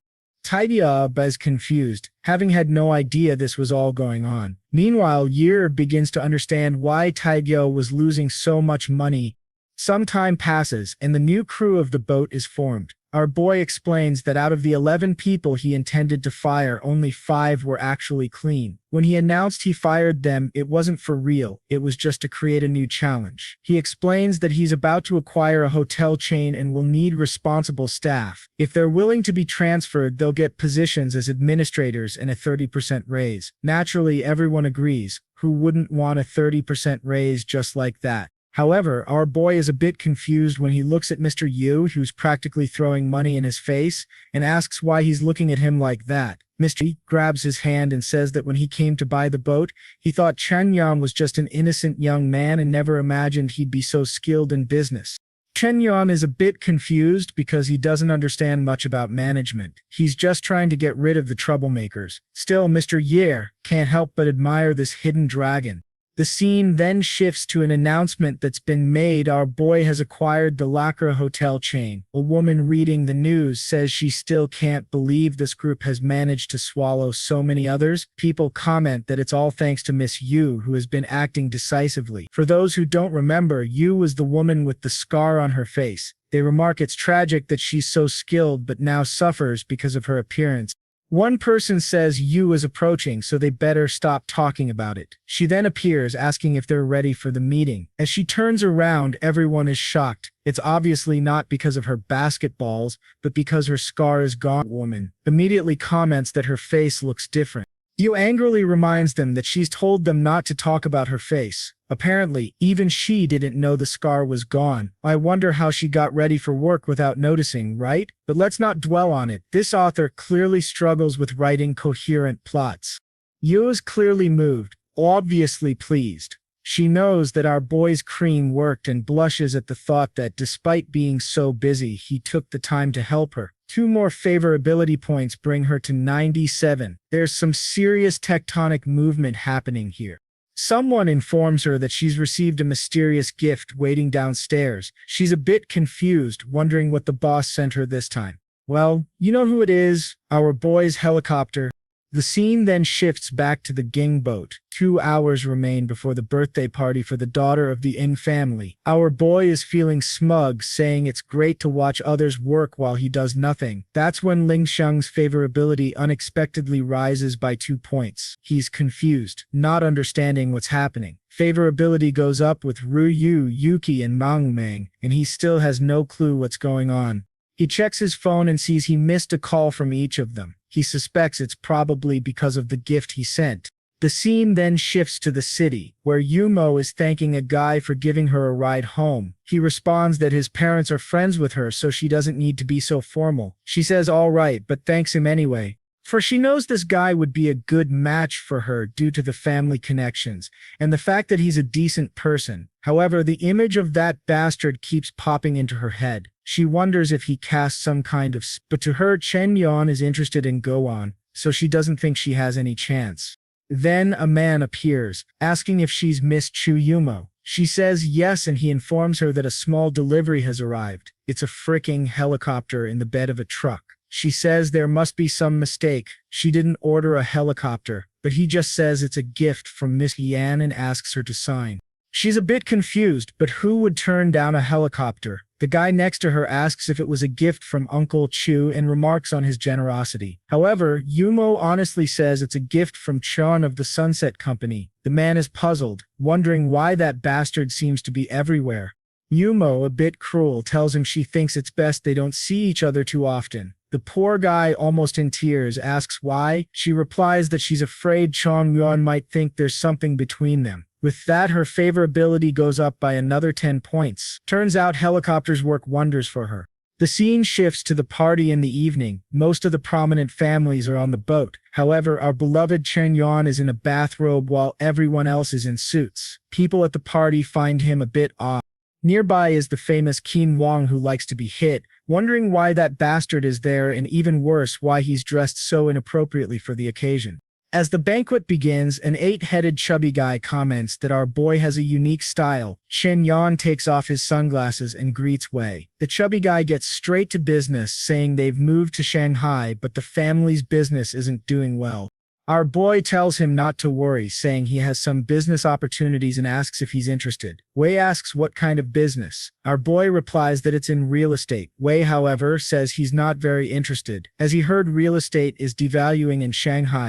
Then someone announces that the new Master Li has arrived. Wei turns to our boy saying he wants to make more connections, so he's stepping away. Our boy responds that he wanted to help him, but it seems Wei's not destined to be rich. Master Li walks through the party and everyone admires him. There's this girl among the group, seems like I see her everywhere. She's got that copy and paste face they use for every female character.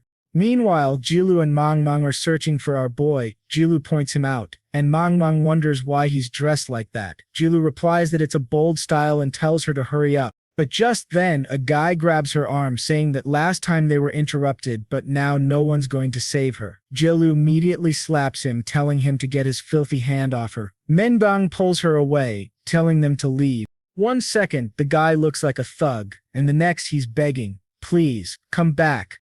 Who shows up to stand in his way? The guy asks, "Who dares block me?" And our boy just crosses his arms. Strangely, the man seems more confident, saying, "Oh, it's just Mr. Yan." He suggests that if Chen Yuan hands over his sister, they could be friends.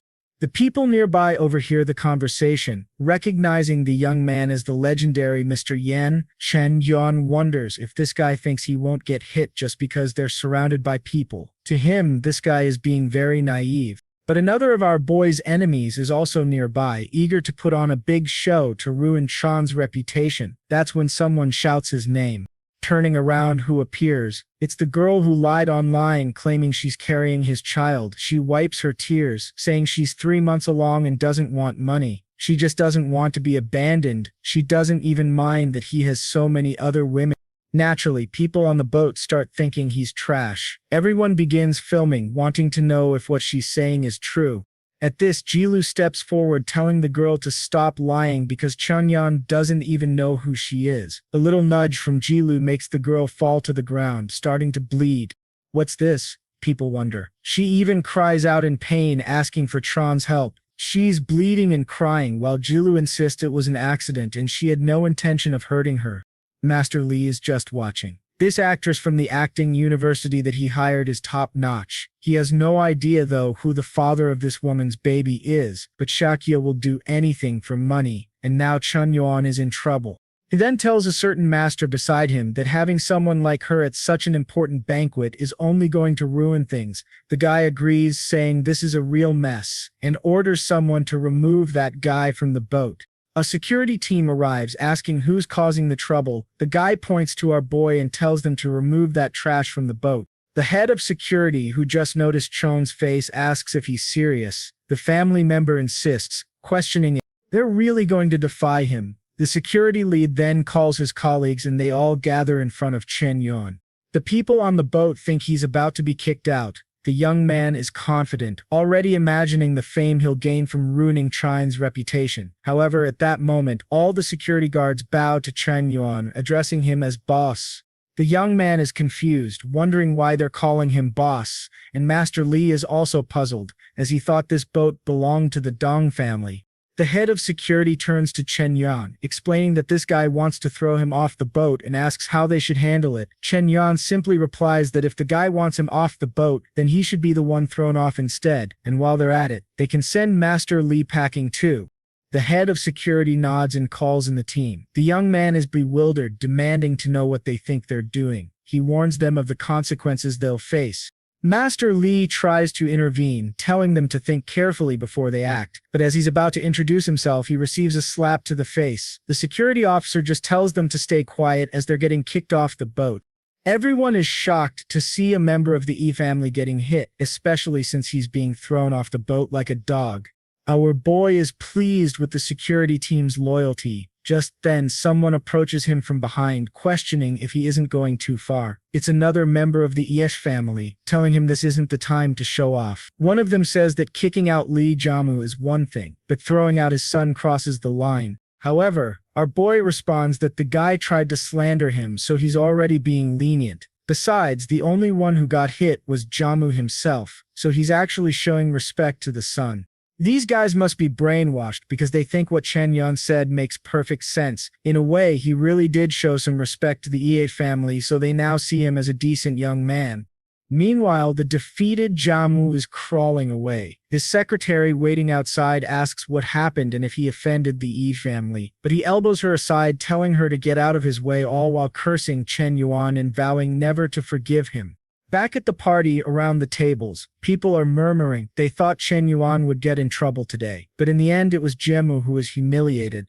A slick-haired guy comments that Zhang Sha must clearly have been an actress hired by Jamu. Another praises Chen Yuan, saying it's clearly not easy to tarnish his image. Then, a blue-haired girl, the next person in line, asks Wang what she thinks of Jamu. She replies that he's an ambitious and capable man, one of the prodigies of the new generation. She adds that her father once tried to match her with Jamu, but apparently he turned her down. The blue-haired girl suggests that maybe Jamu was playing hard to get, trying to make Wang more curious. Wang says that if that's the case, it worked. She's definitely curious about him now. Her friend replies that sometimes you have to look beyond appearances, especially since his family controls the entire entertainment industry. Wang agrees, saying she has a point, but today he got in trouble for crossing paths with that bastard Chen Yuan. She mentions that Chen Yuan is trash. He beat her brother and humiliated the whole Lei family. He had barely arrived in Shanghai and was already offending all the powerful families. She'd never seen such a psychopath before. She blushes, thinking about what he'd done to her, and insists, of course, that she's not a masochist. She'd never be into that. The blue-haired girl says that Mr. Yan, on the other hand, is a strange person she can't quite understand. Wang retorts that he's easy to understand, he's trash, and he pulled that whole stunt with Yakio. But the blue-haired girl suggests that's not necessarily true, and that she should look into Saku's background because she might have been hired to ruin Chen Yan's reputation. Wang says she'll have someone investigate just to be sure. 10 minutes later, she's startled to discover that Xie is indeed an actress who works for Jamu's companies. The girl smiles, saying it's clear that Mr. Yang was only getting his revenge. A shift happens as Wang realizes that our boy is innocent, and her favorability toward him jumps by 20 points. The mysterious woman remarks that, even though it's a complicated conflict, Chen Yuan handled it cleverly. Within a minute, the woman's identity is revealed. Turns out she's Han, the eldest daughter of the Ian family. Back at the party, a large cake is brought out, and everyone is told they're celebrating Yan's birthday. Our boy is excited to finally see who's considered #1 in Shanghai. Han descends with a violin, and everyone watches in awe. People are shocked, calling her an incomparable beauty. Even an old man admits he's starting to believe in love at first sight. She begins playing, and the crowd is captivated. However, our boy doesn't seem all that impressed. She thanks everyone, and the crowd erupts in applause, with people even wondering who the lucky person might be to win her heart. Then she lifts her face, revealing a scar. A man spits out his drink, wondering what disaster he's seeing. People shift awkwardly, muttering that now it's clear why the Yi family kept her hidden. Some people comment on her appearance, asking how someone as prominent as Shanghai's #1 could look like this. Wang, standing by her, takes her arm and tells her to stay strong. Han smiles back, saying she's fine, that whether she's considered ugly or beautiful doesn't change who she is. She then walks over to the cake to make the first cut. The head of the EA family, known as Tangent, seizes the moment to make an announcement. He declares that he's transferring 20% of all shares in the Longwood Group to his daughter. This would make her the second largest shareholder in the group. Now she could practically film a motivational video about overcoming life's challenges. She signs the transfer papers, and everyone is shocked, realizing that 20% of the company is worth around 300 billion. Mong comments that it's sad she has that scar on her face. However, Chongyan remarks that he believes she's done this intentionally. Meng is puzzled, wondering what kind of girl would want to be intentionally unattractive. Chen Yung says he has some ideas, but he'll have to talk to her to confirm. Just then, a few people approach Han to give her some very expensive gifts. Among them, a green-haired man named Jen Ba steps forward saying he's prepared a piano piece for her. Someone nearby remarks that Jen Bo must be crazy as Master Yang, a piano prodigy, is already at the party. Jen Bo replies that while Yang is impressive, he's not as talented as people think. A friend nudges him, suggesting they ask Mr. Yan to play a song. They shine a spotlight on our boy, and everyone starts clapping. Chen Yuan realizes that while they may not think he's actually that skilled, there's no ill intent here. However, Jen Bo is friends with Jamu, so maybe there's some scheme at play. Wang then greets him asking if he'll play a song for everyone. Our boy says, why not, and decides to take the chance. Zhenbo quickly calls for the piano to be brought out, but of course these guys are up to no good. The piano is rigged with issues and Zhenbo is confident Chen Yuan is doomed. This was the price he would pay for offending Master Li. Chen Yuan announces that, in honor of Miss Han's birthday, his performance will be his gift. However, he says he's not in the mood to play the piano today, but rather the violin. He then asks Miss Han if he could use hers. Zhenbo is thrown off, realizing the piano scheme is ruined, but at the same time he doubts Chen Yuan could be equally skilled with another instrument. Han asks if he really knows how to play, and our boy replies, just a little. Then the sim suppression effect kicks in. Han stands at 5C with a beauty rating of 9.7, the highest he's ever seen in a girl. She says she didn't expect someone like him to have so many hobbies and is eager to see his performance. Our boy, who's been saving points for a long time, tells the system to boost his violin skills. He decides to go all in, purchasing 100 years of violin experience. A powerful aura rises around him on the boat. He begins to play, and his sister wonders when he learned to do this. Jilly jokes that it might have been around the same time she learned to play golf. The music flows powerfully, evoking the imagery of horses charging into battle. People feel the intensity and bloodthirsty aura in the melody. Han is amazed that he's using a Western instrument to perform a Chinese piece. Our boy is sweating, fully immersed in his performance style. Finally, he finishes the piece. Although the animation for the applause is terrible, the crowd is cheering wildly. Some of the girls murmur that it will be hard to live without hearing this every day. A rather eccentric girl even says she wouldn't mind being in Xiao's shoes and carrying his child. Another girl with peculiar tendencies remarks that he's truly a real man, calm and composed despite being misunderstood by the world, and incredibly strong. His favorability shoots up by 30 points, reaching 85. Our boy turns around with his characteristic mischievous look, leaving a particular admirer feeling all flustered. Mang Meng, who's increasingly intrigued, tells him to stop being so charming. Her green system then awards him yet another point. The system congratulates him by dealing him a blow as he wonders why his points with Meng Meng keep climbing. All he wants is to beat these bastards at their own game, so he wishes she'd stop adding to the complications. Chen Yuan hands the violin back to Miss Han, who remarks that she never expected him to be so skilled. He casually replies that it's just a trivial talent and walks away. Han begins to feel intrigued by him, sensing a wildness but also a wealth of talent. His performance could rival Paganini, whom she looked up to. Apparently he was a French violinist and composer. Even her own teacher couldn't compare to him. She awards Chen Yuan the first 10 favorability points. As he strolls through the party, a girl glances his way. Looks like learning the violin paid off. He gains 60 favorability points with her as well. She says he has a bit of talent. But the guy behind her immediately interjects, saying that it doesn't change the fact that he's trash. Abandoning a woman in a situation like that makes him the worst. She turns to her boyfriend, agreeing and saying that no one compares to him. She then says the room is full of important directors and offers to introduce him and help his career. She greets a director named Gru and mentions that it's been a while since they last met, suggesting they have a toast. His full name is Guo Lo, and he asks if she's been in any new films lately. She replies that she hasn't because she's been relaxing at home, then asks if he has. He tells her he does have a new film, but the lead actress role has already been cast. However, if she wants, she could play the maid. Manning seems a bit put off by the idea. Zayli says he trusts her abilities, but all the other roles are already filled. She is left speechless, and her boyfriend demands to know if the director is crazy for suggesting she play a maid, given all the awards she's won. She scolds him, telling him not to say such things, and turns to the director to apologize, explaining that her boyfriend didn't mean it that way. The director says it's fine, though he really doesn't have any roles left, but he suggests she should recognize the reality of the people around her.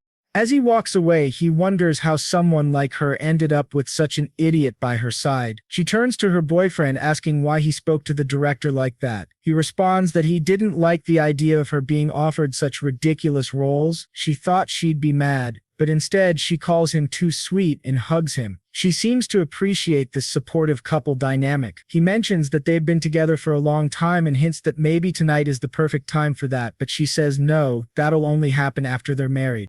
The AL Life and subscriber complains that it's been 2 years and he can't wait any longer. She sympathizes but assures him they'll be engaged next month, so he just needs to wait a bit longer. Wow, but this boyfriend doesn't make sense. He's been with her for 2 years just to be her first. Planning to dump her afterward? What kind of villainous plan is that? My friend says he's already been seeing a girl from another family too.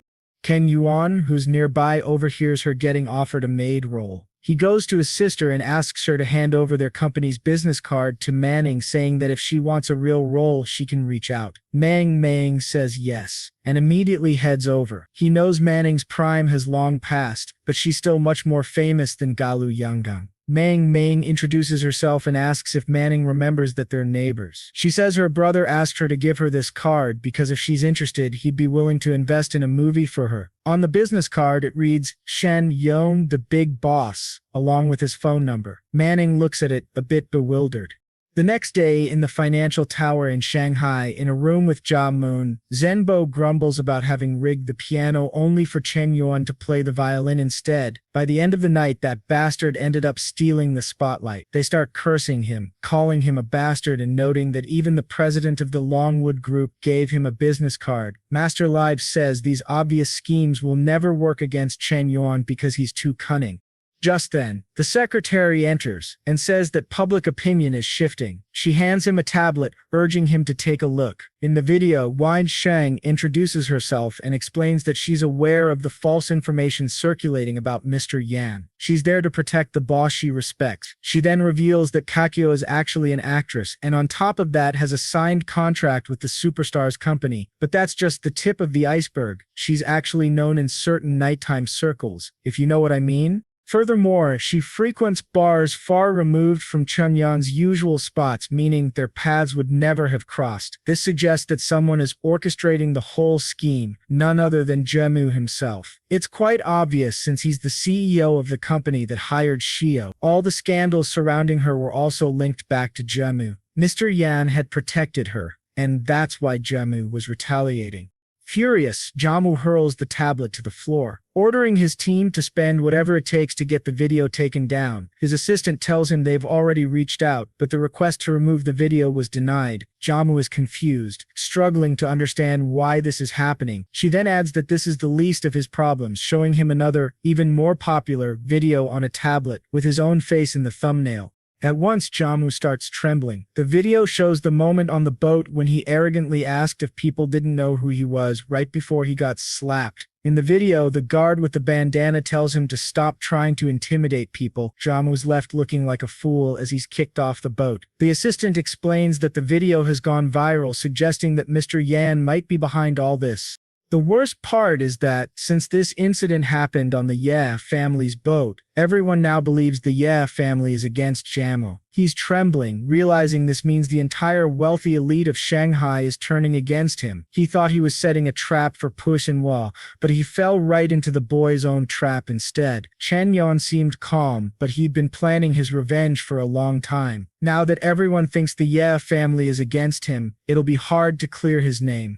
His friends try to reassure him, saying it's just a bit of slander and shouldn't be too serious. But Jamu yells at them, saying they don't understand anything. Just then, his phone rings. He hesitates, trembling, knowing it's likely bad news. He answers, and it's his father, who tells him that he's just been given a few days off because someone else is taking over his position. Sometime later, he's slumped on the couch, devastated, His friends say they have things to do at home and head out, leaving him alone. Jamu realizes he never expected a day would come.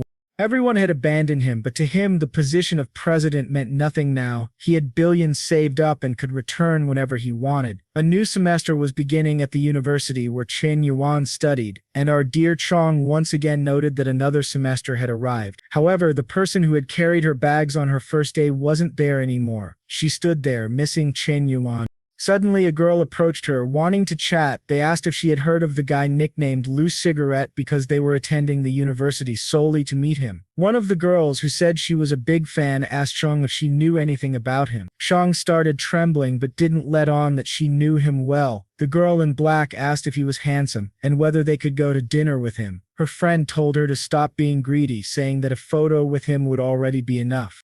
Shang was confused as to why these girls were treating Chen Yuan like a big celebrity. She recalled that when he used to take her out, she hadn't cared much about him. Every time they took a photo together, she would secretly delete it. She wondered if this Chen Yuan was really that great. The girls gushed, saying he was young, handsome, and wealthy, so he'd be perfect to have a baby with. One of them then asked if she knew a girl named Lin Shutong who apparently abandoned him. Shang, pretending, said she had never heard of that person. The girl replied that she hated that girl, saying it seemed Lin Shutong had left Chen Yuan despite everything he did for her. Shang agreed, saying that girl must be really foolish. Suddenly someone shouted Shang's name, saying the council members wanted to talk to her. The group finally realized that she was Shang. They were about to ask her if it was really her when she screamed, denying it, and insisted there was no way she was that idiot, Lin Shang.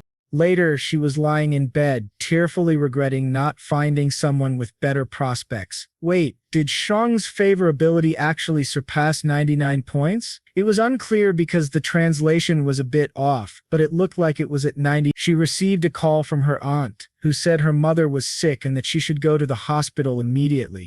The scene shifted to the hospital, where Shang asked her aunt what was wrong with her mother. If I had an intuition level of 80, I'd guess her mother had an expensive illness and our boy would end up saving her, but let's see. Her aunt explained that she had visited her mother and found her unconscious. Shang was confused, as her mother had been in good health, so she didn't understand what had happened. A doctor arrived and she quickly ran over, anxious to find out. The doctor confirmed her identity and explained that her mother's condition was complicated. She had advanced stage leukemia. Why is leukemia always the go-to disease in these Chinese stories? As expected, the solution was an extremely expensive surgery, costing over 500,000 yuan. She sobbed, asking if that amount would be enough to save her. The doctor said that to fully cure her, they'd need 1 million yuan. It seemed like this disease adjusted itself to match bank accounts. Poor Shang was left wondering where she would find that kind of money. She looked up at the sky, desperate for a solution. When she was young, her father had gotten the family into debt and fled to the mountains. Because of this, she had been willing to rely on a man to escape that life. Clearly, that plan hadn't worked out well for her mother, but oh well. She scrolled through her contacts, wondering if anyone would help her. 10 minutes later, she was even more disheartened. None of the people who were supposedly her friends wanted to help. She remembered she still had Loose Cigarette's contact and trembled, realizing she might have to beg Chen Yuan for help. The scene shifted to Hansin Airport, where there was a crowd holding signs. What was this? Had our boy become a K-pop idol? Or maybe a cop? Probably not. A red-haired girl asked why there were so many people around, and someone told her it was because Mr. Yang, a millionaire, was arriving. She was intrigued, saying that Mr. Yang must be amazing and that she'd love to see him play the piano. She rushed to join the crowd, eager to see him too. Our boy was already nearby, thinking that if he'd known this much attention would gather, he wouldn't have shown off so much in Shanghai. The president came to pick him up and mentioned that someone as radiant as him couldn't help but be noticed. Just then, a guy from afar recognized him and shouted, asking if that wasn't Mr. Yan, alerting everyone around. Chen Yuan, starting to get nervous, told the president to speed up. A little later, she turned to him, calling him love, and asked if there was any specific reason he was back. He replied that the school had invited him to give a lecture and do a bit of promotion. However, he blushed and asked her about what she had just called him. She repeated it, calling him love, and asked if there was a problem. He was a bit taken aback, feeling bashful. She apologized, saying maybe she had crossed a line, but that she wanted their relationship to progress. In her mind, Chang Bang had become so much greater than she was. She was just a simple pianist from Hanang, and he probably didn't even like her anymore. However, she glanced at the car key beside her, reminding herself that although she was an ordinary girl, she was still rich and beautiful. Chen Yuan gently touched her lips and asked what nonsense she was thinking. After all, if he didn't like her, why would he have asked her to pick him up alone? She felt flustered, noticing how close he was, and leaned in a bit, but as always, his phone started ringing, breaking the moment. Frustrated, he picks up the phone, wondering who would be calling at a time like this. Of course, it's Sheng. The phone keeps ringing and Kiki asks who it is. He decides to ignore the call, saying that Sheng is probably just calling for money again, so he won't answer. Kiki suggests that maybe she doesn't want money, but rather wants to rekindle their relationship. But Chen Yuan dismisses the idea, saying that's even less likely, as he's no longer the person he once was, and neither is she. The president watches him in silence. Then a stream of messages arrives from Shang, apologizing and saying she's facing an emergency. She's begging for 1,000,000 yuan and promises to work hard to pay him back, pleading for him to trust her just this once. He shows Kiki his phone, saying she can see for herself that, once again, Shang is just trying to deceive him. However, the president suggests that it's unusual for people to use the same excuse twice. Maybe she really is in trouble. Still, he decides to ignore it, saying that his money doesn't grow on trees, though really it's better than a tree. Money just keeps coming to him effortlessly. The scene then shifts to the university, where everyone's buzzing about the upcoming lecture Chen Yuan is supposed to give. The girls are excited, wondering if they'll actually get to see him up close. Just then, a disguised guy steps up, asking if they need any help. One of the girls looks at him, confused, and asks who he is. He introduces himself as one of Chen Yuan's esteemed roommates and says he has VIP tickets for anyone who wants to meet Chen Yuan on the condition that they share their contacts with him. The girls light up, saying that in that case they're definitely interested. His friends are thrilled, saying they'd never have a chance to talk to girls like this if it weren't for Chen Yuan. The scene shifts to an auditorium, where Chen Yuan is about to give his lecture. He introduces himself and says he's excited to share some of his experiences and insights. Just then, someone yells out, accusing him of having dirty money. It's that blonde guy from before, demanding that he reveal the source of his wealth. He says that if Chen Yuan doesn't, it proves he's making his money in some shady way. This blonde guy doesn't seem to tire of being humiliated, but here he is trying one more time to embarrass Chen Yuan in front of everyone.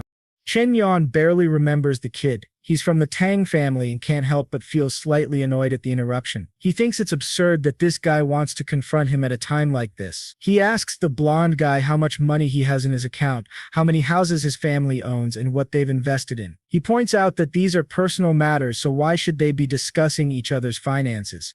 The blonde guy is fuming, seeing that Chen Yuan is trying to dodge the question in a sophisticated way, but he persists, saying that everyone knows Chen Yuan has been donating millions to streamers while clearly producing nothing of value. This, he claims, proves that Chen Yuan has distorted values and shouldn't be allowed to give a lecture at the university. Some girls, lazily drawn in the background, murmur that he does spend a lot on streamers, so maybe there's something odd. Chen Yuan notes that the blonde guy is getting clever in his approach. He then admits that the blonde guy is right. He has been spending his money irresponsibly. That's why he's now pledging a personal investment of 1,000,000,000 yuan to charity supporting the sick in the city of Heng. And Chen Yuan never goes back on his word. You just know that somehow this money will end up benefiting Shang, don't you? The crowd is amazed, and the blonde guy realizes he has nothing left to say as the people cheer Chen Yuan's name. The scene shifts to a building where Shang stands at the edge, wondering why Chen Yuan doesn't believe in her. She says that if her mother's illness can't be cured, she doesn't want to live anymore. She's saying goodbye to her youth, her regrets, and goodbye to Chen Yuan. She looks down, wondering if it's high enough for a leap. Just as she's about to lean forward, her phone rings. It's her aunt.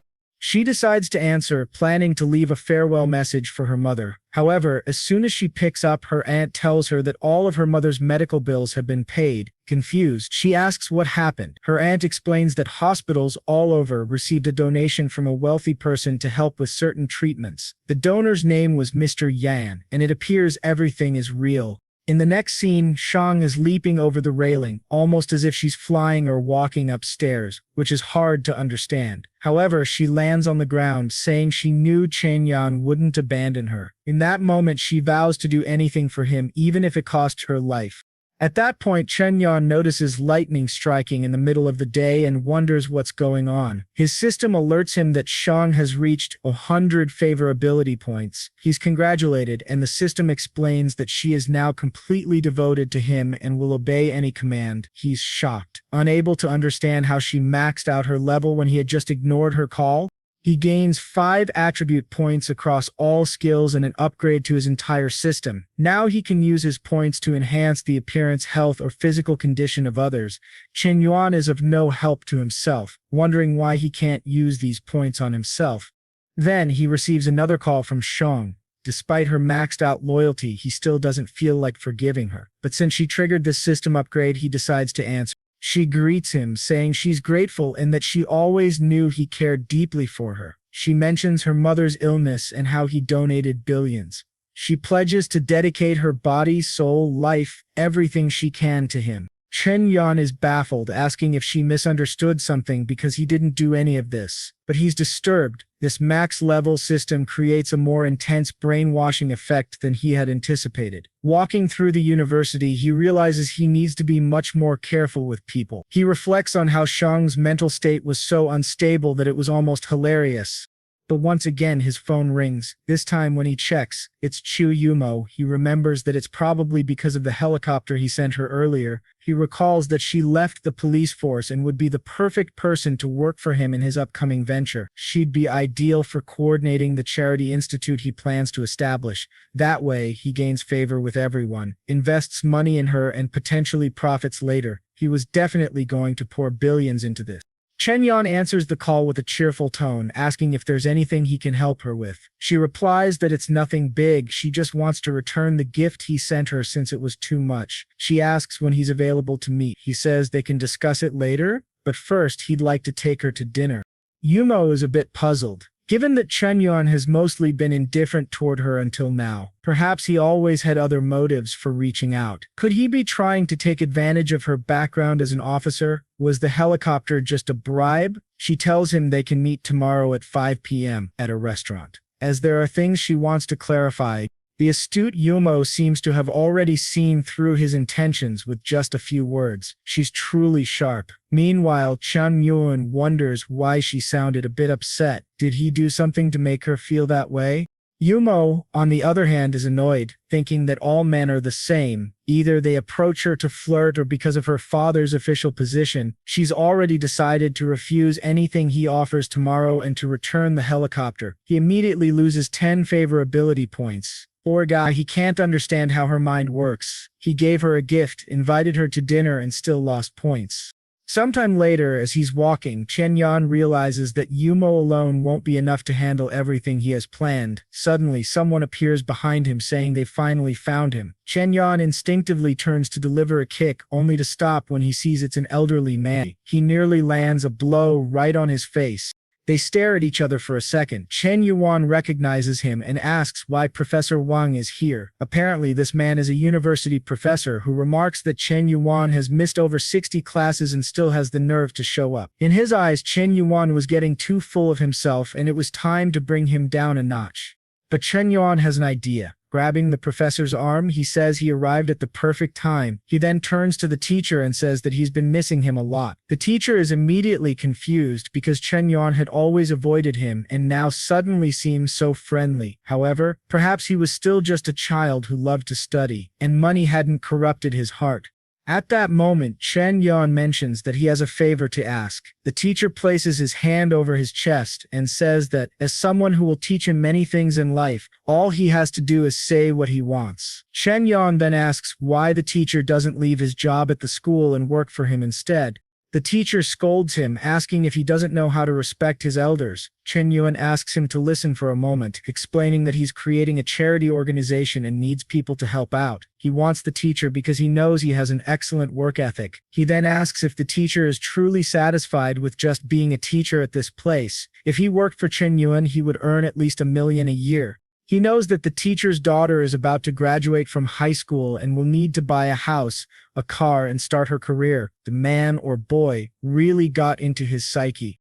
The teacher, however, remarks that leaving the school just like that would be irresponsible to his students. Chen Yuan replies that he doesn't have to leave everything behind, he could work part-time. The teacher continues hesitating, saying that it would disrupt both jobs, but Chen Yuan points out that many other teachers do it. He would gain great power and responsibility, and he was the perfect person for the job. The teacher then agrees and calls him boss, thanking him for the appreciation. However, he wonders how he went from scolding the boy to becoming his employee. With no other choice, he asks what the association will be called. Chen Yuan says that maybe it will be called the CY Foundation. At that moment, the teacher realizes that it bears the initials of his name. Meanwhile, another man is watching from the sidelines, wondering who that old man he's talking to is. She shouts to Chen Yuan when someone says they've finally found her. When she turns around, she sees that it's Kiki, who asks for help with something. She wants to create a perfect plan to spend a night with Chen Yuan. Her friend is shocked and asks what she's talking about. However, the president says that's enough. She's made up her mind. Her relationship with Chen Yuan needs to progress, and with so much temptation around him, she needs to secure him quickly. Ang Huing, however, insists that if she's too easy, he won't value her, Ming says, but the president is resolute, insisting that nothing will change her mind. Her life is getting busier with her career and she wants to experience a youthful romance. She knows that in this competition there can only be one winner, and she apologizes to the others, but she must start acting. She then tells Ming to ask Chen Yuan to go to the restaurant behind the school because tonight they'll make him drink. Ming agrees, seeing how motivated she is, and decides to help. However, she keeps thinking about how she'll have to help her dear friend get involved with the man she likes. Sometime later, the teacher is leaving when someone calls for Chen Yuan. Kiki and Ming approach from the background, inviting him to the restaurant. Poor boy, he just accepts, not even realizing he's walking into a trap. When they arrive, they make their orders and he glances at the list. There's a lot of alcohol, and he's confused. He turns to Kiki and asks if she's going through some difficulty. She replies that she's fine, she just felt like drinking a bit with him. Our boy thinks this is strange. Either she really plans to drink heavily, or there's another agenda. And this plan, he knows, involves him. He becomes excited, thinking that after spending a lot of money and waiting for so long, it's finally going to happen. As the drinks begin arriving, Ming challenges him. She says that for every half glass they drink, Chon has to drink a full glass. Our boy says it's fine because he has a system and is built differently, so it's impossible for him to get drunk, or so he thinks. What he doesn't know, however, is that Ming comes from a family specializing in wine, so she also has a high tolerance. With a number of bottles on the ground, our boy is already in a Photoshop blur. Ming keeps drinking and asks him if he has a twin brother, because she's seeing double. In reality, she's already wrecked, while he still seems fine, telling her she should stop drinking. She insists that it's impossible for her to be feeling bad and tells Kiki to look. There are two Chongyans, however, the president says her friend is going crazy since it's obvious Chongyan doesn't have a twin brother. Actually, he has two brothers, because clearly there are three Chongyans there. Yeah, she is smashed. Not doing great either. Our boy sighs and says it's obvious they were trying to get him drunk, but it backfired. He calls the waiter, but Ming shouts, telling him not to leave. She then grabs Kiki and says that since she sees three Chenyans, she should give one to her. The president says it's fine, they could share one Chen Yuan since there are so many. Her friend gets excited and asks if it's true, to which Kiki responds that of course it is, since she knows her friend likes him too. But suddenly, they start fighting over why her friend wants to steal him. One grabs the other's legs, saying that unfortunately she's falling for him. The president cries, saying that even so, she doesn't want to share him. Our boy is a bit confused by their back and forth quarrel. Half an hour later, the bartender tells him to be careful. Walking out, our boy carries both of them and says it's fine. He starts thinking that their friendship is probably ruined when they wake up. The problem is, he knows taking two drunk girls to a hotel would be wrong, so he doesn't know what to do. Just then, someone tells him to wait and asks where he plans to take these two girls. Chen Yuan turns and asks why he has to explain where he's taking his friends, but the waitress says it's clear he's trying to take advantage of vulnerable people, which is illegal. He's confused and asks what she's talking about since they're his friends. The woman steps in front and says she won't let him take them, and if he tries to leave by force, she'll have to call the police. At that moment, Ming stands up and asks why she's interfering in their lives. This is when the mask falls and the waitress recognizes him as Mr. Yan. Our boy says that now she knows who he is, she can let it go. She apologizes, saying she thought he was a bad guy for a second. Strangely, the other woman also falls in love, saying he looks even more handsome in person. Now she even wants to get drunk to be carried too. Oh my god. The scene shifts to an apartment, where our boy drops Ming in the living room and carries Kiki as she slowly wakes up. She asks what happened. She sees Chen Yuan and gets excited, thinking it's finally happening in his arms. She wonders if it will hurt. He places her on the bed and gets excited. He's really considering making a move. He says that doing this kind of thing isn't what a knight should do. But he isn't a knight after all. Just then, someone turns on the lights. Guess who's back, folks? Joe, asking if he's home already. That's when she notices the gift thrown on the bed 6 hours earlier. At his place, Shu had been finishing cleaning everything, excited to surprise him. She knew he'd return to the city and wanted to make sure he was happy when he got home. Once she finished cleaning, she said she'd take a bath and put on her battle outfit. When he came home and saw her surprise, her plan couldn't fail. Back in the present, he asks what she's doing there. She blushes, embarrassed, saying she's leaving. She stands up and runs to the door but stops. She turns back and says she left chicken soup in the kitchen for him. She thinks she's embarrassing herself, interrupting him with his girlfriend. But then she smells alcohol. Deciding not to get involved, she heads to the living room, only to find another woman. She starts wondering what he's up to. Our boy tells her not to. They misunderstood. The girls had just drunk too much, and he was going to let them sleep in the bed while he took the couch. But then he wondered why he was explaining himself. It was his house, after all. Shu Lei said she believed him. She trusted that his words were genuine, and since it was his house, he didn't owe anyone an explanation. Still, the fact that he did explain showed he cared about what she thought. Then they heard a strange noise coming from Mang. He knew what was coming. She threw up rainbows. Seeing the mess on the floor, he told her to go to the bathroom if she was going to keep doing that. Shu Lei hugged him, told him to take a shower since he smelled bad too, and said she'd clean it up. As he walked to the bathroom, he thought about how everyone at school spoke poorly of her, but she had done so much for him, he didn't know what to do with her. The scene shifts to 10 a.m. in the morning the next day.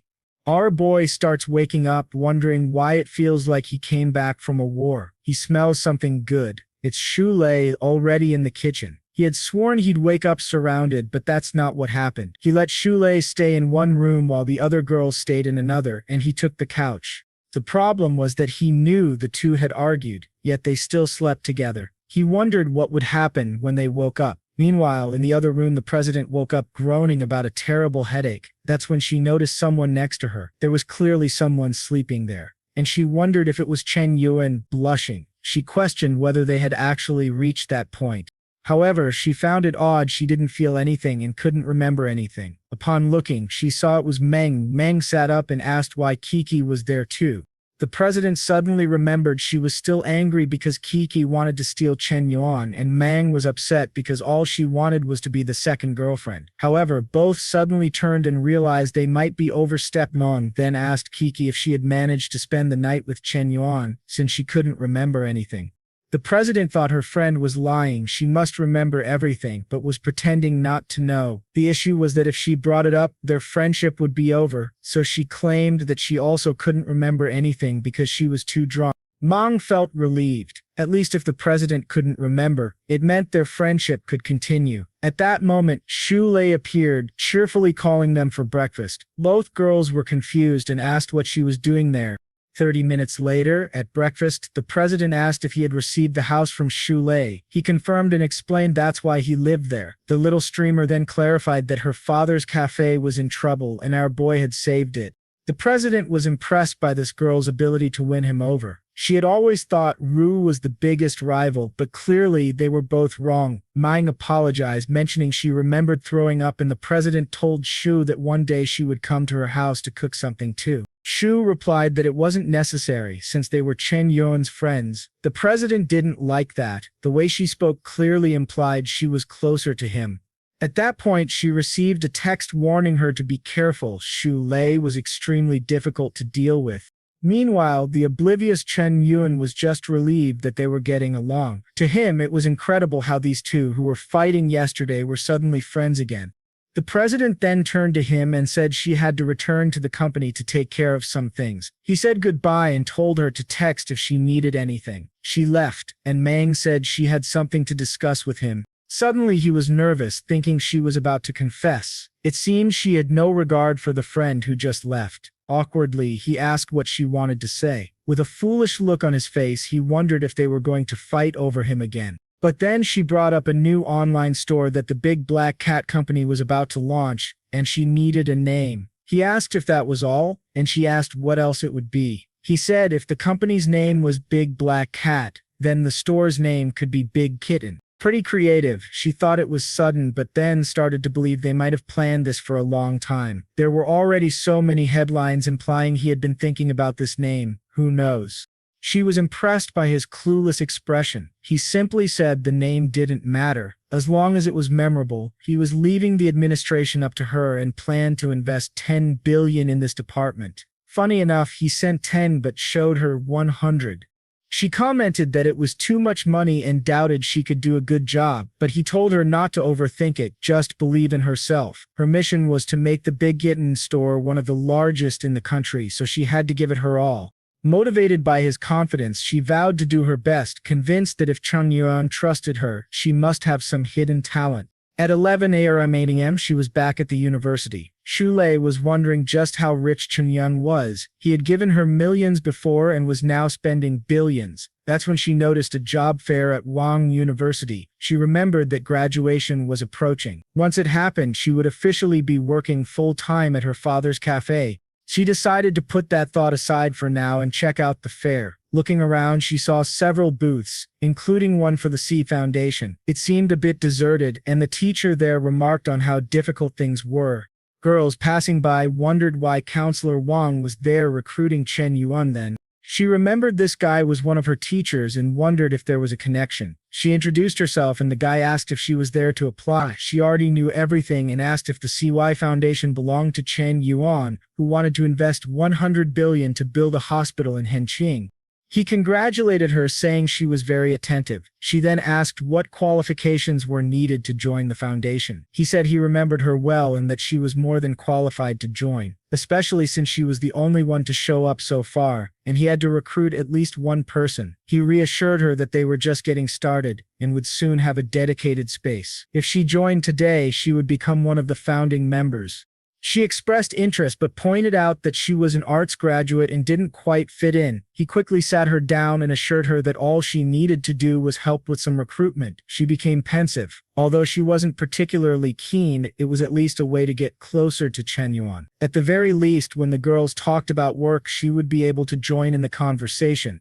The teacher then left, saying that from now on she was in charge of recruitment since he had other things to do. She wanted to complain, but he ran off, saying he believed she could handle it. The poor girl realized she had fallen into his trap. He then observed that the CY Foundation's recruitment wasn't going well, so he changed the sign to recruitment for Mr. Yan's charity foundation. Immediately, the girls stopped and wondered if it was that Mr. Yan. One came running, eager to confirm if it was the real Mr. Yan they were talking about. Xu Lei confirmed it was, adding that he was investing a lot of money. In no time, a crowd gathered, wanting to join.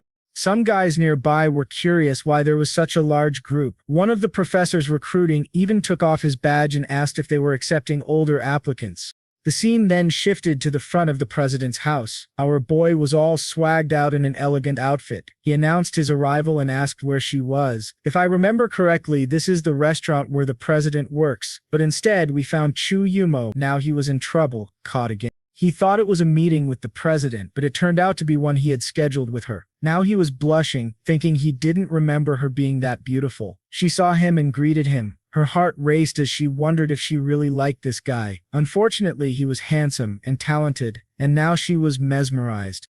But she was convinced he was only getting close to her because of her family. She went to turn him down, so she told him to listen. However, our boy said not to be in such a hurry and suggested they eat first. She was a bit confused, wondering if he was really there just to eat. They ate a lot. Our boy was impressed with the president's restaurant's incredible flavors. At one point, Yumo asked if she was really called there just to eat. He admitted that he actually had a favor to ask. She said to go ahead, but warned that if it went against her principles, it would be impossible. While she had expected him to be straightforward, she still found it disappointing. She then told him to take back the helicopter he had given her because she would not accept it. He said he understood, but told her not to worry, she would need it in the future. She stood up, insisting she wouldn't need it, and warned that if he kept pressing, their friendship would end right there. He conceded, saying she won. Then he explained that he wanted to tell her he was starting a charity foundation. Yumo responded that she already knew, but the 10 billion he mentioned wouldn't be enough to build 10 hospitals. Moreover, the number of patients who couldn't afford treatment was far higher than the figures showed. If word spread, people from other provinces might come, and if he refused to treat everyone, it would hurt his reputation. She advised him to analyze everything carefully because not everything was as simple as he thought. Like an idiot, he clapped his hands, saying he had found the right person. He then told her he wanted to make her the president of the association managing all the funds. She was stunned. She thought he was there to ask for a favor, not to place her in such a position. She was about to say something, but he told her not to rush. He had another reason for meeting her there. He explained that offering her a luxurious helicopter and her refusing it showed she had noble character. Furthermore, as a former police officer, she certainly had a strong sense of justice, making her perfect for the job. He would use his money to help people even if it made others hate him. He pounded the table, saying that's why he chose her. Wano realized the helicopter was actually a test. He genuinely cared more about people in difficult situations, and she had misjudged him. She felt small-minded. The guy gained another 10 favorability points. She apologized, admitting she had misunderstood. She then said, however, that she was just a former police officer. How could she manage such a large sum of money? He reassured her, telling her not to worry and to just ensure the money was spent on the right things. Her first mission was to make use of the 10 billion, and it was time for her to meet the rest of the team. Staring at the card, she wondered if it really held 10 billion. She was touched. Was this what it felt like to have someone trust you? We're already at 92 favorability points. She was moved that he called her Yumo. Our boy was confused by her heart-eyed expression. Later that evening, the teacher was walking around the school. He called Shu to ask how things were going. She said everything was fine, but that she needed to wrap things up. She had moved the recruitment location and asked him to come and see. He was confused, not understanding why. She had left the booth, thinking young people were truly impossible. She couldn't control herself and had to escape from that place. He realized it was a completely isolated gymnasium and wondered who would go to such a location. But when he entered, it seemed like half the school was there. He started sweating nervously, wondering why so many people were present. He approached Chu and asked if she had really recruited everyone, to which she confirmed with a nod. She apologized, explaining that she didn't have much time but did the best she could. He reassured her that it was okay, but then asked how she managed it. She explained it was thanks to the student council. She focused on recruiting from that group first to create a chain reaction. Each person brought in 2 others, who then brought 4 more, and so on, eventually gathering over 1,000 people. One of the signs showed that the foundation offered a salary of more than 8,000, and he asked why she advertised that since the amount hadn't been finalized. She apologized, saying she set it low because some students wanted to know the minimum they could earn. The professor became irritated, realizing he had studied his entire life and was earning exactly that. The problem now was that, with over 1,000 students there, hiring everyone would be quite difficult. He had trusted her so much just yesterday, and now this happened. At that moment, he received a phone call. It was our boy asking how recruitment was going. He informed him that he had just arrived at the school and wanted to introduce someone to him. The professor asked who, and our boy explained it was the new president. He advised him to be cautious and respectful because she was the daughter of Tron Gui. Apparently, the professor wasn't very familiar with the name and was confused. However, Stulish knew everything, and explained that Tron Gui was an official working in the Han province. Finally, the professor seemed to recall that he was indeed a high-ranking figure. He wondered how Chen Yuan managed to involve her in this. He then informed Shuli that the boss was bringing the new president to inspect everything. Since she was really the daughter of this leader, it was best to be respectful. Turning to everyone, he announced that they were about to learn their first lesson in the business world. Shuli was thrilled, saying that this work life was very exciting. Wait until she discovers what real work is like. Just then someone approached the door, wondering what all the noise was about. As soon as they entered, the crowd bowed, welcoming him and Yumo. Honestly, it was impressive that within the 5 minutes since he announced his arrival, they managed all this. Congratulations to the elderly man who said he knew he could count on him. The professor then introduced Shu Le to Yumo. Yumo asked our boy what kind of company had grown to this size so quickly. He admitted he wasn't entirely sure either, as he had just started it. She was impressed by his talent, realizing that not only had he provided the funds but also prepared an entire team to help her. She approached our boy, thanking him. Turning to Mr. Wang, he asked how many members were in the foundation. He replied that there were currently 72 members. Yumo commented that finding an office to accommodate so many people would be challenging. Our boy responded that if that was the case, they should just buy an entire building. It was another perfect chance for him to spend tons of money. She asked if he was sure, pointing out that buildings in the city weren't cheap and it would eat up almost all of the 10 billion. He told her not to worry since that money was for donations, and he would use another source for this. After all, the hospitals would be top grade, the best possible. Yumo realized that his plan seemed to be for the long term, not knowing he probably intended to build everything within 2 months. She was moved, calling him a man with a vision for the world. She apologized, admitting she had misunderstood him before. She thought he was just someone who donated to gain public approval, but with such dedication they were bound to succeed. Our boy felt slightly embarrassed since she was entirely correct. However, she wanted to believe he wouldn't ruin it. He called her over, saying she was the only person who truly understood him. She stood there, wondering what kind of billionaire would do such a thing. There were many wealthy people in China, but he was like the lone moon lighting up the night. His favorability went up by 1. Man, it's tough. She gains 1 point at a time. Shu Li also gained another point, reaching 99 points. She was emotional, thinking that Chen Yuan was truly incredible. Not only did the school's teachers follow him, but even the daughter of one of the country's top leaders. But she was just an ordinary girl. With men of Kiki's wealth or Yumo's background, still she vowed to work hard to stay close to him, even if it meant being his secret lover. Walking alongside Yumo, he noticed that his favorability had been rising a lot lately. She turned to him and said there was still one more matter to resolve. She wouldn't accept the helicopter he had planned to give her. He told her not to worry, it belonged to the charity foundation, so it also belonged to her now. Since she would need to manage many things in the city, the helicopter would make it easier to get around. Besides hospitals, he also planned to build new schools. She began to wonder if he might be overextending himself and doubted he had that much money, so she decided she would need to speak to her father to support Chen Yuan. Otherwise, he might not succeed. Yesterday, after she returned home exhausted, she mentioned that Uncle Zhang was there as well, playing a board game with 2 men. This man, the vice secretary, said they were just having a friendly match. Father Tang asked what she thought of the offer he had made her at the office. She was about to say that she had actually found a new job when her father made a move that startled Zhe, who then asked her what kind of job it was. She explained that she was the president of the CY Charity Foundation. He was a bit confused, saying he had never heard of that group. She said it was understandable since they had just been established with a donation of 10 billion from Mr. Chen Yuan. Z remarked that he had been hearing a lot about this young man recently. At that moment, her father stood up, declaring victory in their game. Z had accused him of cheating, saying he was too old to pull such tricks. She helped the elderly man to the door, but her father called her back, asking more about the foundation and what they were trying to accomplish. She then began to explain. Some time passed, and her father said that if everything she described was true, supporting it wouldn't be a bad idea. Yumo insisted that he would have to keep his word since Chen Yuan had entrusted her with 10 billion to help people. Now her father was startled, wanting to know if she really had 10 billion. She confirmed, but he was still puzzled, wondering why Chen Yuan trusted her so much. She admitted she didn't know either. Perhaps he saw some kind of ability in her and trusted her. She suggested they check the account. As the money was already there, she had verified it. However, upon checking, they found 60 billion instead.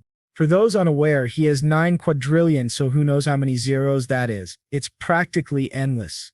She looked at her father, asking if it was real and if she was seeing correctly. He was stunned, confirming that it did appear to be 60 billion. However, she was planning to spend only 10 billion as he had deposited another 50. She told her father to hold on a moment as she called Chen Yuan. He picked up teasingly asking if the beautiful Yumo already missed him so much. She told him to stop joking and demanded to know why the card held 60 billion. He explained that he was busy and needed her to handle buying the building, so he sent extra funds. She shouted, asking if he really intended to use all that for charity as it might impact his business. But our boy casually replied that money was just a number. He had already earned far more than he could spend in a lifetime, so he wanted to do something meaningful with it. When he was poor, he focused on improving himself. Now that he was rich, he wanted to help others and improve himself. All he did was receive the card, the rascal. Her father seemed to appreciate what Chen Yuan said. He quickly noticed from his daughter's expression that she had developed feelings. He told her to invite Chen Yuan over for dinner so he could meet him, wanting to see if this boy could really be his son-in-law. She relayed this over the phone, asking if Chen Yuan heard that he was being invited to dinner. Our boy, feeling a bit awkward, said he might not have time. He was worried her father would ask where the money came from and he wouldn't know how to respond, fearing the government might start investigating him. Honestly, it's strange that the government hasn't already. Meanwhile, someone was watching him and threw something at the TV. It was Jamal, wondering why that bastard was involving himself in every part of society. But then he had an idea. Yes, what would happen if someone died during a treatment funded by Chen Yuan? It might be quite interesting. The secretary simply nodded, saying he understood and would take care of it immediately. However, he cautioned that they should proceed slowly, metaphorically taking one bite at a time. If Chen Yuan wanted to do charity, perhaps he should help people from all the regions first. They would make things more challenging for him. The secretary agreed, believing the young master was about to win. Even with 10 billion, some diseases couldn't be cured, and people would come from all provinces. It was certain that Chen Yuan would end up overwhelmed and criticized. She was convinced, this time, Jiamu would have his revenge. However, she added there was something else to mention. Lin Shutong had acquired 2 more construction companies and was about to start a movie project. The staff seemed highly motivated, and the work was expected to finish sooner than planned. Jiamu knew that Lin Shutong was extremely skilled at managing things. Losing her was worse than losing an arm. And to make matters worse, it was to Chen Yuan. The secretary then mentioned that Lin Shutong's scar appeared to have healed. Jiamu was shocked when he saw photos of her. Now Jiamu was regretting everything, thinking that even though Kim Kyung was cute, she was somewhat incompetent. Kyung tried to say something about Yeon betraying him, but Jiamu shouted at her to shut up and even slapped her. Crying, she apologized, saying it was unintentional. He then ordered her to leave the room as she was ruining the view. Staring out the window, he declared that just watching Chen Yuan suffer wouldn't be enough to quench his resentment. That bastard was involved in numerous industries, but he still had one fatal flaw: the entertainment chain. Yuan relied on it to sustain everything, and if it were destroyed, everything would crumble. The problem was that attacking Chen Yuan would require a lot of money, so he decided to call on his family for support. He called his father and said he had something to discuss. The next scene starts with our boy sneezing, wondering which girl was thinking about him. His phone rang. It was President Kiki, or maybe Binga, since she called him Kim. Honestly, I'm a bit confused now too. It turns out it's Binga who had been out of the picture. For a while she was blushing and nervous, because this would be her first private dinner with Chen Yuan. She used the excuse of showing him her new house. But in truth, she wanted to ask for money. That woman from the Big Black Cat mentioned how lucky she was to have Chen Yuan's financial support. Binga told her to cut to the chase. She explained that the company was entering its second round of funding and would need 10 billion. She got close, saying everyone was working hard and counting on her charm. Honestly, I thought she was going to ask for money for herself, but it turned out she was doing it for his company, so I doubt it'll be too difficult for him to give. Still, she was embarrassed to ask for more money since he always took care of everything. At this rate, she feared he'd think she was a shameless woman who only knew how to ask for things. The doorbell rang and she said he had finally arrived. Our boy even brought roses to congratulate her on the new house. As soon as he entered, he asked if this was the house she got from the company. She confirmed it, calling it a modest place, but invited him to make himself at home. He commented that her CDI was stingy, saying that if she worked for him, she would have received a villa. Now I'm confused. Didn't she work for his Big Black Cat company? Apparently not. I'm a bit lost. He was impressed, though, by how she set everything up with candlelight. Night fell, and they toasted. She asked if he knew what day it was, wondering if he guessed it was her movie day. She said no, it was actually her birthday, and he was the only person she had invited. Our boy was shocked, apologizing for not bringing a gift since he had no idea. He thought her behavior was odd, but she told him his presence was the best gift. She had never had many friends growing up, spending every birthday alone. Sometimes she felt like a huge failure. He was puzzled. How could the girl considered #1 at Kunming University be so insecure? Little did she know many people wanted to befriend her, but she couldn't see it. He told her it was impossible for her to be a failure when she was so beautiful and successful. She then opened up about the idea of success. She admitted she actually wanted to quit her job. He was confused and asked why. Oh, now I remember, he bought the carp company and gave her all the shares, so no, she doesn't actually work for him. She said she lacked experience and wasn't worthy of the position she held. Our boy was a bit confused, since he had handed over the entire company to her, meaning she was worthy, but he started to suspect something was off. He asked if the CEO of her company was out of money again. She was impressed. He already knew. He explained that he had only met that woman once, but could tell she was very ambitious. Lately, he had been seeing lots of advertisements, suggesting they had burned through all the money he gave them. Now she was nervously approaching him, asking for more money, afraid of looking like a desperate woman. But to him, this worry was unnecessary. He was confident in the company's future. Binggu interrupted, saying this time they wanted to sell 20% for 10 billion, which was outright robbery. But he told her to wait a moment and pulled out his phone. He transferred the 10 billion immediately, resolving the issue. He then said that to him, she was more important than any amount of money. He was pulling out all the stops for 100% favorability. She was touched, saying she appreciated how much he valued her, but she couldn't accept the money. Chen Yuan insisted she not reject the investment. This way, she'd hold more shares than the other woman. Plus, he wasn't investing without a plan. He would send his people to gradually take over the company. When the time was right, they'd remove the other woman from power. Then Binggu would own everything. She was impressed, saying it was an incredible plan. But honestly, it's as basic as they come. She stared at him, and our boy asked why she was looking at him like that. Embarrassed, she said it was nothing, and went to get him some food. But she had a problem with her heel and tripped. She fell right into his arms, and well, it couldn't have been more perfect. Our boy internally celebrated, thinking she smelled amazing and felt soft, and so, he claimed the first kiss of Hunan University's goddess, Binggu. She apologized, saying it was unintentional. However, our boy told her that if she didn't mind, he didn't mind either, and he went in for a second attempt. As the series of romantic gestures continued, he thought to himself that the coldest one of all was the first to melt. Today, he'd finally clear this stage of the game. Binggun felt strange, her body unusually warm. She couldn't quite grasp what Chen Yuan had in mind. Now acting like a vampire, he leaned in for a nibble, but she abruptly revealed she was on her period.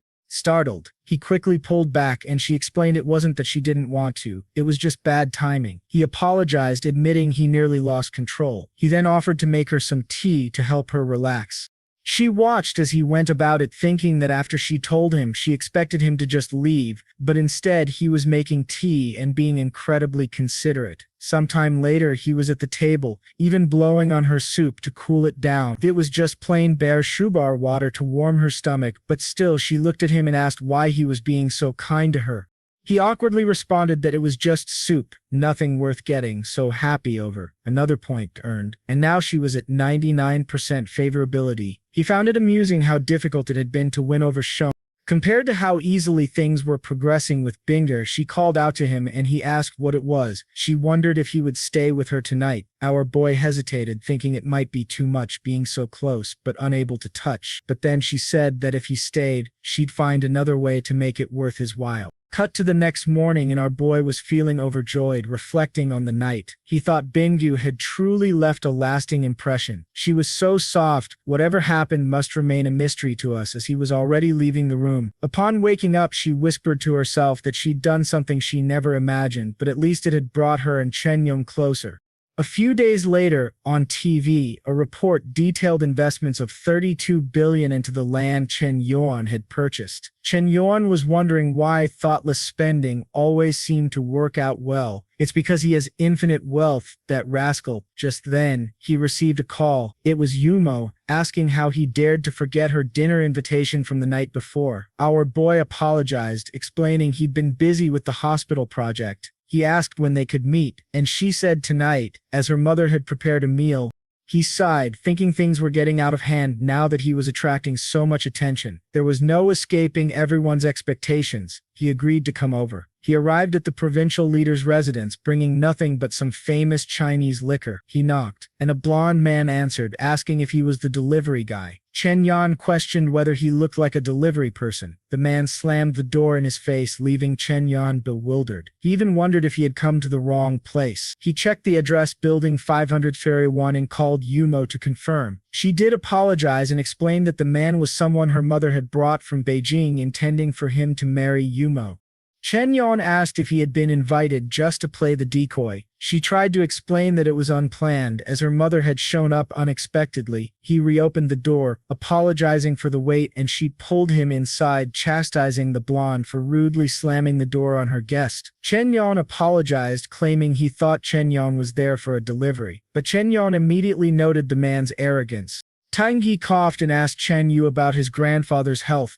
Chen Yu replied that his grandfather was fine and even mentioned him yesterday from their conversation. Chen Yuan deduced that Chen Yu was a second-generation rich kid. Tang Yi then invited both young men to sit and asked if Chen Yuan wanted to play a game of Ghost.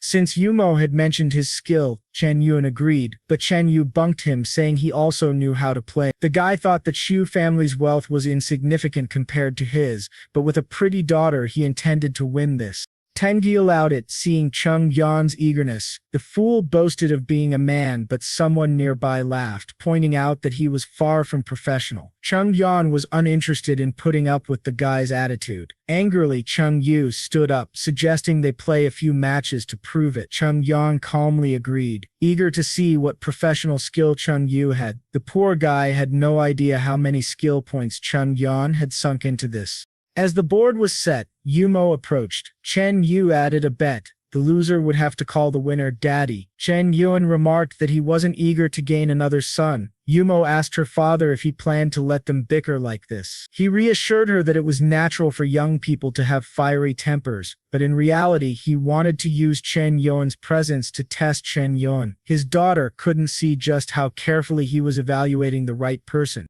Chen Yu then told our boy that he might have money, but he should learn to show more respect. But the protagonist mocked him, asking if he was just another second-generation rich kid living off his family. Chen Yu was about to curse him out when our boy pointed out how quickly he lost his temper. He made a move on the board and asked if that was truly professional-level play. Apparently, Chen Yuan had already won the first match, and the fool complained that he had cheated by distracting him, demanding a rematch.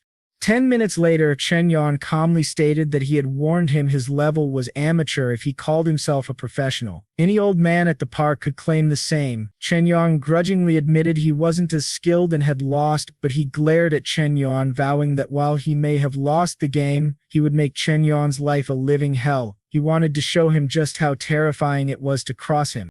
Here, Chen Yu stood up, claiming he didn't feel well and would be leaving. But Chen Yuan placed a hand on his shoulder and reminded the young master about their bet. Chen Yu shouted, demanding to know what he thought he was doing. But Chen Yuan calmly ordered him to knee. He applied pressure to Chen Yu's shoulder, forcing him to his knees. Chen Yu was furious, yelling at Chen Yuan, asking how he dared humiliate him like this. Everyone in the room was shocked. Yumo was speechless. Chen Yuan seemed to have lost his mind, humiliating the son of one of Beijing's 8 most powerful families. The maid demanded to know what he was doing, insisting he let Chen Yu go. Chen Yuan replied that he'd only release him once he fulfilled his promise. He turned to Tang Yu and asked if it was right for someone to go back on their word. Chen Yu tried to push him away. warning Chen Yu that he would regret this. At first I thought it was the maid, but it turned out to be Yumo's mother, who continued yelling, telling her boy to behave. Yumo's father, worried, told Chen Yuan that it was just a joke and advised him to let it go. Chen Yuan replied that if that's how it was going to be, then it is clear he wasn't welcome there. He didn't care about their fame or connections. He had his own plans and people, and didn't need any of this. He slammed the door and left. Yumo's mother turned to her daughter asking what kind of friend she had invited. But Yumo asked her father why he had acted that way when Chen Yu clearly lost the bet. Her mother scolded her for speaking like that to her father, while no one said anything. Tangyu was at a loss. He had only wanted to test things, not expecting the situation to escalate so much. What he didn't understand was where Chen Yong's boldness came from, defying the son of a Beijing family and slamming the door. He began to wonder if Chen Yong was really from the legendary Chen family, the one rumored to inherit the next position of the dragon.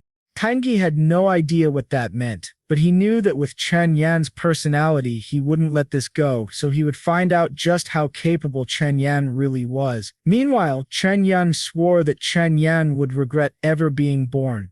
Our boy, meanwhile, was walking the streets without a care when he received a call. It was Yumo asking why he had slammed the door, saying things were now tense at her house. Chen Yuan asked why Chen Yu was allowed to provoke him, but as soon as he acted, everyone turned against him. Yumo explained that Chen Yu wasn't special, it was just that his family was very powerful and now Chen Yuan was in danger. Our boy dismissed it, telling her to let him come at him, but Yumo warned that while he might not be affected, Chen Yu could target his employees. She suggested he apologize, but he scoffed at the idea, asking if she had lost her mind. He hung up, leaving her stunned. She decided not to interfere, figuring if he wanted this fight, she wouldn't get involved. A few days later, someone reported bad news to Director Yu. She asked what all the commotion was about and told the woman to behave. The woman showed her a tablet explaining that a major problem had arisen. The cities of Tianxian and Kejiang had imposed property purchase restrictions. The secretary explained that they had sold many houses on those lands, but since the transfers hadn't been completed, they were in a tight spot. Ling Sheng knew that without property transfers, they might have to refund the money, which would undoubtedly cause public outrage. If they had to return the money from properties in these three cities, the company's finances would be in the red. Ling told her to calm down and call the banks for loans. 10 minutes later, the secretary returned, saying the banks had refused to process the loans without providing reasons. Ling Qiang began to suspect that someone was orchestrating their downfall. Unsure who it was, she decided it was time to call their legendary boss. She informed our boy, who was casually eating ramen. He asked if the group was essentially having trouble recovering funds. She confirmed, apologizing for not handling the situation better. But our boy was thrilled, saying it was another chance to spend money on women. He told her that if people wanted their money back, they should return it, and if the banks wouldn't lend, he had enough funds. That was why he had diversified and owned so many different companies. Ling Sheng felt relieved, seeing that his plans were coming together. However, she informed him that unfortunately they'd need at least 30 billion. He told her not to worry and said they just needed to think long-term, as the profits in the future would be much greater. Ling Sheng found herself in deep thought. She believed that the boss was using this dire situation to show generosity and boost public confidence in their company. Additionally, the more restrictions placed on home purchases, the more valuable the properties would become, leading to greater future returns. She was excited, praising her boss for his foresight.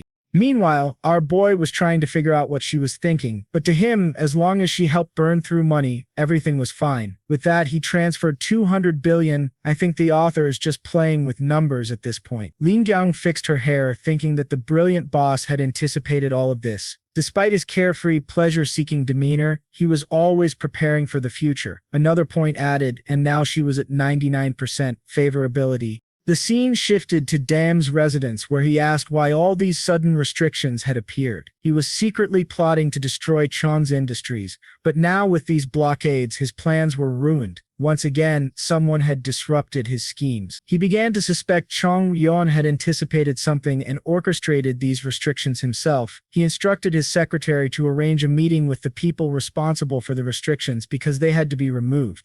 The scene then moved to a nightclub in the capital. Some girls fawned over Master Chen Yu, saying how kind he was. Surrounded by women, he casually brushed it off until his phone rang. He answered, and someone informed him that the restrictions they had put in place were causing major issues and increasing the pressure on them. The caller asked how he couldn't handle it if Chen Yuan supposedly wielded so much power. The person confirmed that all the major companies in the city were pressuring the government. Chen Yu shouted, telling him to hold on a bit longer. He would call his uncle. Confident that he could handle it, he believed Chen Yuan only relied on the Chu family's influence and had no idea Chen Yu wielded this much power. This was a surprise for him, but now there was no turning back. The Zhang family had made the first move, and he wouldn't show weakness.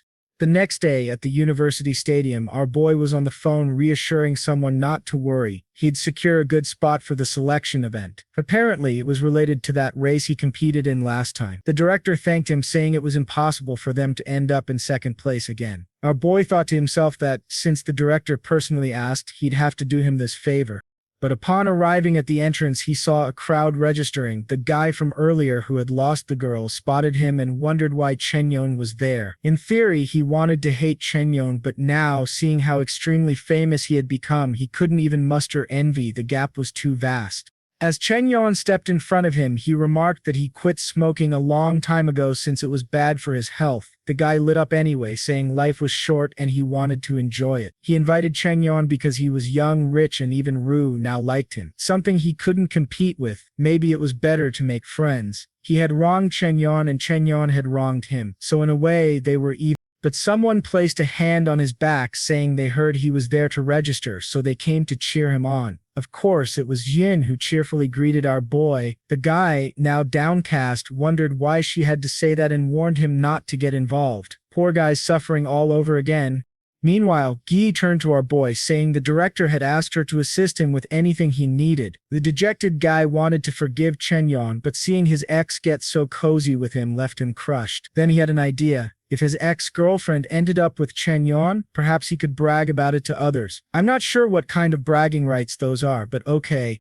Sheen, however, thought his expression was gross and was relieved. She'd broken up with him. She asked her boy how many events he'd be participating in. Shin Yan asked how many there were, thinking there was only one. She explained that there were at least 28 events annually. She listed off races, sprints, long-distance runs, jumps, throws, and more. Our boy told her to sign him up for the decathlon. She was shocked, explaining that it involved 10 consecutive events, exhausting the body, but the system king assured her not to worry. Don't worry, he had trained a lot at home. Some time passed and girls were snapping pictures, asking if Chen Yuan was really going to participate.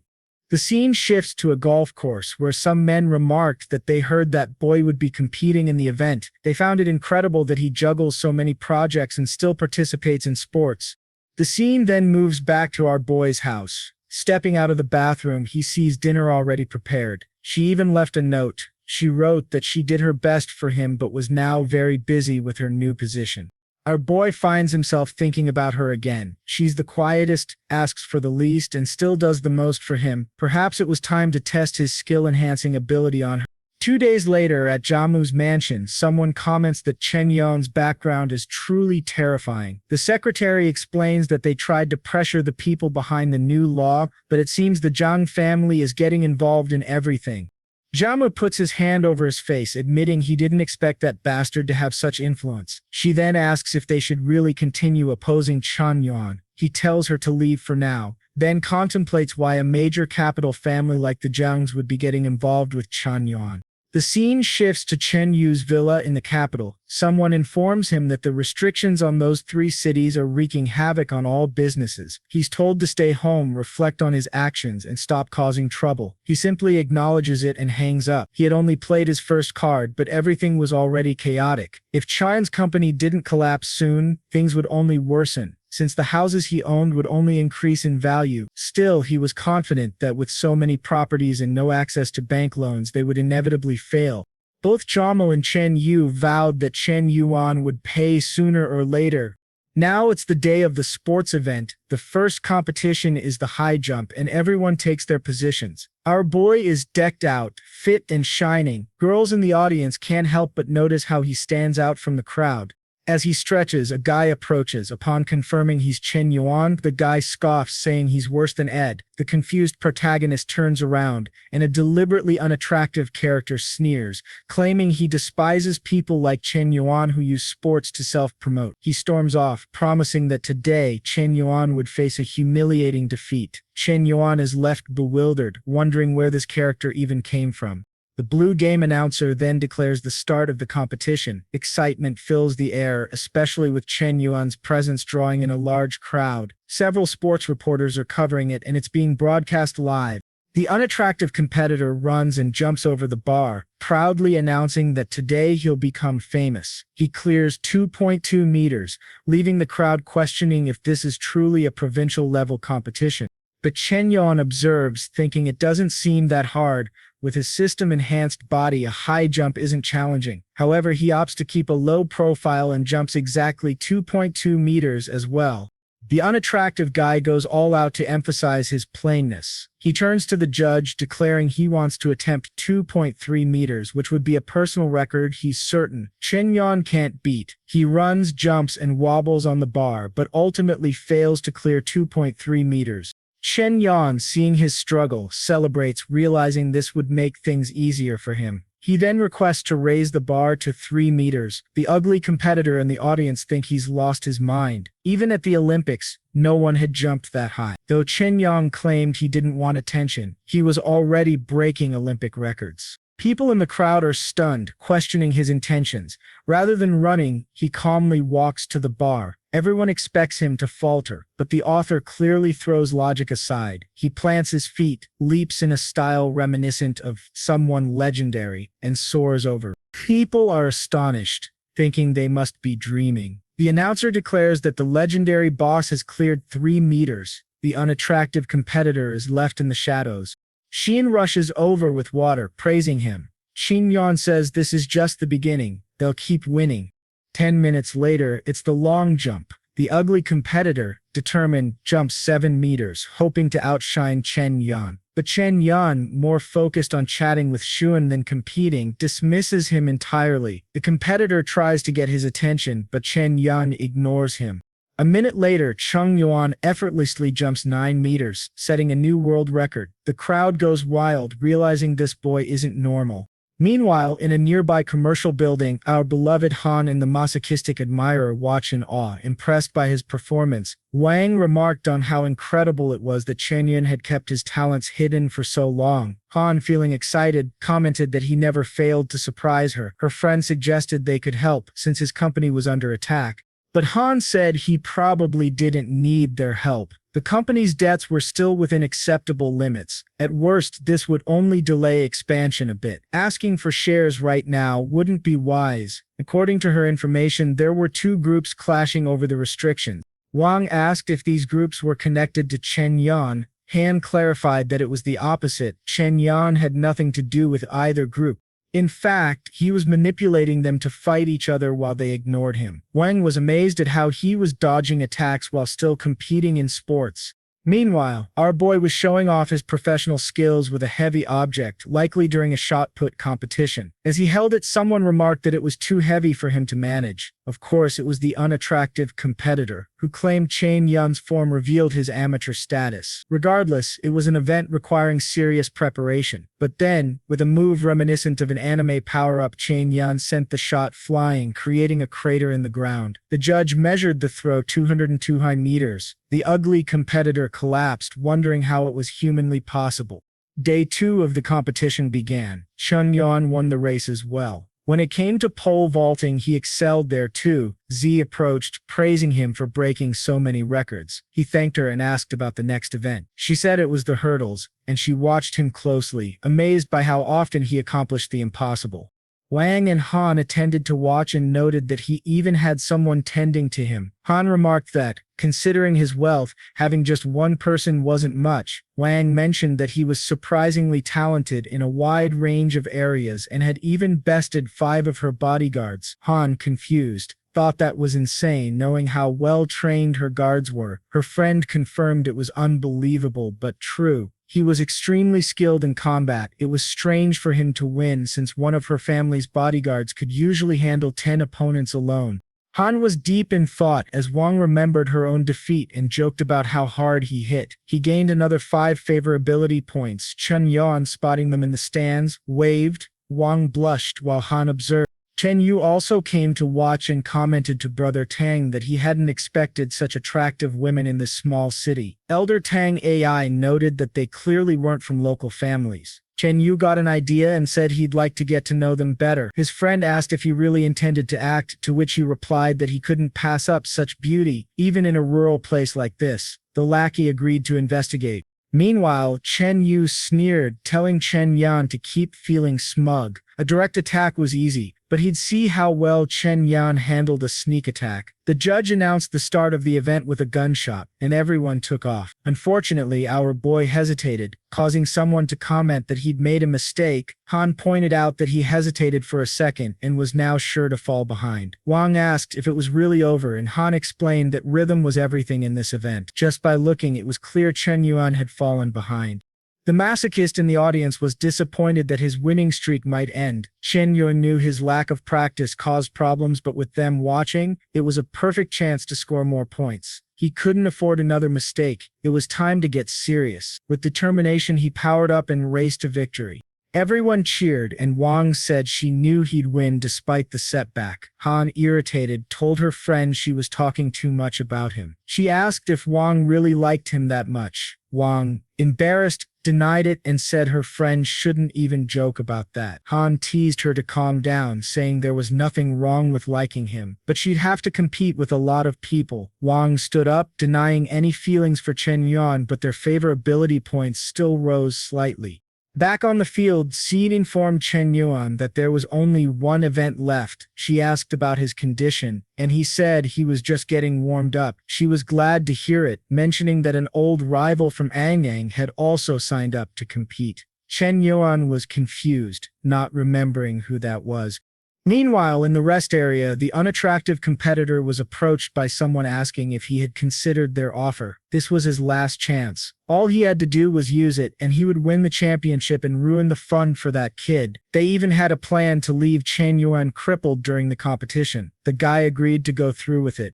The competition was about to start, and everyone was ready at the starting line. The ugly competitor looked at Chen Yuan and told him to watch out. As soon as the signal fired, they started running. The ugly guy glanced back to say something but was stunned to see Chen Yuan already passing him. Confused, he wondered if this guy was fueled by gasoline. At this pace, Chen Yuan was already a lap ahead. Even with the enhancement, he couldn't keep up.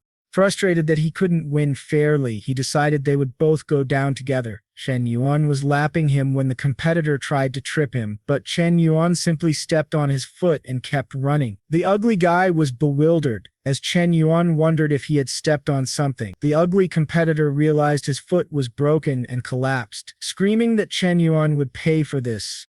Chen Yuan was declared the event's champion. He was practically a walking medal rack at this point. His favorability points with everyone continued to climb. They were all at 98 or 99, but no one was quite reaching 100. Jing approached him, praising his incredible performance. She mentioned that even the school's president had cried with pride at his achievements. Meanwhile, the ugly competitor was carried off, foaming at the mouth and vowing revenge. Song Li asked what happened to that prodigy, and Chen Yuan dryly noted that the competition was quite dangerous. Outside, reporters swarmed around, asking which team he would join and what career path he would choose. Jing shooed them away, insisting he needed rest.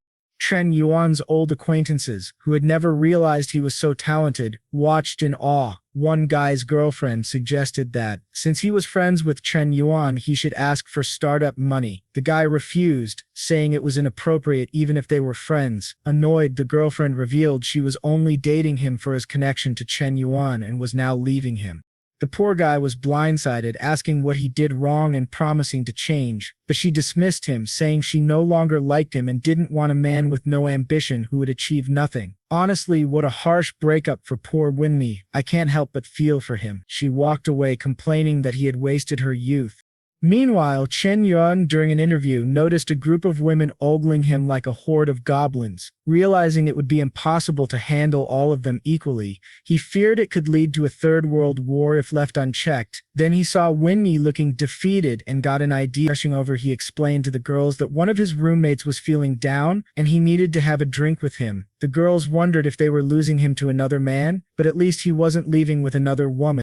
The scene shifted to a private restaurant in the east. Chen Yuan and his friends listened as Winnie poured his heart out about his breakup.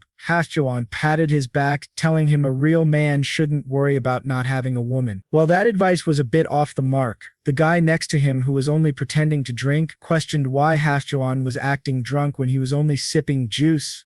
Chen Yuan advised Winnie to focus on building a good career, as women would come naturally. Reflecting, Chen Yuan realized he'd been so preoccupied with business that he allowed his old friend to be manipulated by a gold digger. Standing up, he announced a plan to make lots of money and share it with them.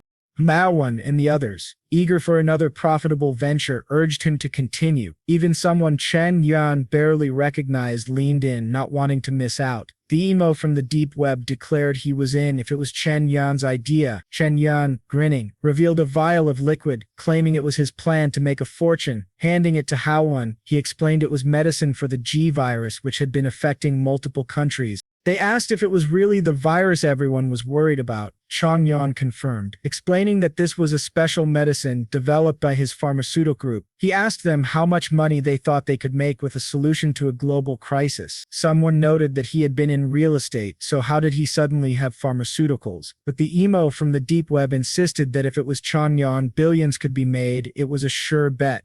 Another friend agreed, noting that a unique opportunity like this was bound to be incredibly lucrative. Chen Yuan then explained that he was about to launch the pharmaceutical company and would share 50% of the profits with them. He asked who was interested in investing. Yuan immediately stood up, pledging his support. Another friend offered to help with marketing if needed. The emo mentioned that his family worked with pharmaceutical equipment and wanted to invest too. Chen Yuan announced that everything was almost decided except for one thing: a president. He placed a hand on Winnie's shoulder and congratulated him on his promotion. Winnie protested, saying he was just a college student and couldn't possibly lead such a company. But Chen Yuan insisted that no one starts as an expert. He believed Winnie had talent and integrity. He just lacked opportunities. Emotional, Winnie recalled his ex-girlfriend calling him a coward. He vowed to Chen Yuan that he would not disappoint him and that they would prove her wrong.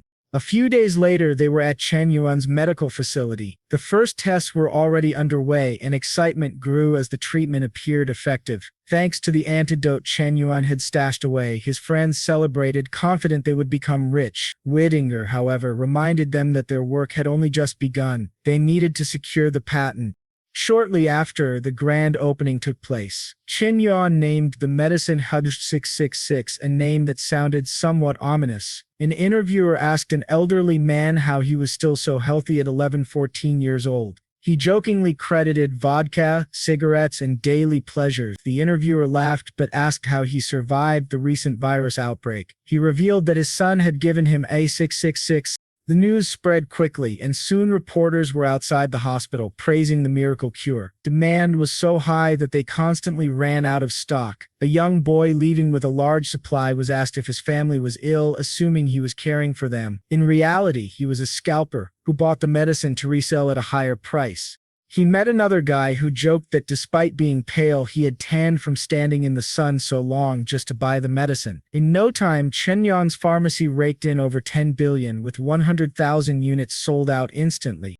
Elsewhere, a group of women at a bar was splitting a bill of 1,500 sha. When Sha Izux offered to pay her share, one of her friends asked about her expensive-looking handbag, suspecting it was fake. Sha denied it, claiming the guy who gave it to her even provided receipts. Her friends laughed, calling her naive for thinking people couldn't forge such things.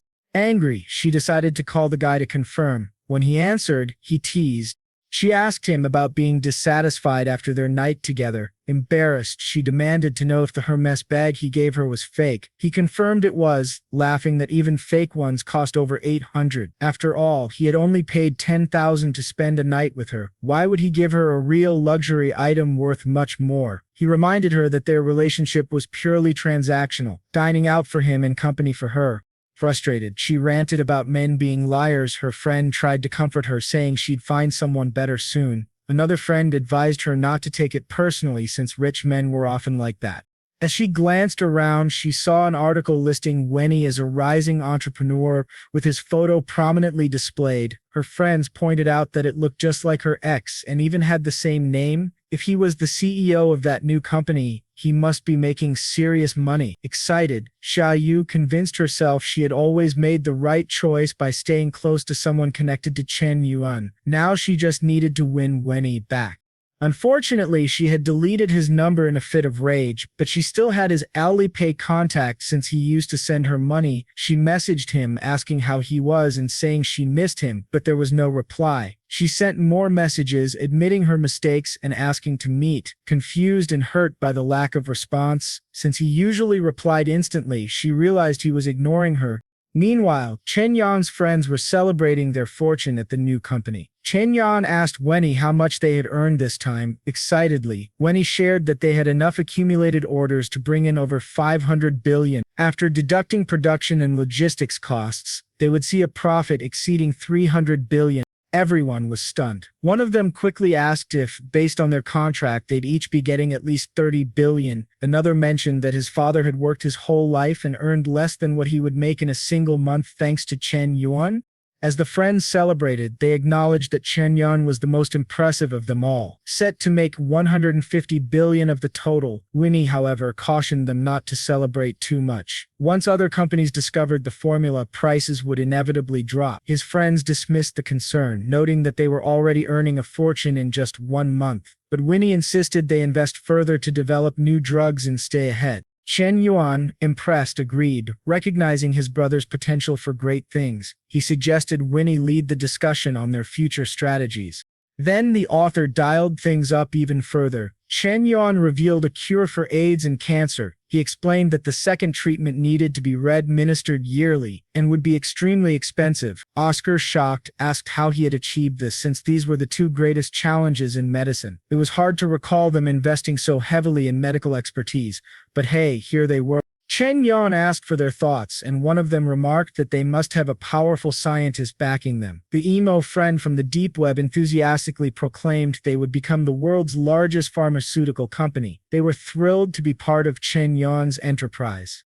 Chen Yuan then entrusted Kobai with keeping the company's secrets safe and urged everyone to continue the meeting. Noticing that Wenny was distracted by messages from Xiaoyu, Chen Yuan asked what was up. Wenny, torn, debated whether replying would make him seem desperate. He texted her saying he was busy with a meeting.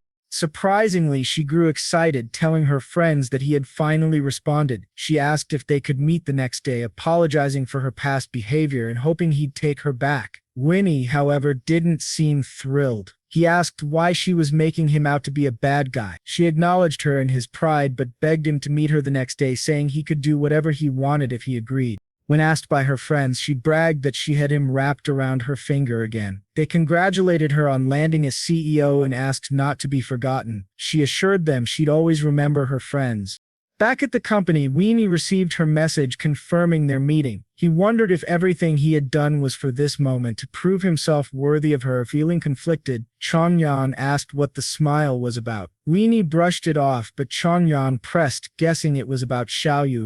Winnie, defensive, asked how he knew. Chen Yuan questioned why, now that he was successful, Winnie couldn't just let her go and find someone better. But Winnie insisted they had a deep connection. He fell in love with her at first sight in a bookstore and admired that she wasn't materialistic. Ironically, if only he knew the truth.